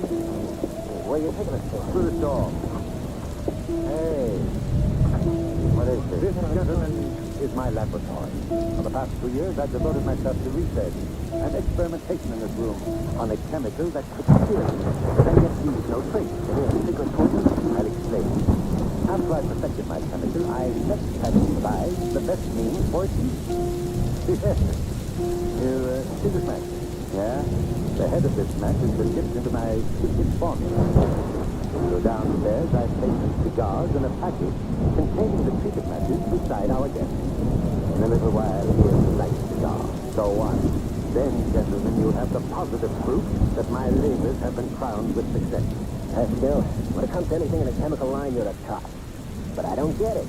How does this thing pay off? Gentlemen, we all know the world is full of maladjusted people. Men and women tied to each other by force of circumstance. Go ahead. So isn't it reasonable to suppose that one party to these unfortunate associations would welcome the means by which he or she would be rid of the other? Oh, I get it. It's an insurance case. Sounds swell to me. But how are you going to contact these clients? Have you figured that out? Perfectly. When people are in trouble, they go to one of three men. A doctor, a lawyer, or a mind reader. Those professions will be represented by the three of us. You're going to hang out the old single again. The officers of Dr. Bruno Pascal are already selected. It'll be my job to impress the prospective science with the physical necessity of escape. What's my trick? As the master of the occult, you should visualize the way out for them. The legal and material aspects will be your responsibility, Nelson. You will see that our clients carry the proper amount of insurance, okay? When the mind of the client is conditioned to accept murder as a solution to a problem, then we shall provide the means to what will truly be the end. The matches. The matches. Listen, that piano stopped. At last. Maybe the old guy takes his time out for a smoke. We'll see. All right. How long is it going to take? Why don't he light it? Why don't he shoot? That's it, gentlemen. Yeah, come on, let's go.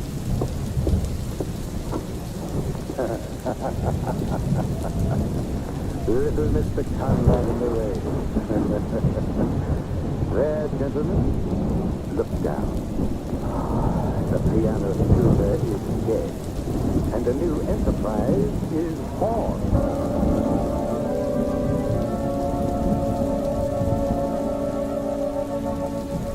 She was just sitting there smoking, and all of a sudden she kind of gasped for breath and toppled over dead. Never said a word or uttered a He died real peaceful, just like his cigarette was. It was such an easy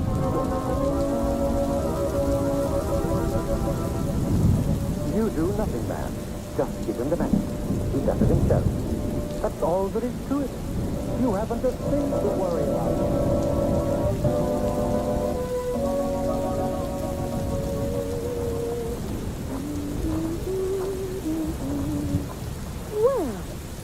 Well, Lamont. What are you doing? Planting flowers or building a house? Must be so many tools and implements in my life. No cracks, Margot. John, my gardener, didn't come to work this morning. I had to get these rose bushes in. Yeah, now let me see. Was it 4 bushes, 1 foot apart, or 1 bush 4 feet apart? I wouldn't have missed this for the world. Lamar, what are you doing now? Digging a hole to put some rose bushes in. Why must it be 3 feet deep? Well, they're big rose bushes. If you strike oil, let me know, will you? Margot, please, how can I concentrate? Let me see. Does this burlap come off or does it stay I on? have a suggestion. Yeah? If that bush doesn't grow in that hole, you can always put some concrete around the edge and use it for a swimming pool. That's very helpful. Ow! Bushes have thorns. Lamar, I have another suggestion. Fine. Let's go over and find out what happened to John before you ruin the garden and yourself as well.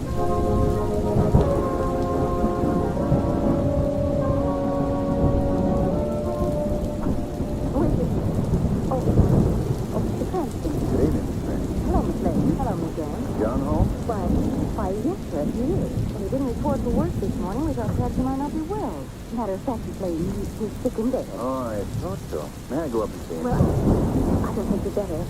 The doctor said he wasn't to see anybody. And it must be serious. John was always so healthy. He's complained to me before, Miss Cranston. You see, it's his heart. Yes, his heart's been pretty badly. Mrs. Graham, John called you. Oh, did he? Tell Mr. Cranston I'd like to see him. Well, I'll go right up. Come along, Margot. Yes, come on. Now, don't worry, Mrs. Graham. We won't say anything wrong. Well, I won't go up. I've got to call the doctor. Come on. Yes, Margot? Isn't Mrs. Graham a terribly nervous woman? Yes, very. And I suppose it's understandable under the circumstances. Yes, I suppose so. Ah, here we are. The room. Well, hello, John. Oh, hello, Mr. Cranston. Hello, John. I asked my wife to send for you, sir. You asked Mrs. Graham to send for me? Yes. But your Please, wife... Margot. Tell me something about this illness, John. Your heart, isn't it? Yes, sir. Looks as if I'm going to be like those gladiolas we planted last spring. Fine one day and dead the next. Oh, John. And me, who's never had an acre of pain in my whole life before, sir. I see. Well, John, you sent for me because you wanted to talk to me. Yes, sir. It's about my wife.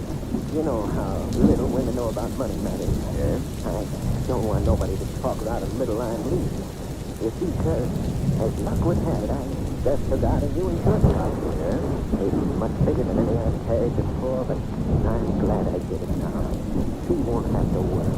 Well, John, how did you happen to increase your insurance? Why, with that doctor my wife's been going to, he sure gave me some good sound advice. Yes. He suggested you take out more insurance? Yes. Now, John, I don't want you to worry about anything. I'll see that your wife is well advised. You just take some deep I knew I could depend on you, sir. Mr. Johnson.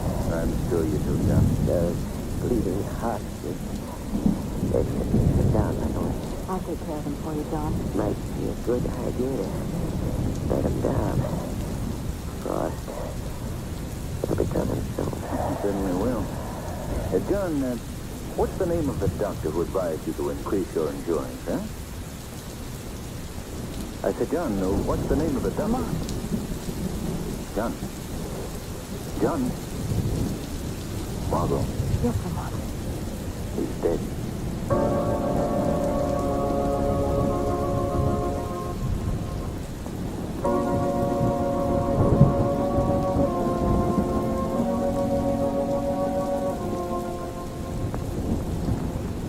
Well, Lamar, how do I look? Does my costume make me look like the poor, harassed housewife?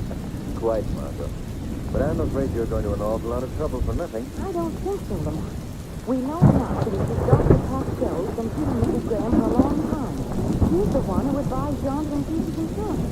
Well, that might have been advice sincerely offered. But how do you explain Mrs. Graham's conduct? You mean what I think you mean, Margot. You're just about accusing that poor little woman of murdering her husband. But I'll play along with you. You're going to Dr. Pascal as a patient? Yes. I'm a nurse. Oh, I mean, married nurse. Oh, you mean married nurse? Hmm. I see. Well, you should have a name. Oh, yeah, sure. Let's see. Belden, Mrs. Belden, how's that, eh? Too good. I'd rather you say the character I needed to see the doctor. Okay. Oh, say, suppose you have to produce a husband. Very simple in that case. You'll be my husband, huh? What? Now, let's get going. Mrs. Belden may have a date with Dexter.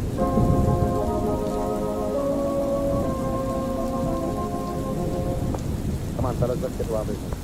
How do we stand with Mrs. Graham? We'll get the insurance check tomorrow. You know, we almost bungled that job. Yeah? How? Effective method. Mrs. Graham told me that it took hours for her husband to die. We must be more careful in the future. Now, there's my buzzer. You gentlemen wait in the next room. You wouldn't be ashamed of Wallace and me, would you? Do I have to answer that? Okay.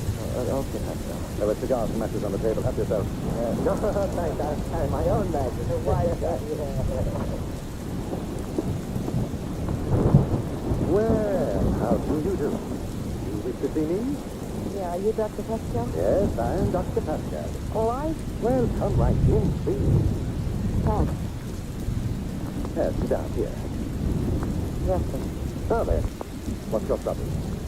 Well, Doctor, I ain't been able to sleep night for a long time. I got until I wake up with a start just as soon as I go to sleep. No, now, don't be nervous, dearie. But tell me, how did you happen to come to me? So your name on the door. Oh, you just happened in, is that it? Yes. Where do you live? Oh, that's quite a distance from here. Past a lot of doctors on the way. Well, I got a cousin living in this neighborhood. Oh, I come up to pretty near every day. and what's the name? My cousin? Yours.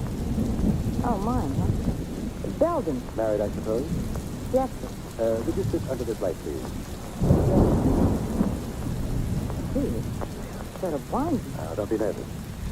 Now, Mrs. Belden, I am not in the strict sense a medical man. I don't use medicine and drugs to affect yours. You see, most ailments are external. They spring from a cause outside the person affected.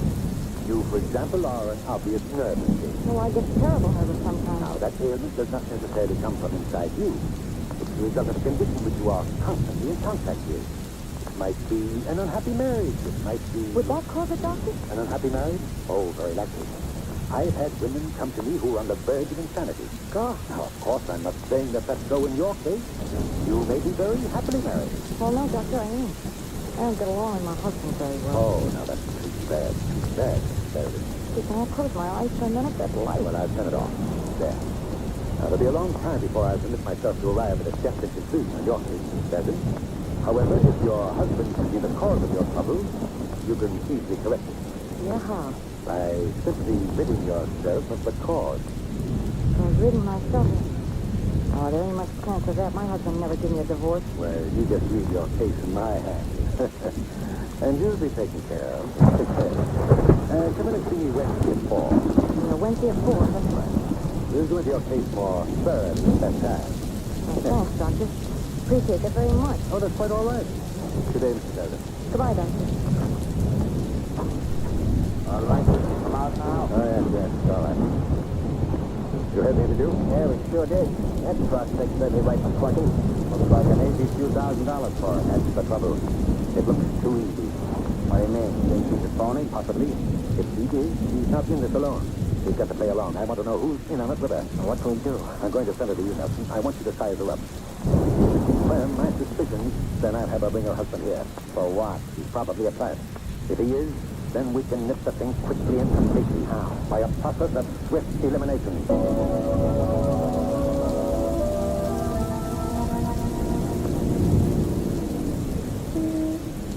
There it is, Lamont.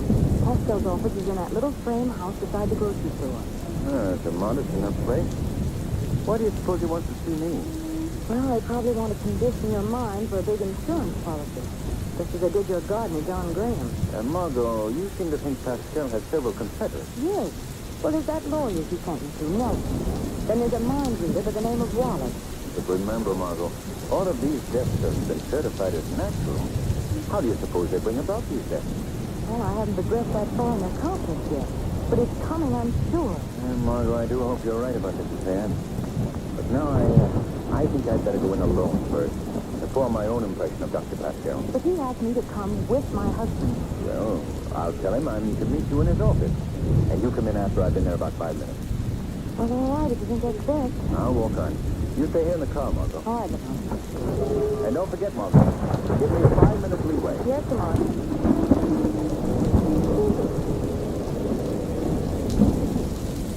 There's no mistake about it, I tell you, Pascal.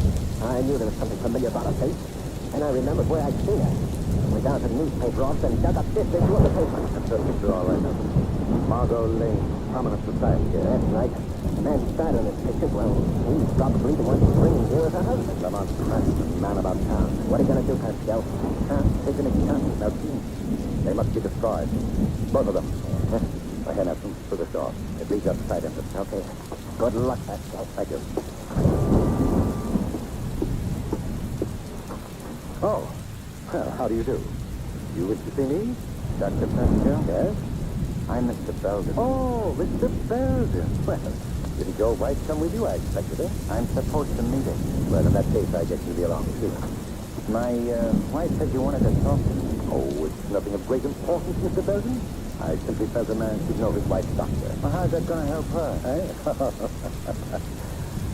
Mr. Belden, your face looks familiar. I've seen you somewhere before. Yeah? I ain't never seen you before. I'm sure I've seen you. Well, lots of people see me. I drive a cab. Oh, a cab driver, eh? Truly a man about town, eh? Huh? Oh, yeah. I get around all right. Yes, I imagine you do. Oh, will you have a cigar with me, Mr. Belden? I smoke cigarettes. Oh, yeah, have one of mine. I got my own. Match, then? Thanks. You want a light? After you. Okay. Oh, that one must have been damp. Yeah, I guess so. Well, some matches you'll get, believe me. Try the third. I'm sure you'll get results from that one. I hope so. Well, Mr. Bug. What's the matter, Mr. Cranston? Aren't you going to smoke with me? Why? Get back.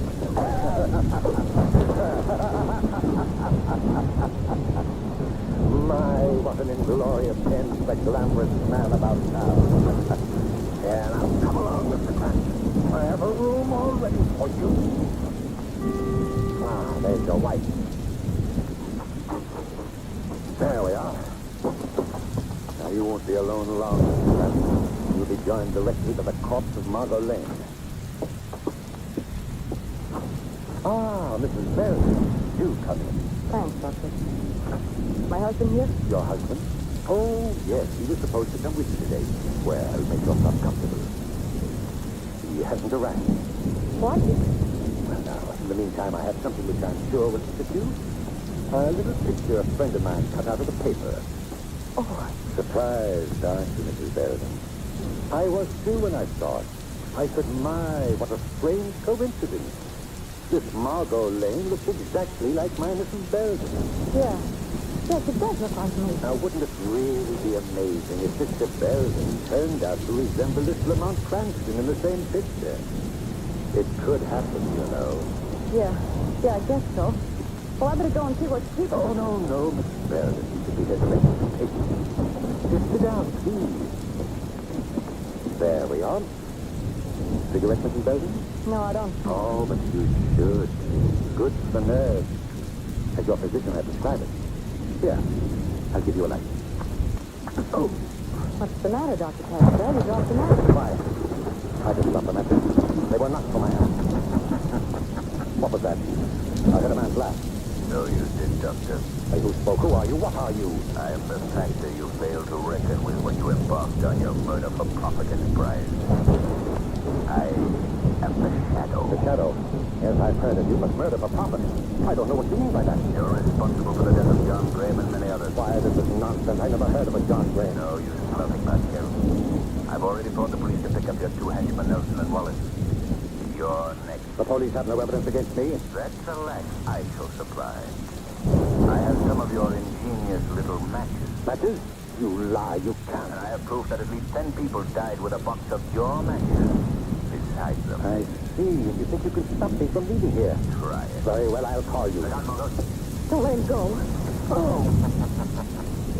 Perhaps you're convinced now that it would be best to await the police quietly. Well, I suppose you're right. I've always believed that one should accept the inevitable in good grace. In fact, with nonchalance. I know of no better way to emulate that attitude than to have a smoke. Now, don't. Wait. Now, Mr. Shadow, your police has find me waiting in supreme calm.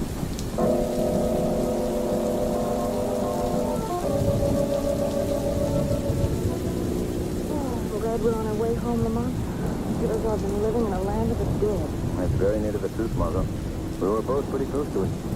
What will happen to Mrs. Graham and those other women who worked with Haskell in killing their husbands? The law will deal with them, dear. Lamont, how did you ever find out about those men? Well, I learned that many of the people who died so mysteriously were found with an empty matchbox beside them. But that peculiar circumstance didn't crystallize in my mind until Pascal invited me to have it smoked. Well, why didn't the match kill you? Because I had palmed Pascal's match and lit one of my own. He thought he had me, though. Lamont, Yeah? wouldn't it be wonderful Wouldn't what be wonderful? if you were only that clever at hiding rosebush? He's the arch criminal who believes he can realize his base desires by outwitting the shadow. The weed of crime bears bitter fruit. Crime does not pay. The shadow knows.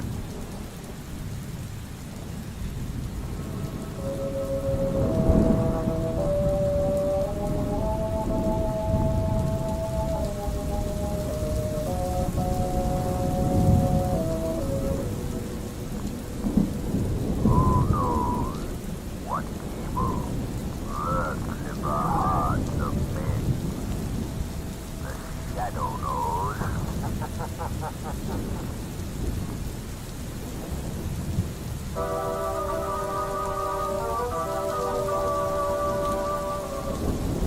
The Shadow, mysterious character who aids the forces of law and order, is in reality Lamont Cranston, wealthy young man about town. The Shadow uses his hypnotic power to cloud men's minds so that they cannot see. Cranston's friend and companion, the lovely Margot Lane, is the only person who knows to whom the unseen voice of the Shadow belongs. Today's story, The Stockings Were Hung.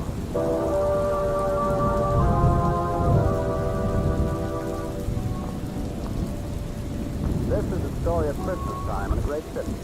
Tonight with Margot Lane and Lamont Cranston, we look in on the lives of the Grover family. Get out of here, get out. You're not going to send a pay for me, Mr. Grover. Simon Jordan, you know my wife's dead and I have 2 children. And it's Christmas. I've got Get to. out, get out. All right. It's Christmas time in a great city. As our scene opens, we find Margot and Lamont coming down on the elevator from Margot's apartment. Here's where we get out, Margot. Right now. Over to the club, Lamont, to pick up a Christmas basket of food to deliver. Sure. Oh, look, Lamont, it's snowing. What do you think of that? I want to stop the corner and see my friend Spike. Spike? Yes, Spike Grover. He's a newsboy. I always find on papers. There's Spike on the corner. Busy little man, isn't he? I always give him $5 for tips. Despite of all you've said about organized charity, giving one isolated newsboy $5. Lamont, this is different. I should say it is different. He's needing Spike. Paper, mister? Paper? Yes, the young lady would like a paper to cover her new hat. If you can call that Christmas tree ornament a hat. Where's Spike Grover? Spike's got family trouble. He's a pal of mine, Spike. He tells me everything. He knows I can keep a secret. Family trouble? Well, it's very confidential. You see, Spike and his sister Jane, you see, they haven't got any mother. They only got a father. And you see, I don't tell anybody, but Spike's grandfather owned the Grover Importing Company. Whoa, wait a minute. You're way ahead of me. Now, look. Spike's grandfather owned the Grover Importing business, and Spike's name is Grover. So Spike and his father did own the Grover Importing business. And, well, it seems there's a fellow named Jordan works for Spike's grandfather. And the way I figure it, this fellow Jordan put the snacks on the whole business. What? Lady, you wouldn't understand. I was just telling this gentleman here. As far as I can figure, this old miser named Jordan steals the whole business right out from under Spike's father's nose.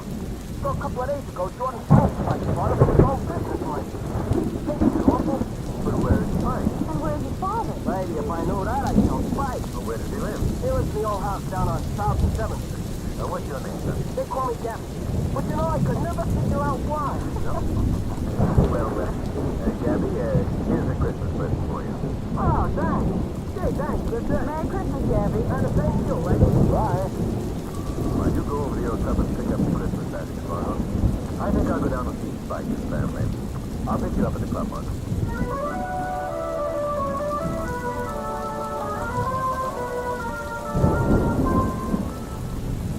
A cab? You want a cab, mister? You want a cab? Yes. Take me to South and 7th. Stop at 7th Street. Yeah, stop at 7th. Thanks. Oh, by the way, I want to stop at a pet shop on the way. You know a good one nearby? Well, I don't know where that is. There's one. Oh, yeah, I do know where there's one on the next block, that is. Well, that's where we're going then. Oh, driver, are you busy tonight? Yeah, I gotta drive this cab. Ain't it awful, ain't it? That's what I mean. That's what I said. Now you've got me doing it. Doing what? Hiring the cab for tonight. You mean it? Sure. Gee, Santa Claus. I didn't know you went out them whiskers. That's a joke. Hey, there's the pet shop, mister. There it is. Well, that's fine. Thanks. What's your name? Louis. Well, come on, Louis. Let's buy a pup. Buy a pup, huh? Buy a pup, oh boy. Hey, the red one in the window? No, Louis, no. Oh, that's a cute pup. That's a cute pup, all right. How much is the red cut above the window? Oh, that's a very fine animal. It's $35. Fine, wrap it up. I beg your pardon. Put it in a cardboard carton with some holes in it. We'll take it with us. Very good. Now, Louis, you take the pup in front, see?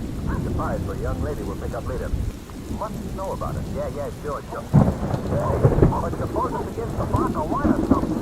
Well, that's what it is. You just tell her, boxable. Hey, yeah, that's smart. But wait a minute. What kind of books am I going to say if it starts to bark? Oh, that's easy. You just call me. Believe me, mister. You didn't want this hack, but I think it sounds a little screwy to me, I think. Here's your dog, sir. Fine animal indeed. Louis, me, huh? Oh. Great, Louis, great. Take the bus to books now. We're off to South and 7th Street.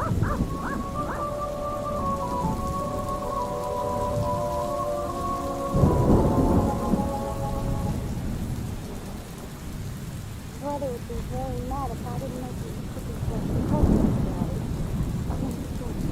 Here it is. Mother's recipe for cookies. 1 1/4 cups of flour. That. 1 1/2 spoons vanilla. Maybe nobody loves it as much as that. 1/3 cup of sugar. 1 egg. And 1/2 cup of butter. 1/2 cup of butter.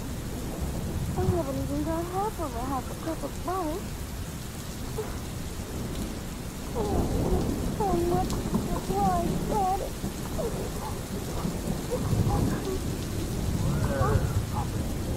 No way to feel on Christmas Eve.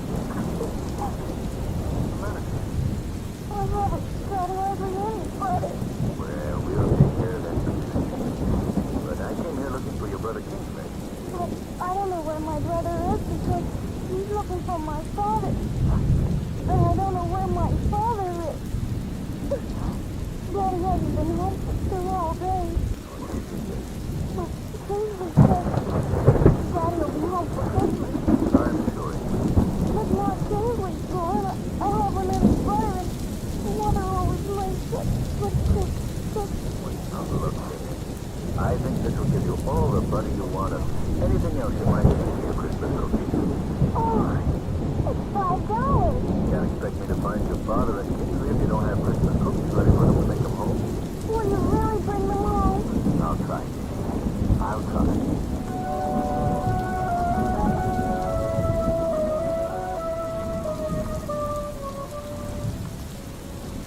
Hey, is this where we pick the young lady up? Yes, Louis. And don't forget, that's a box of books you have in front and not a dog. And don't forget, if he barks, use me. Okay then. Well, there's Miss Lane now. Oh, Margot. Been waiting long? Oh, no, Lamar. I just piled the snow on my best hat so I look like the spirit of Christmas. Oh, the sunshine. Did you deliver your last basket? Yes. What's that package you have in front, driver? Oh, I got a box of books. I got a box of books. Oh. Well, I thought you'd never get here. The South and 7th Street, Louis. That's Spice House, Margot.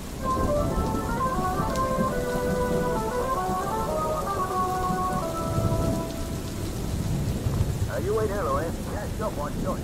Margot. Spice House. Let's go in and see them. Good, I want to meet her. There's two boys in fire. I'm like, come on, boys, fire. Hey, you youngsters. Like all that tree is mine. Stop picking on you, big bully. Scram. Man, I found this stupid, Lord. Come on, you young hoodlums. Hey, now, wait a minute, one at a time. Start in the gutter. Listen, young man. I suggest that you run along and let Spike have his credit. What's gonna make it? Why, you young rat. Oh, come on, remember. It's on Earth. I'll get you, Spike, when you haven't got your sandwich. What a society column. The well-known clubman, Lamont Cranston, is bawling. Ow! That hit me with a snowball. Out of a muzzle. Down there. Well, if you were half a man, you'd do something about it. Never let it be said. Well, here, you're not going to throw a snowball at me. We wouldn't as well if I shot him, would it? What? Well, out. Hey, who do you think you are? Let me go back or something?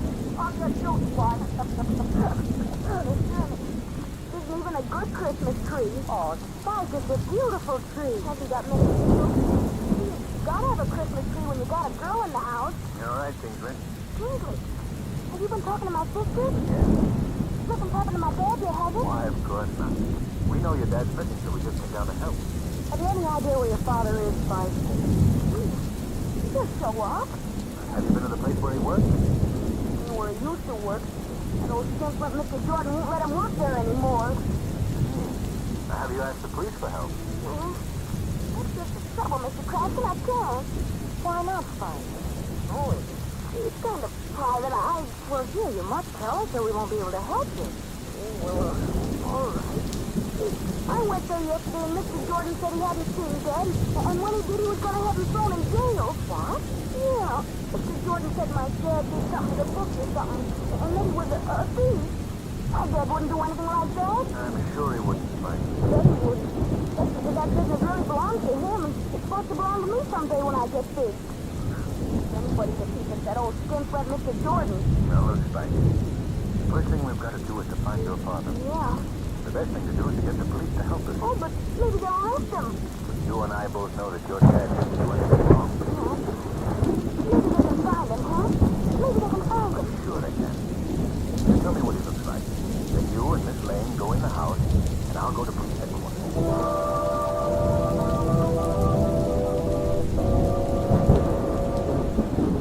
Good evening, Sergeant Murphy. Well. Season's greetings to you, Mr. Cranston. Same to you. And Sergeant, Kingsley Grover Sr. has been missing for 2 days. Tell me what he looks like, and we'll start looking. His son Spike told me that he was 5 feet 10, weighed about 100, 65, was wearing a brown overcoat. Calling all cars. Listen, since last Friday, Kingsley Grover Sr.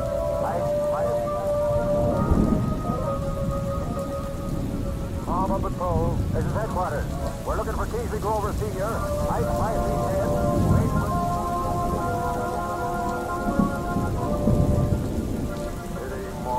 Hello, careful. Headquarters calling. Merry Christmas. Have you got a ship on ice about 5 feet 10? Wait.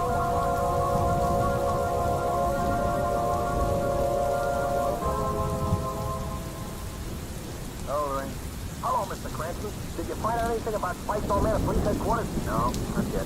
Miss Lane's still in the house? Yeah, he's there with Spike and his sister. Yeah, his dog's all right. I didn't have to sneeze or nothing. He was so quiet, I thought he was froze or something. So I put my hand inside the box. You know what happened? No. He bit my finger. He's a card, all right. He's a card. Keep up the good work, Louis. I'm going in the house. Okay, boss, okay. Hello, everybody. We're gone a long time, Mr. Cranston. Did police find him? They'll get him soon, Spike. Don't be impatient now.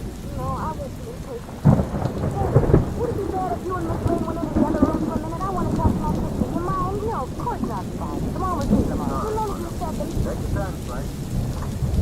Look, Jimmy, we'll find him in time for Christmas.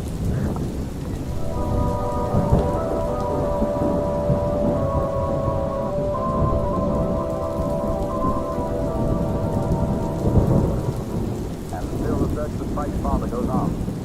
The machine of the police looking everywhere. Hours pass, and no word. Now we find Kingsley going up to old Mr. Jordan's office. Mr. Jordan! Who is it? Oh, it's you, is it? Get out of here. Please tell me where my father is. I don't know where that stupid father of yours is if I... He's not a thief. If anybody's a thief, you are. Shut your last You stole my father's business. He should be here, not you. I'll catch you within an inch of your life, little cut. Please don't leave me with that David Jack, please.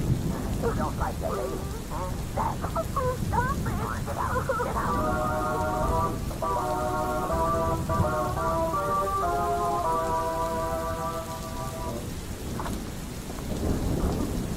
What's the matter? Something on your head. How did you get that red welt across your cheek? George hit me with the chain. Oh, you poor child. Come here, I'll wash it out. Oh, we have to plan what we're going to do. Have you any suggestions, Mike? Only one, Mr. Grant. What's that? Well, it sounds kind of silly, maybe even to try, but Dad and me, Dad and I, we always used to walk up the avenue on Christmas Eve. It seems a little, doesn't it, Laura? Well, anyway, we'd look in the store windows and we'd see what we'd buy for ourselves and James and Mother when she was alive. We had all the money we wanted. I thought I'd walk up the avenue tonight. Well, it sounds kind of silly, but I would like to. That's a wonderful idea. Hey, Margot. Yes, Mama. Why don't you go along and take a pencil and paper and write down all the things Mike would like for himself in this thing? We never did that. No? Just think what fun you'd have. Just talking it over with Jenny afterwards if you had a list. That's right, let's go. Wait, you know, we might even run into Dad. Well, sure you might. Aren't you coming with us, Mr. Cranston? Yes, of course.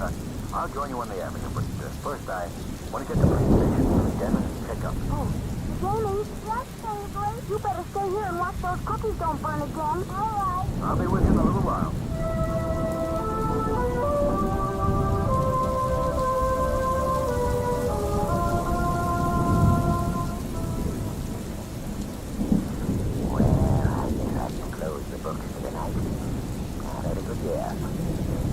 Who's there? Oh, now what? I guess I'll give myself a Christmas present and latch the door. Grover Black must have left it open. He's too smart, that boy. You don't have to worry about any Grovers ever again, Simon George. Simon George. That's one of the fine and those blue letters on the door. They're the Rovers Morning Company. You're pretty good, Simon George. These books are fixed so cleverly that even the Supreme Court couldn't tell that Simon Jordan didn't own this company. Hey, what was that? Who said that? No one said anything, Simon Jordan. I was just enjoying your joke with you. Now, where are you? I can hear your voice. Of course you can hear my voice, Simon Jordan. But you can't see me. I'm in the shadows. The shadows of your mind. Go away. Go away from me. I thought you might be lonely. No, I'm not going away. I came to ask you about the Grovers. Eh? What do you know about the Rovers? Enough, Simon Jordan. Enough to know that your altered books would not fool the Supreme Court. Eh? You're not a spirit, are you? In a sense, yes. I try to represent the spirit of honesty and justice. When Simon Jordan beats a child with his cane, steals from the father of that child like a low, sneaking thief, then I must talk to Simon Jordan. I'm not a thief. No, I should not disgrace thieves. I'm calling you one of them. You're a man too mean to be a thief, Jordan. What do you want from this world? None of your business what I want. I'll tell you, you want money, nothing but money. I feel sorry for you, Simon. Oh. I'm going to go now, but I want to leave one thought with you. Yes? You're an old man. You don't have much longer to live. What? All your life's work is your money. It's rather an empty victory, isn't it? You're alone in the world. Your money doesn't do anyone any good, Simon Jordan. But you can rest easy in your shriveled soul, because the Grovers will be taken care of. The Shadow will take care of them. Shadow.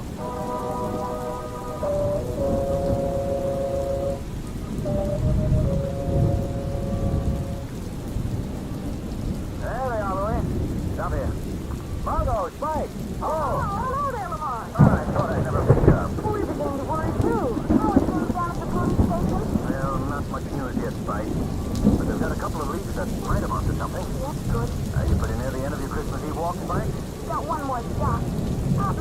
dock in here, you know, just to get out of the cold for a minute. You don't have to be afraid. They'll let you in. If you take it, they will find. Up these steps. Come on, I didn't know there were as many windows in town. I'm dead. I've got a list of presents as long as... Oh, you are. Oh, hi, Miss Lane. I hope you've got a preferred list. I have. Here, look here. Boy, this door is heavy. Oh, but... We can stand back there and listen. All right, son. Look, Lamont, that poor man over in the corner. Yes. It's my dad. It's my dad.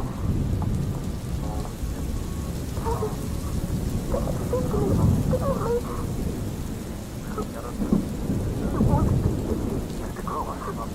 Mr. Grover, this is your son. Don't you know him? I can't remember, Margot. This man has been hurt. Let's get him outside, Lamont. Do you remember your name, sir? There's something wrong with him. My name? You must try to remember. Truck. Kidding. Hitman. Oh.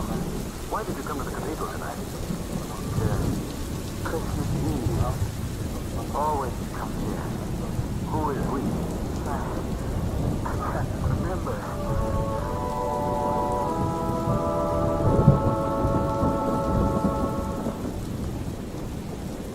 Louis, Miss Lane leave some packages with you? Did she leave some packages? Did she leave some?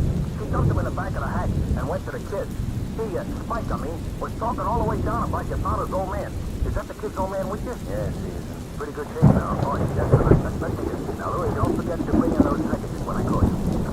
All right, now, Mr. Gruber. You're still a little bit shaky. I know it. Now, watch the step. I'm all right, thank you. Yeah, you're fine now. All right. Merry Christmas, children. How is the lady of the house? Oh, it's wonderful, Mary. You're here. Oh, Daddy. And I'll make Christmas cookies, too. Fine, fine. And how about you, young man? How have you been behaving? I've been getting along all right. Where did you get that nasty welt across your cheek? You haven't been in a fight, have you, son? Oh, no. Oh, no, Chief. It was only an accident. Mr. Jordan, what are you doing here? I'm trying a matter of business. I don't believe this is the occasion for a business discussion. Oh, I think it is, Mr. Grover. In going over the books tonight, I found that a great and terrible mistake has been made. The Grover Reporting Company has been making more money than I thought. And over half of it is rightfully yours as partner in the company. Partner? Yes, part owner. And I hope you'll find it within your heart to forget any misunderstandings we may have had, and that you'll take over the responsibilities of partnership immediately. Yes, and that's all I've got to say. Good night. Merry Christmas to you all. Oh, how can such an awful old man say such beautiful things? Well, we haven't time to talk about whether he's awful or not. We have things to do. Louis! Oh, you don't have to yell, I'm right here, I got all the stuff right with me. Good, bring it right in. Presents! Are they fired? Quiet, Jimmy. Of course they're not. They are, Kingsley. Oh, don't kid me, Mr. Cranston. You're not getting fired. I don't know how I can ever repay you for what you explained and Mr. Cranston has done tonight. We have been more than repaid, I assure you. Louis, don't bring that in here. I didn't tell you I wanted you to call that in. It was my own idea, and I'm not even going to have to sleep. Oh, and fuck. Oh, Lamont, you're a darling. You get that puppy? Well, yes. Is that for us, too? What? Oh, of course, Spike. Mr. Cranston got that for you as a surprise. Margot, hear ye. It's about time for all three of you, and that means you too, Miss Grover, to sit down and open the packages. We've got to go. You ready, Margot? Where's Louis? He went outside. Merry Christmas to you all, and to you all, good night. Now, Margot, earlier tonight, we disagreed on our interpretation of charity. Silly, wasn't it? I know what you mean, Lamont. There should never be a thing called charity. There should never have been a necessity to create the word. In this short span we call our lives, if each man would only realize that every other man has dreams and hopes, this world wouldn't be a topsy-turvy place. Then peace on earth would be a fact. Goodwill would be for every man. Is that you, Louis? Yeah, Mr. Cranston. Have you got a cold? A box of books. Possible. But you brought that inside. Yeah, but this is another one. Another one? Yeah, another one. It's for you, Miss Wayne. You mean it's another puppy? Yeah, it's my own idea. When I went by the pet shop, and our pump's brother was in the window, so I went in and I pet him on the head. You know what he done, Mr. Cranston? No. He bit my finger. Oh, he's a cod. So I had to go and get him from Miss Wayne. And I charged him to you, I did. Fun. Yes, Margot. I'd like to say something. Certainly. What do you want to say? Merry Christmas to everybody. Thank you, Margot and Lamont.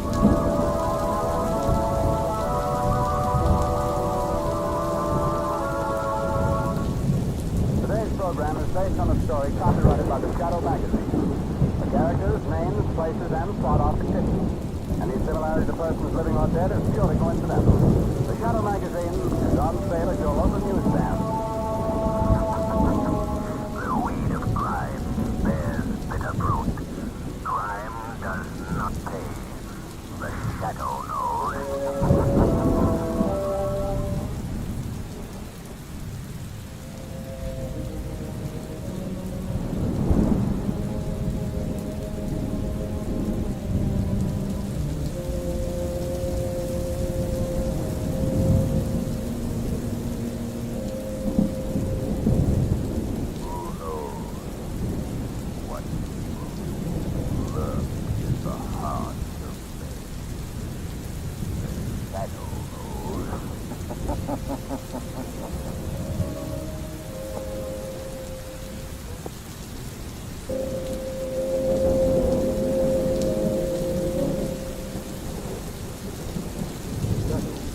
Mysterious character who aids the forces of law and order. In reality, the Mark Twain, wealthy young man on top.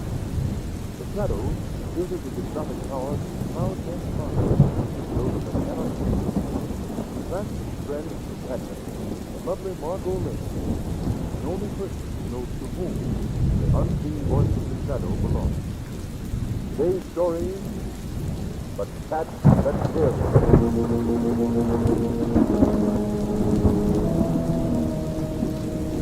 Our story opens.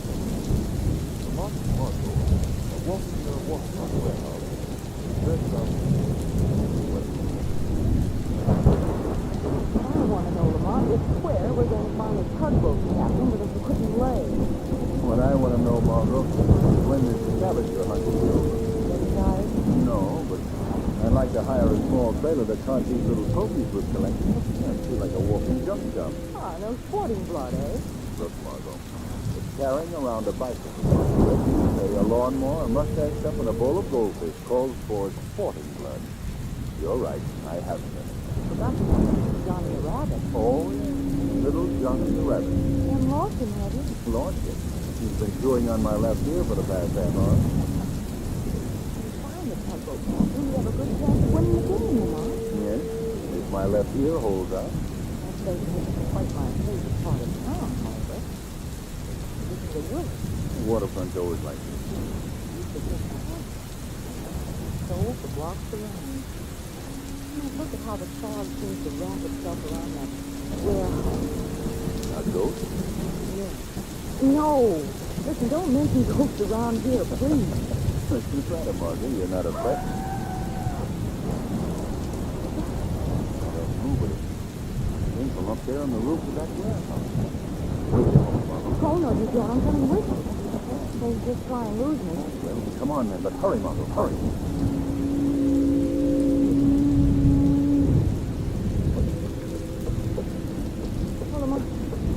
I'm all out of breath. We're almost at the roof, Margot. One more flight. George? Wait. The door's moving. Get behind me. Let us watch the little town.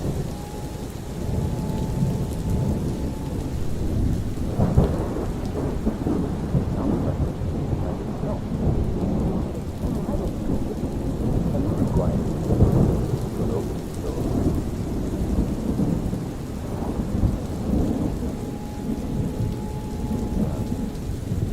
Fog's clearing, though. Moon will be out this summer. But the time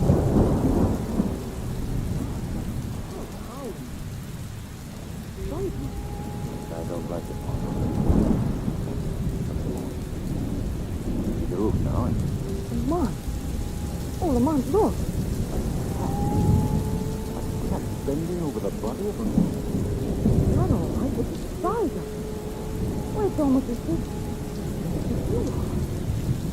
Mom. Monstrous is the word, all right. Don't move, Margot. Let's wait for it. Backing away toward the edge of the roof. Now we'll see what this is all about. Oh, Lamont, don't follow it. You gotta get a closer look at it. The weirdest thing I've ever seen. Oh, Lamont, you must. I don't think it'll split. Still backing toward the edge of the roof. Come on, little come. So the cat can jump 10 stories. I'm prepared for that. Yeah, it's at the edge of the roof. Look out.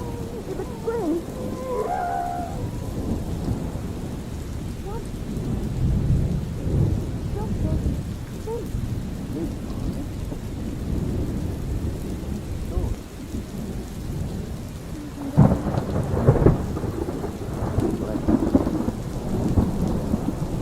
Before we go down, we'd better have a look at his body over here.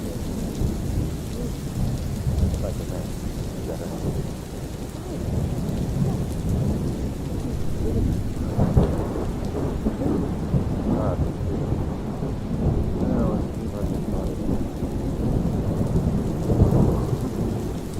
Don't look, Margot.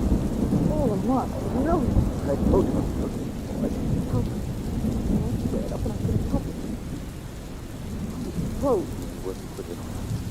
Looked as if the claws of that thing dug in and ripped. My feet, I'm sorry. What do you make? Margot, it's unbelievably weird. A cat that feels. A cat the size of a cat. A cat that leaves its face for 20 stories. Doesn't make sense right now, Margot. But it will make sense before I'm through.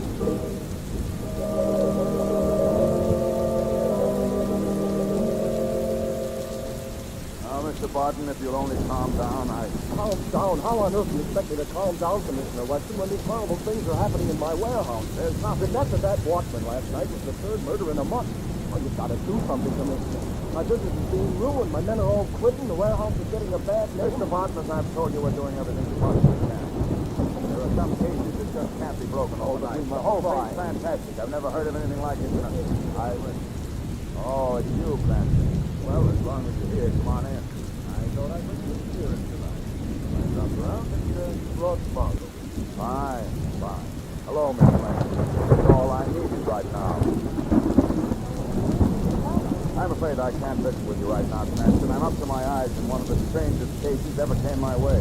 Really? Fantastic, Cranston. Unbelievable. Oh, by the way, this young chap is Barton.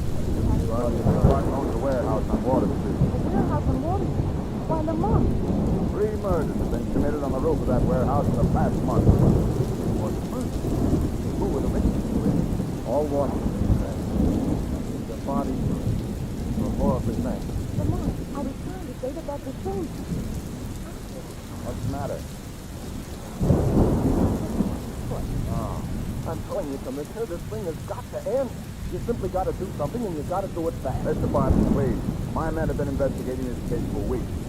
There's absolutely nothing to go on. Nothing but those confounded claw marks we found on the neck of every victim. How about sending a few officers along to start the work? Please try that, Cranston. Nothing happened while my men were there. Well, we decided the murderer, whoever or whatever he may be, had struck for the last time. We kept working on the case, of course, but we didn't think it necessary to keep men on continuous duty. As it turned out, the very next night, another watchman was murdered. His throat completely right. If only we had some idea as to how these murders are committed. Have you taken adequate precautions? Night and day, yes. We've surrounded that warehouse with men. We've guarded every entrance, every exit. And yet the murderer's been able to do his work without leaving a single clue, mind you. I begin to believe in ghosts. Well, all I know is that I'm losing business. The warehouse is getting a bad reputation. People are saying the place is haunted. Now I need a watchman, and I can't get one. No one will take the job, I suppose. Can't blame him. No.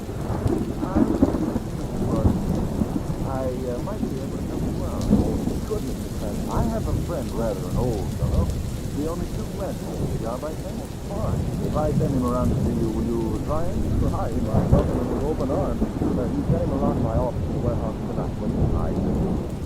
Well, Margot, I've been along. Brother, detective. Well, Cranston, you've always wanted to be a detective. Why don't you go home and figure out this case? I think I will. Goodbye, Miss Barton. I'll send your new watchman around to you tonight. Oh, I've been better for you. Bye. Goodbye, Cranston. Well, he did get your new watchman anyhow.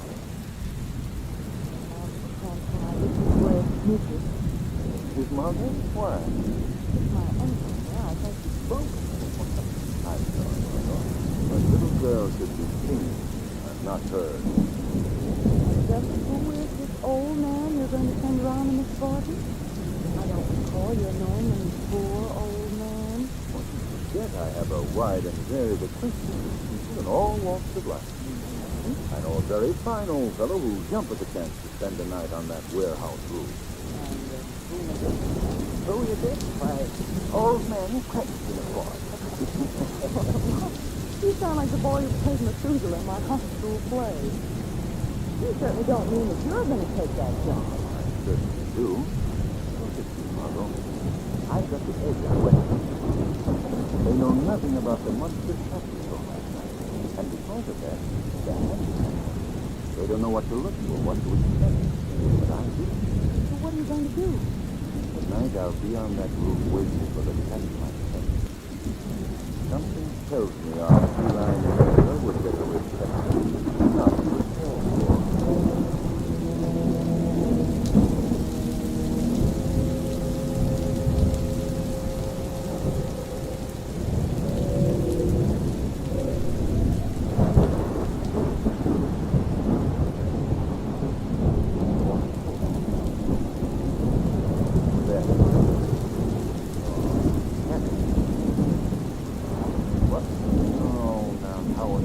Margot, what are you doing here?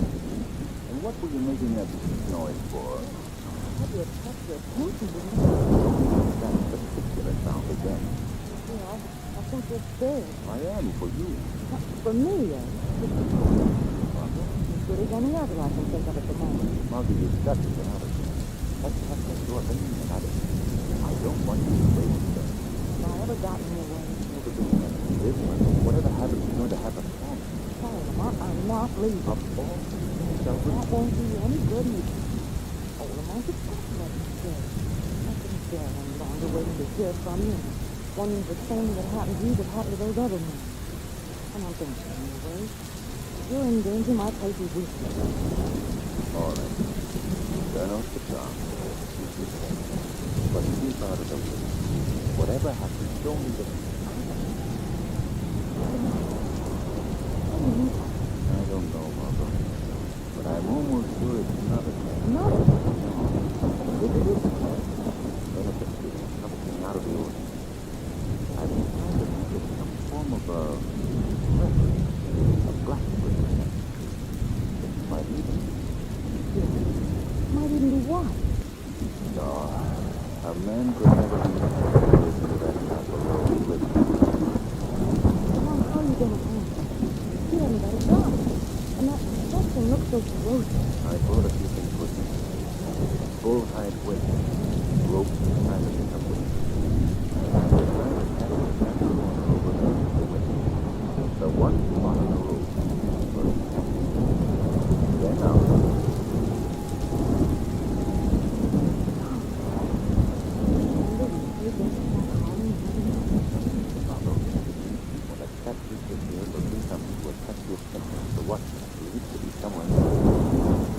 That's how those other watchmen were lured up here to the roof. They heard something that attracted their... There it is. I can see it in moonlight. Oh, look, it's monster. Quiet. Watch it. Just watch it. In a bright and skylight. That's to attract your watchmen inside the building. Now, now. Gonna swing me forward. Try to fight into that corner. Whatever you do, Margot, don't leave this spot. Now then, see what sort of a cat thing I am. You struck him. Look out, he's turning towards you. Come on, his eyes are blazing. I think this whip will soon subdue it. Look out, he's turning for you. Oh, come on.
he watched when it was murdered on the roof. Yeah. And he still wanted the job. He told me not to worry about it. Said he'd be all right. Now he's nowhere to be found. I've got a trace of him anyway. I tell you something, sure, I'm going out of my mind. You and me both. Thank you, Barton. I'm up to three, so I'm not blaming you. Sure, I know you're doing everything you possibly can, but I'm beginning to wish my father had left this blasted warehouse business to his partner instead of me. What do you mean? My father had a partner, a fellow named Blanchard. Blanchard was a crook, so my father finally fought him off. Well? Well, when Dad died, Blanchard said that there was some crazy story about the warehouse business rightfully belonging to him. Yeah? He said my father had cheated him out of his share. Oh, it's not foolish, of course. But I wish now I'd given him the business, lock, stock, and barrel.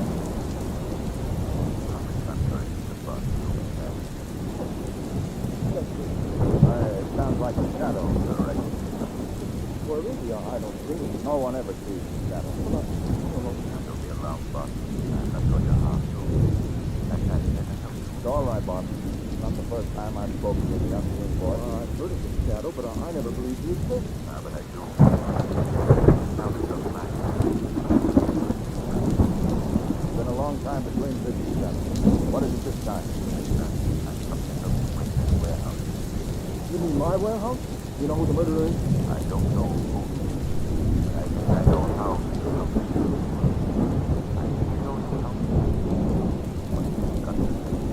Will I? You tell me what to do, and I'll do it all right. Murder. Your wife.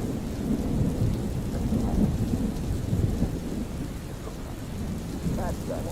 Yes, but no partner. Wonder if you are concerned. In some strange way, it's able to leap off the roof of that warehouse.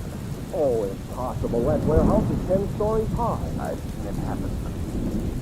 But whether you will fit or not doesn't matter. What is more important, Mr. Barton, is that you spend the night on that roof alone. Me? Well, I don't know. This murder is a petty thing. Still hasn't accomplished whatever he's trying to do in your warehouse. But I have reason to believe that he'll be returning there tonight. Now will you do as I ask? Come on, Barton. What do you say?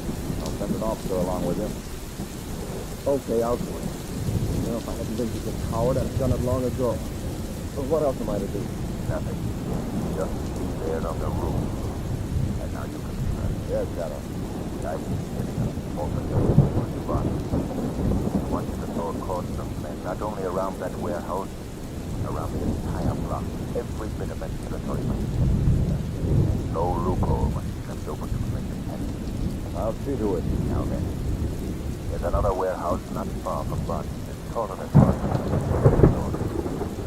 I want your riot squad to set up searchlights on that roof and be ready to play them down on the roof of Barton's warehouse when I give the word. Searchlight? What in the world do you want with searchlight? Just do as you're told, Commissioner. I think I can promise you we'll solve this case tonight. I don't understand why you're going to all this trouble, Captain. I'm sworn to the tracking down the criminal. I've dedicated my life to the investigation of crime as far as possible. But there's more to it tonight. There's someone in danger whom I must save. It's not too late. It's not too late. A friend of yours? I say, is it a friend of yours? He doesn't know. Might have known. George usually just as quietly and mysteriously as he comes. Breaking this case must mean a great deal to him. I've never heard him speak that way before. Well, I'll do my part tonight. How about you, Captain? I've been in this business a long time, Barton, and I've learned a good deal. There's one thing I've learned above everything else. When the shadow tells you to do something, Mr. Barton, do it.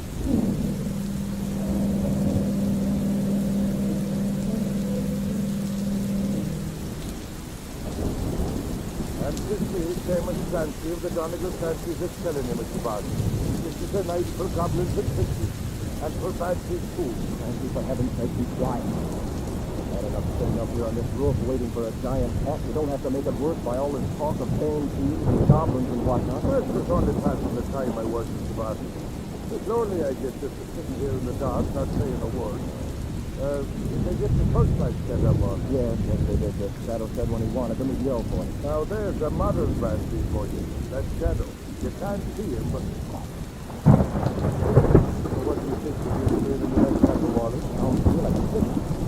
get ready, Clancy. I've got a feeling that something's about to happen. Look, Clancy, that cat. Come on, get back in the saddle. Don't let it see us. Oh, no, we can't let it see us. Oh, heaven, because I can't see it giving us away. That little thief. It's coming for us. Clancy, look at those eyes. They're blazing like coals of fire.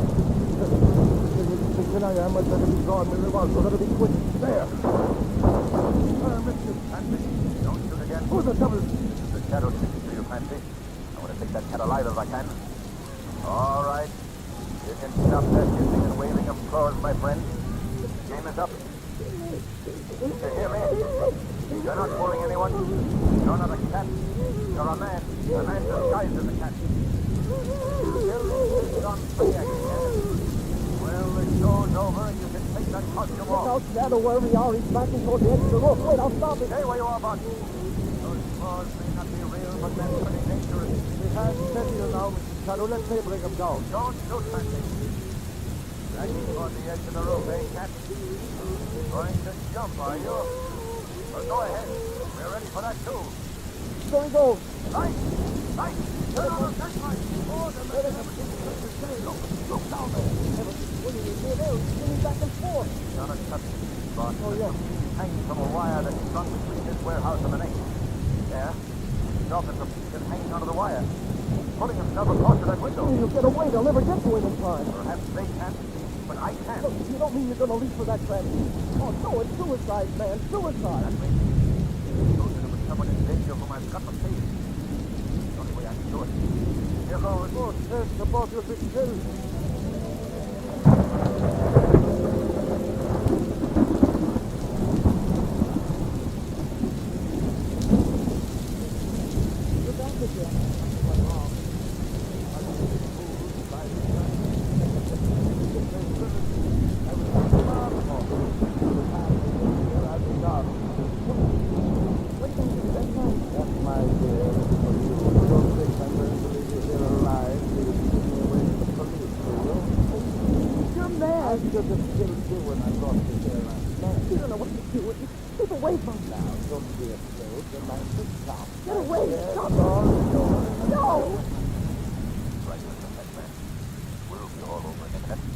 All over for you.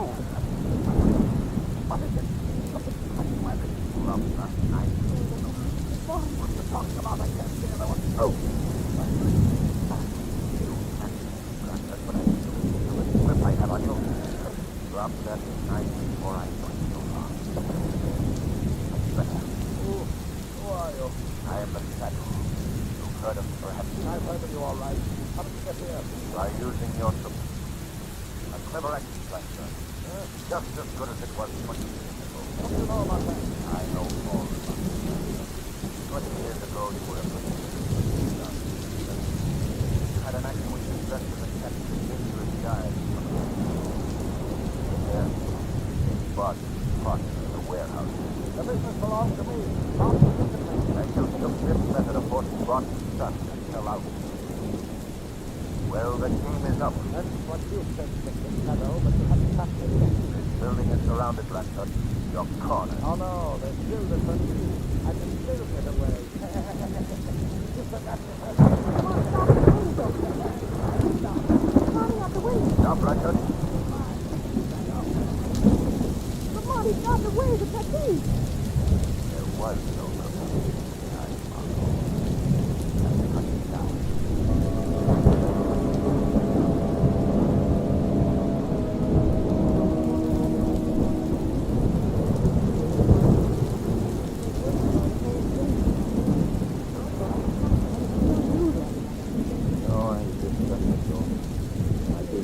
Both gone.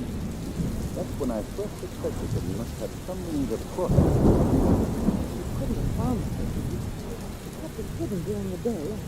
At night, he attached the wire that ran between the doors. That's clever, all right. Say, Margot, I wonder whoever won that scavenger hunt. Well, we did. What did you ever do with all our trophies? Well, I returned the bicycle, sent the toupee out for shampoo, sold the lawnmower, and lost the mustache job. What about little Johnny the rabbit? Little John. Yes. You mean little Joni? No, Johnny. Well, his name might be Johnny, but he was the mother of 7 babies this morning. Oh, Lamont.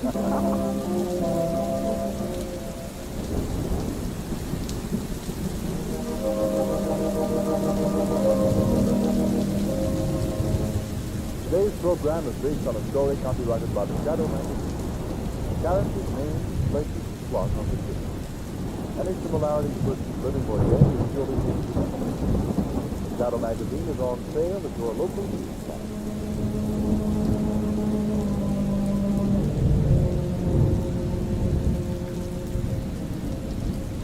The weed of crime. There's bitter fruit. Crime does not pay. The shadow knows.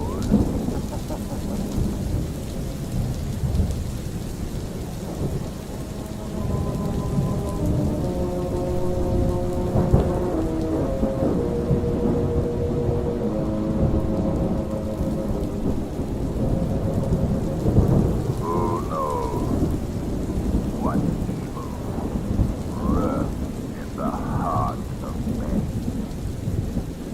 The shadow knows.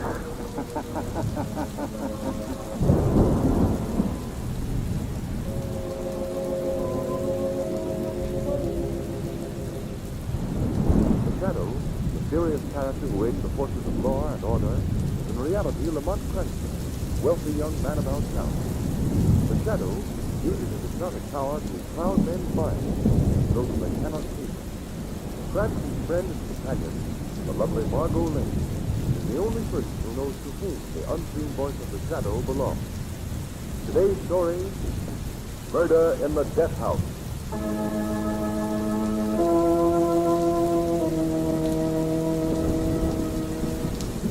7 o'clock in the evening. Margot is in the office of Wilson and Shuffle, head of the new reform party called the Citizens Committee. Miss Lane, I'm going to make you my aide in the Women's Division of the Citizens Committee. You've shown such zeal in recruiting people to our cause. Well, the cause of a cleaner state is one that isn't hard to work for, Mr. Tunnel. You're right, Miss Lane. As you probably know, I'm an amateur in politics myself. But when I understood what graft and corruption there was in our state, I decided it was time for me to take an active interest. Well, if we get Warden Cooper in the governor's chair, things in this state will change for the better. I hope so. But the machine that controls things in this state is going to give up without a fight. I can promise you it won't be a fair one. You mean that they'll try to discredit Warden Cooper in the voters' eyes? Certainly. There's a ring of racketeers and mobsters in this state headed by one man. The underworld refers to him as the brain. That's all anyone seems to know about him. Now, I know one person like me. Who's that? Friend of mine. Oh, by the way, what time is it? 7:00. 7:20. Good heavens, and I was supposed to meet Lamont at 6:45. I've got to go, Mr. Thomas. But I haven't told you what your duties are. Well, I'll come and see you tomorrow. Lamont will be furious. All right, Miss Lane. I'll expect you at the People's Rally tonight, though.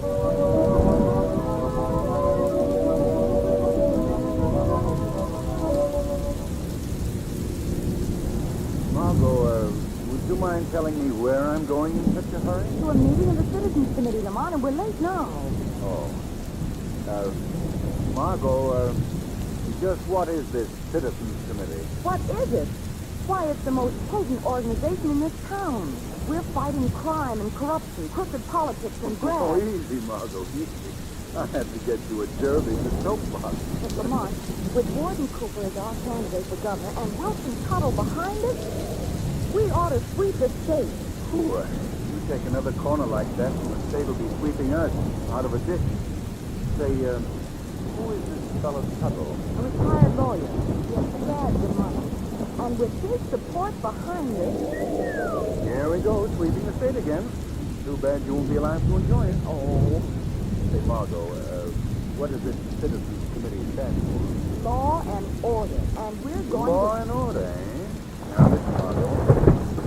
I know Warden Cooper, and if he's elected, the first thing I'm going to have him clean up is reckless driving, and I do mean you. But Lamont, I simply got to hear the teachers. Did it ever occur to you that you have a radio in this car of yours? A radio? Oh, please, Lamont. Yes, of course I can. And the speeches are being broadcast. the way off. Why didn't I think of it? That cargo might come under the heading of womanly duty. Just to warm up. And every citizen of our great country should be proud to fight for. The cause of law and order. Isn't he wonderful? He's a powerful speaker, but I don't... Come on, I'm on it, baby. The governorship of our state. A man who was elected would make this state the greatest in the country. Warden Richard Cooper. Unfortunately, Warden Cooper cannot be with us tonight in person. He has his duties to perform at the state penitentiary, but he will speak to us from there by special wire. Ladies and gentlemen of the Citizens Committee and of our state, I give you Warden Richard Cooper, our next governor.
Tonight.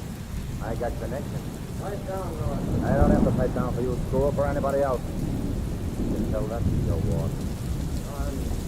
I've never seen a man body. You asked for a radio to hear the warden speak when you knew he was going to talk about you going to the church. I just like to hear my name mentioned. Gordon, you weren't going to.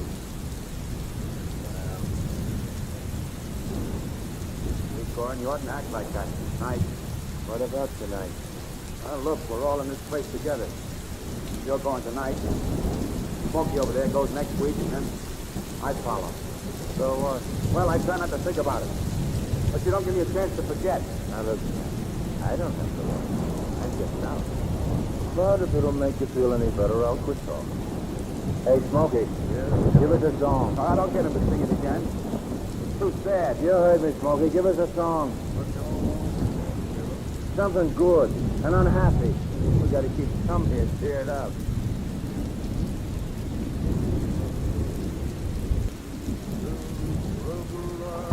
Shut up, Smokey, shut up.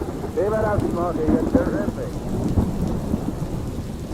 Like a something song is driving me out of my head. I like it. Give it up, Smokey. Cut it out.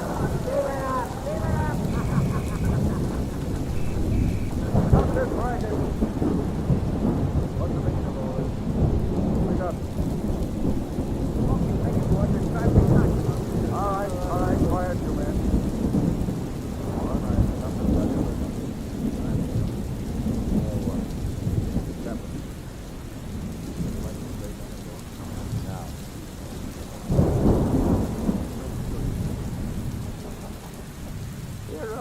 Like I was really gonna fry tonight. Well, I ain't. You understand, Warden? I ain't gonna fry this there. You ain't gonna be governor. Because you're gonna look pretty silly when people find out you can't run this prison right. Or do you talk? Like you even less you to be governor. Ring, my boss. Only one guy in this state knows who he really is. And your boss is Ring. He's out to get me, out to get you.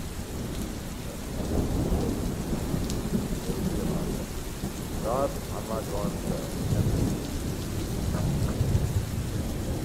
Storm that you refuse the comfort and death of the call. 2 months will happen. Let's have save your breath. I ain't gonna die. All right, let's start. Start from the side. That's what I want. Come on, Gordon.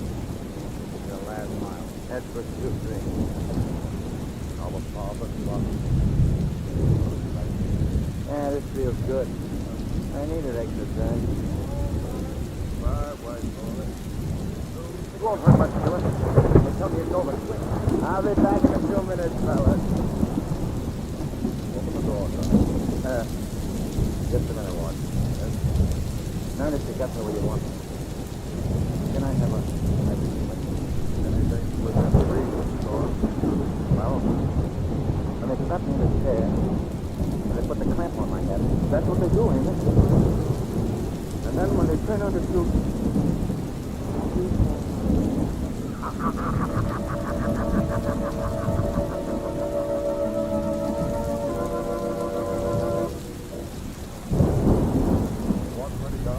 Yeah. He said to wait for his signal to throw the switch. Good. I'm glad we're getting this over with in a hurry. I want to get home. My wife will get us to well. Yeah?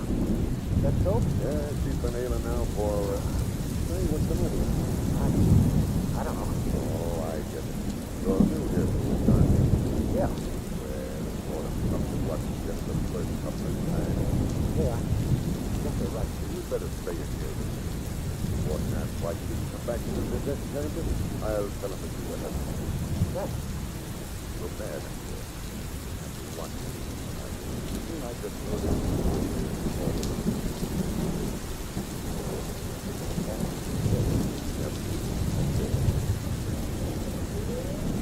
I have it got to go. You'll be killed. Warden! Warden! Warden! The executioner! He's turn off the main switch. No, don't touch that. The main switch. All right. Stay. You stay. I told you they couldn't kill me.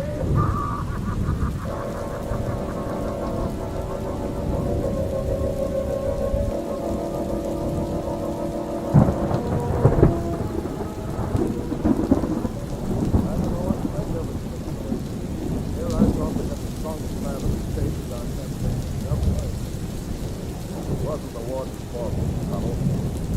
The electric chair was rewired to kill the man who touched the switch. Thorne is going to be executed tonight, sure. Warden's found a question. There'll be no slip-up this time. What?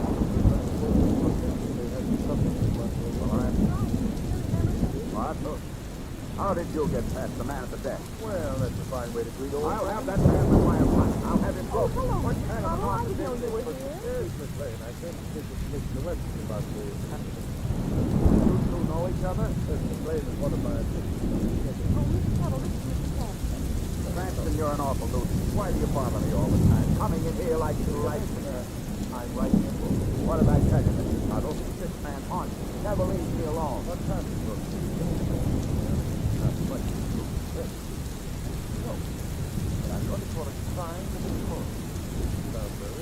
Interesting. What can an amateur Sherlock Holmes know about crime and its cause? You're right. Absolutely right. I feel the time. No, that's why you're going to get me to the death house. Nice cigar. Why? So I can get some local color for my books. You think I'm crazy? You better watch your blood pressure. I read the night drawer in the drawer. Don't you see much drama there?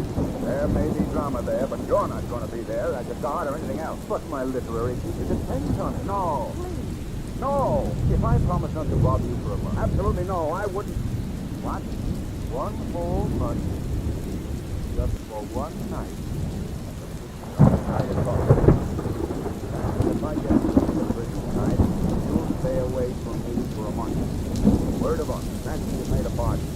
But to ensure me from you for at least a week, you're going to stay in the death house not just one night. You're going to stay there for 7 whole days. I'll show you.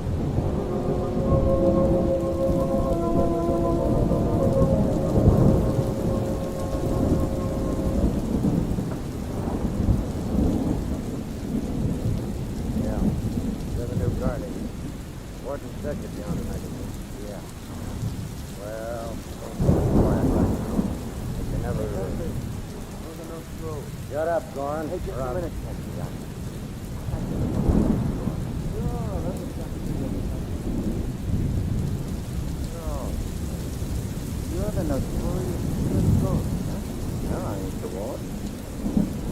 Again, Marty. My name's Jones. Johnson. Now, look, Screw. Just to get things straight around here, I run this place. What I say goes. Yes.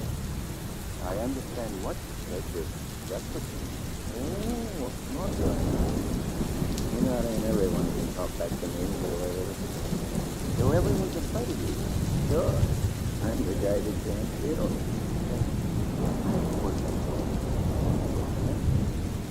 Now you gotta know the right people. Yes, sure was. Did you spread that up in all the papers? Yeah.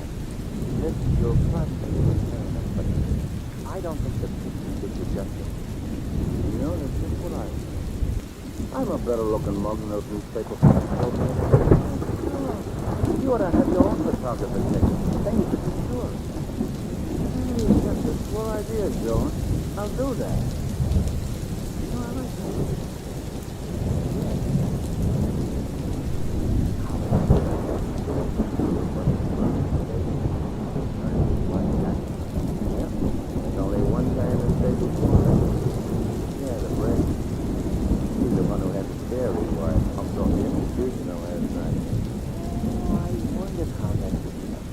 Everything in this state. Every racket, every mob. You, want to run this person? Oh, who does? Brain. We've got men planted all over this place. How would it help you? You'd like to do it? Yeah. Maybe you are. Right, later. Tonight when the break comes. The break? We don't think I can stick around and give him another chance to come there, do you? I did last night because the brain ordered it. It was to make the warden look bad so he wouldn't have a chance of being governor. That's pretty smart. Yeah, we thought so. But you ain't very smart, Cranston. What is it? Cranston. I know why you're here, fool. How did you know my name? I got ways of finding out. You knew all the time. And all that talk about the jailbreak was there's gonna be a break, all right. But it ain't gonna do you any good to know about it. I'm gonna go myself. Just before. Maybe you are, and maybe you're not. Oh. Nice work, kid. Not yours. Suppose you're coming up behind him. Suppose you've been able to get to the warden. Well, he didn't, so don't worry again. Go on, drag the dice, corner. They're out of sight. Break comes out, fix them so he'll have what's off the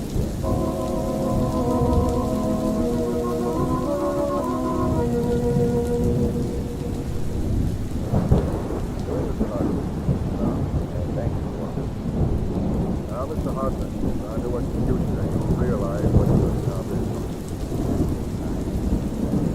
It's not a pleasant task, one that must be done. You must realize that when you throw the switch, that you're not the one who is executing the man. The mistake is the people of the state, and the man is merely paying for his crime. Please, Warden, I'd rather not talk about that. Well, I've had electrical experts in this town. They've been going over everything all day, but just to make sure, you'd better go over the equipment again. Yes. And that's all for now. You're ready in about 45 minutes for the execution? Yes. Thank you.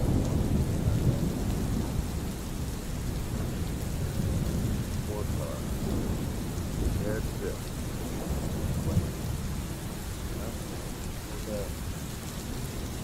Who just came in?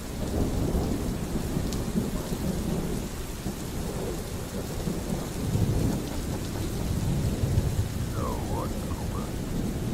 Not your imagination. Who's there? I hear your voice, but I can't see you. Men call me Shadow. Shadow? You've heard of me?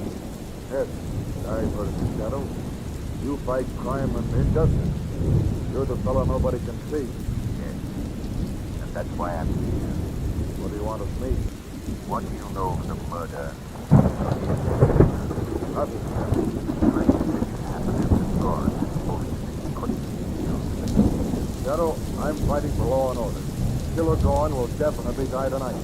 This very moment, the new executioner is testing the equipment. What? There'll be no slip-up this time. When did he go to test the equipment? 2 minutes. Watch. What? I've just examined the wiring. Those men you hired to go over it have fixed it so that the whole west wall of the prison will be blown off at the first touch. It was planned for a prison break. Quick, we must stop him before he touches anything. Come on.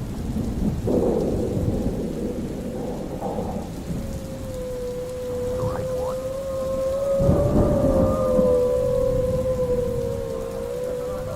Stop!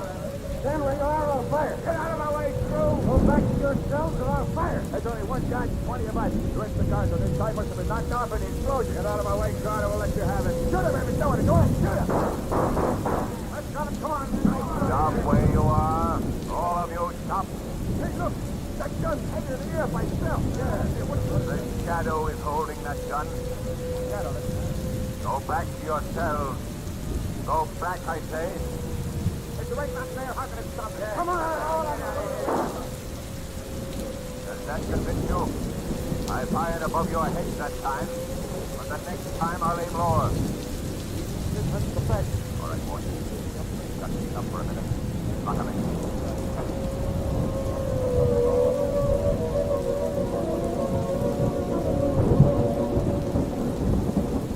Shadow, you still here? Yes, boy. I want to thank you for what you've done. I don't know how I could have stopped that prison break without you. I've failed. So have you. But the prison break stopped. The prison break is stopped, but Killer Gorin has escaped.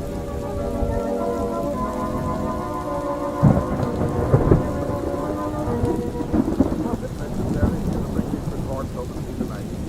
Well, I suppose I could have waited until tomorrow to see if Mr. Shadow, but, well, I had nothing to do, so I thought I'd bring him over to you. I didn't have more time to look home. Well, thank you very much. Ah, you have a lovely home, Mr. Shadow. Yes, well, Miss Lane, it won't be necessary for you to remain. I can move these reports. Why don't I wait? I had nothing else to do since Lamont got locked up in the prison. God, yes. Well, I'll just sign these papers then and you can take them back to town. What, without reading them first? No, that's very bad business, Mr. But my eyes are bad. I think it would be better for... Oh, I'll be glad to read them to you. Please, Miss Lane, I think you'd better go now. But I have no place to go, and I love to read aloud. I think you'd better go, Miss Lane. And there's a doorbell, Mr. Shadow. You want me to answer for you? No.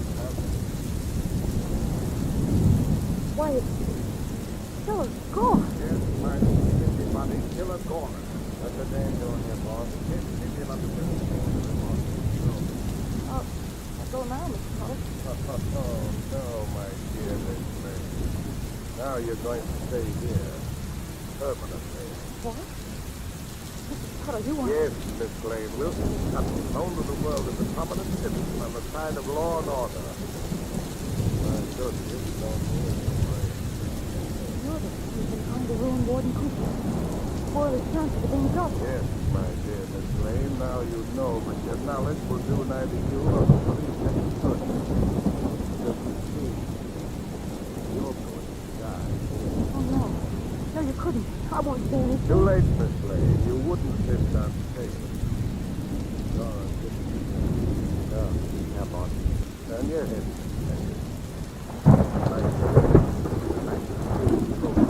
Oh, you can't do this, and you can. Goodbye, Miss Lane. It was so nice knowing you. What is this? What's happened to you, boss? That's going to happen to you, Gorin. Oh, Lamont, you're here. Follow just in time. Are you conscious? About 5 minutes, I should say. Oh, you know, Shadow, if I could see you, I'd say I was very happy to see you. I've got to get back to the west. The work is done. The shadow's work is done, Margot. But Lamont Preston promised Commissioner Weston that he would stay in prison for a week. I've got to help him keep that promise.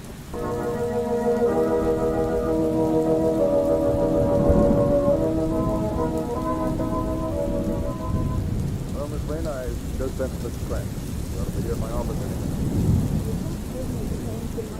I bet it knocked some of the crazy notions out of his head. Oh, Lamont, darling, it's so nice to see you. Hello, Margot. And Commissioner. Hello, Cranston. We're here to let you know that you're being pardoned for good behavior. Thank you. How about the crime book, Lamont? Did you get any worthwhile material? Oh, it must have. Yes. What with a prison break, escape, got some exciting stuff. Well, I did write one chapter when I was here. About the perils of a guard in the house. Worse than that, the perils of riding with a woman driver.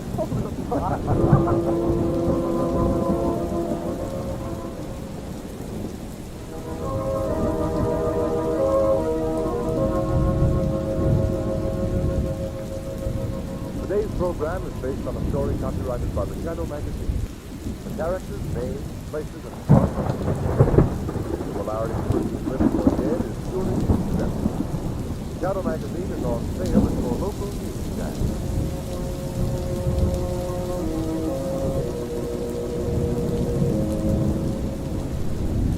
The weed of crime bears bitter fruit. Crime does not pay. The shadow knows.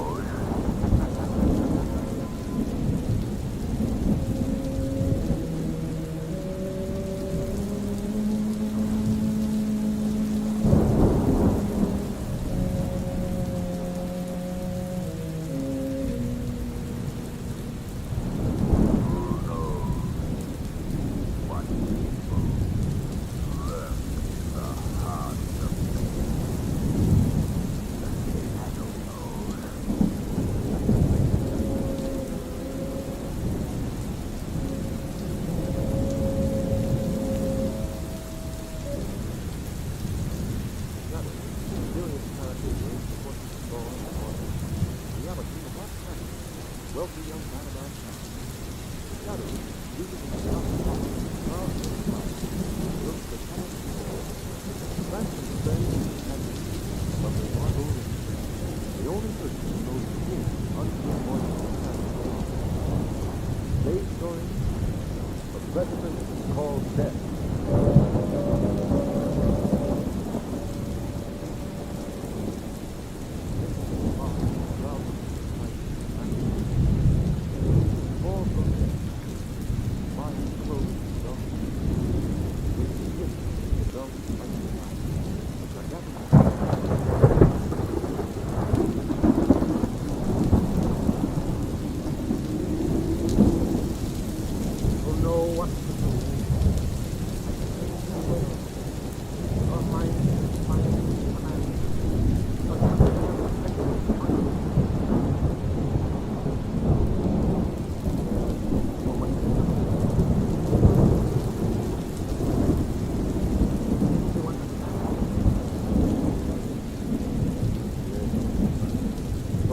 No voice but mine.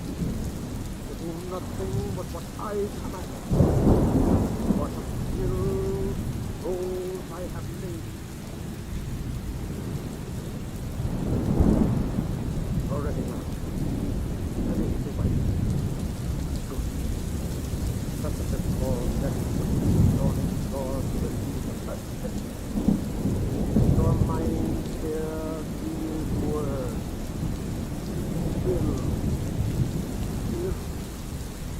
Kill.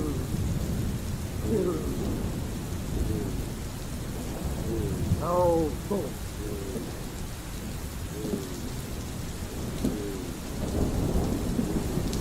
My revenge begins.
nice, but how would you like to eat some 3 meals a day, 7 days a week, and nothing else? I've eaten so many raw carrots in the last 3 days, I feel like Peter Rabbit. What is all this? Margot, you offer some crazy notions about health science. This week she has me on carrots. Next week, don't worry, that's pardon me. Hello? Okay, Dragon, send him in. Okay. Want to leave him? No, stick around. This is just routine. Some guy that thinks routine. Mr. Weston, yes, come ahead. John Grimm. Come on. Hello.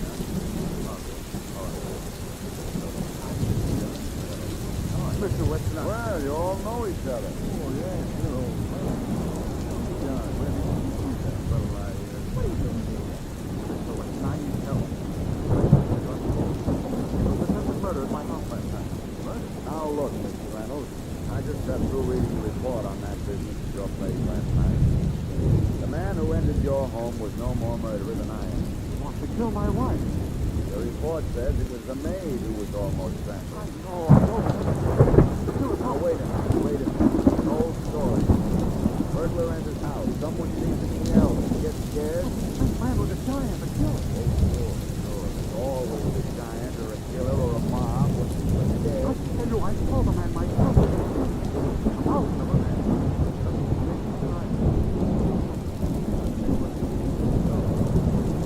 I said it was a burglar. He got scared when the maid saw him and tried to stifle a scream. You thought you were seeing him strangle, that's all.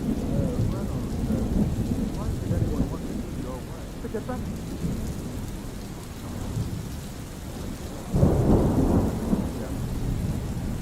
Come on, what do you think? I don't know that. Now, look, Reynolds. You go on home and don't worry. Come on. Just a moment. Reynolds, I've been trying to think of the commissioner right now. No doubt about it. Whoever that fowler was, he's probably so scared he'll never come near your house again. Of course, if he ever does come back, Here, I might... dropped my pen there. Oh, I'll take it. Oh, I'm so sorry. Now, Reynolds, I guess that's about all I can do for you. Sorry, Yes, don't. Man comes back, or you call it, you send it to me.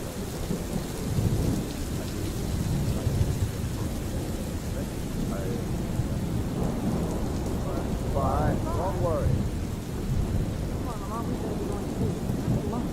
I know the sweetest little toast restaurant. Yes, I know. Character. So long to me.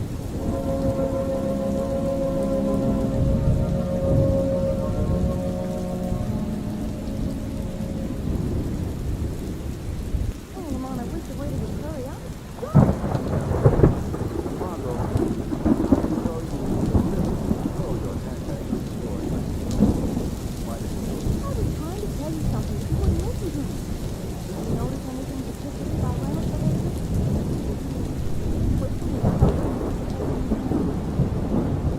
That's why I threw my handbag on the floor. Good. But I did. I had a think about it. Now I'm fine. You're thinking of the contents of my handbag. Margot. Mr. Reynolds didn't notice that I took the note.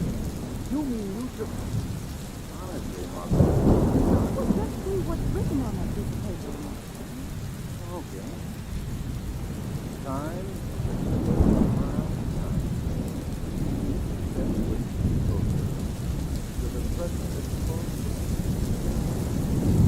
What do you mean?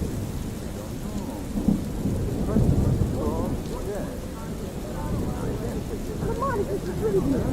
Oh, Stevie, the cab guy. Oh, waiter. Wait. It's all right. You can think about it.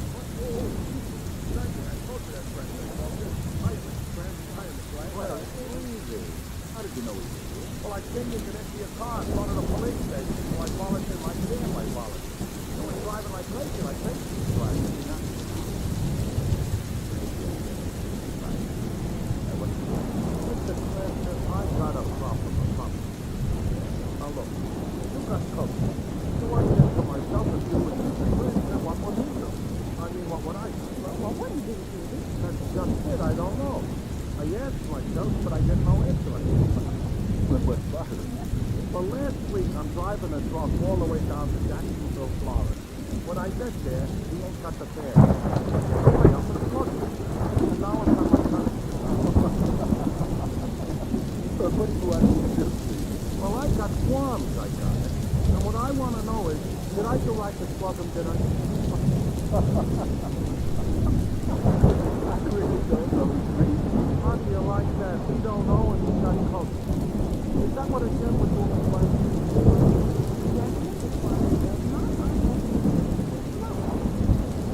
That did it was next. You know, Miss Lane, that eases my qualms. Really, how would you like a tank? There ain't that much money. Be at my apartment tonight, New York. Where are we going with? I'll tell you when you get there. Be there at, let's say 10:30. Okay, I'll be there with bells on. I'll be. I leave with my can. So long, Miss Lane. So long, Mr. Grant. Thank you for watching. Goodbye, Stevie. Where are we going? Where am I? That's what I said. Where are we going? I'm not taking you along. This morning, you know, I'd like to find out what it's inside. The touch is full, yes. We think it's something more than what Ronald is told. Can you get him? The shadow is going to find out what it is.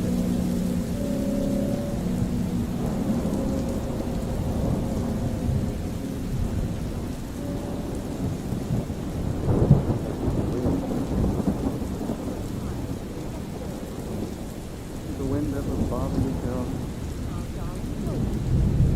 Remember what you used to do when you told me. I know, but Nothing.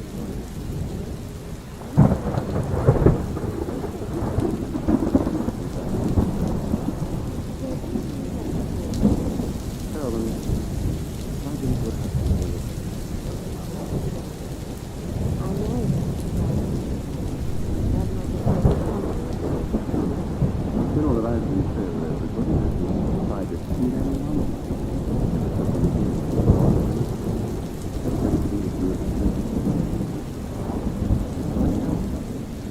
Why didn't you? why you're saying. You speak as if... I know. No, as if I had something on my conscience. Tell me, then. I got a feeling. A feminist? First time I wondered what it would take. I was here. Only a forest of huge black trees. But you always thought it was so beautiful here. No, the way the trees are here and there. No, it's only their nerves, darling. That incident last night is upset. You must get away for your sake and the children. Anything you say. Now, why don't you go to bed and get No, I'll sit here for a while. Something fine. well? Don't sit up too late. I won't do. Good night.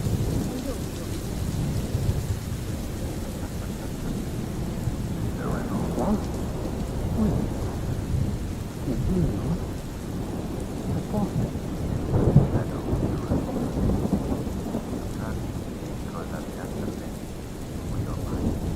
What do you want to make sure of? What is the meaning? Mrs. Fletcher, No? what is the precipice called death? Please, don't ask. You must tell me. You're innocent, Mr. Reynolds. I'll try to do. You do all this because there's a little coming. What is it? Yes, it's driving me mad. I've got to tell somebody. Help me before it's too late. Years ago, before I married my wife, I just wanted my blood. My wife! I knew it would come again. Carolyn! Carolyn!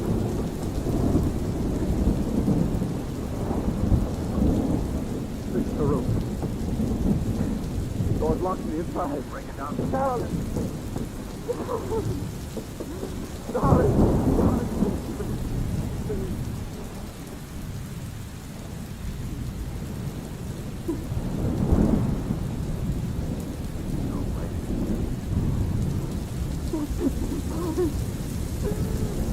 Reynolds. Killer left another note.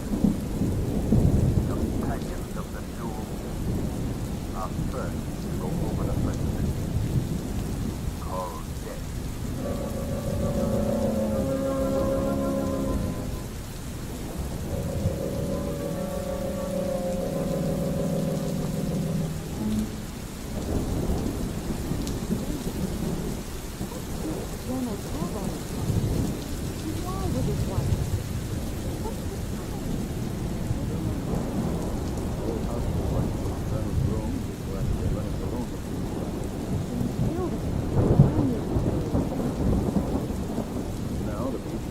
Reynolds to the west. Reckon if you don't run this way, then maybe the Reynolds will kill you. What are you going to do about it? Margot, the shadow is going to Winston's office to get this straightened out once and for all.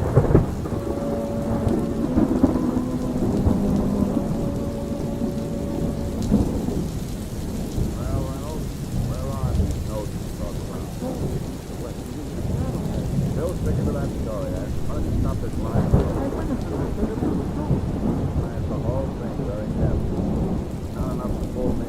Stop the Can't believe the cock and bull story about your maid being strangled by a prowler. That prowler was you. You hooked up the whole business to establish an alibi for yourself. We've got you dead to rights and you know it. Oh, you capitalist. If you do anything you please to me now to Carol instead, I care about myself. You protect my children. This thing isn't over yet. My children are in danger. Reynolds, not convincing me at all. That sounds just about your children. Madonna. Yes. Put Reynolds back in his cell. Right. You've got to protect my children. The killer will get them too. You're making a mistake, Weston. I think it's an idea.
Margot, why are you following us?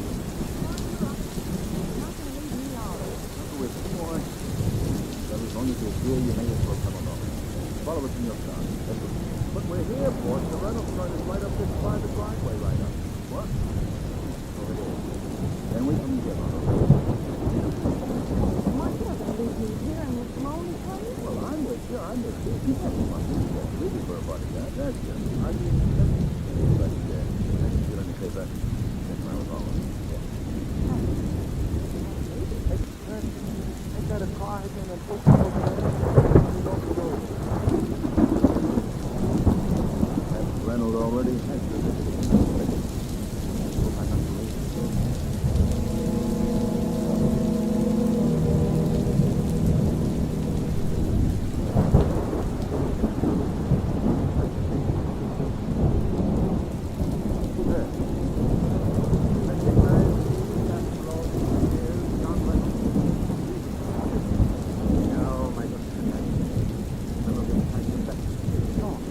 It was an accident. You're fixing my friend.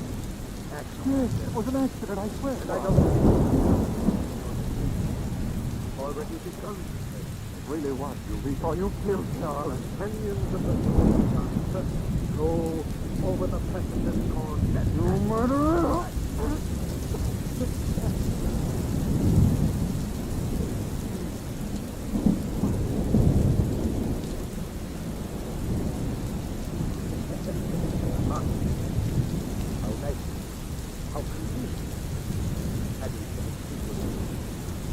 Now you'll be able to see and hear everything that happens. Everything that I can to make up things more. But what more unendurable before I quit you love me because you love me. So you and Captain Regan out there. Yeah, Captain, yeah.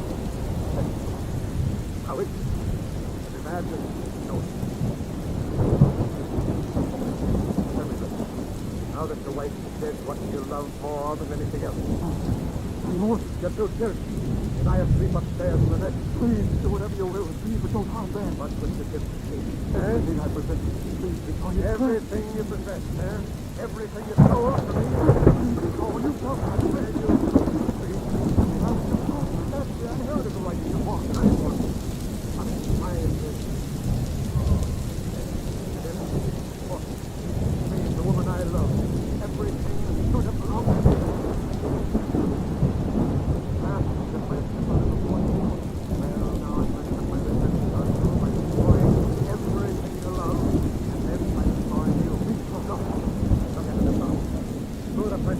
What do you see standing there? Yes, the giant will hide control. I'm going to send him up the stairs for your children. And what then, Dr. Vigor? Good book. Men call me the Shadow Dr. Vigor. I fight crime and injustice. Terrible. Oh, thank heaven you can't see it. I have got to get justice over your mind, Vigor. I have come to stop your evil work. Well, you can't stop me, giant. Giant, come, you must save him.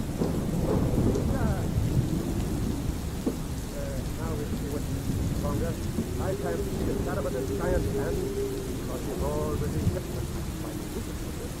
So not invisible to him. Stop, giant. Stop, I say. Only me, shadow.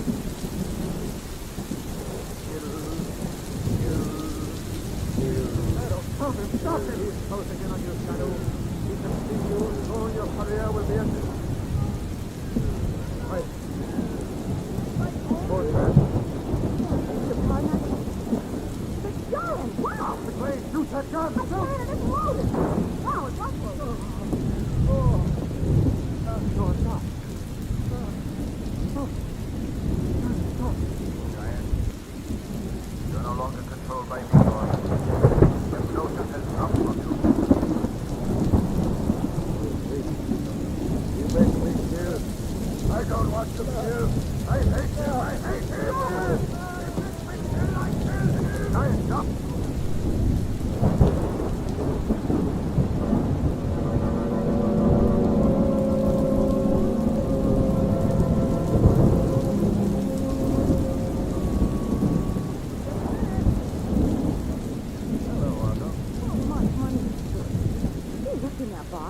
Margot, I have in this box a slight token of my appreciation. My life. Oh, what's in it, boy? Don't be invaded. Seriously, Margot. If you hadn't come in at that moment, Oh, so at last you admit that I am some help, huh? I most certainly. But what I want to know is, why did you come in after I told you to stay in the car with you? Well, maybe it's one of the Johnny left me and he said, hey, this guy ain't loaded it in. That was a lucky thing that it was. Yes, I aimed at the giant. And hit Peter. What a shot. Say, Lamont, what are the police going to do about the giant? I don't know, Margot, but it's obvious that he was merely an instrument of Vito's revenge. They really have no proof of it. But Reynolds is concerned, he's definitely established that Vito is crypto. Oh, I'm glad to hear that. I feel sorry. Well, I just stopped in for a minute. Hey, wait! Wait, you haven't given me my present. Oh, yes. What? Come on. Oh, I bet it's gorgeous. Why, it's a rabbit! Yes, Margot, a rabbit. He's your new companion at those parrot banquets of yours. I'm going back to stay.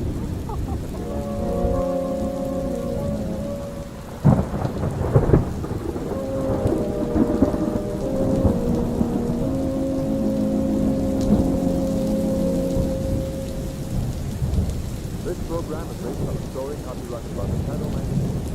Characters' names, places, and from allowed living or dead is purely coincidental.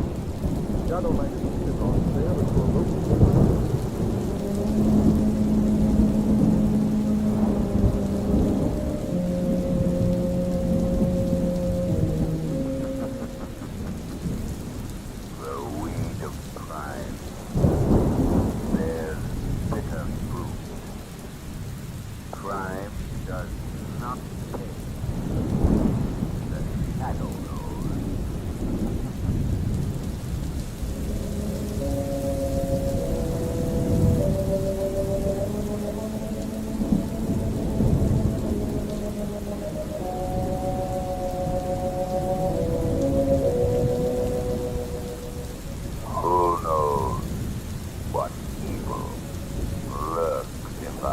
wants of me.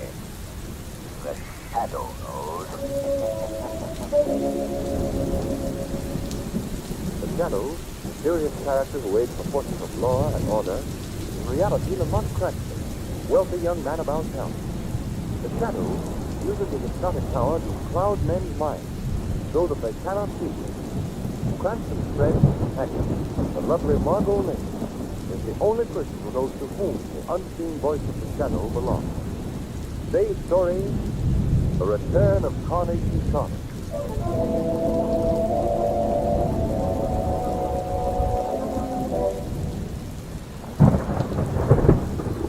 Well, Warden, good to see you. What do I owe the honor of this trip? Time to go, Charlie. Ready? For the chair? Sure, I'm ready. I brought the captain. I thought you might change your mind about this. No, I haven't. But did you bring the carnation? Yes, Charlie. Yes, good.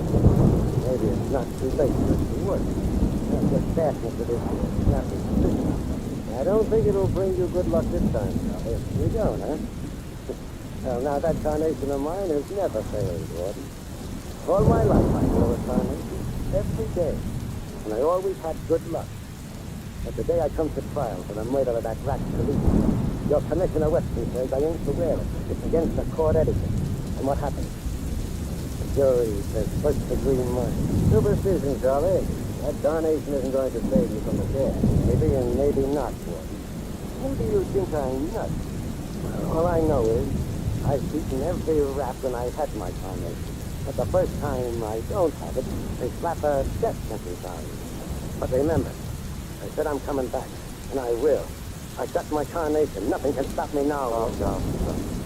First of all, I'm going to get that flower. You can see made it easy for rescue. I never sent me my carnation once during that trial. Yeah, I'm coming back. And that flower is the first guy I'm going to get. Once you're dead, Charlie, you won't... I ain't through, Warden. And I'm going to get Mose. Oh, Mose. Here's a guy supposed to be my best friend. My right-hand man. And what does he do? He rats on me. He waits till I'm in a jam. And he moves in and takes over my gang. No, I mustn't forget him. Haven't you any other thoughts than revenge, Charlie? Not a one, Warden.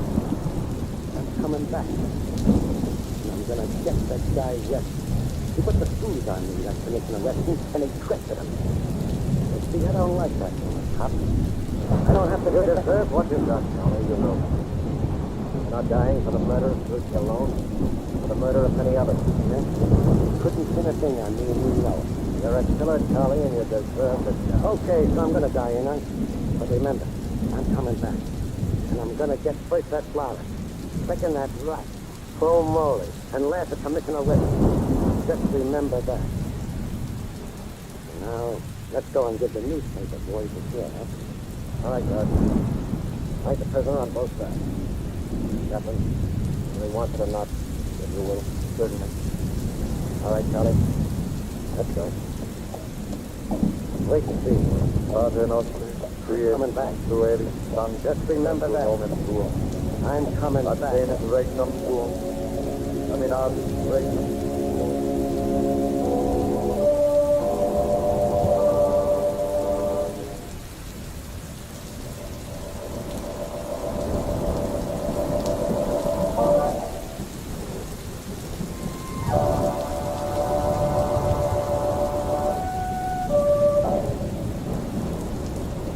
I pronounce this man, known as Carnation Solly, dead.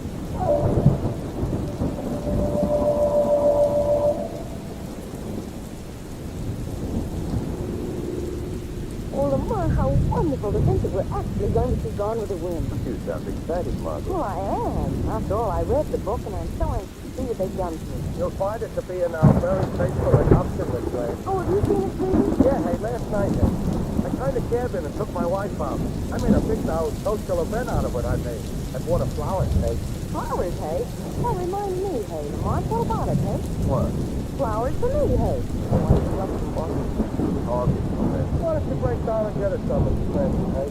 Bravo, Sweetie, damn hungry, but too gentle. Look, Mr. Cranston, if she wants to cross to the orchard, get her one.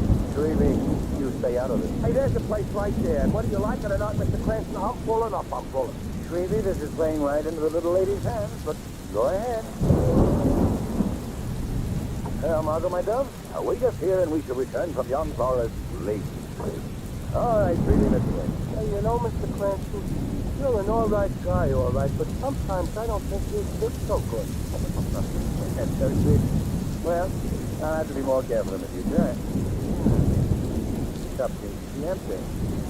Hello? Anybody here? Gee, don't it smell elegant in here with all the posters and stuff. Smell the carnation. Yeah. Overpowering odor of carnation. I never seen so many flowers, I never. Hey, look at that showcase back there, it's just full of them. Don't they beautiful, hey? They're more than beautiful, Shrevey. They're downright interesting. And let's have a look. Something, Jiminy, look inside the showcase. It's a corpse. A dead corpse. And let's get that showcase open. Oh, gosh, Mr. Cranston, this is gruesome. That's what it is, gruesome. Gruesome is right. To the far, Shrevey. And it won't display. Lying in state in his own showcase with flowers banked all around it. Gee, rose carnation. Carnation? What is it, boy? What is carnation, Shrevey? Of course, now I remember. This is the same florist who neglected to send flowers to Carnation Charlie during his trial. Charlie swore he'd come back and get revenge on this fellow. Oh, yeah, I remember that. Now, wait a minute. There's something in the corpse's hand. Like a card. Visiting card. Yes. And the name engraved on it is that of Carnation Charlie.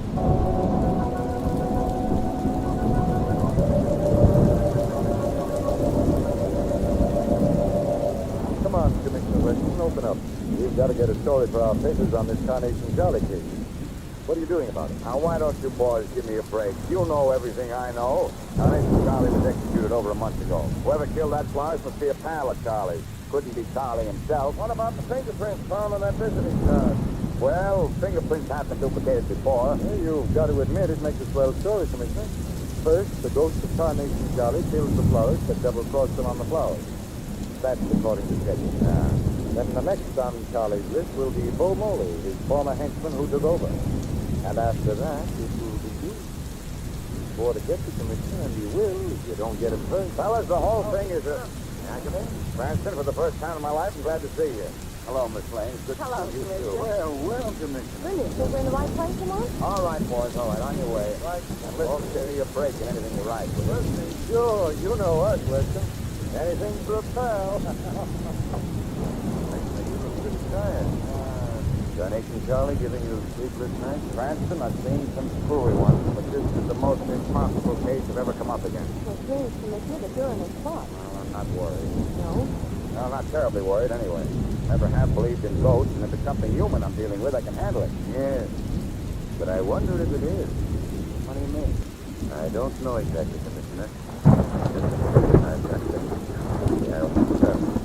package for you. The man at the desk has me bring it in. Oh, thanks. Excuse me, will you while I open it?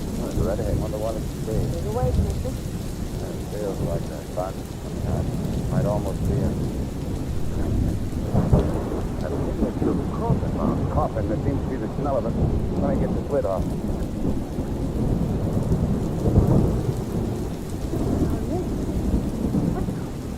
Card. This card on top. It says, after Moldy, you come next.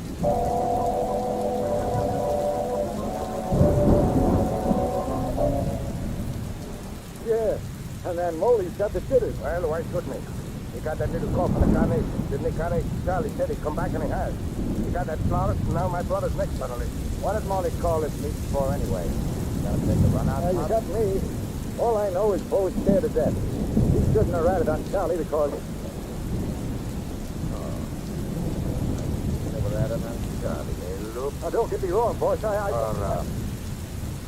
you guys gotta be quick. I've got to choose a new leader. New leader? What do you mean? Loop was right. I shouldn't have let it die. Come in now. Anyway, something important come up out of town. I gotta tend to it soon like that. That something would be a small coffin full of carnation, would it, Bo? What do you mean? That's the matter, Bo. Great Charlie. Maybe I am a smart guy. Maybe I'm afraid that... No. Charlie, okay. Within Sunday, Bo Molly's afraid of a dead guy. Because of you, Joe, you got another thing coming. Hey, Bob. Look over there. Where are you?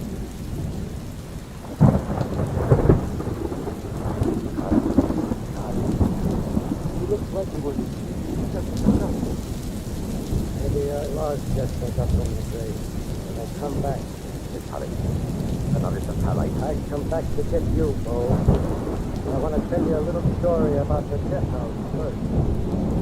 Put me in the chair, strapped me in.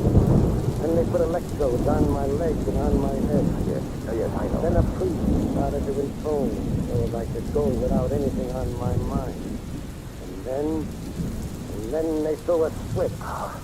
See the picture, Hal? Sure, I see it. 2,000 volts go through my body. 2,000 volts. And the motors die out. In a slow voice. I pronounce Carnation Charlie's dead. God. But they forgot one thing, Al. I had on my carnation. Hey, what do you want, Charlie? You, Molly. No. I'm gonna get you now. No, Charlie. I can explain everything. You got nothing to explain, pal. I'll do the talking from now on. Well, boys, any of you got reasons why I shouldn't knock off Molly? That's it. Really, someone to do it. Put down that gun. I'm talking to your mob now, pal. I don't want to get you if any of them should tell me why I shouldn't. How about it, Joe? Get up for all of me, Charlie. Joe, you're right. Shut up. How about you, Luke? You're after him. I guess I can't stop you, can I? No. Yes, you can't, Luke. In the name of heaven, have mercy, Charlie. I'm sorry for what I've done. Are you, Molly? Now, ain't that nice? Okay, Louis. That leaves only you. What are your feelings about my knocking off our friends? I said, what are your feelings about knocking off our friends? What do you want? I'm supposed to my own brother's death? Even you, Charlie, wouldn't expect that. Oh, yeah. Silly of me to have forgotten that you and Bo were brothers. Yeah. Now, that makes me... But, hey, what's up, your plan, Charlie? You'll find out, Bo. Louis, I don't think this is bumping rascal. So I'm going to let you do this job for me. Hey, what do you mean, now? No, Charlie, you don't want to be killed by your own brother. That's exactly what I want. Pick up that Tommy gun at your side. Oh, I can't do it. I won't. You'll pick up that Tommy gun or I'll blast you from here to Kingdom Come. All right, Charlie. Now what? Louis. No, you fool. You're not good to me. And Louis, pick up the block so it'll be over quick and let him have it. Good. Okay. Here it comes.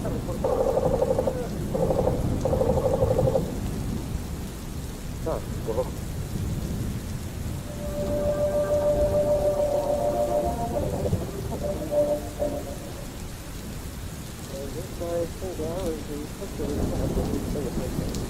Yeah, that's the monkey. Well, thanks, Harold. Glad to serve you now tonight. Well, nothing at all. I must say, though, when you were off this work on a case, it was that morning. Yeah, it seems that way. Well, so long, Harold. Get back and get your beauty now. Beauty now? Oh! No, I've got about 300 pictures, by the way, that the commission. Quite a night up today, no? Oh, yeah, sure it is. Well, so long again, Harold. Good luck. So long. Not a job. I think I need to be touching my bed right now, but bad work, never done.